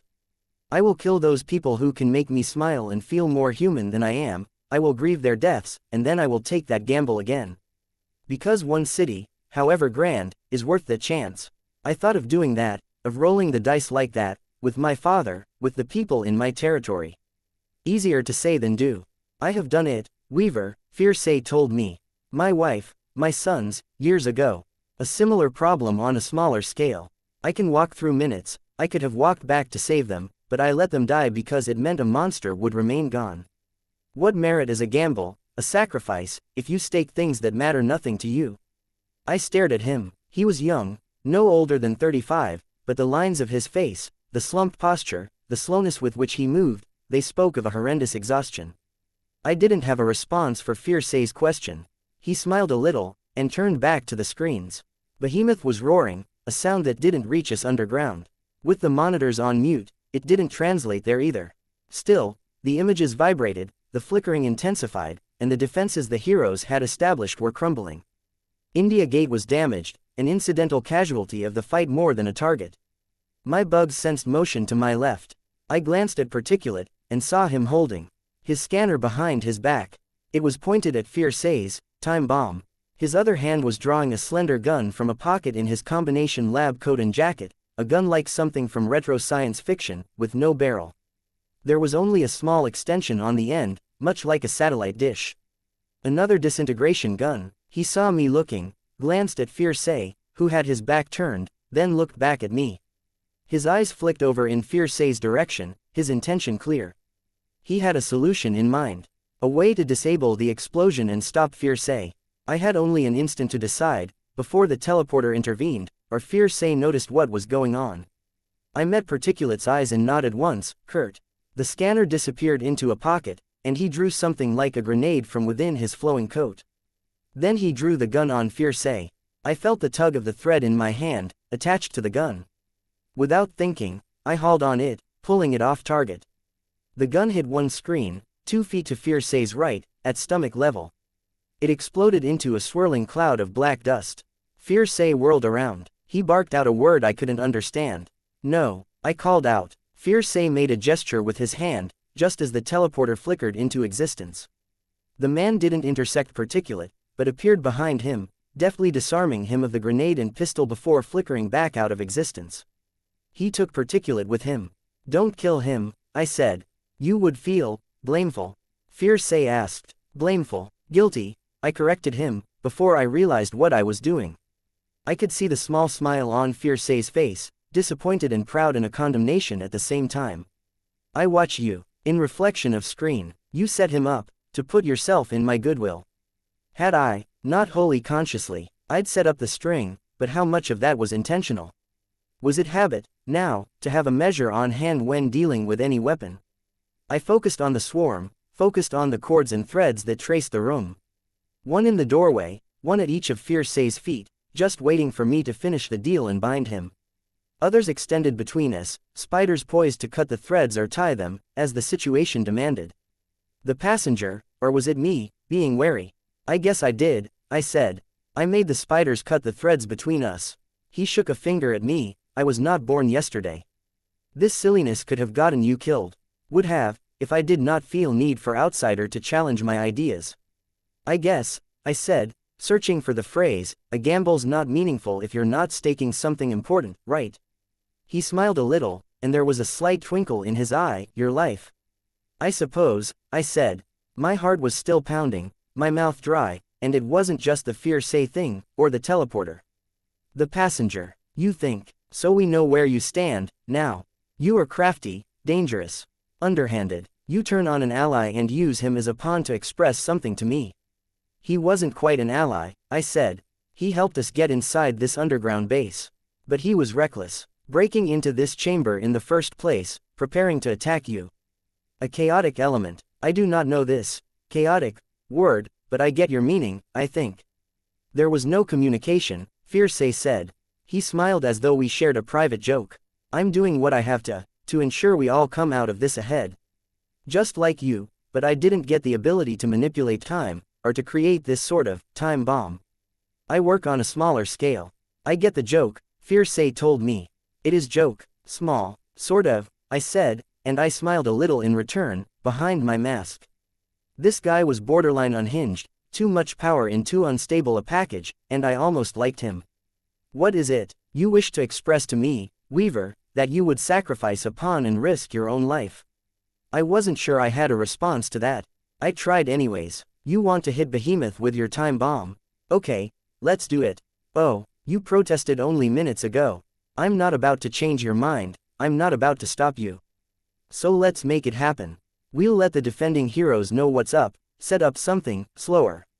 Speak slower. Let me go. We work together with the heroes. The heroes will die in minutes. Before you arrive, I glanced at the screen. How bad was it? It was so hard to get a sense of how many heroes still stood. An ugly feeling gripped my chest. We'll try. Let me try. I can give you a signal. You strike then. You are asking me to have faith. Let me go, xianxia, I told him. You said you have to stake something that matters on a gamble. Stake your doubt. I do not understand this, he said, suddenly sounding weary. My English, it's not your English, what I'm saying doesn't make a lot of sense, I said. I had to resist the urge to rush and hurry through the explanation. But your doubt, your lack of faith, it's something safe. No disappointments, no fear things won't work out. Risk that, risk losing that. I did, when I became a hero. Not such a hero, he said. Bargain with the madman, turn on an ally. I'm realizing I'm a pretty lousy hero, I agreed. But I'm trying. I made a leap of faith. I'm asking you to as well. He smiled a little, then reached forward and took my hand. He raised it, simultaneously bending over, and kissed the back of it. "One more," he said. "One more, to wager on a gamble. A pleasant conversation I might look forward to. Gone, when you die." Die, he spoke a word, and I tensed. I tried to pull my hand back, but he held on, my fingers wrenching painfully as I tried to get away. The teleporter appeared just behind me. His manifestation was followed by a gentle brush of air, as oxygen was displaced from the area his body now occupied. I could feel my heart skip a beat, the air catching in my throat. No pain. A second passed as I made an assessment, realized that he hadn't impaled me with one of his limbs. Only surprise, and that vague sense of a killer instinct. The man's hand settled on me. 15 minutes, Weaver, Fierce told me, releasing my hand. 15 minutes, or if the heroes cannot put up fight any longer, whichever is first. And I was gone, out of the basement, planted in the midst of the battlefield. Fierce wasn't even in my range. I'd made the call to work with him, and now it was set in stone. There would be no going back to change his mind, to stop him. He'd strike, guaranteed. Even with the filter of my mask, the smell of ozone and the heated air burned the edges of my nostrils. Acrid smoke was so thick in the air that I could taste it, breathing in through my nose. And Behemoth loomed in front of me, far too close for comfort, his silhouette shrouded in the smoke around him. I turned and activated the anti-grav panels, running to help get up to speed before it could help me lift off. The ground abruptly tilted under my feet, a steep shelf of street and underlying rock rising in front of me, blocking my path. I managed to grab the uppermost edge with my hands, hauling myself forward enough that the flight pack could take over. No bugs. I'd left them behind in Fierce's lair. If I'd thought about it, I might have asked for time to collect them. At the same time, I couldn't have spared the minutes. 2,000 or 3,000 bugs. The only silk I had were the cords that were still attached to me, the ones I'd stretched between Fierce and myself and then cut. I had my taser, laughably petty in the face of Behemoth, a small canister of pepper spray, and the flight pack. Long odds, even at the best of it. I pressed the button on my armband, spoke into it, and got only silence in response. My bugs moved throughout the battlefield, and I marked every cape I came across. Shelter was scarce, and hard to make out in the smoke. Each flash of lightning marked an unfortunate cape who'd found themselves too far from cover and in Behemoth's sights. In the midst of it all, I could speak and I couldn't make myself out. It was almost like being in Gru's darkness, before his second trigger event. Couldn't see, couldn't hear. My movements, even, were harder to judge.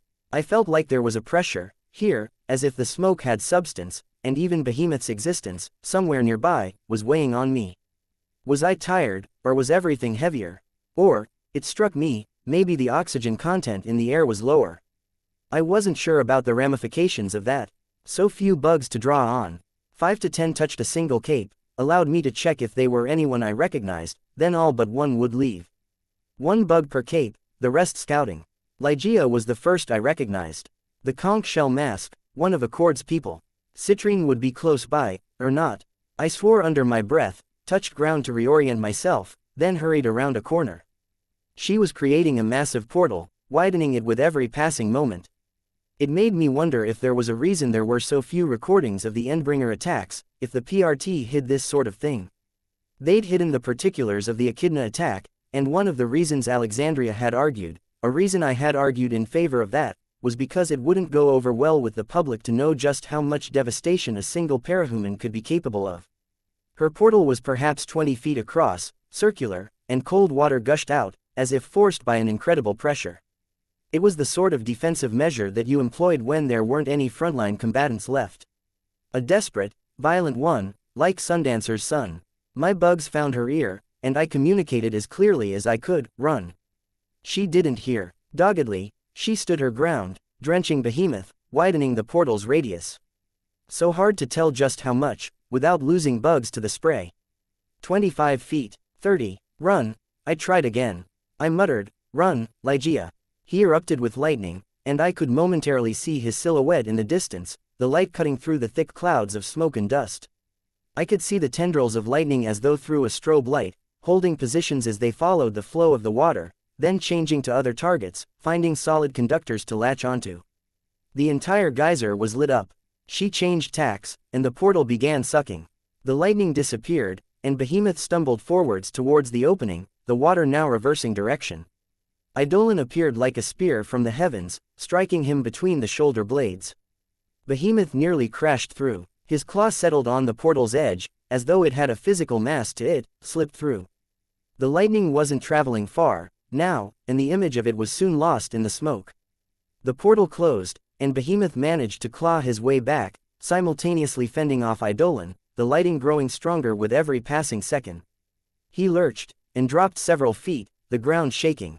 The light show marked the geyser spraying up around his leg, apparently having sunken into a portal. Close it, I thought. Sever it, but she didn't. Not an option, it seemed. Move, Taylor. Deal with your own jobs first. How long did I have? 15 minutes. 13. 12. So hard to keep track of time right now. My underlings. Wanton. He was nearby. Larger. He carried stretchers with the wounded, which moved around the very periphery of his range, where they rotated slower, and other objects closer to his core. An armband, a dismembered arm with scorch marks at the base. His or someone else's. Once I caught up to him, I found the others a distance away.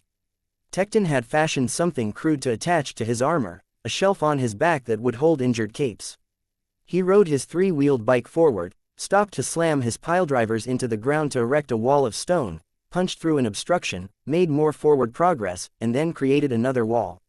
A staggered retreat. Grace, Cuff and Golem followed, each with wounded behind them on their vehicles. Annex. I couldn't find him with my bugs. He was either swimming alongside them, helping to clear the way, or he was injured. I was on my way to catch up to them when Ligeia was struck down. A chance lightning bolt had struck her, just like that. Behemoth surged to his feet. Lightning traced the arc of the water that still geysered up, less impressive with every passing second. Even killing her hadn't forced the portal closed. Damn, I came to a stop at Tecton's side. Sorry, I panted. My voice sounded so rough-edged. So hard to breathe. Tecton can't talk, Cuff said. Her voice was oddly level, in contrast to how she'd acted early in the fight. What happened? Clipped by another cape, she said. Still with no emotion, no affect. Doesn't matter, Grace cut in. Where the fuck were you? Tecton's hand moved, settling on her shoulder. Grace backhanded it away. I found what Behemoth wants, I told her. Where's Rhyme? Dead, Golem said. He carried a small child, and was falling behind. Who's next in command? Prism, but she's injured, Grace said. I need to communicate with someone in charge, and we don't have time, I said. Dragon, Defiant, metal suits are all toast, Grace said. No clue about Defiant. Revel, your boss, I asked. Then I corrected myself. Our boss. Saw her 2 minutes ago. No word on chain of command. She said we should run, take anyone we can help. Scions dropped off the radar, but last we heard, he was heading north. Not east, not west. He has to be trying to avoid this fight, Grace almost snarled the words. It's not hopeless, I said. We've got a shot, here. Behemoth's target is a weapon. Kind of. A weapon? Golem asked. A bomb, maybe big enough that it makes an atom bomb look like a hand grenade. Something that's supposed to take down Endbringers. No shit, Grace asked. I could see a trace of hope in her expression. An energy weapon, I clarified. I saw that hope become confusion. But it's something that could go really right or really wrong, I said. I saw the confusion become a momentary despair. Which is exactly why we need to get in touch with someone that matters. Where are the heroes? Where was Revel? Golem pointed. That way. Citrine, woman in yellow dress, yellow bodysuit now, Golem said. She stripped out of the dress when he pushed past the command center. Fuck me. Now that he mentioned that, I couldn't help but wonder if I'd sensed her with my bugs and dismissed her as a stranger. I think I know where she went, I said. Same direction Revel went. I was already lifting off the ground. Go, drop off injured, then come back if you can. Revel told us to scram, Grace said.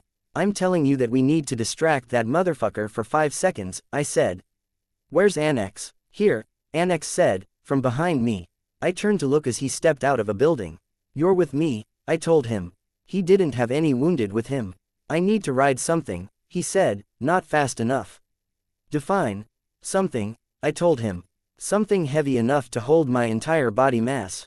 Could I hold an entire other person? No, I could hold a child, but that'd be a stretch. Climb inside my costume, I told him. The flight pack too. He gave me a bewildered look. You realize I'd be right against, move. I barked. How long did I have? Not enough time. Modesty was not an issue. He flowed into my costume, and I could feel him against my skin, his body strangely cold and smooth. A lump of him stuck out over one shoulder. His head, not quite normal, not quite his specter form, had formed itself in my shoulder pad. And we were too heavy for the anti-gravity. I'd have to gamble, make compromises, take risks. I looked to the others, reach deep inside, find your second wind. Find your third wind, if you can. Rendezvous with me over there if you can make it in 8 or 10 minutes. Then I deployed my wings, activated the propulsion system alongside the anti-grav. It was slow to lift off, but it was faster than running. If I got shocked, or if the electromagnetic radiation got any worse, this could cut out on me any second, but I needed to move. I needed assets, even if I didn't know for sure what I'd do with them. The Chicago wards peeled away behind me, abandoning the defensive walls in careful retreat in favor of speed. We found the defensive lines in a minute, if that. The undersiders were there, fighting. 3 stuffed goats and the dogs provided an added barricade for them to hide behind, while Foyle was firing her needles. Regent held her quiver, handing her bolts to fire, while Imp lurked on the far side of the street, her back to the wall.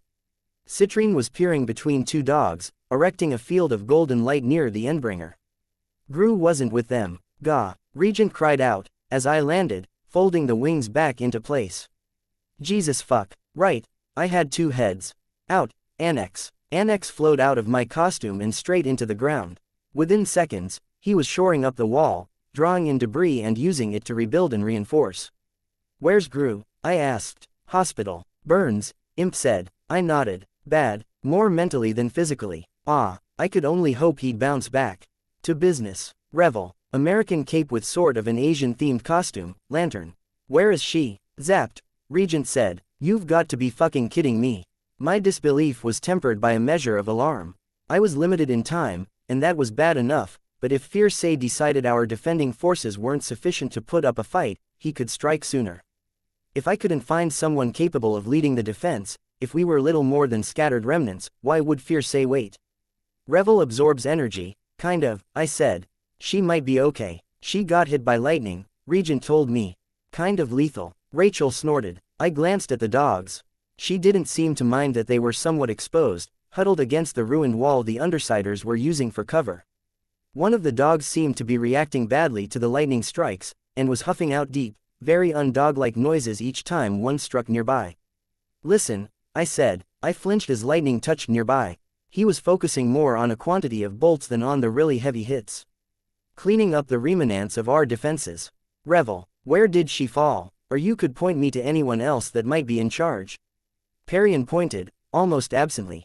I couldn't tell if she was dismissing me or if her focus was taken up by the stuffed goats. One took a lightning bolt, and she was patching it up and reinflating it within a second. I took off. Again, I tried my armband. Static. Better than nothing, but not ideal. I passed over the contingent of Yangban.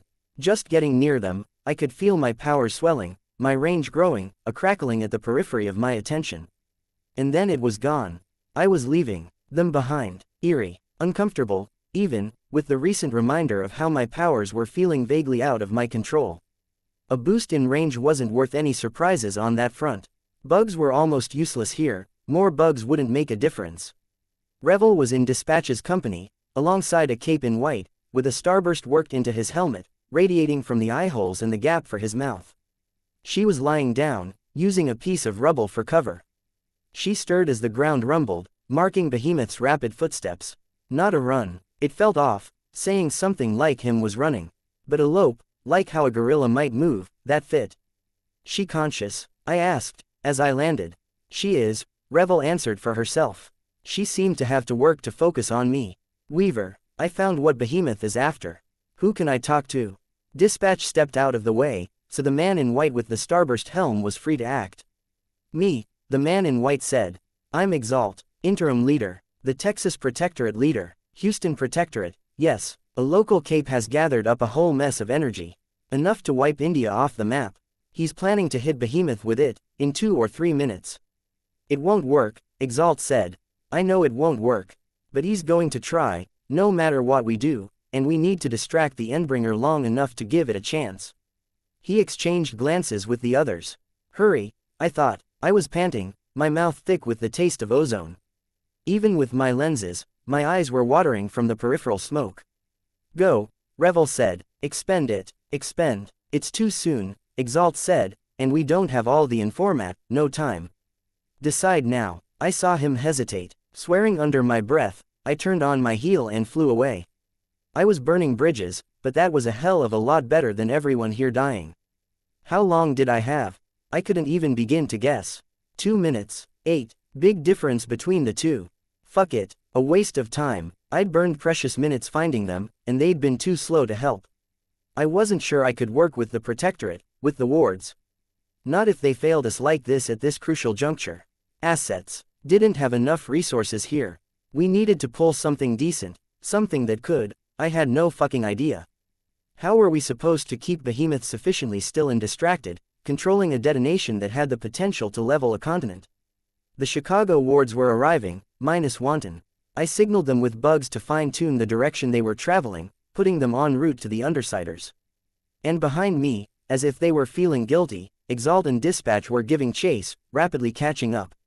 Dispatch moved in bursts of speed interspersed with moments where he ran at a normal pace. Exalt flew with Revel in his arms. I found the Yangban and approached.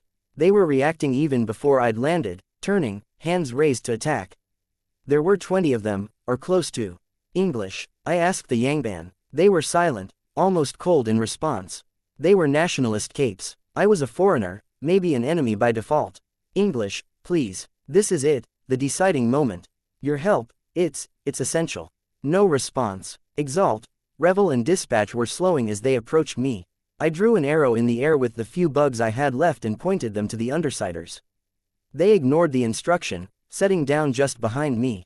Weaver, Exalt said, his voice was grim. They aren't allies. We need all the help we can get, I said. The Yangban pulled an assassination attempt on Chevalier, Exalt told me. My eyes widened. A traitor among us, a young man spoke, his voice badly accented.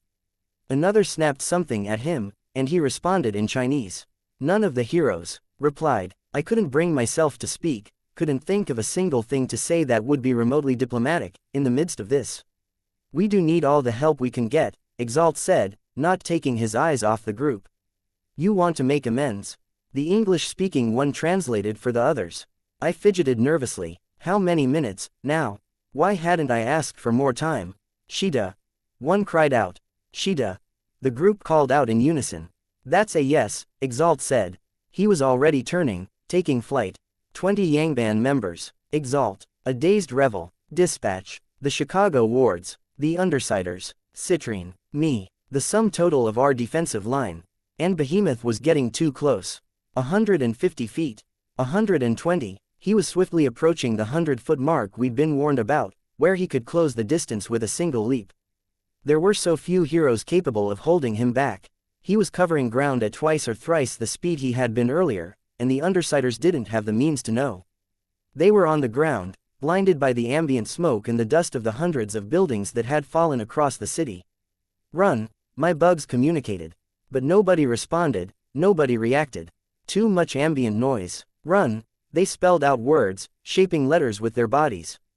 Too much smoke. I bit them, stung them, and that spurred them into motion. Maybe too late. He wasn't even a full city block away from them. Only a few half-destroyed buildings stood between him and the Undersiders. They were still sorting themselves out, getting mounted on the dogs for a retreat, but it was too little. Behemoth leapt, not the monumental leap he'd used early in the fight, but a leap nonetheless. He landed in the midst of a building, knocking much of it over, and the impact was enough to bounce Citrine off one dog, to knock Tecton over. The Endbringer had closed half the distance. A mere 20 feet separated them from his kill aura, if that. I landed beside Citrine, helping her up, using my legs and the antigrav to try and help her onto the dog's back. She kicked her heels the second she was seated, shouted an order I couldn't make out. The dog, scared, growled and held its ground against Behemoth. Rachel. I screamed the word. Call him. She whistled, sharp, and it seemed to break the spell. The dog lurched around and ran, nearly knocking me to the ground. The Yangban were landing in the Undersiders' midst, joining the fray. I could feel my power swell, my range increasing by 1 block. 2. I could sense the underground complex, where xianxia was. He swatted absently at the bugs that had been left behind, uncontrolled in my absence. Wait, I communicated to him. Almost. Either we'd manage this in the next few minutes, or we'd be dead and it wouldn't matter. I called the bugs, leaving only enough to speak to xianxia. The Yangban opened fire with lasers, and erected force fields to ward against the lightning bolts. Golem's hands rose, faster with the Yangban's help, but too slow to make a substantial difference. Tekton's walls, similarly, couldn't rise high enough to block Behemoth's line of sight. The power boost would increase his tinker abilities, but it wouldn't empower the results of his technology. Citrine's power intensified in the depth of the yellow-gold light, in size. Grace shimmered, Cuff was better armored, Annex covering more ground. Why couldn't the Yangban have helped like this sooner? From the very start of the fight. Damn people, damn them all, for their idiocy and selfishness and their small-mindedness. This wasn't enough. Behemoth reached out, and lightning plowed through our ranks, left to right. The Yangban force fields fell in the lightning's wake, and Tekton was struck from his bike. Cuff was too far back, unprotected, dropped in an instant. I ducked low, covering my head, as it crashed against a quadruple layer of force fields the Yangban had provided. One of them was knocked prone as the last force field shattered. A stray Yangban member, too far to the right, was knocked to the ground. She started to struggle to her feet, then collapsed a second later. Revel flew to the injured wards, but didn't have the strength to stand. Instead, she raised her lantern, ready for the next strike. The Yangban hadn't even raised their force fields again when he hit us with lightning once more. Revel absorbed the initial impact, sucking it into her lantern. I wasn't close enough to benefit. I saw the lightning twist in the air as Behemoth swept his hand out to one side, striking another 2 Yangban members, just out of the lantern's reach. Dispatch appeared next to me and other Yangban members, and in an instant, everything went still, quiet. My ears roared with a high-pitched whine. My breath sounded too noisy, my heart beat so fast I couldn't even see straight. Like Clockblocker's power extended a temporal protection, almost impossible to break, Dispatch's power seemed to do the same, even if he was effectively achieving the opposite, accelerating us with the outside world moving at a snail's pace. The effect ended just as Behemoth moved on to other targets. Another Yangban member was struck down. And, inexplicably, he continued his lightning strike, carrying over to the far end of the street. There was a yelp, and I could see Imp, all at once, sheltered by a wall that was shrinking in size with every second the blast continued. She held the Yangban member who'd strayed too far away from our main group in her arms. He'd seen her, sensed her, and now, behind a wall no more than 3 feet high, she had nowhere to run. I pushed past Yangban members, unstrapping my flight pack, tearing at the parts that fed down to my gloves, to get it off. If I could get it to her, I couldn't. I stopped, the pack in my hands. The lightning would break the thing before it could carry her away. If Gru's alive, he won't be able to forgive us for letting her die. Citrine drew a yellow glow around Imp, and the lightning fizzled as it passed the perimeter. The Endbringer switched to fire, and it passed through. It seemed to have an intensity, but that was enough. I could hear Imp scream in alarm and fear. He advanced a step, and the fresh angle afforded her even less cover. His kill aura, if he simply ran forward a few steps, he'd murder us all in seconds. But Golem's hands held his legs. One had sunk deep into a pit, hands of pavement gripping the knee, melting at the close contact, even as others rose to reinforce. The other leg was raised, but held in much the same fashion. Imp screamed again as he directed another wave of flame her way. It was a scream of pain this time. Foil shot him, but he didn't turn away from Imp and the Yangban member. Instead, one hand stretched out, casting flame towards her. The cloth goats blocked it, and were promptly set aflame. He maintained 2 columns of flame from his hands, one directed at Imp, one at Foil and Parian.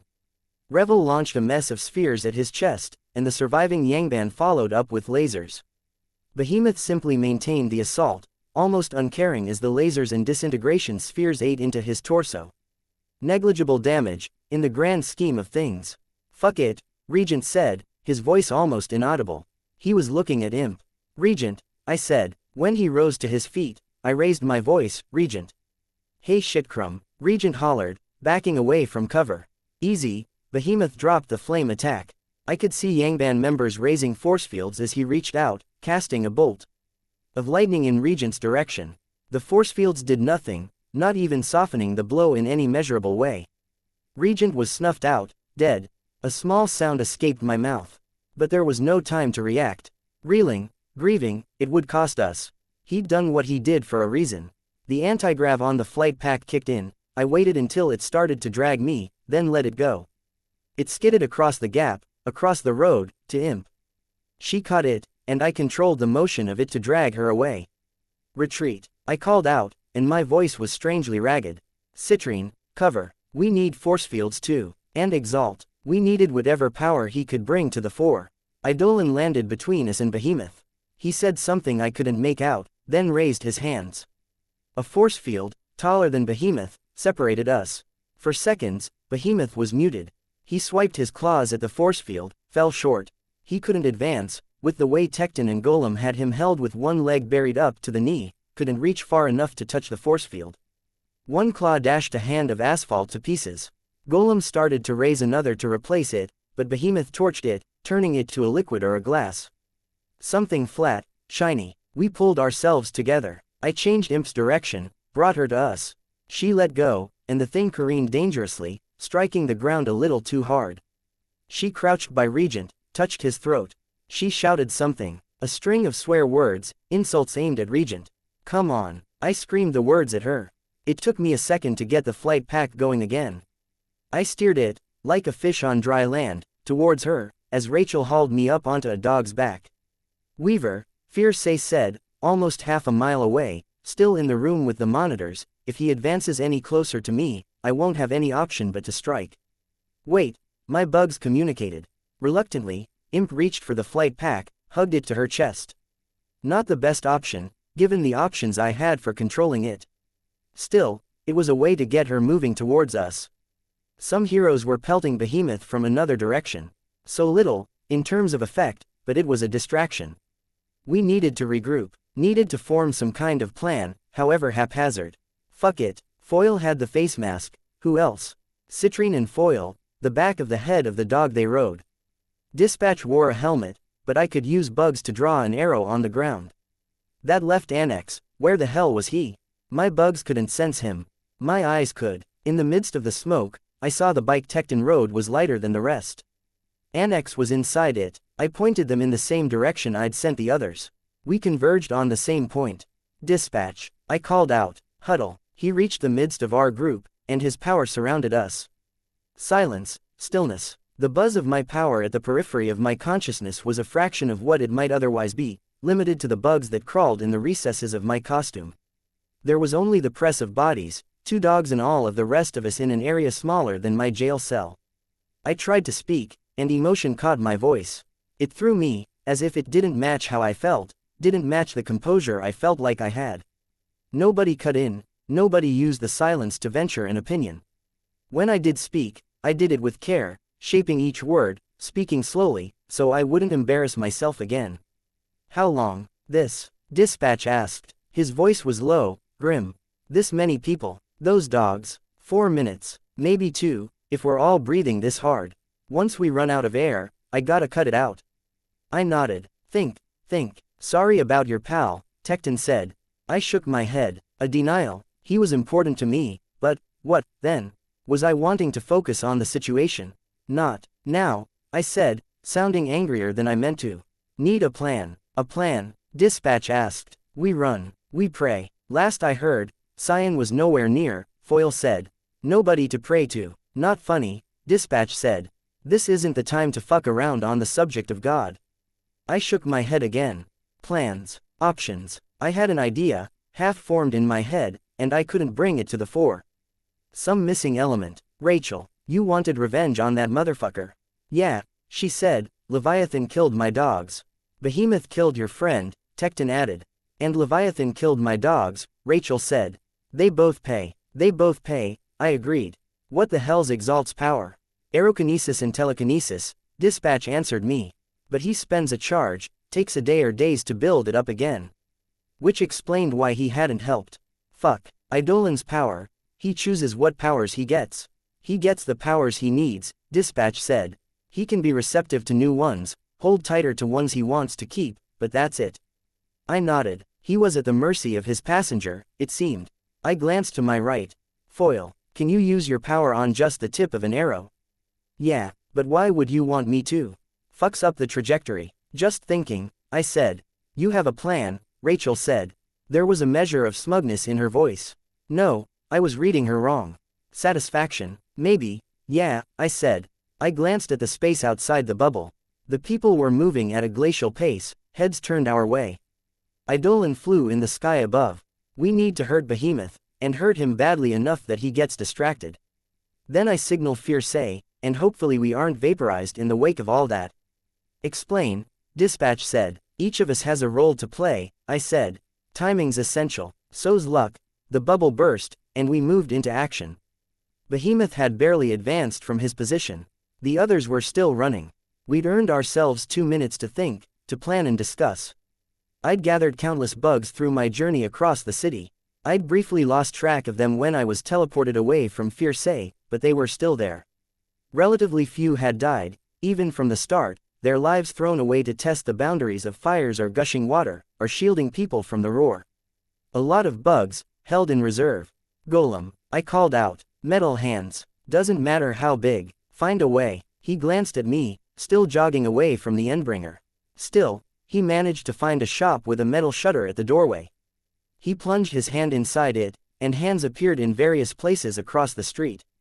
A large one from a rickshaw, another from a car's engine block, small ones from the metal grills covering windows. Half of my bugs gathered. Another half began chewing through power lines. The transformers here were nightmares, tangled messes, and had an abundance of wires. Each of the others was carrying out their tasks, their roles. Rachel had a chain stretched between 2 dogs, and was attaching the chain from one dog's harness to it to extend the thing further. Annex stretched it further, extending it so each link was nearly 2 feet long, thin. Citrine was tinting the area between us and Behemoth. Dispatch called to Eidolon, and the ex-triumvirate member descended. Dispatch contained them. Eidolon needed time, and he needed to hear the details of our plan. Dispatch would give him both. In the distance, Behemoth pushed his way through the force field, shattering it. We had a minute, if that. I waited impatiently as the others tended to the chain. Dispatch's effect ended. He and Eidolon relocated to the other end of the street. Dispatch took a second to catch his breath, and then he used his power on Eidolon again. Come on, I thought. This could go awry with one lucky shot from Behemoth. Yangban, I shouted, no doubt mispronouncing the title. Force fields. Protect the teams. Lightning crashed against the force fields only moments after they went up. Some diverted to the metal hands. And my swarm started to arrive. Millions of insects, bearing power lines that they were still stripping of insulation, hauling the wire itself, bearing the ones who bore the wire in turn, or hauling on silk that was attached to the wire. I'd hoped to drape it over the hands, to wrap it around. I was forced to attach it to the base of the hands instead. Too heavy to move otherwise. Conductive hands, conductive wire. Go, Foil shouted. The dogs moved. Bitch rode one, hollered commands to get them to stay apart. The chain stretched taut between them, long, thin. I saw Dispatch's effect end. Eidolon took flight, following. This'll work, Imp asked. Her voice sounded more hollow than Gru's did when he used his power. I jumped a little to hear her suddenly speaking beside me. I don't know, I said. Because if this is revenge for Regent, it has to work. It's for him if it works, I said. Imp said. I'll kill you if it doesn't, then. We're all screwed if it doesn't, I said. She said, and she didn't say anything else. The Endbringer lashed out with a mess of lightning. It caught one dog before it disappeared behind cover. The dog slowed, but it recovered and found its pace, redoubled its efforts to catch up, as Rachel continued to shout commands to keep the chain taut. Behemoth used fire, instead, targeting Rachel, and Citrine's power dampened the effects. That was her role in this. It was just a question of whether it would run out prematurely, if the dogs would get far enough. He clapped, and a shockwave tore through the area. Rachel was already directing the dogs. They moved so there was cover, buildings between them and Behemoth. The chain, imbued by Foil's ability to shear through anything, cut through the buildings as though there was nothing there. And just like that, they made it. The dogs passed Behemoth, 120 feet of chain maintained between them, and the chain cut through him as easily as Foil's arbalist bolts had. Too low. There was just a little slack, and they weren't high enough off the ground. The chain cut through the soles of his feet, through the lower part of one ankle. Insignificant. He didn't even fall over. Then I heard Rachel through my swarm. A shout. Back. The dogs stopped, one doing so abruptly that Rachel was nearly thrown to the ground. Nearly touched the chain, losing a limb. The Endbringer moved his hands in anticipation of a clap, and Exalt used his power. Blades of wind, 100 strikes in a moment, a thrust of telekinetically controlled air from across the city, rushing past Behemoth, making the Endbringer stumble. The clap arrested. Rachel held on as the wind hit her, held on as each dog turned 180 degrees. They passed Behemoth a second time, only this time, Rachel shouted another command. One of the first I'd heard her give. I knew now that it was the command for, up. Her dog leapt up to the highest point on a ruined building, and the chain caught Behemoth at the knee this time. They got halfway before Foil's power wore off. The dog tumbled in midair, Rachel thrown, flipping head over heels. Behemoth crashed to the ground, one leg a stump. Eidolon caught Rachel with one arm, and extended the other towards Behemoth. Now, my bugs told Fierce, as the field surrounded the Endbringer, a force field, extending into the earth, surrounding Behemoth on all sides, a cylinder. Fierce's portal opened beneath Behemoth's feet, aimed upward, and a plume of light speared into the sky, consuming Behemoth, covering him. Eidolon's power held. He'd had the situation explained, had been given time to let his power build up to full strength, and his passenger had supplied something with a durability on par with Clockblocker's ability. Inviolable. That'll do, Imp said, quiet. The light continued to flow upward, a narrow column no more than 50 feet across, billowing out only slightly as it reached the top of Eidolon's barrier, parting smoke and clouds in a circular ring, revealing the intensely blue sky above. The entire sky seemed to brighten as the light dissipated beyond our atmosphere. Fierce's light faded, and the barrier collapsed. Dust continued to fill the area, plumes of it. Behemoth lurched forward, not quite Behemoth, but a skeleton, something like a skeleton. Emaciated, a black-red frame dripping with ichor, it had all of the key features, the basic underlying structure with the horns and the gaping mouth, the claws and the way the shoulders were broad enough to host his bulky frame, but a good 80% of him had been torn away, shredded. A skeleton covered in a veneer of meat. Go, I whispered, feeling a quiet despair. Go home. Go underground. Leave. We hurt you as badly as we've ever hurt you bastards. That's enough. He reached out, and lightning reached across the landscape, striking Golem's metal hands, into the grounding wires I'd rigged. The hands melted with the intensity of the strikes. Behemoth wasn't any weaker than he had been. Not in terms of what he could dish out. As much as he was wounded, he was healing. Even from where we stood, I could see him healing, flesh expanding, swelling, regenerating. The Endbringer lurched forward on 3 intact limbs, starting to glow with that radioactive light of his. He was ignoring or ignorant to Eidolon's escape, as the hero carried Rachel away, the dogs following on the ground. He was continuing to make his way towards Fierce, who had formed another portal, was gathering power for a second strike. Retreat, I said, only to realize I wasn't loud enough for anyone but Imp to hear. I raised my voice for the others. Go. Retreat and regroup. Chapter 249.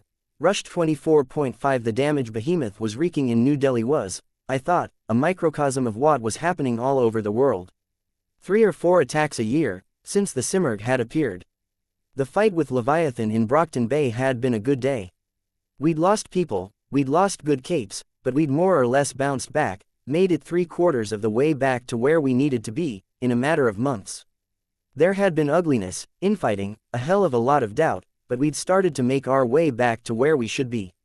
It had been the lowest number of casualties we'd had in an Endbringer attack in years, not counting a few of the Simurgh attacks. A good day. This isn't a good day. Behemoth roared. This is the other end of the scale. For nearly 20 years, we'd endured intermittent Endbringer attacks, and the end result was, globally, what was happening here in a matter of hours. We were divided, scared, fighting among one another, and our defenses were being eroded. We were being forced into pockets of defense, instead of a united one where we all stood together. Those pockets, in turn, were at risk of being wiped out with a series of decisive blows. Yes, we had our good moments. Doing as much damage to him as we just had, that was a good moment. But we had bad ones too, and the end result was always the same. The bastards, plural, kept coming. Fierce's light had cleared smoke and dust from the sky, though it had been almost entirely directed upward, with concentric rings still marking the skyline. Smoke was free to rise, and Behemoth was in plain sight. He was moving on 3 limbs, planting hands on the ruined, half-toppled and flame-scorched buildings to stay more upright. His body, though, was a mix of high contrasts. His flesh, what little was visible through the black ichor that dripped from his frame, glowed a silver white. The remaining material of his claws, teeth and horns remained black. Tecton had pulled ahead of the group, and turned abruptly, skidding to a stop. Cuff's body was folded over the back of the bike, limp. The Yangban had 2 more bodies with them, as well. I'd taken my flight pack back from Imp, and was airborne as he raised a gauntlet to get my attention. I descended to meet him, and we were soon joined by Dispatch, and Exalt, who carried an unconscious Revel. "Where to?" Tecton asked. His voice was hoarse. He was recovering, it seemed. "If we're sticking with the regular plan," Dispatch said, "we should gather with other capes, form another defensive line. I think we should hold to the plan. Working together with a less than ideal plan is best, until we can come up with something better." I glanced over my shoulder at Behemoth's barely visible profile. How far away was safe, if he was emitting that kind of radiation? "Far, far away," I answered my own unspoken question. "Weaver," Tecton asked me. I ventured, "There's a temple, not far from here.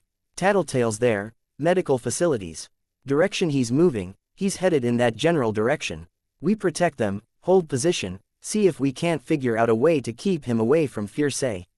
It fits with Dispatch's idea of sticking to the plan. Why don't we press the offensive?" Grace asked. She still sat astride her bike. "Believe me, I really want to press the offensive," I said, "but I don't want to get close to him while he's glowing like that. That would be a pretty good reason unto itself." "He won't be using the radiation forever," Tecton observed. "There's another key reason," I said.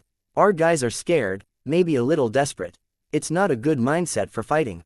The heroes turned to look at the others, who had apparently taken our stopping as an excuse to tend to other business. Golem had stopped to raise some hands, more lightning rods between us and the Endbringer, and others were flanking him. The Yangban were looking after their injured. "Desperate," Exalt said, gazing at the rank and file troops. I wanted to join the others, to get involved and help, offer what little medical care I could, and the mental and emotional support I knew they needed, but we needed a greater direction, a mission. I turned my attention back to Exalt. Regent was desperate, maybe, and he died. I'm scared that our side would take risks or put themselves in danger if we ordered them back into the fight. This is getting uglier by the minute, and we're prone to doing stupid shit if we're backed into a corner, or if we feel like we need to end this fast so our friends can get the medical help they need. Let's get the medical help, catch our breath. There are more capes joining the fight now, Grace said. I wasn't sure if that was a rejection of my plan or an agreement. I followed her gaze to see a torrent of flames making its way in Behemoth's general direction. A cape was hurling fireballs with some sort of space warping effect tied to them, so they swelled dramatically in size with each second they were airborne. I assumed it would be to Behemoth's advantage, to have access to that kind of flame, but he wasn't deflecting them. The fire exploded through the area around him, and I could see him lose his grip on a building as he reeled from the impact, slumped down to a place below the distant skyline of damaged and half-collapsed buildings. Orange light lit up the area around him, marking the areas that had been set on fire. The fireball, hurler, barely visible as a speck against a backdrop of black-brown smoke, stopped abruptly. Why'd he stop? I wondered aloud. The radiation, Grace offered. The radiation was there before he went on the offensive, I said. I don't see Behemoth retaliating, but the cape stopped lobbing fireballs. My bugs noted Eidolon's descent. I turned around to see him depositing Rachel on the ground. She shrugged out of his grip without so much as a, "Thanks." He went underground, Eidolon informed us. He ran. "It's over." "No," Eidolon said. He didn't elaborate as he watched Rachel back away and whistle to call her dogs. The opaque pane of his mask was heavily shrouded beneath the heavy hood he wore, a dim blue-green glow emanating from within. He was burned, his costume scorched and shredded in places, but the body armor beneath had more or less held. Shaped to give the illusion that he had more muscle than he did, it seemed. I could see blood running along the cracks at one panel of armor, where he'd apparently sustained a heavy blow. He was mortal, after all. Eidolon could bleed. Fitting, that he layered disguises behind disguises. Regent had done the same thing, to a lesser degree, had worn armor behind the deceptively light and delicate shirts he'd worn, had padding beneath his masks to cushion any blows, had hid a taser in his scepter. I felt a pang of guilt, a swelling lump in my throat. I'd never really gotten to know Regent, not to the extent that I'd gotten to know the others. He hadn't really revealed much about himself, either. I'd reminisced before about the intimacy of friendships, about the sharing of vulnerabilities, allowing others to be close, exposing oneself to possible harm. I'd done it with Emma, back in the day, and I'd suffered for it. I'd allowed myself to form a kind of intimacy with the Undersiders, and it might well have been a reason we'd survived this far. Regent hadn't established that kind of intimacy with us. Except maybe for Imp, he'd hidden so much. I'd only glimpsed the seriously disordered personality that lurked beneath the outer image of the lazy, disaffected teenager, had only seen traces of that part of him that just didn't care that he could enslave a person's body and leave their mind as little more than a helpless observer. And beneath that aspect of himself, he'd had something else, something that had driven him to distract Behemoth so Imp might live. My eyes fell on Eidolon. Was there a similarity to Regent? Lies, deception, a false face behind a false face behind a false face. What was at the core? Eidolon turned away from his observations of Behemoth, and he briefly met my eyes. I felt intimidated, despite myself, but I didn't look away. Alexandria, I said, how is she? And he took off, not even waiting for me to finish. Still alive. I finished. I don't like him, Rachel commented. Nobody does, Dispatch said. Rachel seemed to accept that with a measure of satisfaction. And why won't this motherfucker die? Rachel asked, looking towards Behemoth. He's been fighting us for 20 years and he hasn't died yet, I said. So, he's tough, I said. It was hard to answer a question so, what was the word? Innocent, guileless, we're tough, let's fuck him up. I was arguing for that, Grace said. Oh great, they're of like mind. But, Tecton cut in, turning his head her way, Skitter had a good reason as to why we shouldn't.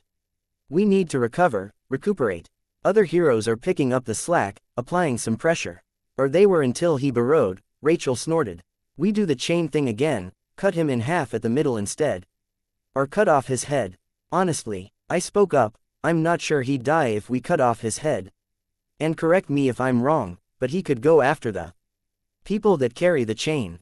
Even if it's someone like Eidolon, he could overheat and melt the part they're holding on to. You're really a buzzkill, Grace said. I didn't deny it. There's one more reason we should go, though. He's going to retaliate. Behemoth rose from beneath the ground a distance away. In a heartbeat, things shifted from a near quiet to chaos. He was still glowing, and his claws crackled with electricity as he struck quickly, violently, and indiscriminately. 3 capes taken down, struck out of the sky by the bolts of electricity. Even if they'd survived that much, the kill aura and the radiation would end them. He turned, facing us, but the wards were already moving, their wheels squealing on the pavement before they peeled away.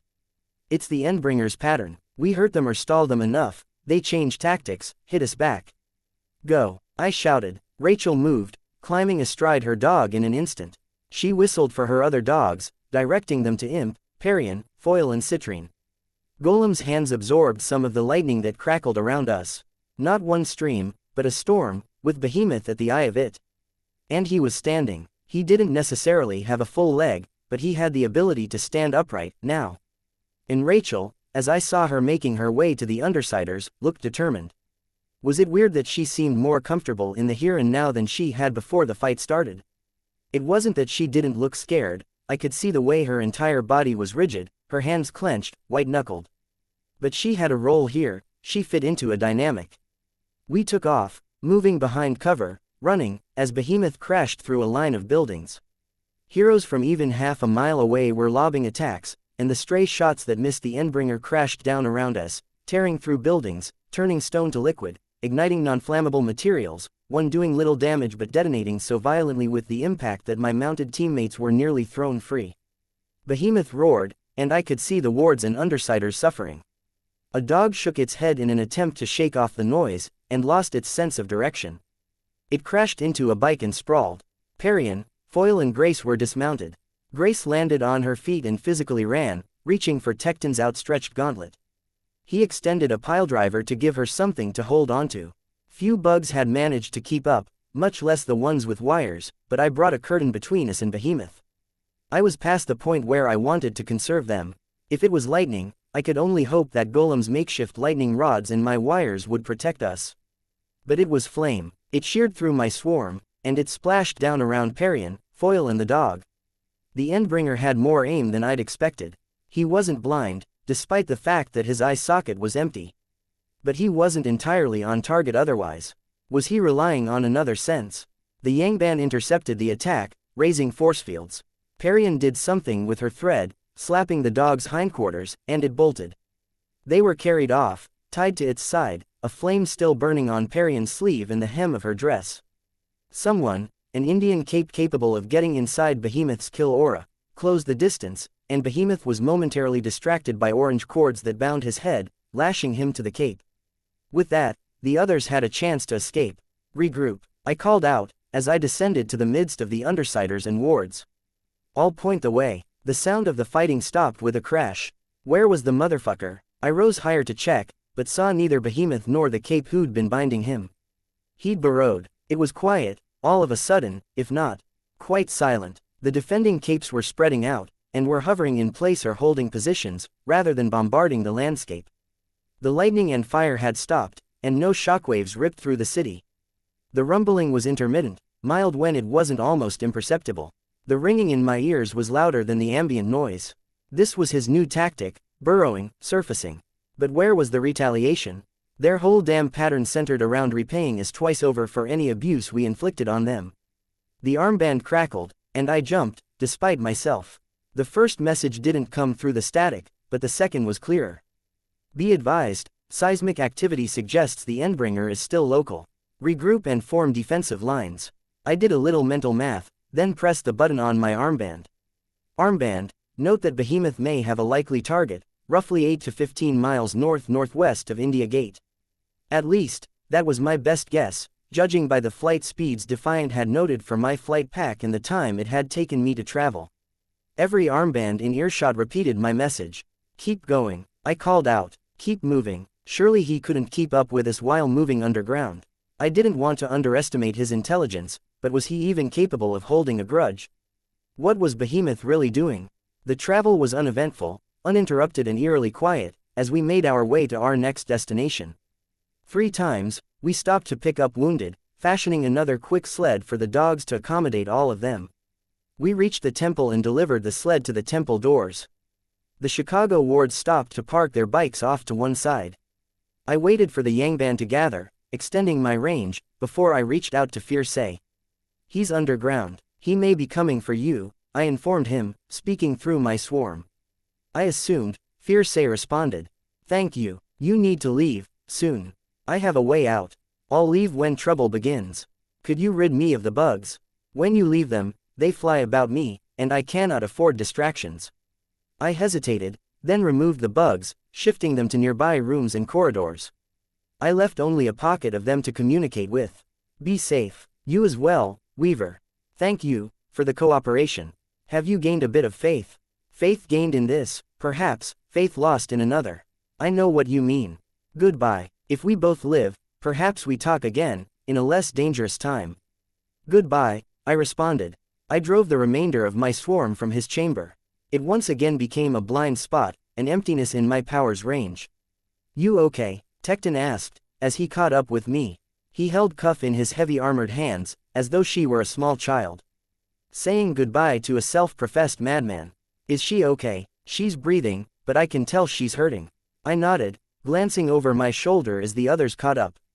Bitch brought her dogs. We entered the front door, and I saw the amassed capes within. Innumerable teams, looking after their wounded, lacking in direction. The temple interior had no benches, and bedding had been laid out flat on the ground, capes set down in rows. Medical teams were scrambling to take care of them, and capes with first aid experience were hurrying to help. Dispatch already had his costume jacket off, his sleeves rolled up, and his hands dirty, taking care of a cape in power armor. Parian was sitting on a mattress, tearing at her sleeve to show the burn, with Foil and Citrine beside her. I couldn't help but notice that more than half of the capes were covered in white sheets.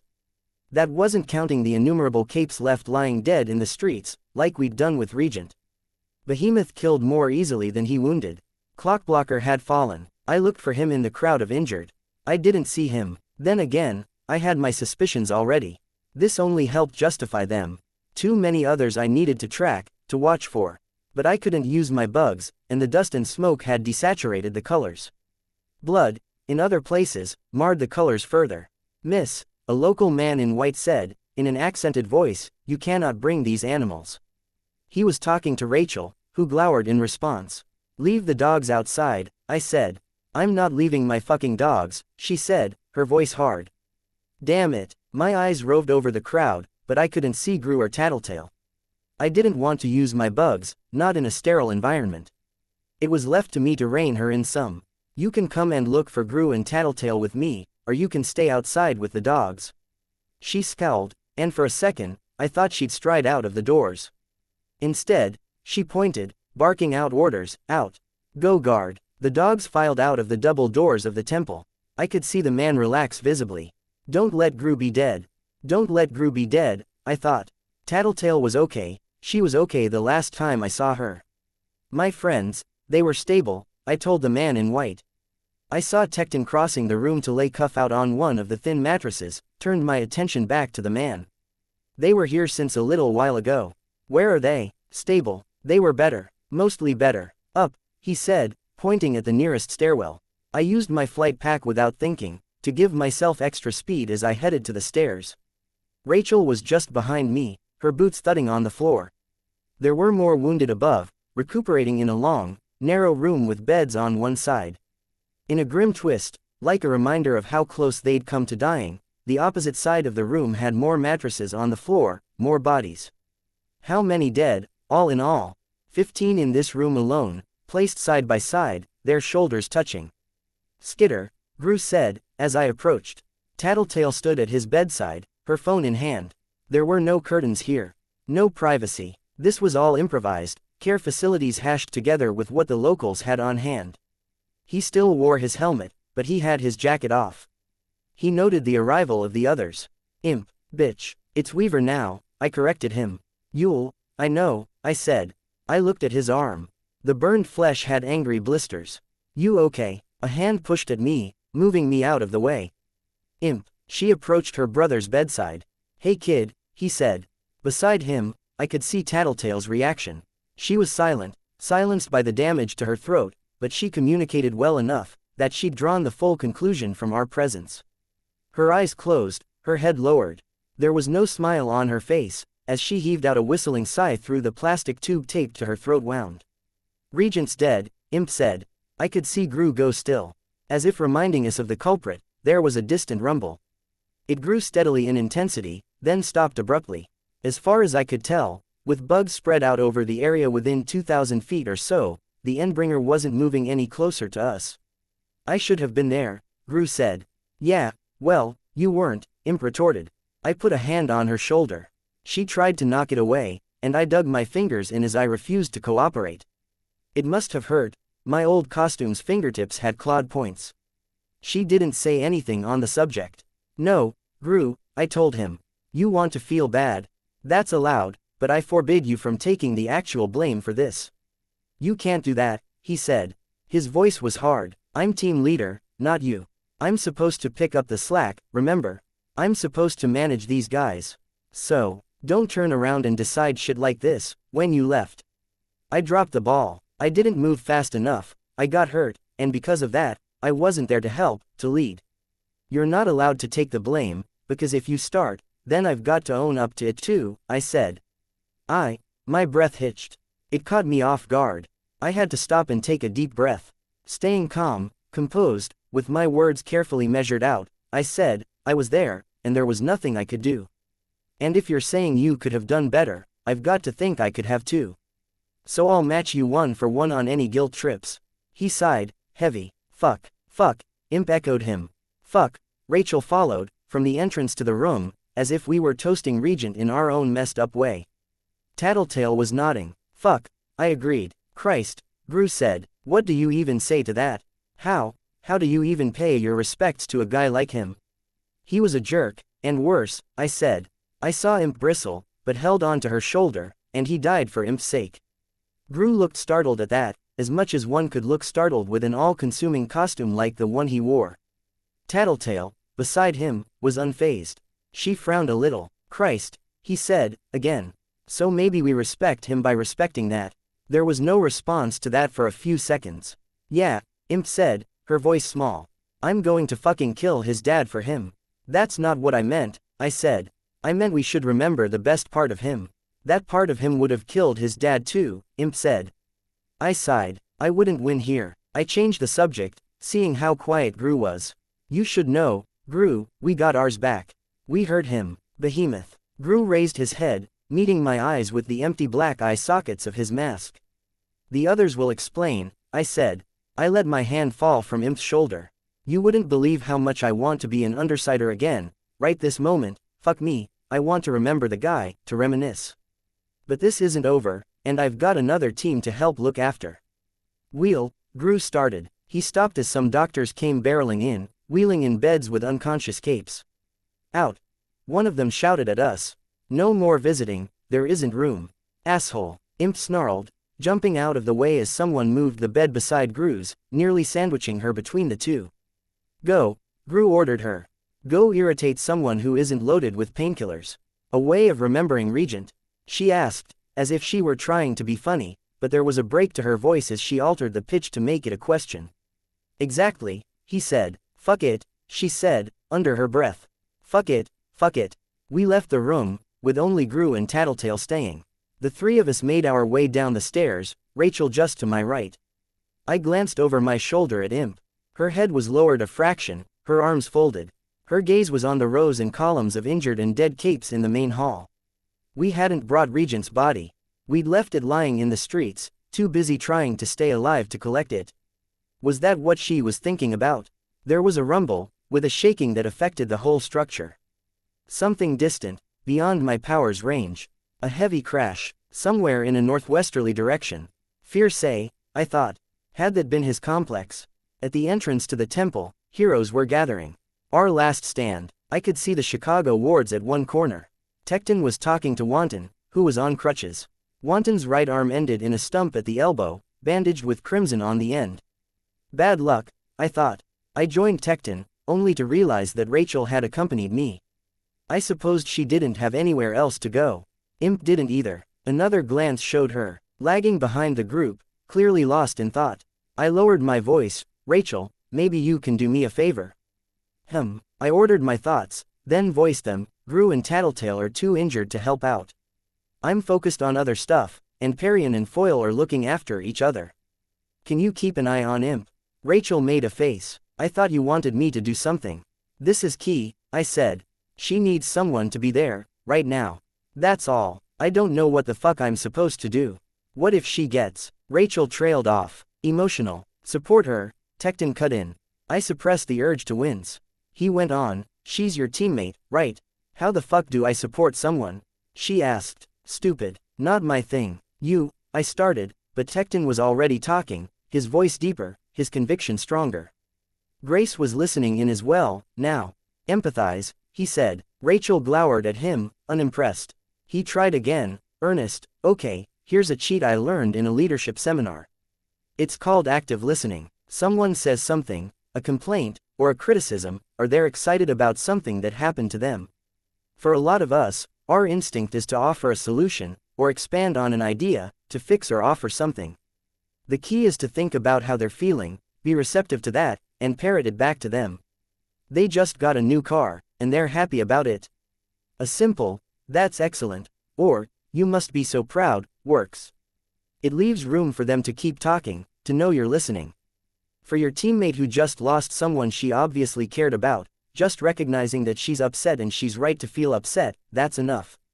I opened my mouth to say something, but I couldn't even begin to sum up how useless this advice was to Rachel in particular. That's retarded, Rachel told Tecton.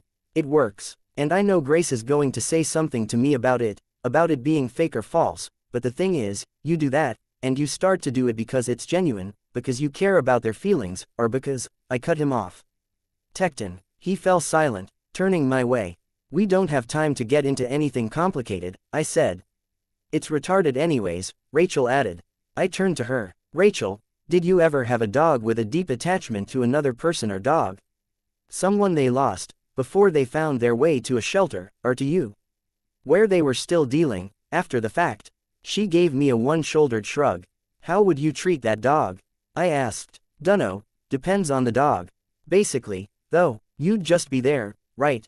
Do that for Imp, stay close, make sure she doesn't run off, as much as that's even possible with her, and give her the benefit of your company without intruding into her space. Make sure she has all of the basics, both in the near future and in the next few days. Okay, Rachel said, frowning a little. I know it's not the easiest thing, but she's a teammate, all right. It's what we do for our team. Right, and just like a dog that's had a recent bad experience might snap, bark or growl, you need to understand that she might do the same. Only it'll probably take a different form. She'll swear a lot, she'll probably try to get a rise out of you, try to provoke you or someone else. That's how Imp growls. Rachel didn't even offer me a monosyllabic response at that. She frowned instead. Trust your instincts, Rachel. You're smarter than you think, and your gut responses, the decisions you make on the fly, they're good ones.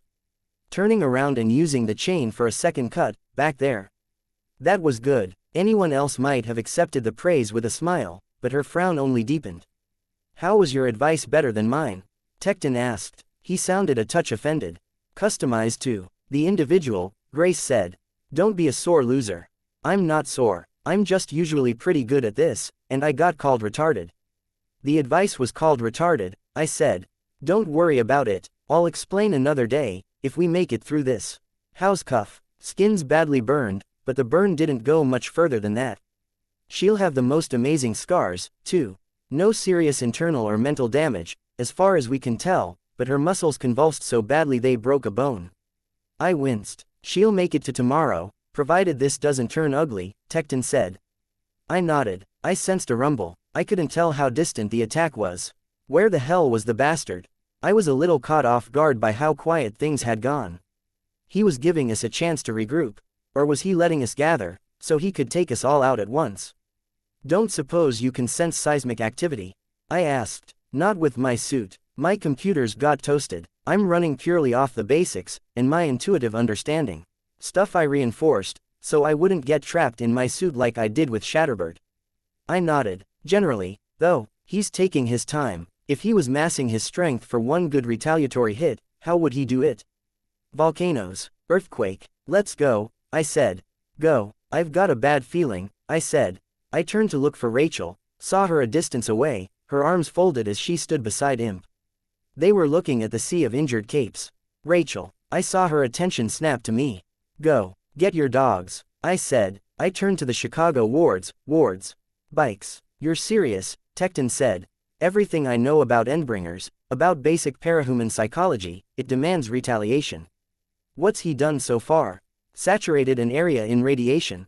Thrown a few lightning bolts around.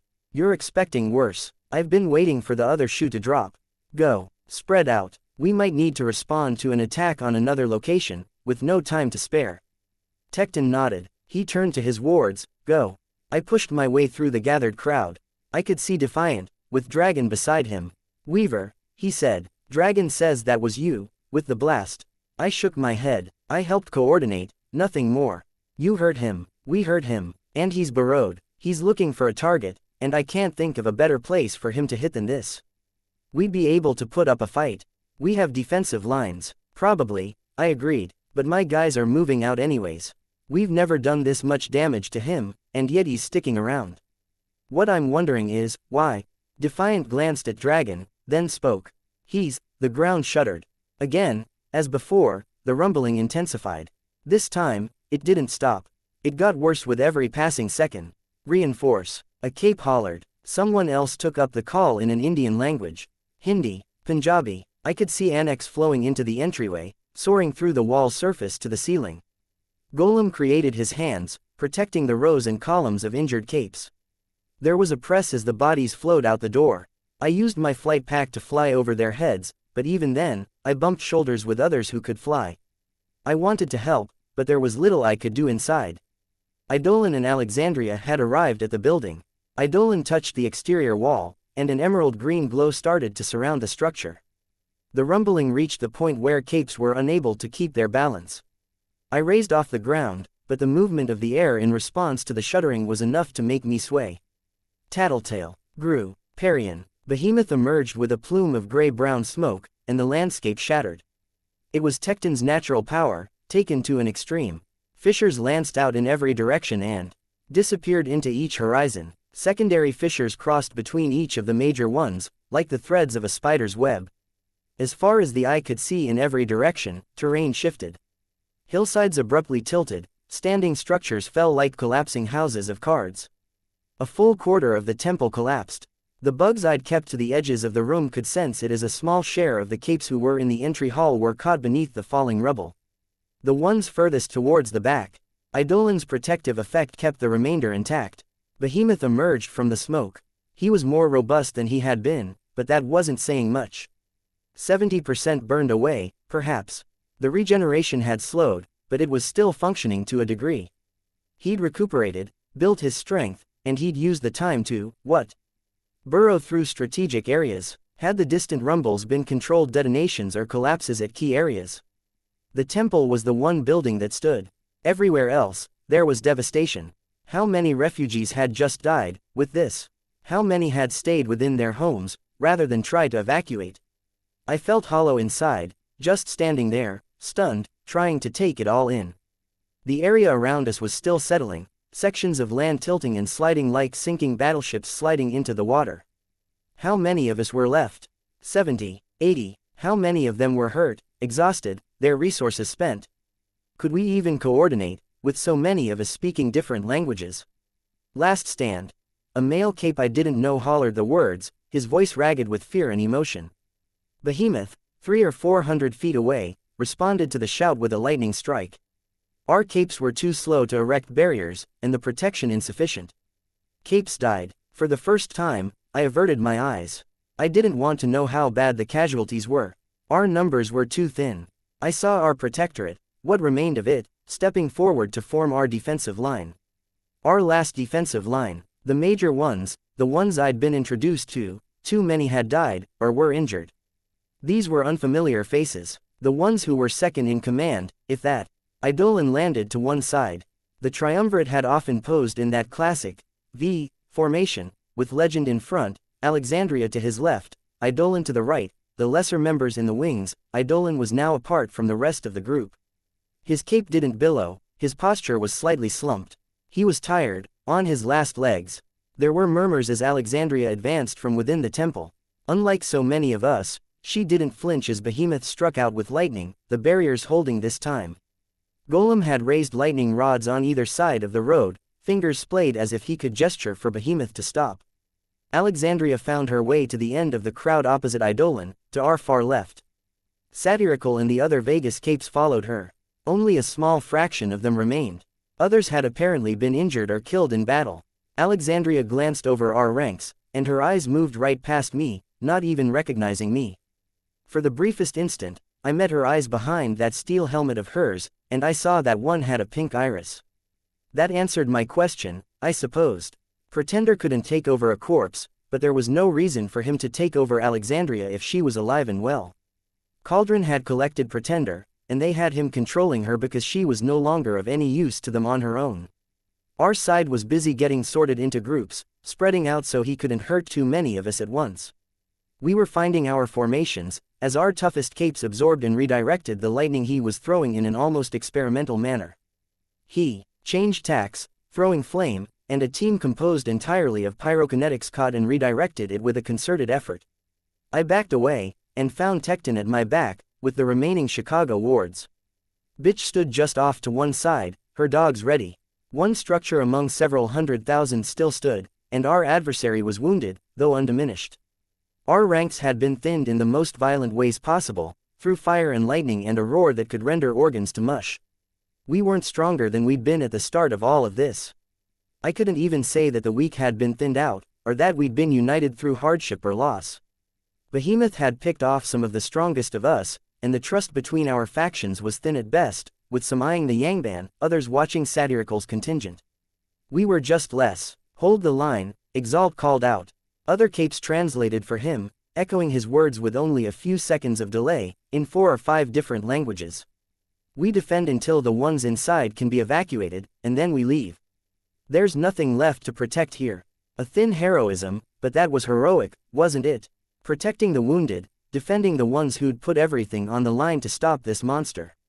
If this was all a kind of microcosm for the world at large, that small heroism had to count for something. I wanted it to so badly I ached for it. Behemoth roared, and the last engagement opened. Chapter 250. Arc 24. Crushed, Interlude, Chevalier Hero ushered him into the headquarters. This is the last one. I'd like you all to meet Chevalier. There was a chorus of replies. Mumbled greetings with one exceedingly enthusiastic response from a girl in the crowd. It was almost mocking. Chevalier ventured inside, a touch hesitant. Not afraid. He'd told himself he'd never be afraid again. No, but this was unfamiliar territory. The others were difficult to read. 9 youths. His eyes roved over the group. 5 girls, 4 boys. His addition made it an even split. Intentional. The costumes ran the gamut from professional to homemade. They varied in the degree of color, in seriousness, in combat readiness. There was a boy, also, who had a professional-looking costume, black and green. It was a costume that had no doubt cost money, with leather and a utility belt, a leaf emblem over his heart. Around him, Chevalier could see a vague nimbus, as though he could see only the brightest and darkest parts of some landscape that the boy stood within.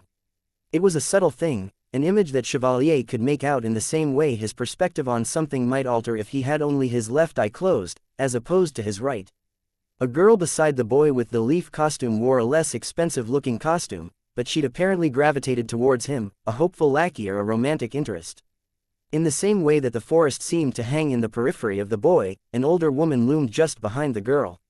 She was kindly in appearance, like a next-door neighbor, with hands burned black from fingertip to elbow. The old woman was moving her lips as though she were talking, but the image was silent. He started to turn his head, but the image changed. The effect ran over the girl's skin, as though she were standing right in front of a glacier, the light refracting off of it. No, the black hands on the older woman, a result of fire. Magma. The girl caught him looking at her and frowned a little. He averted his gaze. She likely thought he was staring for other reasons. At the far end of the scale, opposite the 2 professional, serious-looking young heroes, there was a girl with a shield and sword. Her helmet sat on the table beside her, a homemade piece of equipment with ridiculous mouse ears at the sides. It wasn't a great helmet either, it didn't offer enough peripheral vision, was more decorative than protective. She stood off to one side, but 2 others had gathered near her. She was grinning, the one who'd stood out from the rest with her over-the-top welcome. In the images, the glimmers, they showed the mouse ears girl laughing. For her companions, there was a strange writing system patterned on one boy's skin, and the other boy swirled with a smoke that wasn't there. The images weren't an unfamiliar thing, but this was the first time he'd been confronted with so many in one place. It was distracting, unnerving. What were they supposed to be, the glimmers? The remaining 2 members of the group were a boy, a clear vigilante of the night in appearance, with a costume that was black from head to toe, and a girl dressed in urban camouflage. Chevalier's attention fell on the girl. Her white and gray jacket was short enough that it didn't reach the small of her back, a blue tank top with a shield emblem on the front.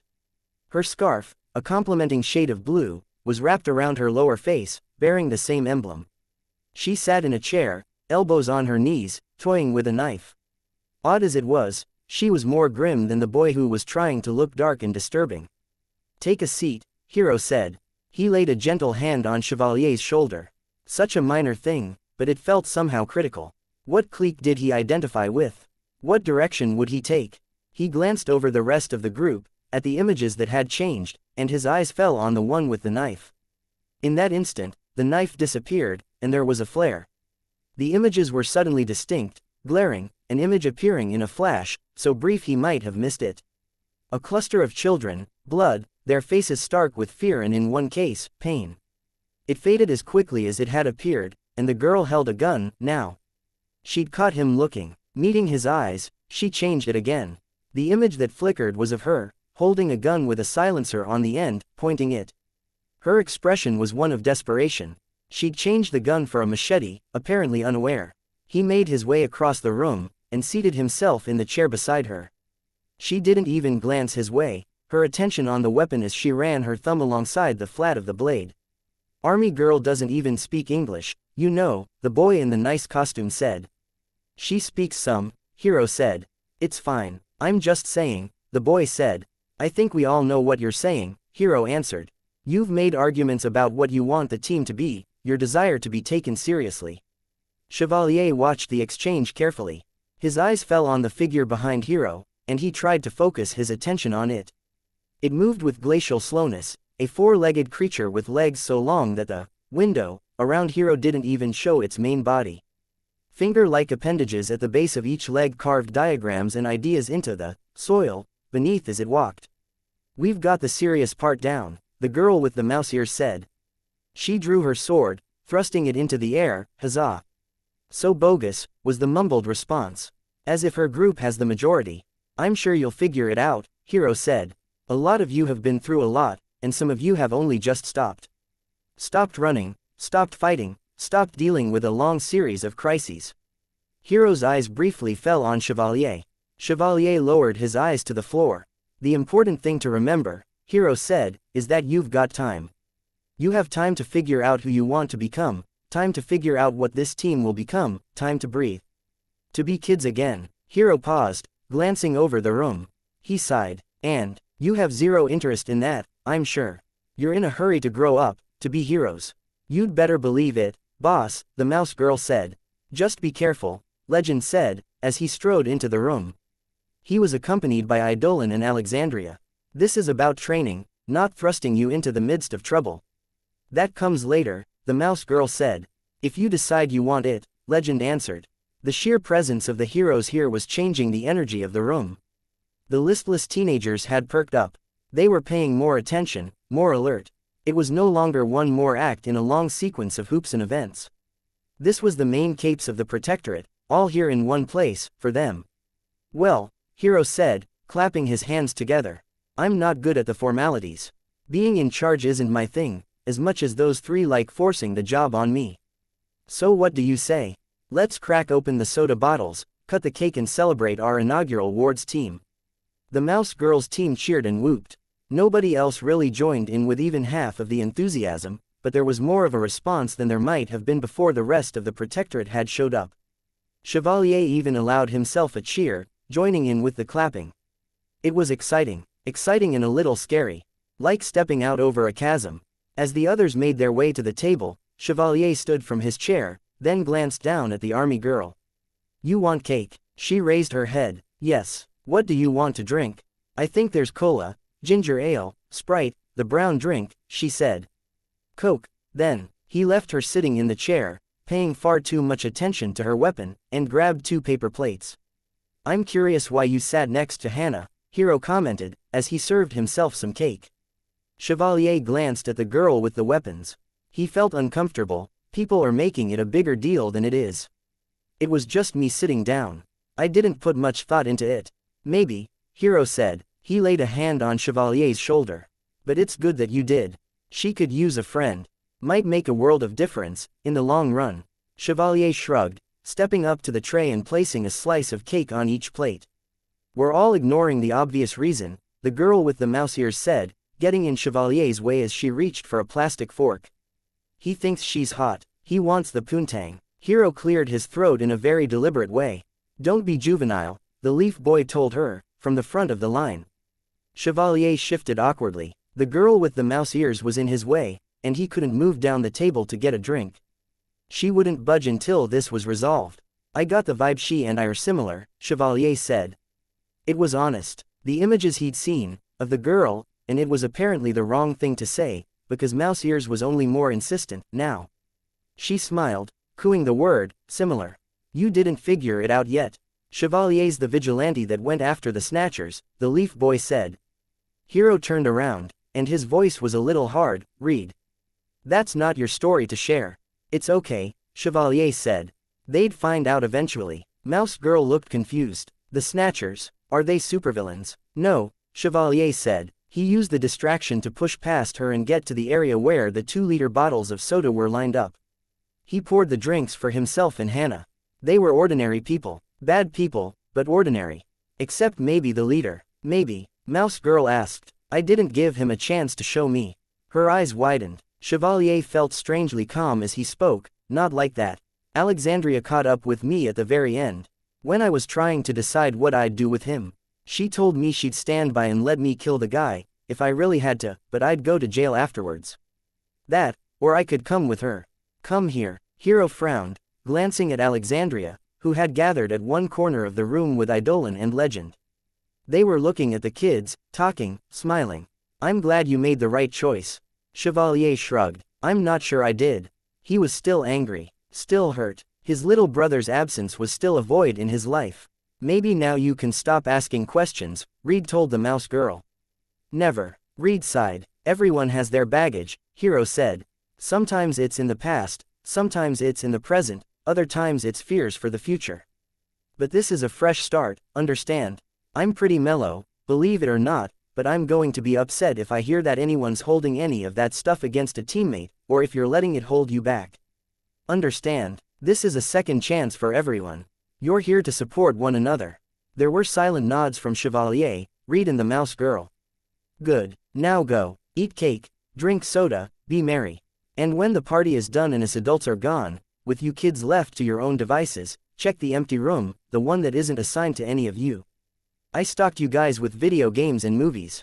No way, Reed said, smiling genuinely for what might have been the first time. Yes way, Hiro said, returning the smile. But we're not going to tell the higher-ups, are we? It's a bit of a secret, and you don't betray that secret by letting yourself slack on the training or the schoolwork, right? Reed's smile dropped a little in intensity, but he nodded. Go on, Hiro said, still smiling, and don't get me in trouble. Reed hurried back to his chair, as if getting there sooner meant the party would end earlier, speeding up his access to the treasure trove Hiro had hinted at. Wordless, Chevalier managed the drinks and 2 plates as he carried them over to Hannah. He gave her a plate and a cup, and she smiled without thanking him. A toast, Alexandria said, stepping forward. To the First Ward's team of America. To second chances, Hiro said. A brighter future, Eidolon added. And to making good memories, Legend finished. Memories, Hannah said, under her breath, nearly inaudible as the room clapped and cheered.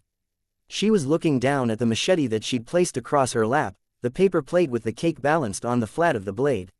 Chevalier didn't respond. His eyes were on the phantom images, barely visible. The screen displayed the list. Chevalier scrolled down, his expression grim. Marin Field, December 13, 1992. Behemoth. Sao Paulo, July 6, 1993. Behemoth. New York, March 26, 1994. Behemoth. Jakarta, November 1, 1994. Behemoth. Moscow, June 18, 1995. Behemoth. Johannesburg, January 3, 1996. Behemoth. Oslo, June 9, 1996. Leviathan. Cologne, November 6, 1996. Behemoth. Busan, April 23, 1997. Leviathan. Buenos Aires, September 30, 1997. Behemoth. Sydney, January 18, 1998. Leviathan. Jinzhou, July 3, 1998. Behemoth. Madrid, December 25, 1998. Leviathan. Ankara, July 21, 1999. Behemoth. Kyushu, November 2, 1999. Leviathan. Lyon, April 10, 2000. Behemoth. Naples, September 16, 2000. Leviathan. Vanderhoof, February 25, 2001. Behemoth. Hyderabad, July 6, 2001. Leviathan. Lagos, December 6, 2001. Behemoth. Shanghai, April 23, 2002. Leviathan. Bogotá, August 20, 2002. Behemoth. Lausanne, December 30, 2002. Simurgh. Seattle, April 1, 2003. Leviathan. London, August 12, 2003. Simurgh. Lyon, October 3, 2003. Behemoth. Stop, Chevalier ordered. The artificial intelligence halted the scrolling. The scroll bar wasn't even at the halfway mark. Brighter future indeed, he rubbed at, his eyes, suddenly feeling very weary. Nothing worked out like it was supposed to. The wards were supposed to be a safe haven for teenage capes, buying them time to prepare themselves, to train and figure out what they needed to figure out. Somewhere along the line, some wards had joined the fight. Locals, defending their homes, naturally. As the ranks of adult capes were whittled down, more had attended the fights, as if unconsciously acknowledging the need, or as if they were under a subtle pressure to do so. Just like that, the ideals and ideas that had helped form the original Ward's team had eroded away. He swept a hand in front of him, and the ship read the gesture, a new image appearing on the monitor. The two screens on either side showed Behemoth's attack on the city. He hadn't ventured far from where he'd emerged. Chevalier only glanced at the screens from moment to moment, his focus more on the infrastructure, the resources at his disposal. San Diego, absent. They'd lost too many members, abandoned by those who'd lost faith in the Protectorate, with the remnants cannibalized to support other teams in need. San Diego was more or less stable, so there'd been little pressure to resupply them with new members. Except that Spire, San Diego's team leader, hadn't felt confident walking into the fight. There'd been the human element, the fears, the concerns. He'd had cold feet at the last second, decided not to come. An integral part of their defense, gone, forcing them to adapt. There were so many elements like that, little things. He'd heard so many complain about how the Protectorate handled the attacks. How they were disorganized, inefficient. Maybe he'd shared in that sentiment, to a degree. That had changed when he'd participated in his first fight, when he'd seen just what it meant to be in the fray, against an enemy that couldn't truly be stopped. But still, he'd harbored doubts. Then he'd taken command of a team, and he'd seen the process of trial and error, as they learned their opponents' capabilities, saw how Leviathan or the Simurgh could keep tricks up their sleeves for years, before using them at a critical moment. Even now, they didn't fully understand the Simurgh's power, how long it might take someone to recover, if recovery was even possible. And now he led the attack. He drew in a deep breath, then exhaled. Focus on the present. He'd lose it if he dwelled on the pressures, on the fact that every attack to date was another added pressure, a set of losses to avenge, a step towards mankind's fall. Vegas was absent too. They'd turned traitor, walked away. Satirical had turned down the offer for a ride to the battle, claiming they'd make their own way. It was disconcerting to think they had access to transportation in that vein. Teleporters, a craft that could and would carry people halfway around the world fast enough. Disconcerting to think they had access to resources like that so soon after defecting. But not surprising. Brockton Bay, in large part, was sitting this one out. Hannah wasn't a true asset against Behemoth. Besides, the truce was in worse shape than it had been even in the beginning, and the portal too important. He allowed himself a moment to think of Hannah. They'd dated briefly, then separated. It had been a high school romance, and they'd both been too busy to really pursue things. What had been 1 or 2 dates a week became maybes, then had ceased to happen at all. He'd graduated to the Protectorate, changed cities, and they hadn't said a word on the subject. Chevalier had seen her grow, though. That was what he kept in mind to assuage his disappointment over the way things had gone. She'd come into her own, confident, intelligent. In a way, he was glad she wasn't coming. He turned around, to face Rhyme and Exalt. He could see the shadows, as he now thought of them. Rhyme's younger self accompanied her, sitting on the bench beside her, arms folded around her knees, face hidden. The real Rhyme was sitting on the bench, a fold-out table in front of her, a laptop open. And Exalt, his shadow, was barely visible, impossible to make out. When it came to the fore, though, Chevalier knew it would look much as Hannah's power did in its transitions. Phantom images. He'd raised the subject of the images with others. When his proximity to Eidolon had started to give him migraines, he'd confessed about the images. He'd feared a kind of schizophrenia, but Eidolon had reassured him otherwise. It was a piece of the puzzle, but that puzzle was still far from complete. Until they had more to work with, it was merely data.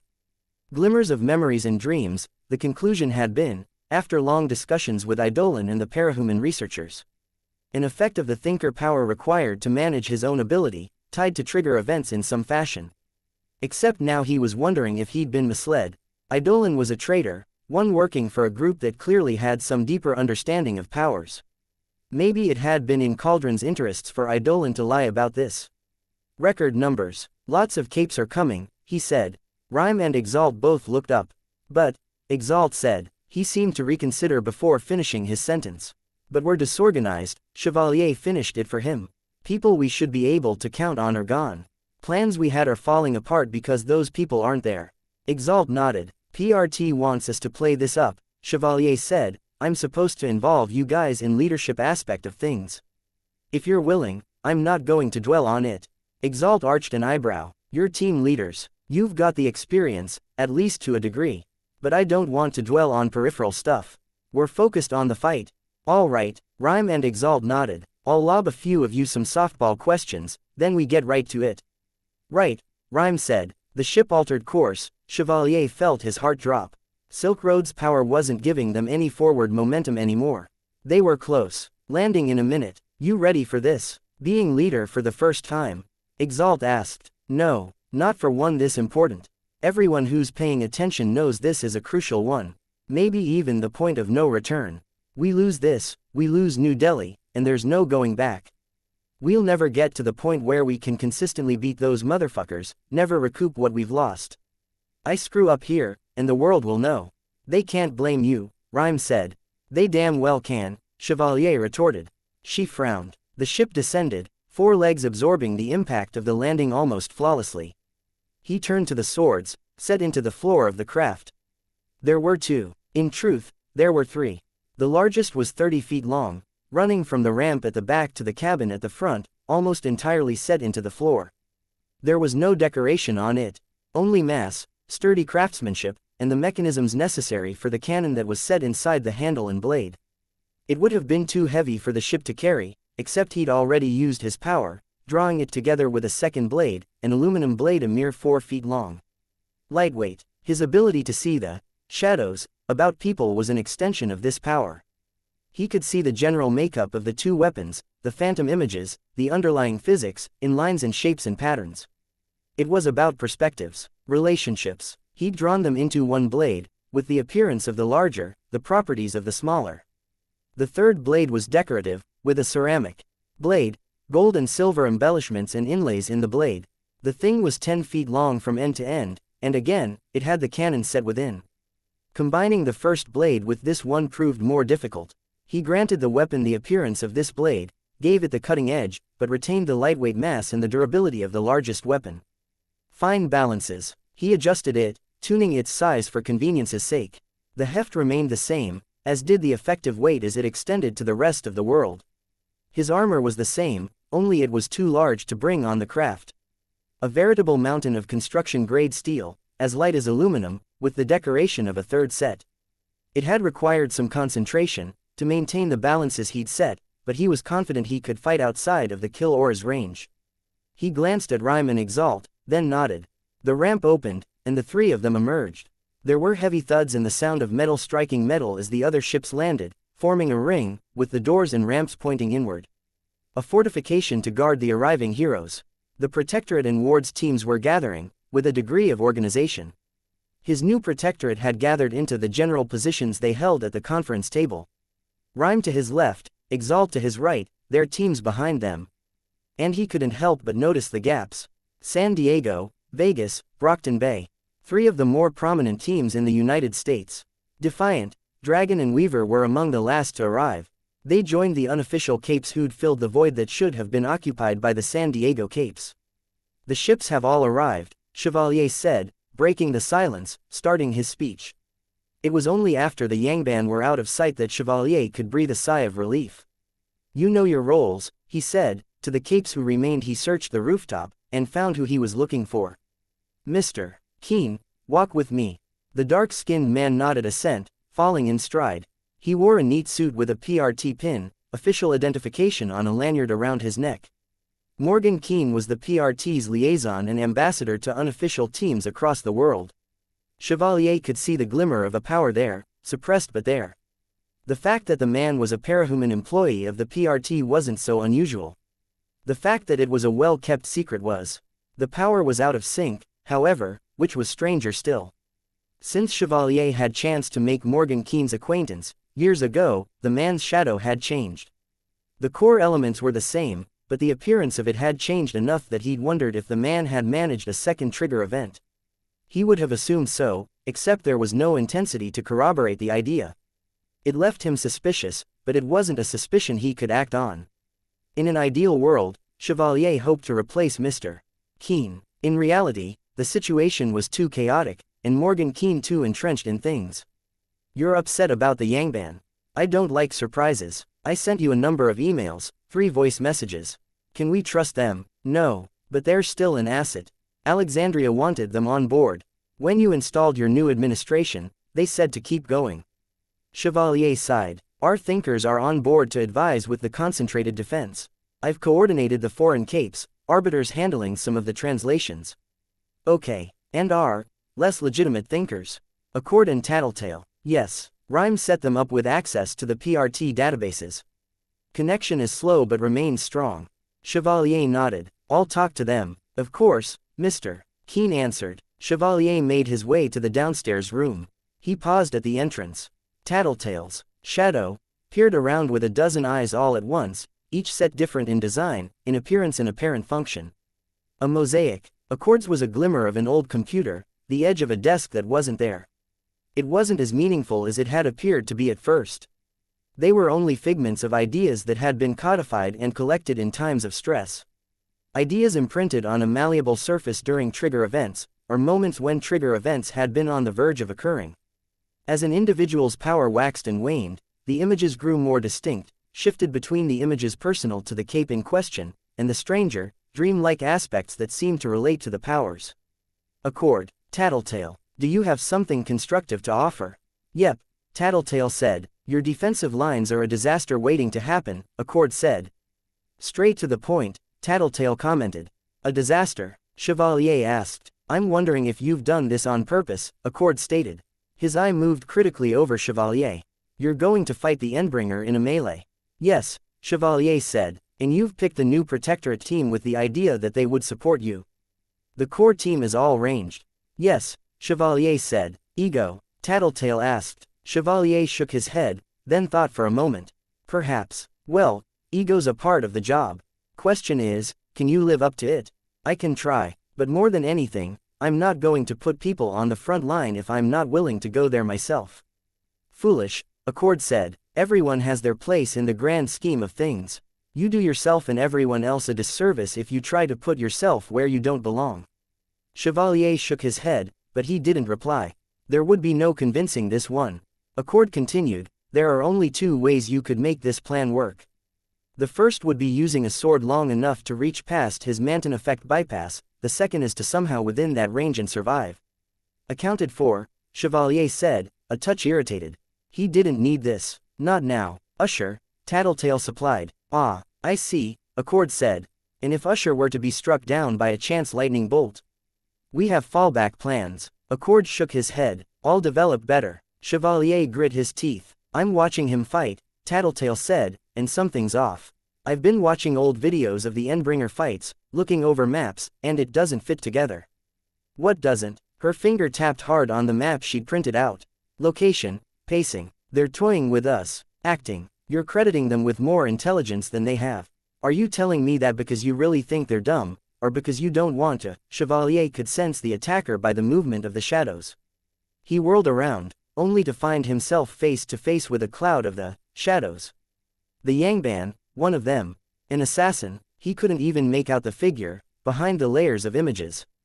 Glimpses of 20, 30, 40 trigger events. Defying the truce, here. Now, he felt his anger stirring. He adjusted the balances of his blade, maintaining the reach, the appearance, but he altered its interaction with the rest of the world, maintaining its lightweight feel as far as he was concerned, changing it in other respects. You lunatic. He had his sword out in a flash, swung. A force field appeared, but the weapon breezed through it as if it weren't even there. It was, in all respects except appearance, and the ease with which he moved it, a weapon that weighed upwards of 50 tons, as durable as the heaviest weapon. The cutting edge of the ceramic blade. His opponent slipped out of the way, and images flared with life as he drew on a power to fly. Chevalier couldn't make him out in the midst of the shadows. Did the Yangban know this would trip him up, slow him down? It didn't matter. The attacker didn't have offensive strength. 2 more attacks failed to penetrate Chevalier's armor. He advanced, swung, thrusted, and his opponent stepped back, narrowly dodging. Chevalier pulled the trigger, but a power flared and the shot jammed in the chamber. Can't afford to expend resources on this. Have to prepare for the fight. He followed up with more swings. Each missed by a hair. His opponent was scared, frantic. And suddenly his opponent was a distance away. The images, the movement of the clouds outside, telltale signs of being stopped in time. He advanced, felt another attack fail to penetrate his defenses. Again, time stopped, his opponent used the window of opportunity to back away. In between the following two pauses, he could see Accord and Tattletale change places, moving to the door, now barred with a force field. They'd have to hold their own. Chevalier assessed his opponent, as best as he could, through the storm of hellish images. Each of them was fractured, broken. Nothing to be gleaned from them. But the opponent was sloppy, letting him get dangerously close between resets. It was a question of letting him make a mistake, occupying his attention, so the thinkers would be safe. A chess game, moving the knight to keep the king in checkmate. There was only so much space in the room, and he could position himself to force the Yangban member to move further, to have less time to act, leaving more room for a mistake. No, he could hear Accord murmuring, the word barely above a whisper. He chanced a glance at the pair. Tattletale had a hand on her holster, and Accord had stopped her. He didn't get a chance to see anything further. He felt the strength go out of his lower body, a slow but incredible pain tearing through his midsection. The laser. How? He had only a moment to adjust the balances in his power, so the blade and armor wouldn't crash through the floor and tear down half of the building. I missed the fight, he realized, as he woke in a hospital bed. The ground rumbled violently. He looked up to see Tattletale in the corner of the room, half of her attention on what was happening outside the window, the other half on a phone. He's here. She turned to him, tapped her throat. He could see the tube in her throat. He sighed. She approached the bedside, attention on the phone. She held it out for him to read. A notepad executable read. He's here. Defenses crumbled in a minute. Rhyme dead. Melted off more than half his outer body and he's still fighting. Last stand to protect Hospital for evac and he cutting them down. Chevalier shut his eyes. We lost. Tattletale was already typing again. Her expression was grim as she focused on the phone. He tried to sit up, and found himself unable. It was a pain concentrated in one area, but it was so immense that made his entire body react. His ears buzzed, his vision wavered, and every muscle clenched, as he lay there, trying to ride it out. She showed him the phone as he lay there, panting. He's still at full strength. Shouldn't be. He's an onion, inner rings progressively tougher. Next 15% way tougher than rest combined. I know this, he gasped out the words. He moved the sheet to examine himself. His breastplate had been removed, and his stomach had fresh incisions on it, with sutures holding them closed. How long had he been out? She showed him her phone again. They stapled your gut up. If outer body is like this, then why does he have it? Useless. He reached up to swat the phone away, felt a pull on his stomach and winced instead. He knocked it out of the way with his other hand. Still painful, but easier. She drew it out of his reach. Started typing again. He turned himself over in the bed, nearly retching at the intensity of the pain, but he found himself on his side. Even at the weight of aluminum, the armor on his legs and hands was heavy enough to help weigh him down, hold him in position. She offered him a hand as he swung his legs down, trying to use the momentum to sit up. He nearly fell, but she caught him, dropping the phone onto the bed in her haste to help him stay sitting upright. His chest heaved, and he growled out each breath. The growling helped, on a primal level, but that wasn't saying much. Just sitting upright was bad enough that he thought he might pass out. My breastplate. She handed him the phone, then crossed the room to where a bundle of belongings were gathered on a chair. They'd cut off the layer of mesh that sat beneath the armor, and the cloth that sat against his skin. She discarded each of those and simply brought him the armor. It had held its form. Good. He glanced at the phone. Outer body is cosmetsy only. Why? Because he's supposed to scare us. Behemoth was fashioned. Unnatural life. She brought the front portion of the armor, resting it on the corner of the bed. She tapped the phone. I read it, he growled. Help me put it on. She tapped the phone again. It doesn't matter, he said. It won't change the outcome of this fight. She nodded agreement, then lifted the armor, bringing it to his chest. There was a crash outside, a chorus of screams. Chevalier grit his teeth. Back piece, he said. She gave him a pointed look. Please, he added, growling the word. She turned on her heel, crossing the room to pick up the armor, slowly, almost leisurely, as she typed on the phone with one hand. She held the armor in the other as she made her way back, then took several damnable seconds typing out the message before putting the phone down. We don't have time for your typing, he said. She only gave him a level, silent stare, as she moved the rear portion of the armor into place. He reached for the clasps, but moving his left arm was too painful, pulling on the muscles of his stomach. He used his right for what he could, then waited for her to finish. Indian doctors rushed down the hall, pushing beds on wheels, 4 in a row. He conceded to pick up the phone and read what she typed. They region slower as damage is further from center. Simmered core not in human body. Decoy. Prob in join of biggest wing instead. Is why body fragile and slow to heal. His eyes widened. We destroy the center, we destroy him. She gave him a look as if he'd just asked if the sky was green, incredulous. She shook her head. Why the hell not? She just shook her head. I don't know why the hell not. Where's his center? She pointed with 2 fingers, at her collarbone. The base of the throat, between the shoulders. Quite possibly the deepest set part of his body.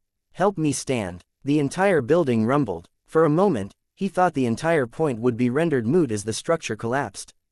It took 3 tries to get him to his feet, with him holding a shelf on the wall with his right hand, her leveraging her entire body's strength with her shoulder under his armpit. He stumbled forward, catching himself on the shelf, and heaved for breath, feeling the strength threaten to leave his legs with every deep inhalation and exhalation. But he couldn't allow himself to. Tattletale was pulling on a blue latex glove. He watched her as she reached out and placed a hand on the space beside the incisions, where the burn had been patched up. What are you doing? She reached for the phone. No tear inside you. I could have told you that. She shrugged, her eyes on the screen, thumbs typing on the on-screen keyboard. She raised the phone. Can try. Prob want. Work. Dense enough to fuck with time and space there. Right, he said. My cannon blade. She sighed, making her way to the end of the room. She collected his cannon blade from the floor by the chair. He'd made it as light as it could go in every respect, before he'd passed out. Even so, moving his left arm to try to hold it made him seize up in agony. For now, he was a one-armed fighter. He gripped the handle in his right hand, then exerted his power. He could see it grow heavier, even as the weight remained effectively the same in his hand. He rested it against one shoulder, then managed a limping step forward. He very nearly fell. Another step. He focused on his power, as a way to distract himself, planting one foot in front of the other, the armor squeaking in one point where a knee joint had bent as he'd fallen after fighting the Yangban assassin. It was easier to keep moving than to stop and start again, so he moved forward with an almost machine-like rhythm, limping. He'd never forgive himself if they lost this fight and he didn't even fight. Stairs. He had to make his way down. One mistake, a faltering step, and he'd collapse. He'd probably be unable to stand, if it didn't tear his stomach apart. He made his way down, the stitches pulling against the fresh incisions with every step. The building shuddered, his mind a fog of pain. He reached out for the railing for stability, only to remember he was holding his sword. It plowed through railing as if it were a meticulous sandcastle, raining pieces on the ground below. He swayed, and for the briefest moment, he considered that it might be easier to fall. Easier than making it down the next 10 steps. If there was a 10% chance his stomach stayed intact, a 20% chance someone could help him stand, but he took another step down, and somewhere in the midst of planting his foot, he found his balance. Everywhere, doctors were struggling to evacuate. Some capes were working to help, even injured ones trying to pull things together. Still 50 or 60 capes to evacuate. And the bodies, people who had died because he'd failed them. Because he hadn't been able to defeat the assassin, to take his role at the front of the battle lines, where he could bait Behemoth into the various traps they'd laid. He had to suppress the guilt. There would be time for blame, self-directed or otherwise, later. He'd bury the mental pain like he was with the physical. This is how Behemoth fights. Indomitable, never slowing, always progressing forward, Chevalier thought. He could remember who he'd once been. So long ago, well before he'd had his first of 20 fights against the Endbringers. Before meeting Hannah and the rest of the original wards. They'd been in a car crash, in the middle of a vacation. Strangers had stepped in, crowding the car to help his little brother out, while his parents were reeling, moaning in pain. They'd tried to get him out too, but he'd been pinned, the car handle had been scraped away in the collision, the interior handle protected by the child locks. They'd left, and for hours, as the emergency services arrived and the rescue continued, he'd wondered why. He'd triggered, caught in the wreckage, but had been too insensate to do anything about it, to even realize the full gravity of what had happened in the midst of the chaos. It was only later that he found out they were serial kidnappers. The crash that had broken his mother's leg in 3 places had been orchestrated. So had the collection of his little brother. 3 years later, when he heard about the group again, he put together a makeshift club and armor and set about hunting them down. He appeared in the news in the midst of tracking down the individual members, and again, they had described him as relentless, to the point that it had very nearly became his codename. Revenge had been all he had left. Then, just as he was now, he'd been fueled by anger, by pain. He could barely see, as black spots blotted his vision. Revenge, again, was his only option, only it was the end point, rather than the beginning. I told myself I'd never let myself be afraid again, he thought. His left hand was nearly useless, so he hit the double doors at the front of the temple with his sword instead. Wood splintered as the doors parted. He trudged forward, ignoring the doors as they swung shut, bouncing off his armor. Record numbers show up, and this is all that's left. Barely 50 heroes still stood their ground. The back lines were sheltered by giant hands of stone, hellhounds, mutant dogs collecting the wounded, carrying them around the side of the building. Eidolon and Alexandria wrestled with the Endbringer, fighting in close quarters against the monster. Alexandria, he shook his head, nearly losing his balance as he continued his forward march. He could barely see straight, and it wasn't helped by the phantom images that riddled the mass of capes. Images he had called glimmers when he was a youth, that he called shadows now that he was an adult. But Behemoth, the Endbringer, was little more than a skeleton with extensive padding. He'd never seen this much damage delivered. Chevalier focused his power on his blade, making it as large as he could. He continued marching forward. There was no indication Usher was okay. Rhyme was dead, and he had little idea about the state of the supporting forces who'd been intended to help him attack, who'd trained to assist him. He extended his blade towards Behemoth, using it to gauge the distance for the kill aura. Defending capes cleared out of his way as he walked forward, between 2 of the stone hands. The shadow of his sword was warning enough. One of Behemoth's legs seemed less developed than the other, the toes missing, the bones less pronounced, the flesh thinner. He reached the perimeter and slammed the weapon down into the earth with his one usable arm. His steam nearly spent, he collapsed over the handle of the weapon, his hand still gripping the handle, and he pulled the trigger. The size of the weapon and the effect of the firing pin seemed to help with the jammed mechanism. That, or the transition to being closer to his largest blade, had shifted something in a fractional way. The shot blasted Behemoth in the calf of his weaker leg, and the Endbringer fell. Again, he pulled the trigger, over and over. 3, 4, 5 shots. He stopped before he spent the 6th.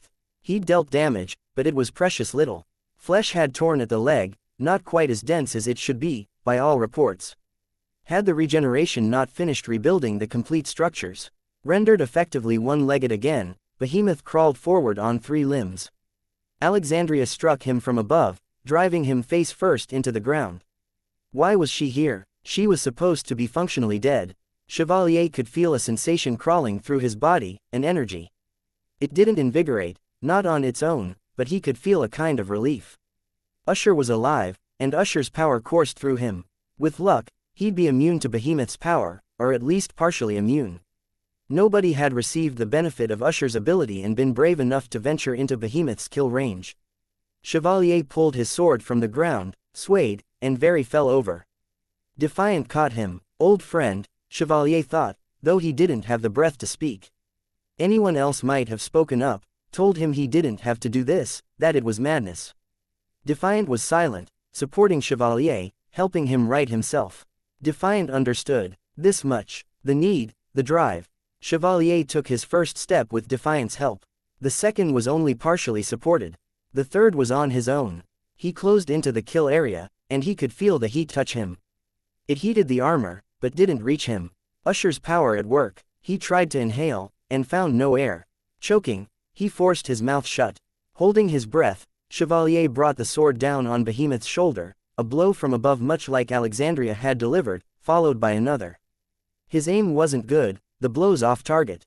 If his form were better, he'd be landing each strike in the same place, time after time.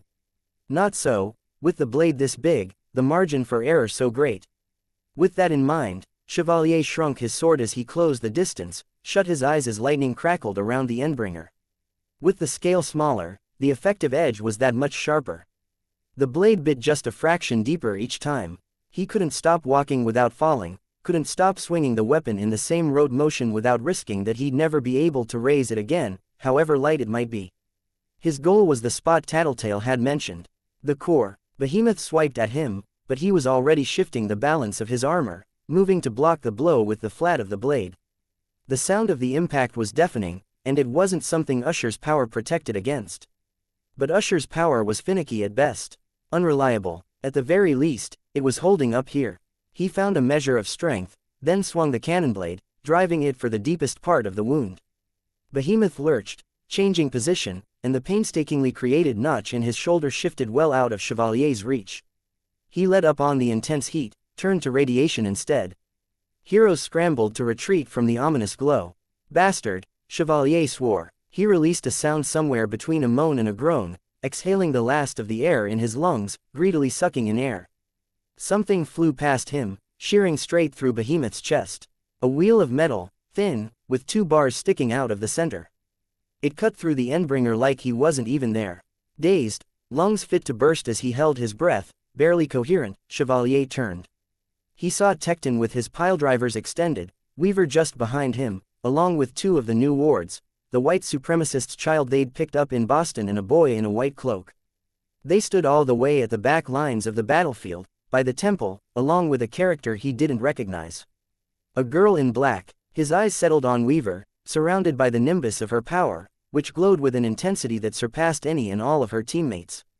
When she stepped forward, it was like she was pushing against a curtain, only it was a membrane, a network of individual cells, each with tendrils extending out, so thin he couldn't make them out, except by the highlights that seemed to rush down them as she gave conscious direction to her bugs. Second chances, Chevalier thought back to his inauguration to the wards. He'd harbored doubts about taking her on board, but memories of that day had been a factor. He'd needed a second chance. So had Hannah. Colin, even, though it came much later. It was a good feeling, to see that coming into play. He knew she wasn't all the way there, but she'd taken a step forward. It was a better feeling to watch as Behemoth's shoulder shifted, attached by a mere hair. The weapon had cut through his ribs, torn through the space where his heart should be. That'll do. Alexandria hit him, and the arm came free. Behemoth lurched, planting his one remaining hand on the ground, and came just short of collapsing on top of Chevalier. He was only a few feet away, glowing with the radiation. I'm dead, Chevalier thought, without a trace of the despair he'd imagined he would feel. He tried to move, to raise his blade, only to find his armor refusing to cooperate. It had melted, the joints and joins flowing into one another. His sword wasn't much better.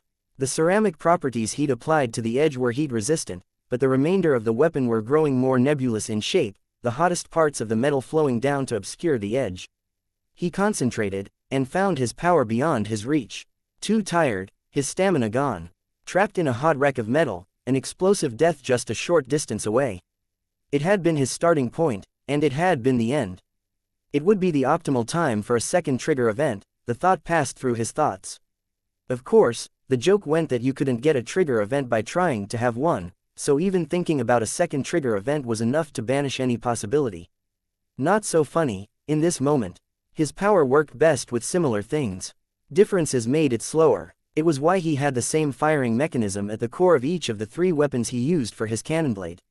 Now, as the battle raged around him, he was nearly blind with the visor of his helmet melting, at his utter limit in terms of stamina and pain tolerance. Behemoth delivered a shockwave, and Usher's power protected him, his boots welded to the ground kept him from falling over. He reached for his power, grasping at his armor, and he didn't reach for anything familiar or similar. He reached for anything, everything. The ground, the soil, air. Somewhere in the midst of that desperate struggle, he found his armor coming apart. He wasn't even willing it, not even forming any coherent idea of what he was doing, but his power operated of its own accord. Free of the armor, he could move his weapon. It was slag, barely a sword anymore, but the core still had some density to it. He made it grow. He made the sword grow, from 10 to 20 feet in length. It was more by the growth than by any action on Chevalier's part that it extended into the wound. The weapon penetrated into the scar Weaver's crew had created, as close to the core as Chevalier could get it. He made it grow to its greatest possible length, a full 30 feet, his head turned skyward to the monster that glowed silver and black.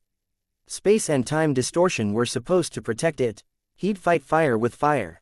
Flesh parted as the blade grew inside the wound. He put his finger on the trigger, ready to fire. Before he could, the sword's tip touched the core, and everything went wrong. His power abruptly ceased to take effect, and the blades came apart, in its 3 individual pieces. They slid from the wound, falling down around him. Behemoth lurched forward, and his wounded leg struck Chevalier, knocking him to the ground. He could feel the gunshot break of multiple ribs shattering.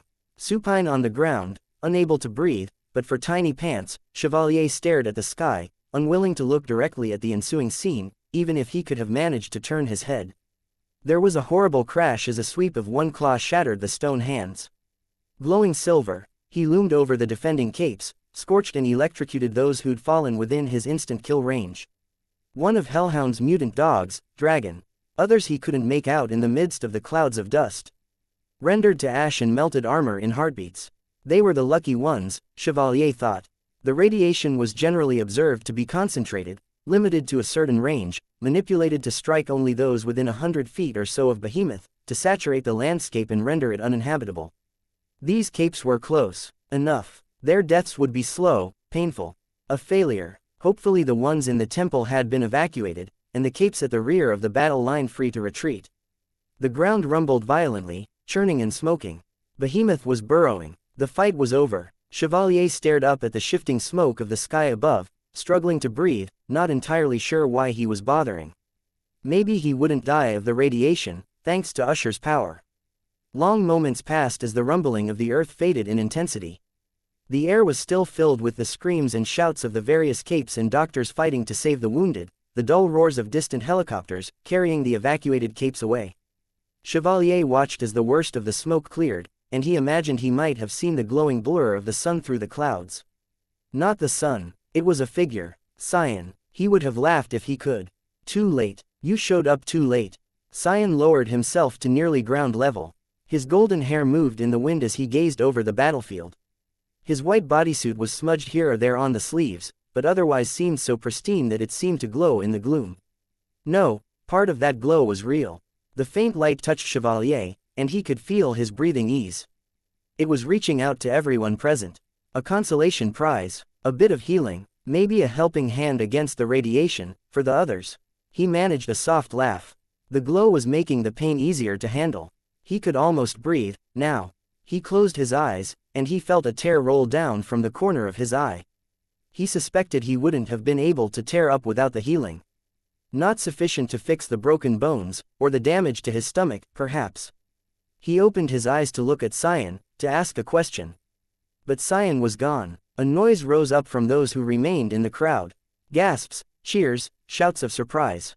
Chevalier forced himself to move, stared at the spear of golden light that had risen from the earth, just on the horizon. Xian. He held Behemoth in his grip, released the Endbringer to fall 200 or 300 feet to the ground, struck his falling foe with a beam of golden light, as if to shove Behemoth into the ground. Behemoth's lightning crackled between them, catching Xian, but the hero didn't even seem to flinch. He hit Behemoth again, and this time the beam of energy didn't stop. With virtually every structure leveled, there was nothing to hide their view but the lingering smoke and dust, and even that wasn't thick enough to hide the light. The aftershock of it traveled across the city, quelling dust storms, blowing past the assembled heroes like a strong gust, faintly warm. Even though the ray didn't reach quite that high, the clouds of smoke and dust parted visibly above Xian. Chevalier watched, staring, belatedly thought to count how many seconds had passed. 1, 2, 3, 4, Behemoth generated a shockwave, but it was muted by the light, suppressed. 8, 9, 10, 11, 12, Behemoth's silhouette thrashed as he tried to move out from beneath the shaft of light, but Xian only reoriented the beam, keeping it fixed on his target. 16, 17, 18, 19, 20, 21, the light ceased. Behemoth was gone. A plume of dust rose from the earth, at the very limits of their vision. Xian plunged beneath the ground, heedless of the intervening terrain. Again, Xian rose from a point beneath the shattered surface of the city. Again, he held Behemoth in his hands. Thinner than a skeleton, the Endbringer was little more than a stick figure from Chevalier's vantage point. Only this time, with a flare of golden light to accompany the movement, he tore the Endbringer in two. The legs came free of the pelvis as two individual pieces, and Xian obliterated them with a pulse of the golden light. The air that reached the crowd of wounded heroes was cool, this time. In Chevalier's peripheral vision, people were emerging from within the temple. Chevalier didn't spare them a direct glance. If he was seeing what he thought he was seeing, then he wouldn't take his eyes off the scene for anything. Behemoth slammed his claw into the glowing hero, and the shockwave tore him free of Xian's grip. Xian followed him with a glowing sphere of light, and Behemoth redirected his fall, generating an explosion in midair, hurling himself towards the assembled crowd. Eidolon stopped him with a violet force field that spread across the sky, a solid obstacle to arrest Behemoth's momentum, stopping him dead in his tracks and leaving him suspended 100 feet up in the air. His one intact claw clutched the edge. Xian followed up with another shaft of light, and the force field shattered in an instant. Behemoth was slammed into the road, 3 streets down from the gathered heroes outside the temple. The Endbringer glowed, and the swelling light was too intense to look at. Just seeing it, there was no question of what he was doing. A final act of spite, turning himself into a bomb. A stream of darkness poured from one of the helicopters, filling the street Behemoth lay in. For an instant, the Endbringer was almost entirely obscured. Xian fired one more beam, and the darkness was obliterated, swept away. The silhouette of the Endbringer flickered, then disintegrated. There was no detonation, no destruction to the landscape. Only the cleansing light. The beam dissipated, but its effects hung in the air, canceling out noise, stilling the air. Slowly, the crowd took up a cheer, a cry of victory from everyone with the breath to spare. As noise returned to the landscape, the stilling effects of Xian's light fading, Chevalier closed his eyes, listening. With the noise of the helicopters and distant fires mingling with the shouts and hollers of joy from the defending capes, he imagined he could hear the whole world cheering alongside them. Chapter 251, Arc 24, Crushed, Interlude 2, Aftermath, Well Bandaged. They did a good job. The doctor had to raise her voice to be heard over the helicopter's rotors. She was older, blonde to the point that it was hard to distinguish if her hair was still blonde or graying. Her expression creased in concern. Wanton nodded mutely. What happened? The doctor asked him. Falling debris, Tecton offered, from the other side of the helicopter. The doctor nodded. We'll leave it as it is. The pain's okay. Meds help, Wanton said. Feel like I'm almost dreaming. And I'm going to wake up, and none of this will have happened. It happened, Tecton said. Why isn't everyone cheering and hollering anymore? Really fucking tired, Grace said. She was beside Cuff, who'd been stripped of her armor from the waist up, with only a thin covering of near-liquid metal on her upper body for modesty's sake. A nurse was attending to her arm. Really tired, Golem said. Oh my god, my entire body hurts, and I didn't even take a direct hit. The roars and shockwaves might have done internal damage, the doctor said. You'll each need a CT scan and MRI. Let me know if there's any acute pain. I think it's more that I've never exercised this much in my life, Golem said. You'll hurt worse tomorrow, Grace commented. Damn, the doctor, for her part, turned her attention to Wanton. We'll need to double-check for bone fragments when we get back to the hospital. You'll need surgery. Chances are good this was a rush job. My arm, Wanton said, lamely. I'm sorry, the doctor responded. No, it's like, I should feel worse, but I don't. Maybe it's the drugs, but I feel this rush, like I've never been so glad to be alive. I'm pumped. You may be in shock, the doctor observed. We're all in shock, Tecton said.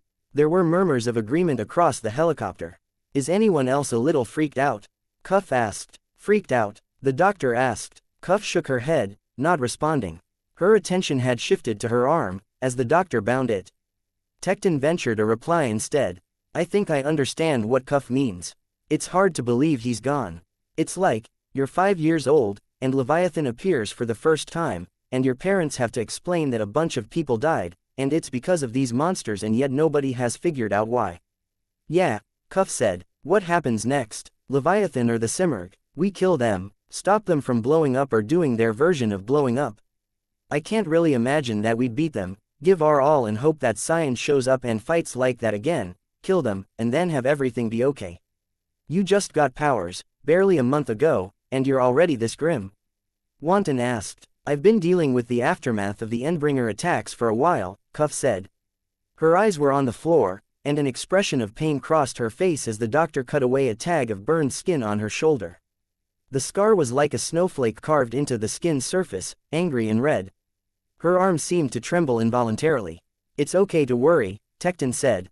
He gestured towards Weaver. Weaver said as much. "They've got a nasty habit of escalating, in the fights themselves and in the grand scheme of things. Behemoth got too predictable, so Leviathan started to show up. We started to coordinate defenses, get the world on board to deal with them," simmered Combs. "And now we killed one, so how do they escalate from there?" Grace asked. "It's a concern," Tecton said, "and it's one that people all around the world are going to be discussing. Rely on them. Don't take the full weight of the world onto your shoulders. We fought, you guys made a good show of it," Tecton said. "I could have done more," Cuff said. "You're new, inexperienced, and I don't mean that in a bad way. As far as jumping in with both feet first, you guys managed it. You, Golem, Annex, you stood up there, shoulder to shoulder with veteran heroes, and you fought, even though you're rookies. You have absolutely nothing to be ashamed of." "Okay." Cuff didn't reply. "Okay," Tecton asked. "When my family got killed in Hawaii, I made promises to myself. It's why I came. I don't feel like I did enough to fulfill my own end of those promises." "There's always next time," Tecton said. "You say that like it's a good thing," Wanton said. "Yeah, shit," Grace muttered. "It's not quite over yet, right?" "Right," Tecton said, "but there's time before the next one. Let people in the know handle the worrying. We did everything we could. Now we recuperate, we celebrate, because was deserved to. We take the time to heal." In response to the glances cast his way, Wanton waved his stump around. "Going to take getting used to. Getting dressed, eating." He moved the stump in the direction of his lap, jerked it up and down. Cuff looked and squeaked in embarrassment before averting her eyes. "Writing," Wanton finished, a goofy smile on his face. "Your handwriting must be awful," Golem said. There were chuckles here and there from among the group. Even the nurse tending to Cuff smiled. "We did good," Tecton said. "And some people will recognize that. Others are gonna see all the bad that happened in New Delhi and point fingers. Be ready in case you fall under the crosshairs." There were nods from the rest of the Chicago wards. Tecton glanced at Weaver, then back to his team. "What do you think?" "You have to ask," Grace asked. "You weren't keen at the idea at first," Tecton replied. "I'm still not 100%. But whatever little doubts I have, it's kind of a no-brainer." "Yep," Wanton said. "Golem," Tecton asked, "have you even talked to her about it?" "I'm a little scared too," the boy said. "I mean," he glanced at the doctor. "Everything here is confidential," Tecton said. "Well, given my past, the people I was with before I came here, I'm worried there's hard feelings. They were in the same city. I don't know what exactly happened. What if one of them did something to Weaver or her friends? Is she the type to hold a grudge?" "Going by what apparently happened in Brockton Bay," Wanton said, "not so much. If she has a reason to hold a grudge, you don't tend to live very long." Golem frowned. "You're not being helpful, Wanton. Or fair to Weaver," Tecton said. "I'm suffering, Tech," Wanton said, making the words into an exaggerated groan. Tecton shook his head, turning to Golem. "Tell her. Explain your circumstances, let her know you're from the same city, that you don't share your family's ideology." "The name should say as much," Golem said. Tecton nodded. He drew in a deep breath, then exhaled. The adrenaline was burning off, and with it, a deep exhaustion was settling in. He looked at Weaver, where she sat at the far end of the bench. Her old teammate had insisted on coming with her, along with a small cluster of dogs. They'd fallen asleep within 2 minutes of takeoff. Weaver had been first, her head leaning against her friend's shoulder. Her friend had been next to drift off, a dog in her lap, others lying underneath the bench. "We'll talk to the bosses," Tecton said. "See about taking Weaver onto the team." "How was this supposed to work?" "Door me," Pretender said. A light sliced across the floor of the alleyway, 3 feet across. When it had reached its full length, it began thickening, raising up until the portal was a full 4 by 7 feet. There was a long white hallway on the other side. Carefully, he stepped through, with legs that weren't his own. Pretender. He stopped, then turned around. "Satyr, you don't have to go with them," Satirical said. "I think today proved I do. And everything we were working on, everything we were working towards. I talked to some powerful people. People behind the scenes we've barely heard of," Pretender replied. What we were working on in Vegas doesn't even compare. Small potatoes. Doesn't feel like small potatoes. What's so important that you'd run off? Pretender frowned, an expression hidden by the helmet he wore. You can talk to me. You know I can keep secrets. Or are you talking about the Endbringers? I think today showed they can deal with Endbringers on their own, Satyr said. It's bigger things. Bigger than Endbringers, Pretender answered. End of the world, Satirical sighed. Of course it is. I'll help you with the little things, when I have the time. We have resources, and maybe we can use you guys. Sounds like a plan, Satyr said.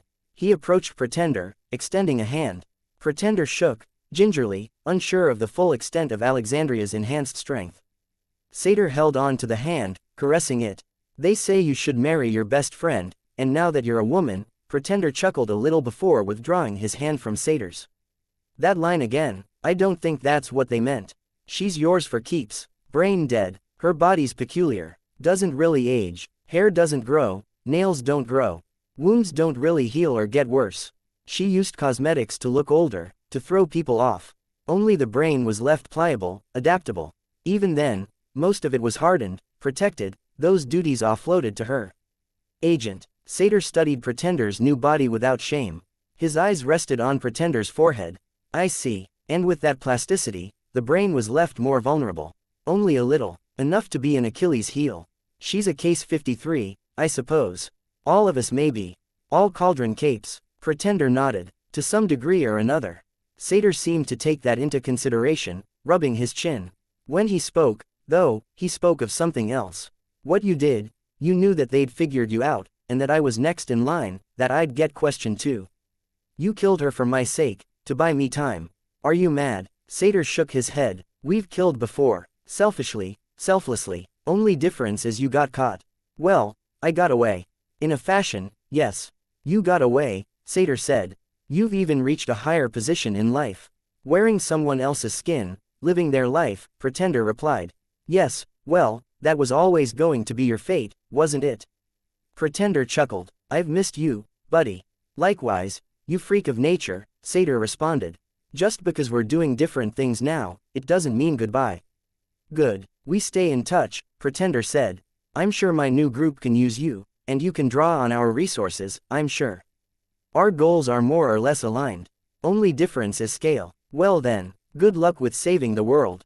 And good luck with saving civilization from itself, Pretender answered. He looked skyward for a moment.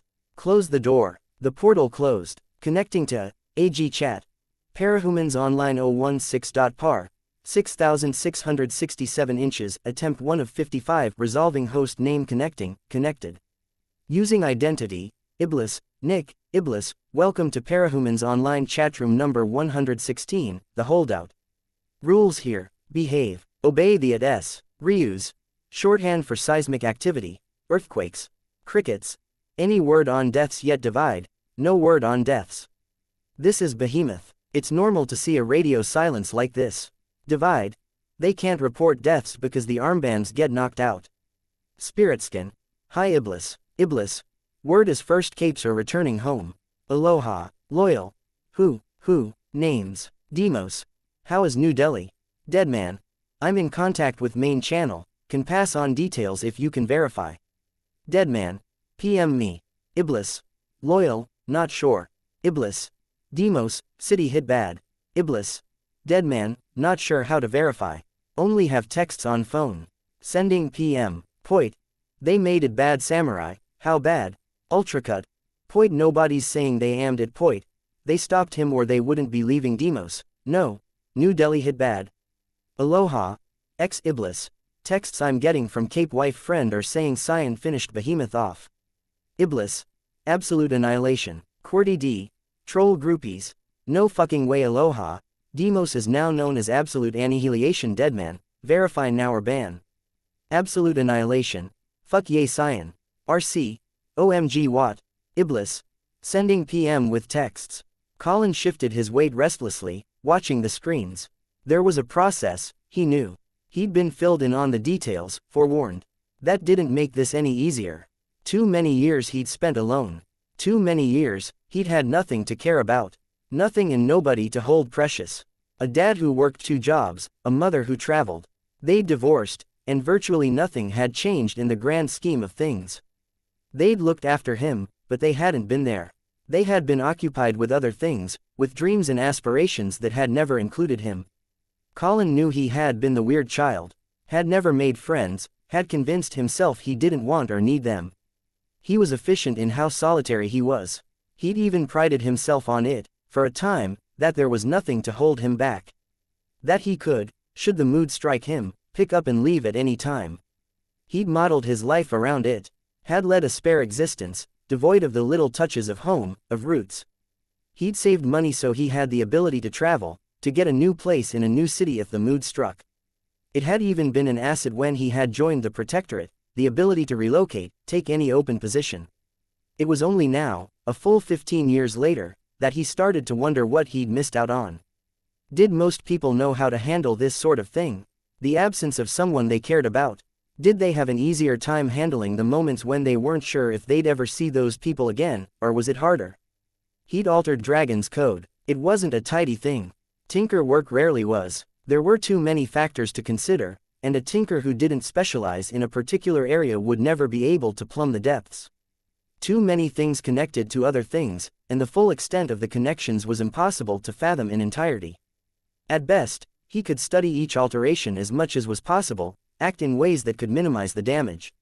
Every adjustment, even on the smallest levels, threatened to damage a dozen, 100 other areas.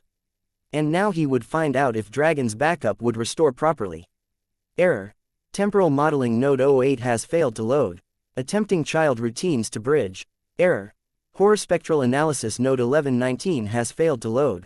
Attempting child routines to bridge. Successful load. Circadian checkmatch node ER089. Require 2/3 more stable child routines for acceptable bridge. Error. Metrological chronostic node Q1118 has failed to load. Attempting child routines to bridge. Error. Stimuli tracking node FQ has failed to load. Attempting child routines to bridge. Successful load. Orientation patch node FQ02903. Require 3/3 stable child routines for acceptable bridge. Error. Parietal space node FQ161178 has failed to load. Attempting child routines to bridge. Error. Recognition Demesnes node FQ299639 has failed to load. Attempting child routines to bridge. He pulled off his helmet, setting it on the bench beneath the monitor. He rubbed one hand across his head. He'd taken to shaving it close, in part for the efficiency of it, in part because the surgeries to replace his eye and the implants he'd set into recesses in his skull had required incisions in his scalp. Dragon had handled that. His fingers traced the faint, almost imperceptible scars that ran neatly across the sides and top of his head. Marks she'd left him. More errors appeared on the screen. The estimated time of a successful backup clicked upwards with each one. 2 hours, 3 hours, 6 hours. At the same time, in Colin's head, the odds of a successful load were going down. 25%, 23, 15. There were other backups. He suspected the ones that had been uploaded after his tampering would run into the same issues.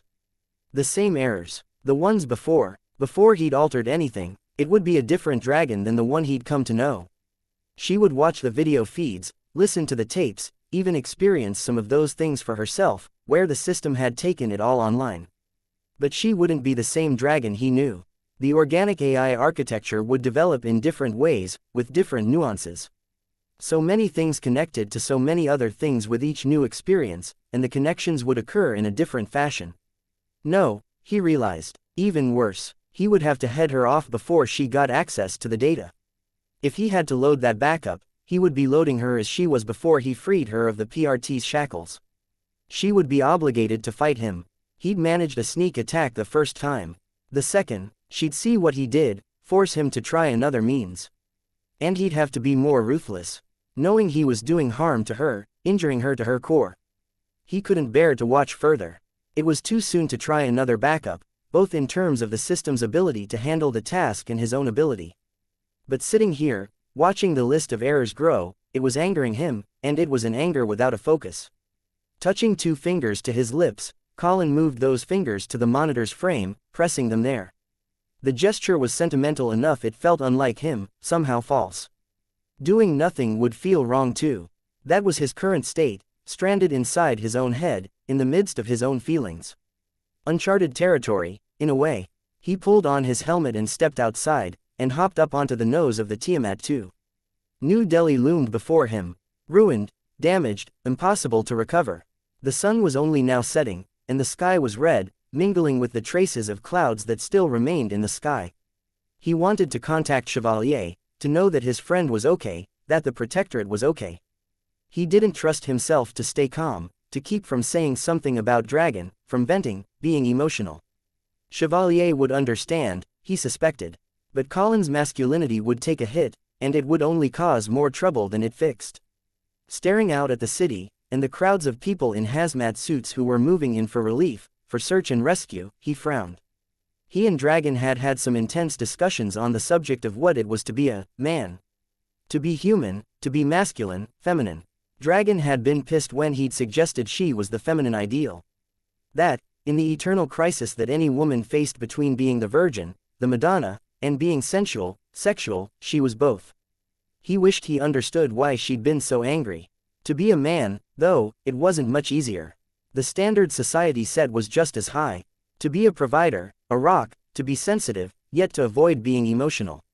For long minutes, he stared out over the city, watching the sun dip beneath the horizon, the smoke and dust making the distant stars light hazier, fuzzier. Tiamat 2, he said. Alert me when the system is finished the backup process, one way or another. Yes, defiant, uncomfortably similar to Dragon's voice. He felt an ache in his chest. He hopped down from the nose of the craft, then used his spear to help himself down from the craggy edge of terrain that had been raised up from the earth in the chaos. He strode forward, towards the city proper, calibrating his helmet to help identify any warm bodies. Annex. Kirk. Kirk sat up from the hospital bed. You can stay where you are, the doctor said, not looking up from the clipboard. I'm okay, Kirk said. Your test results are taking some time, I'm sorry. We can expect a 2 or 3 hour wait. Half an hour for the MRI, 45 minutes for the CT scan. At least it's something to do, Kirk replied. You'd be surprised at how quickly it gets boring, the doctor answered. Kirk winced. Okay, can I maybe use a phone in the meantime? Call my parents, they'll be wondering. They've already been informed, the man answered. They'll be here shortly. There's paperwork they'll have to sign, because a few of your teammates are also walking around without any protection for their identities, but I don't imagine that'll take long. Maybe I can call my friends. They'll be wondering how I'm doing. They know about your life in costume. They were there when I got my powers. I just want to call someone, anyone I know, to occupy my thoughts, to talk. There's a phone at the nurse's station, center of the floor.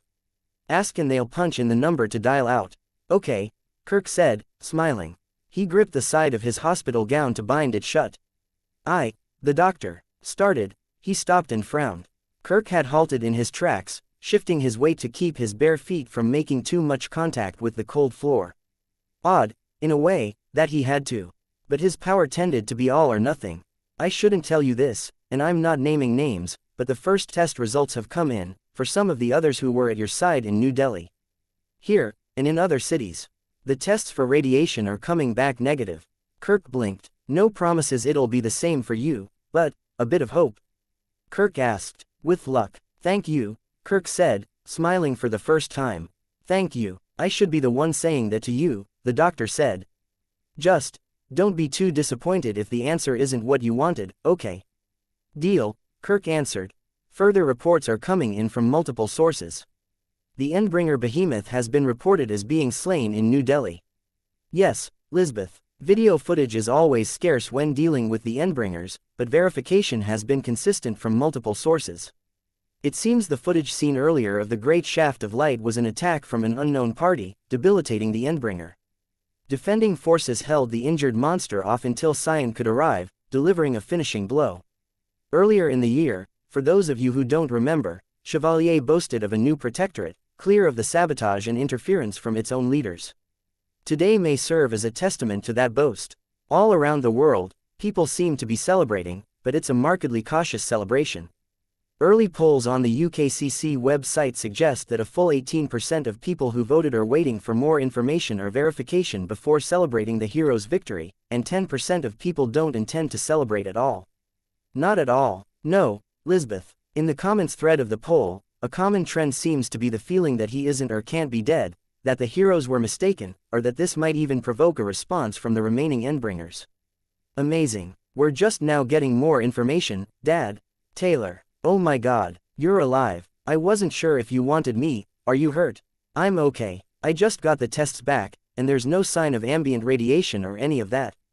I'm glad. Me too. I wasn't sure if you wanted me to call. You haven't replied to my messages about being there if and when they invite me to the wards. And you were there for court, but you didn't talk to me. I am glad you called.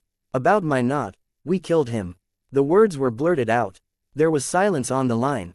Behemoth is dead. Silence. Still. We killed him. The words were a repeat of earlier. As if that summed it up. I think it's already on the news. I know. I saw, but I didn't quite believe it. I'm dumbfounded. Amazed. I'm so proud of you.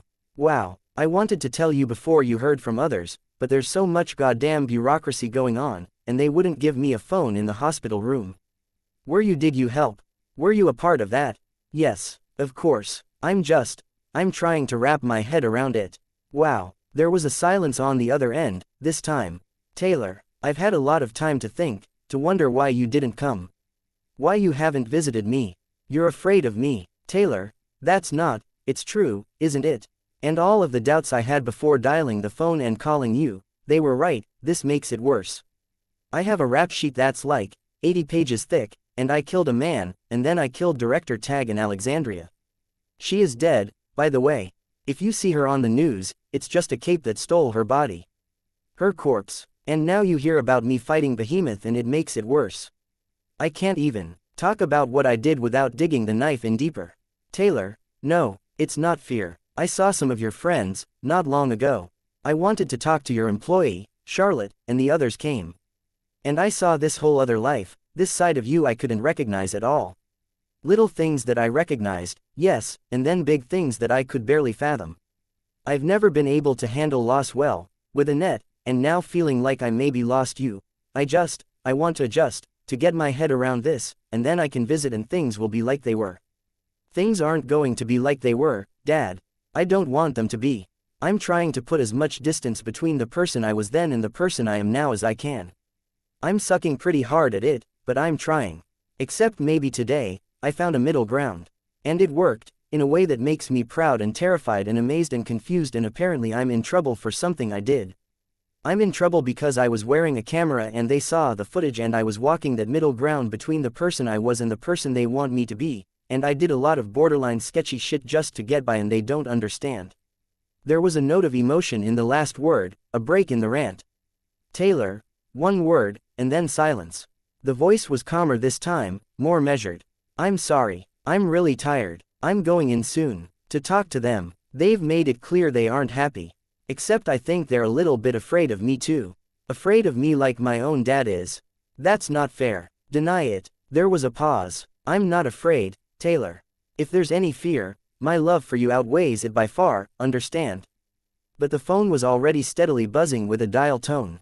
The pause was enough. Glenn reached across his keyboard to refresh his email, then hit the key on his keyboard to shut down the machine. While the screen went through the motions, Glenn walked around the desk to kneel on the floor. The computer itself was set into a recess in the floor, and he worked at unplugging and unscrewing each wire in turn. A butterfly flew across his field of vision, and he jumped despite himself. Weaver, he said, turning around. Glenn, she said. She wasn't in costume, but her glower was intense enough that she might as well have been in her full garb as Skitter, complete with shawl, skirt and the carpet of insects crawling on her. Recuperating, not as much as I'd like, she said. Her voice was hard. I'm not having the best day, on a lot of levels. Still waiting for the tribunal to convene? Glenn asked. It's been hours now. The secretary's supposed to call me. They gave me one of the superhero phones so I could call my dad, told me to hold onto it. I'd take it as a good sign, except there's a video circulating online. My video. Well past the point where anyone could hope to control access to it. Mirrors, bit sharing, hard copies, I see. Upsetting. Yeah, just a little, she said. The tone was light, but her expression remained the same. Packing up. Yes, Glenn said. He tried to lift the desktop, found more wires attached at the bottom, and set it down to unplug them. I expect I'll be fired. They'll make me clean out my office, so I figured I would get a head start. I don't keep anything permanent that isn't on my personal computer, so this box is all I need. She didn't respond. He tried to lift it again, only to find more wires connected on the front. No need to worry. If you're here to inflict some bug-induced torture on me, you can save yourself a lot of effort by leaving me to my own devices with this damned box. I promise you, I'll figure out something worse to do to myself. Butterflies circled her as she stalked forward. Glenn backed away a step before he realized what she was doing. She wasn't even a third of his weight, and the only insects she seemed to have on hand were butterflies, but he felt a touch intimidated nonetheless. Were the butterflies supposed to be ironic? A gesture. She knelt down beside the computer, fiddled around and disconnected the remaining wires, then lifted the box up to the floor beside the recess. Thank you. I'm good with computers, with software, but laughably bad with the technology. Why, Glenn, it was private. It was supposed to be for therapy. Wasn't my choice to parcel it out.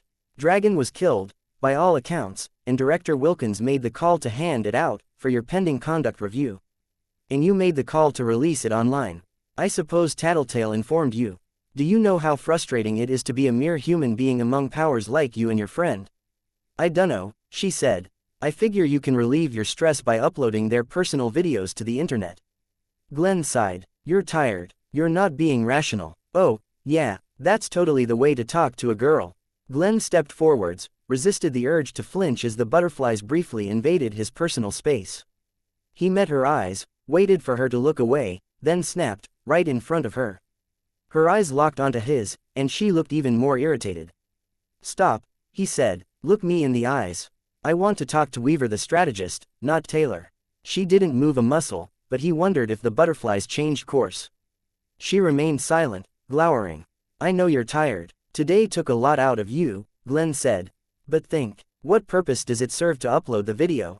It's the best footage you have of the event. The best way to sell the win, the PRT's involvement. Think bigger. That's pretty damn big. Bigger, Weaver. Come on. Do you think I got to where I am by thinking one-dimensionally? What else? Why, I'm getting fired. I knew I'd get fired. Would I do it just for that? Probably, if there wasn't another way. With an ego like mine. Honestly, your ego can't be that big if you wear those clothes. Despite himself, he was a little stung. He'd cultivated his image to demand attention. Even his weight was calculated, to make it clear he was not one of them, that he was someone with power, presence. His clothes were admittedly awful. They were intended to be awful. But they didn't diminish his sense of pride in the least. It was a shame he was undoubtedly going to lose his job. It would be nice to discuss the idea of image from two very different perspectives. I'm not your adversary, Weaver. No, I can't help but feel you're an albatross around my neck.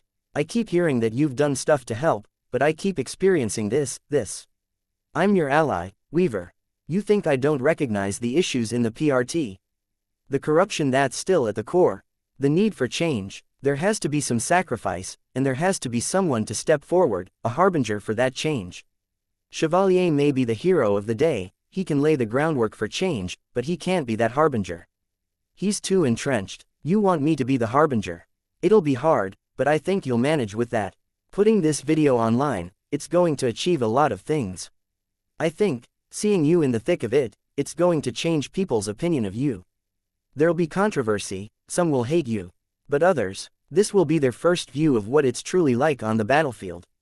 They'll have to like you, to sympathize. But the rule of 3 says you won't be forgotten about. Rule of 3. 3 times, you've been forced into the public eye. As the leader of Brockton Bay, as the newly christened Weaver, Slayer of Alexandria, and here. In the video, I was just thinking about something like that, in a totally different way. Twice now, I've betrayed my teammates. At first, when they found out I was an aspiring hero, an undercover operative. Then I became Weaver. This'll be the third. I had the camera, stuff was said and done, private stuff talked about, and they won't like it. They didn't ask to be in the spotlight any more than I did. Some of it will endear you to the public, Glenn said.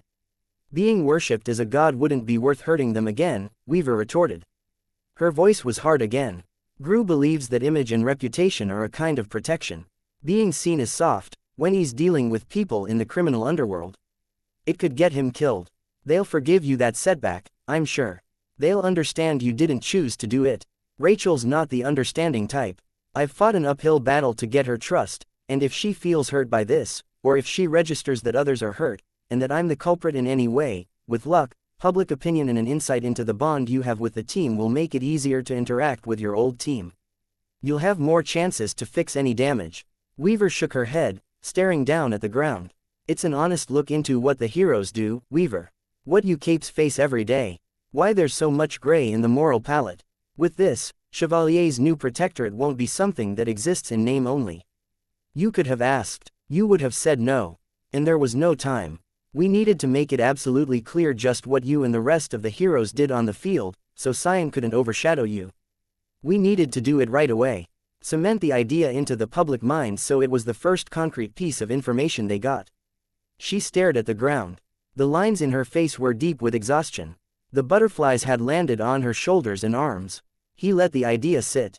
Better to let her speak next. She did. Chevalier is laying the groundwork, I'm the harbinger, and you're the sacrifice, then. He met her eyes. They won't be as upset with you as they are right this moment. I'll draw the initial heat. By the time they're done with me, my career and any possible job in a related field will be ashes in the wind. For you, well, it'll tip the scales. If you're halfway into the deserves a medal camp and halfway into the needs to be punished camp, this will help. I could have done some things better, but was I that bad?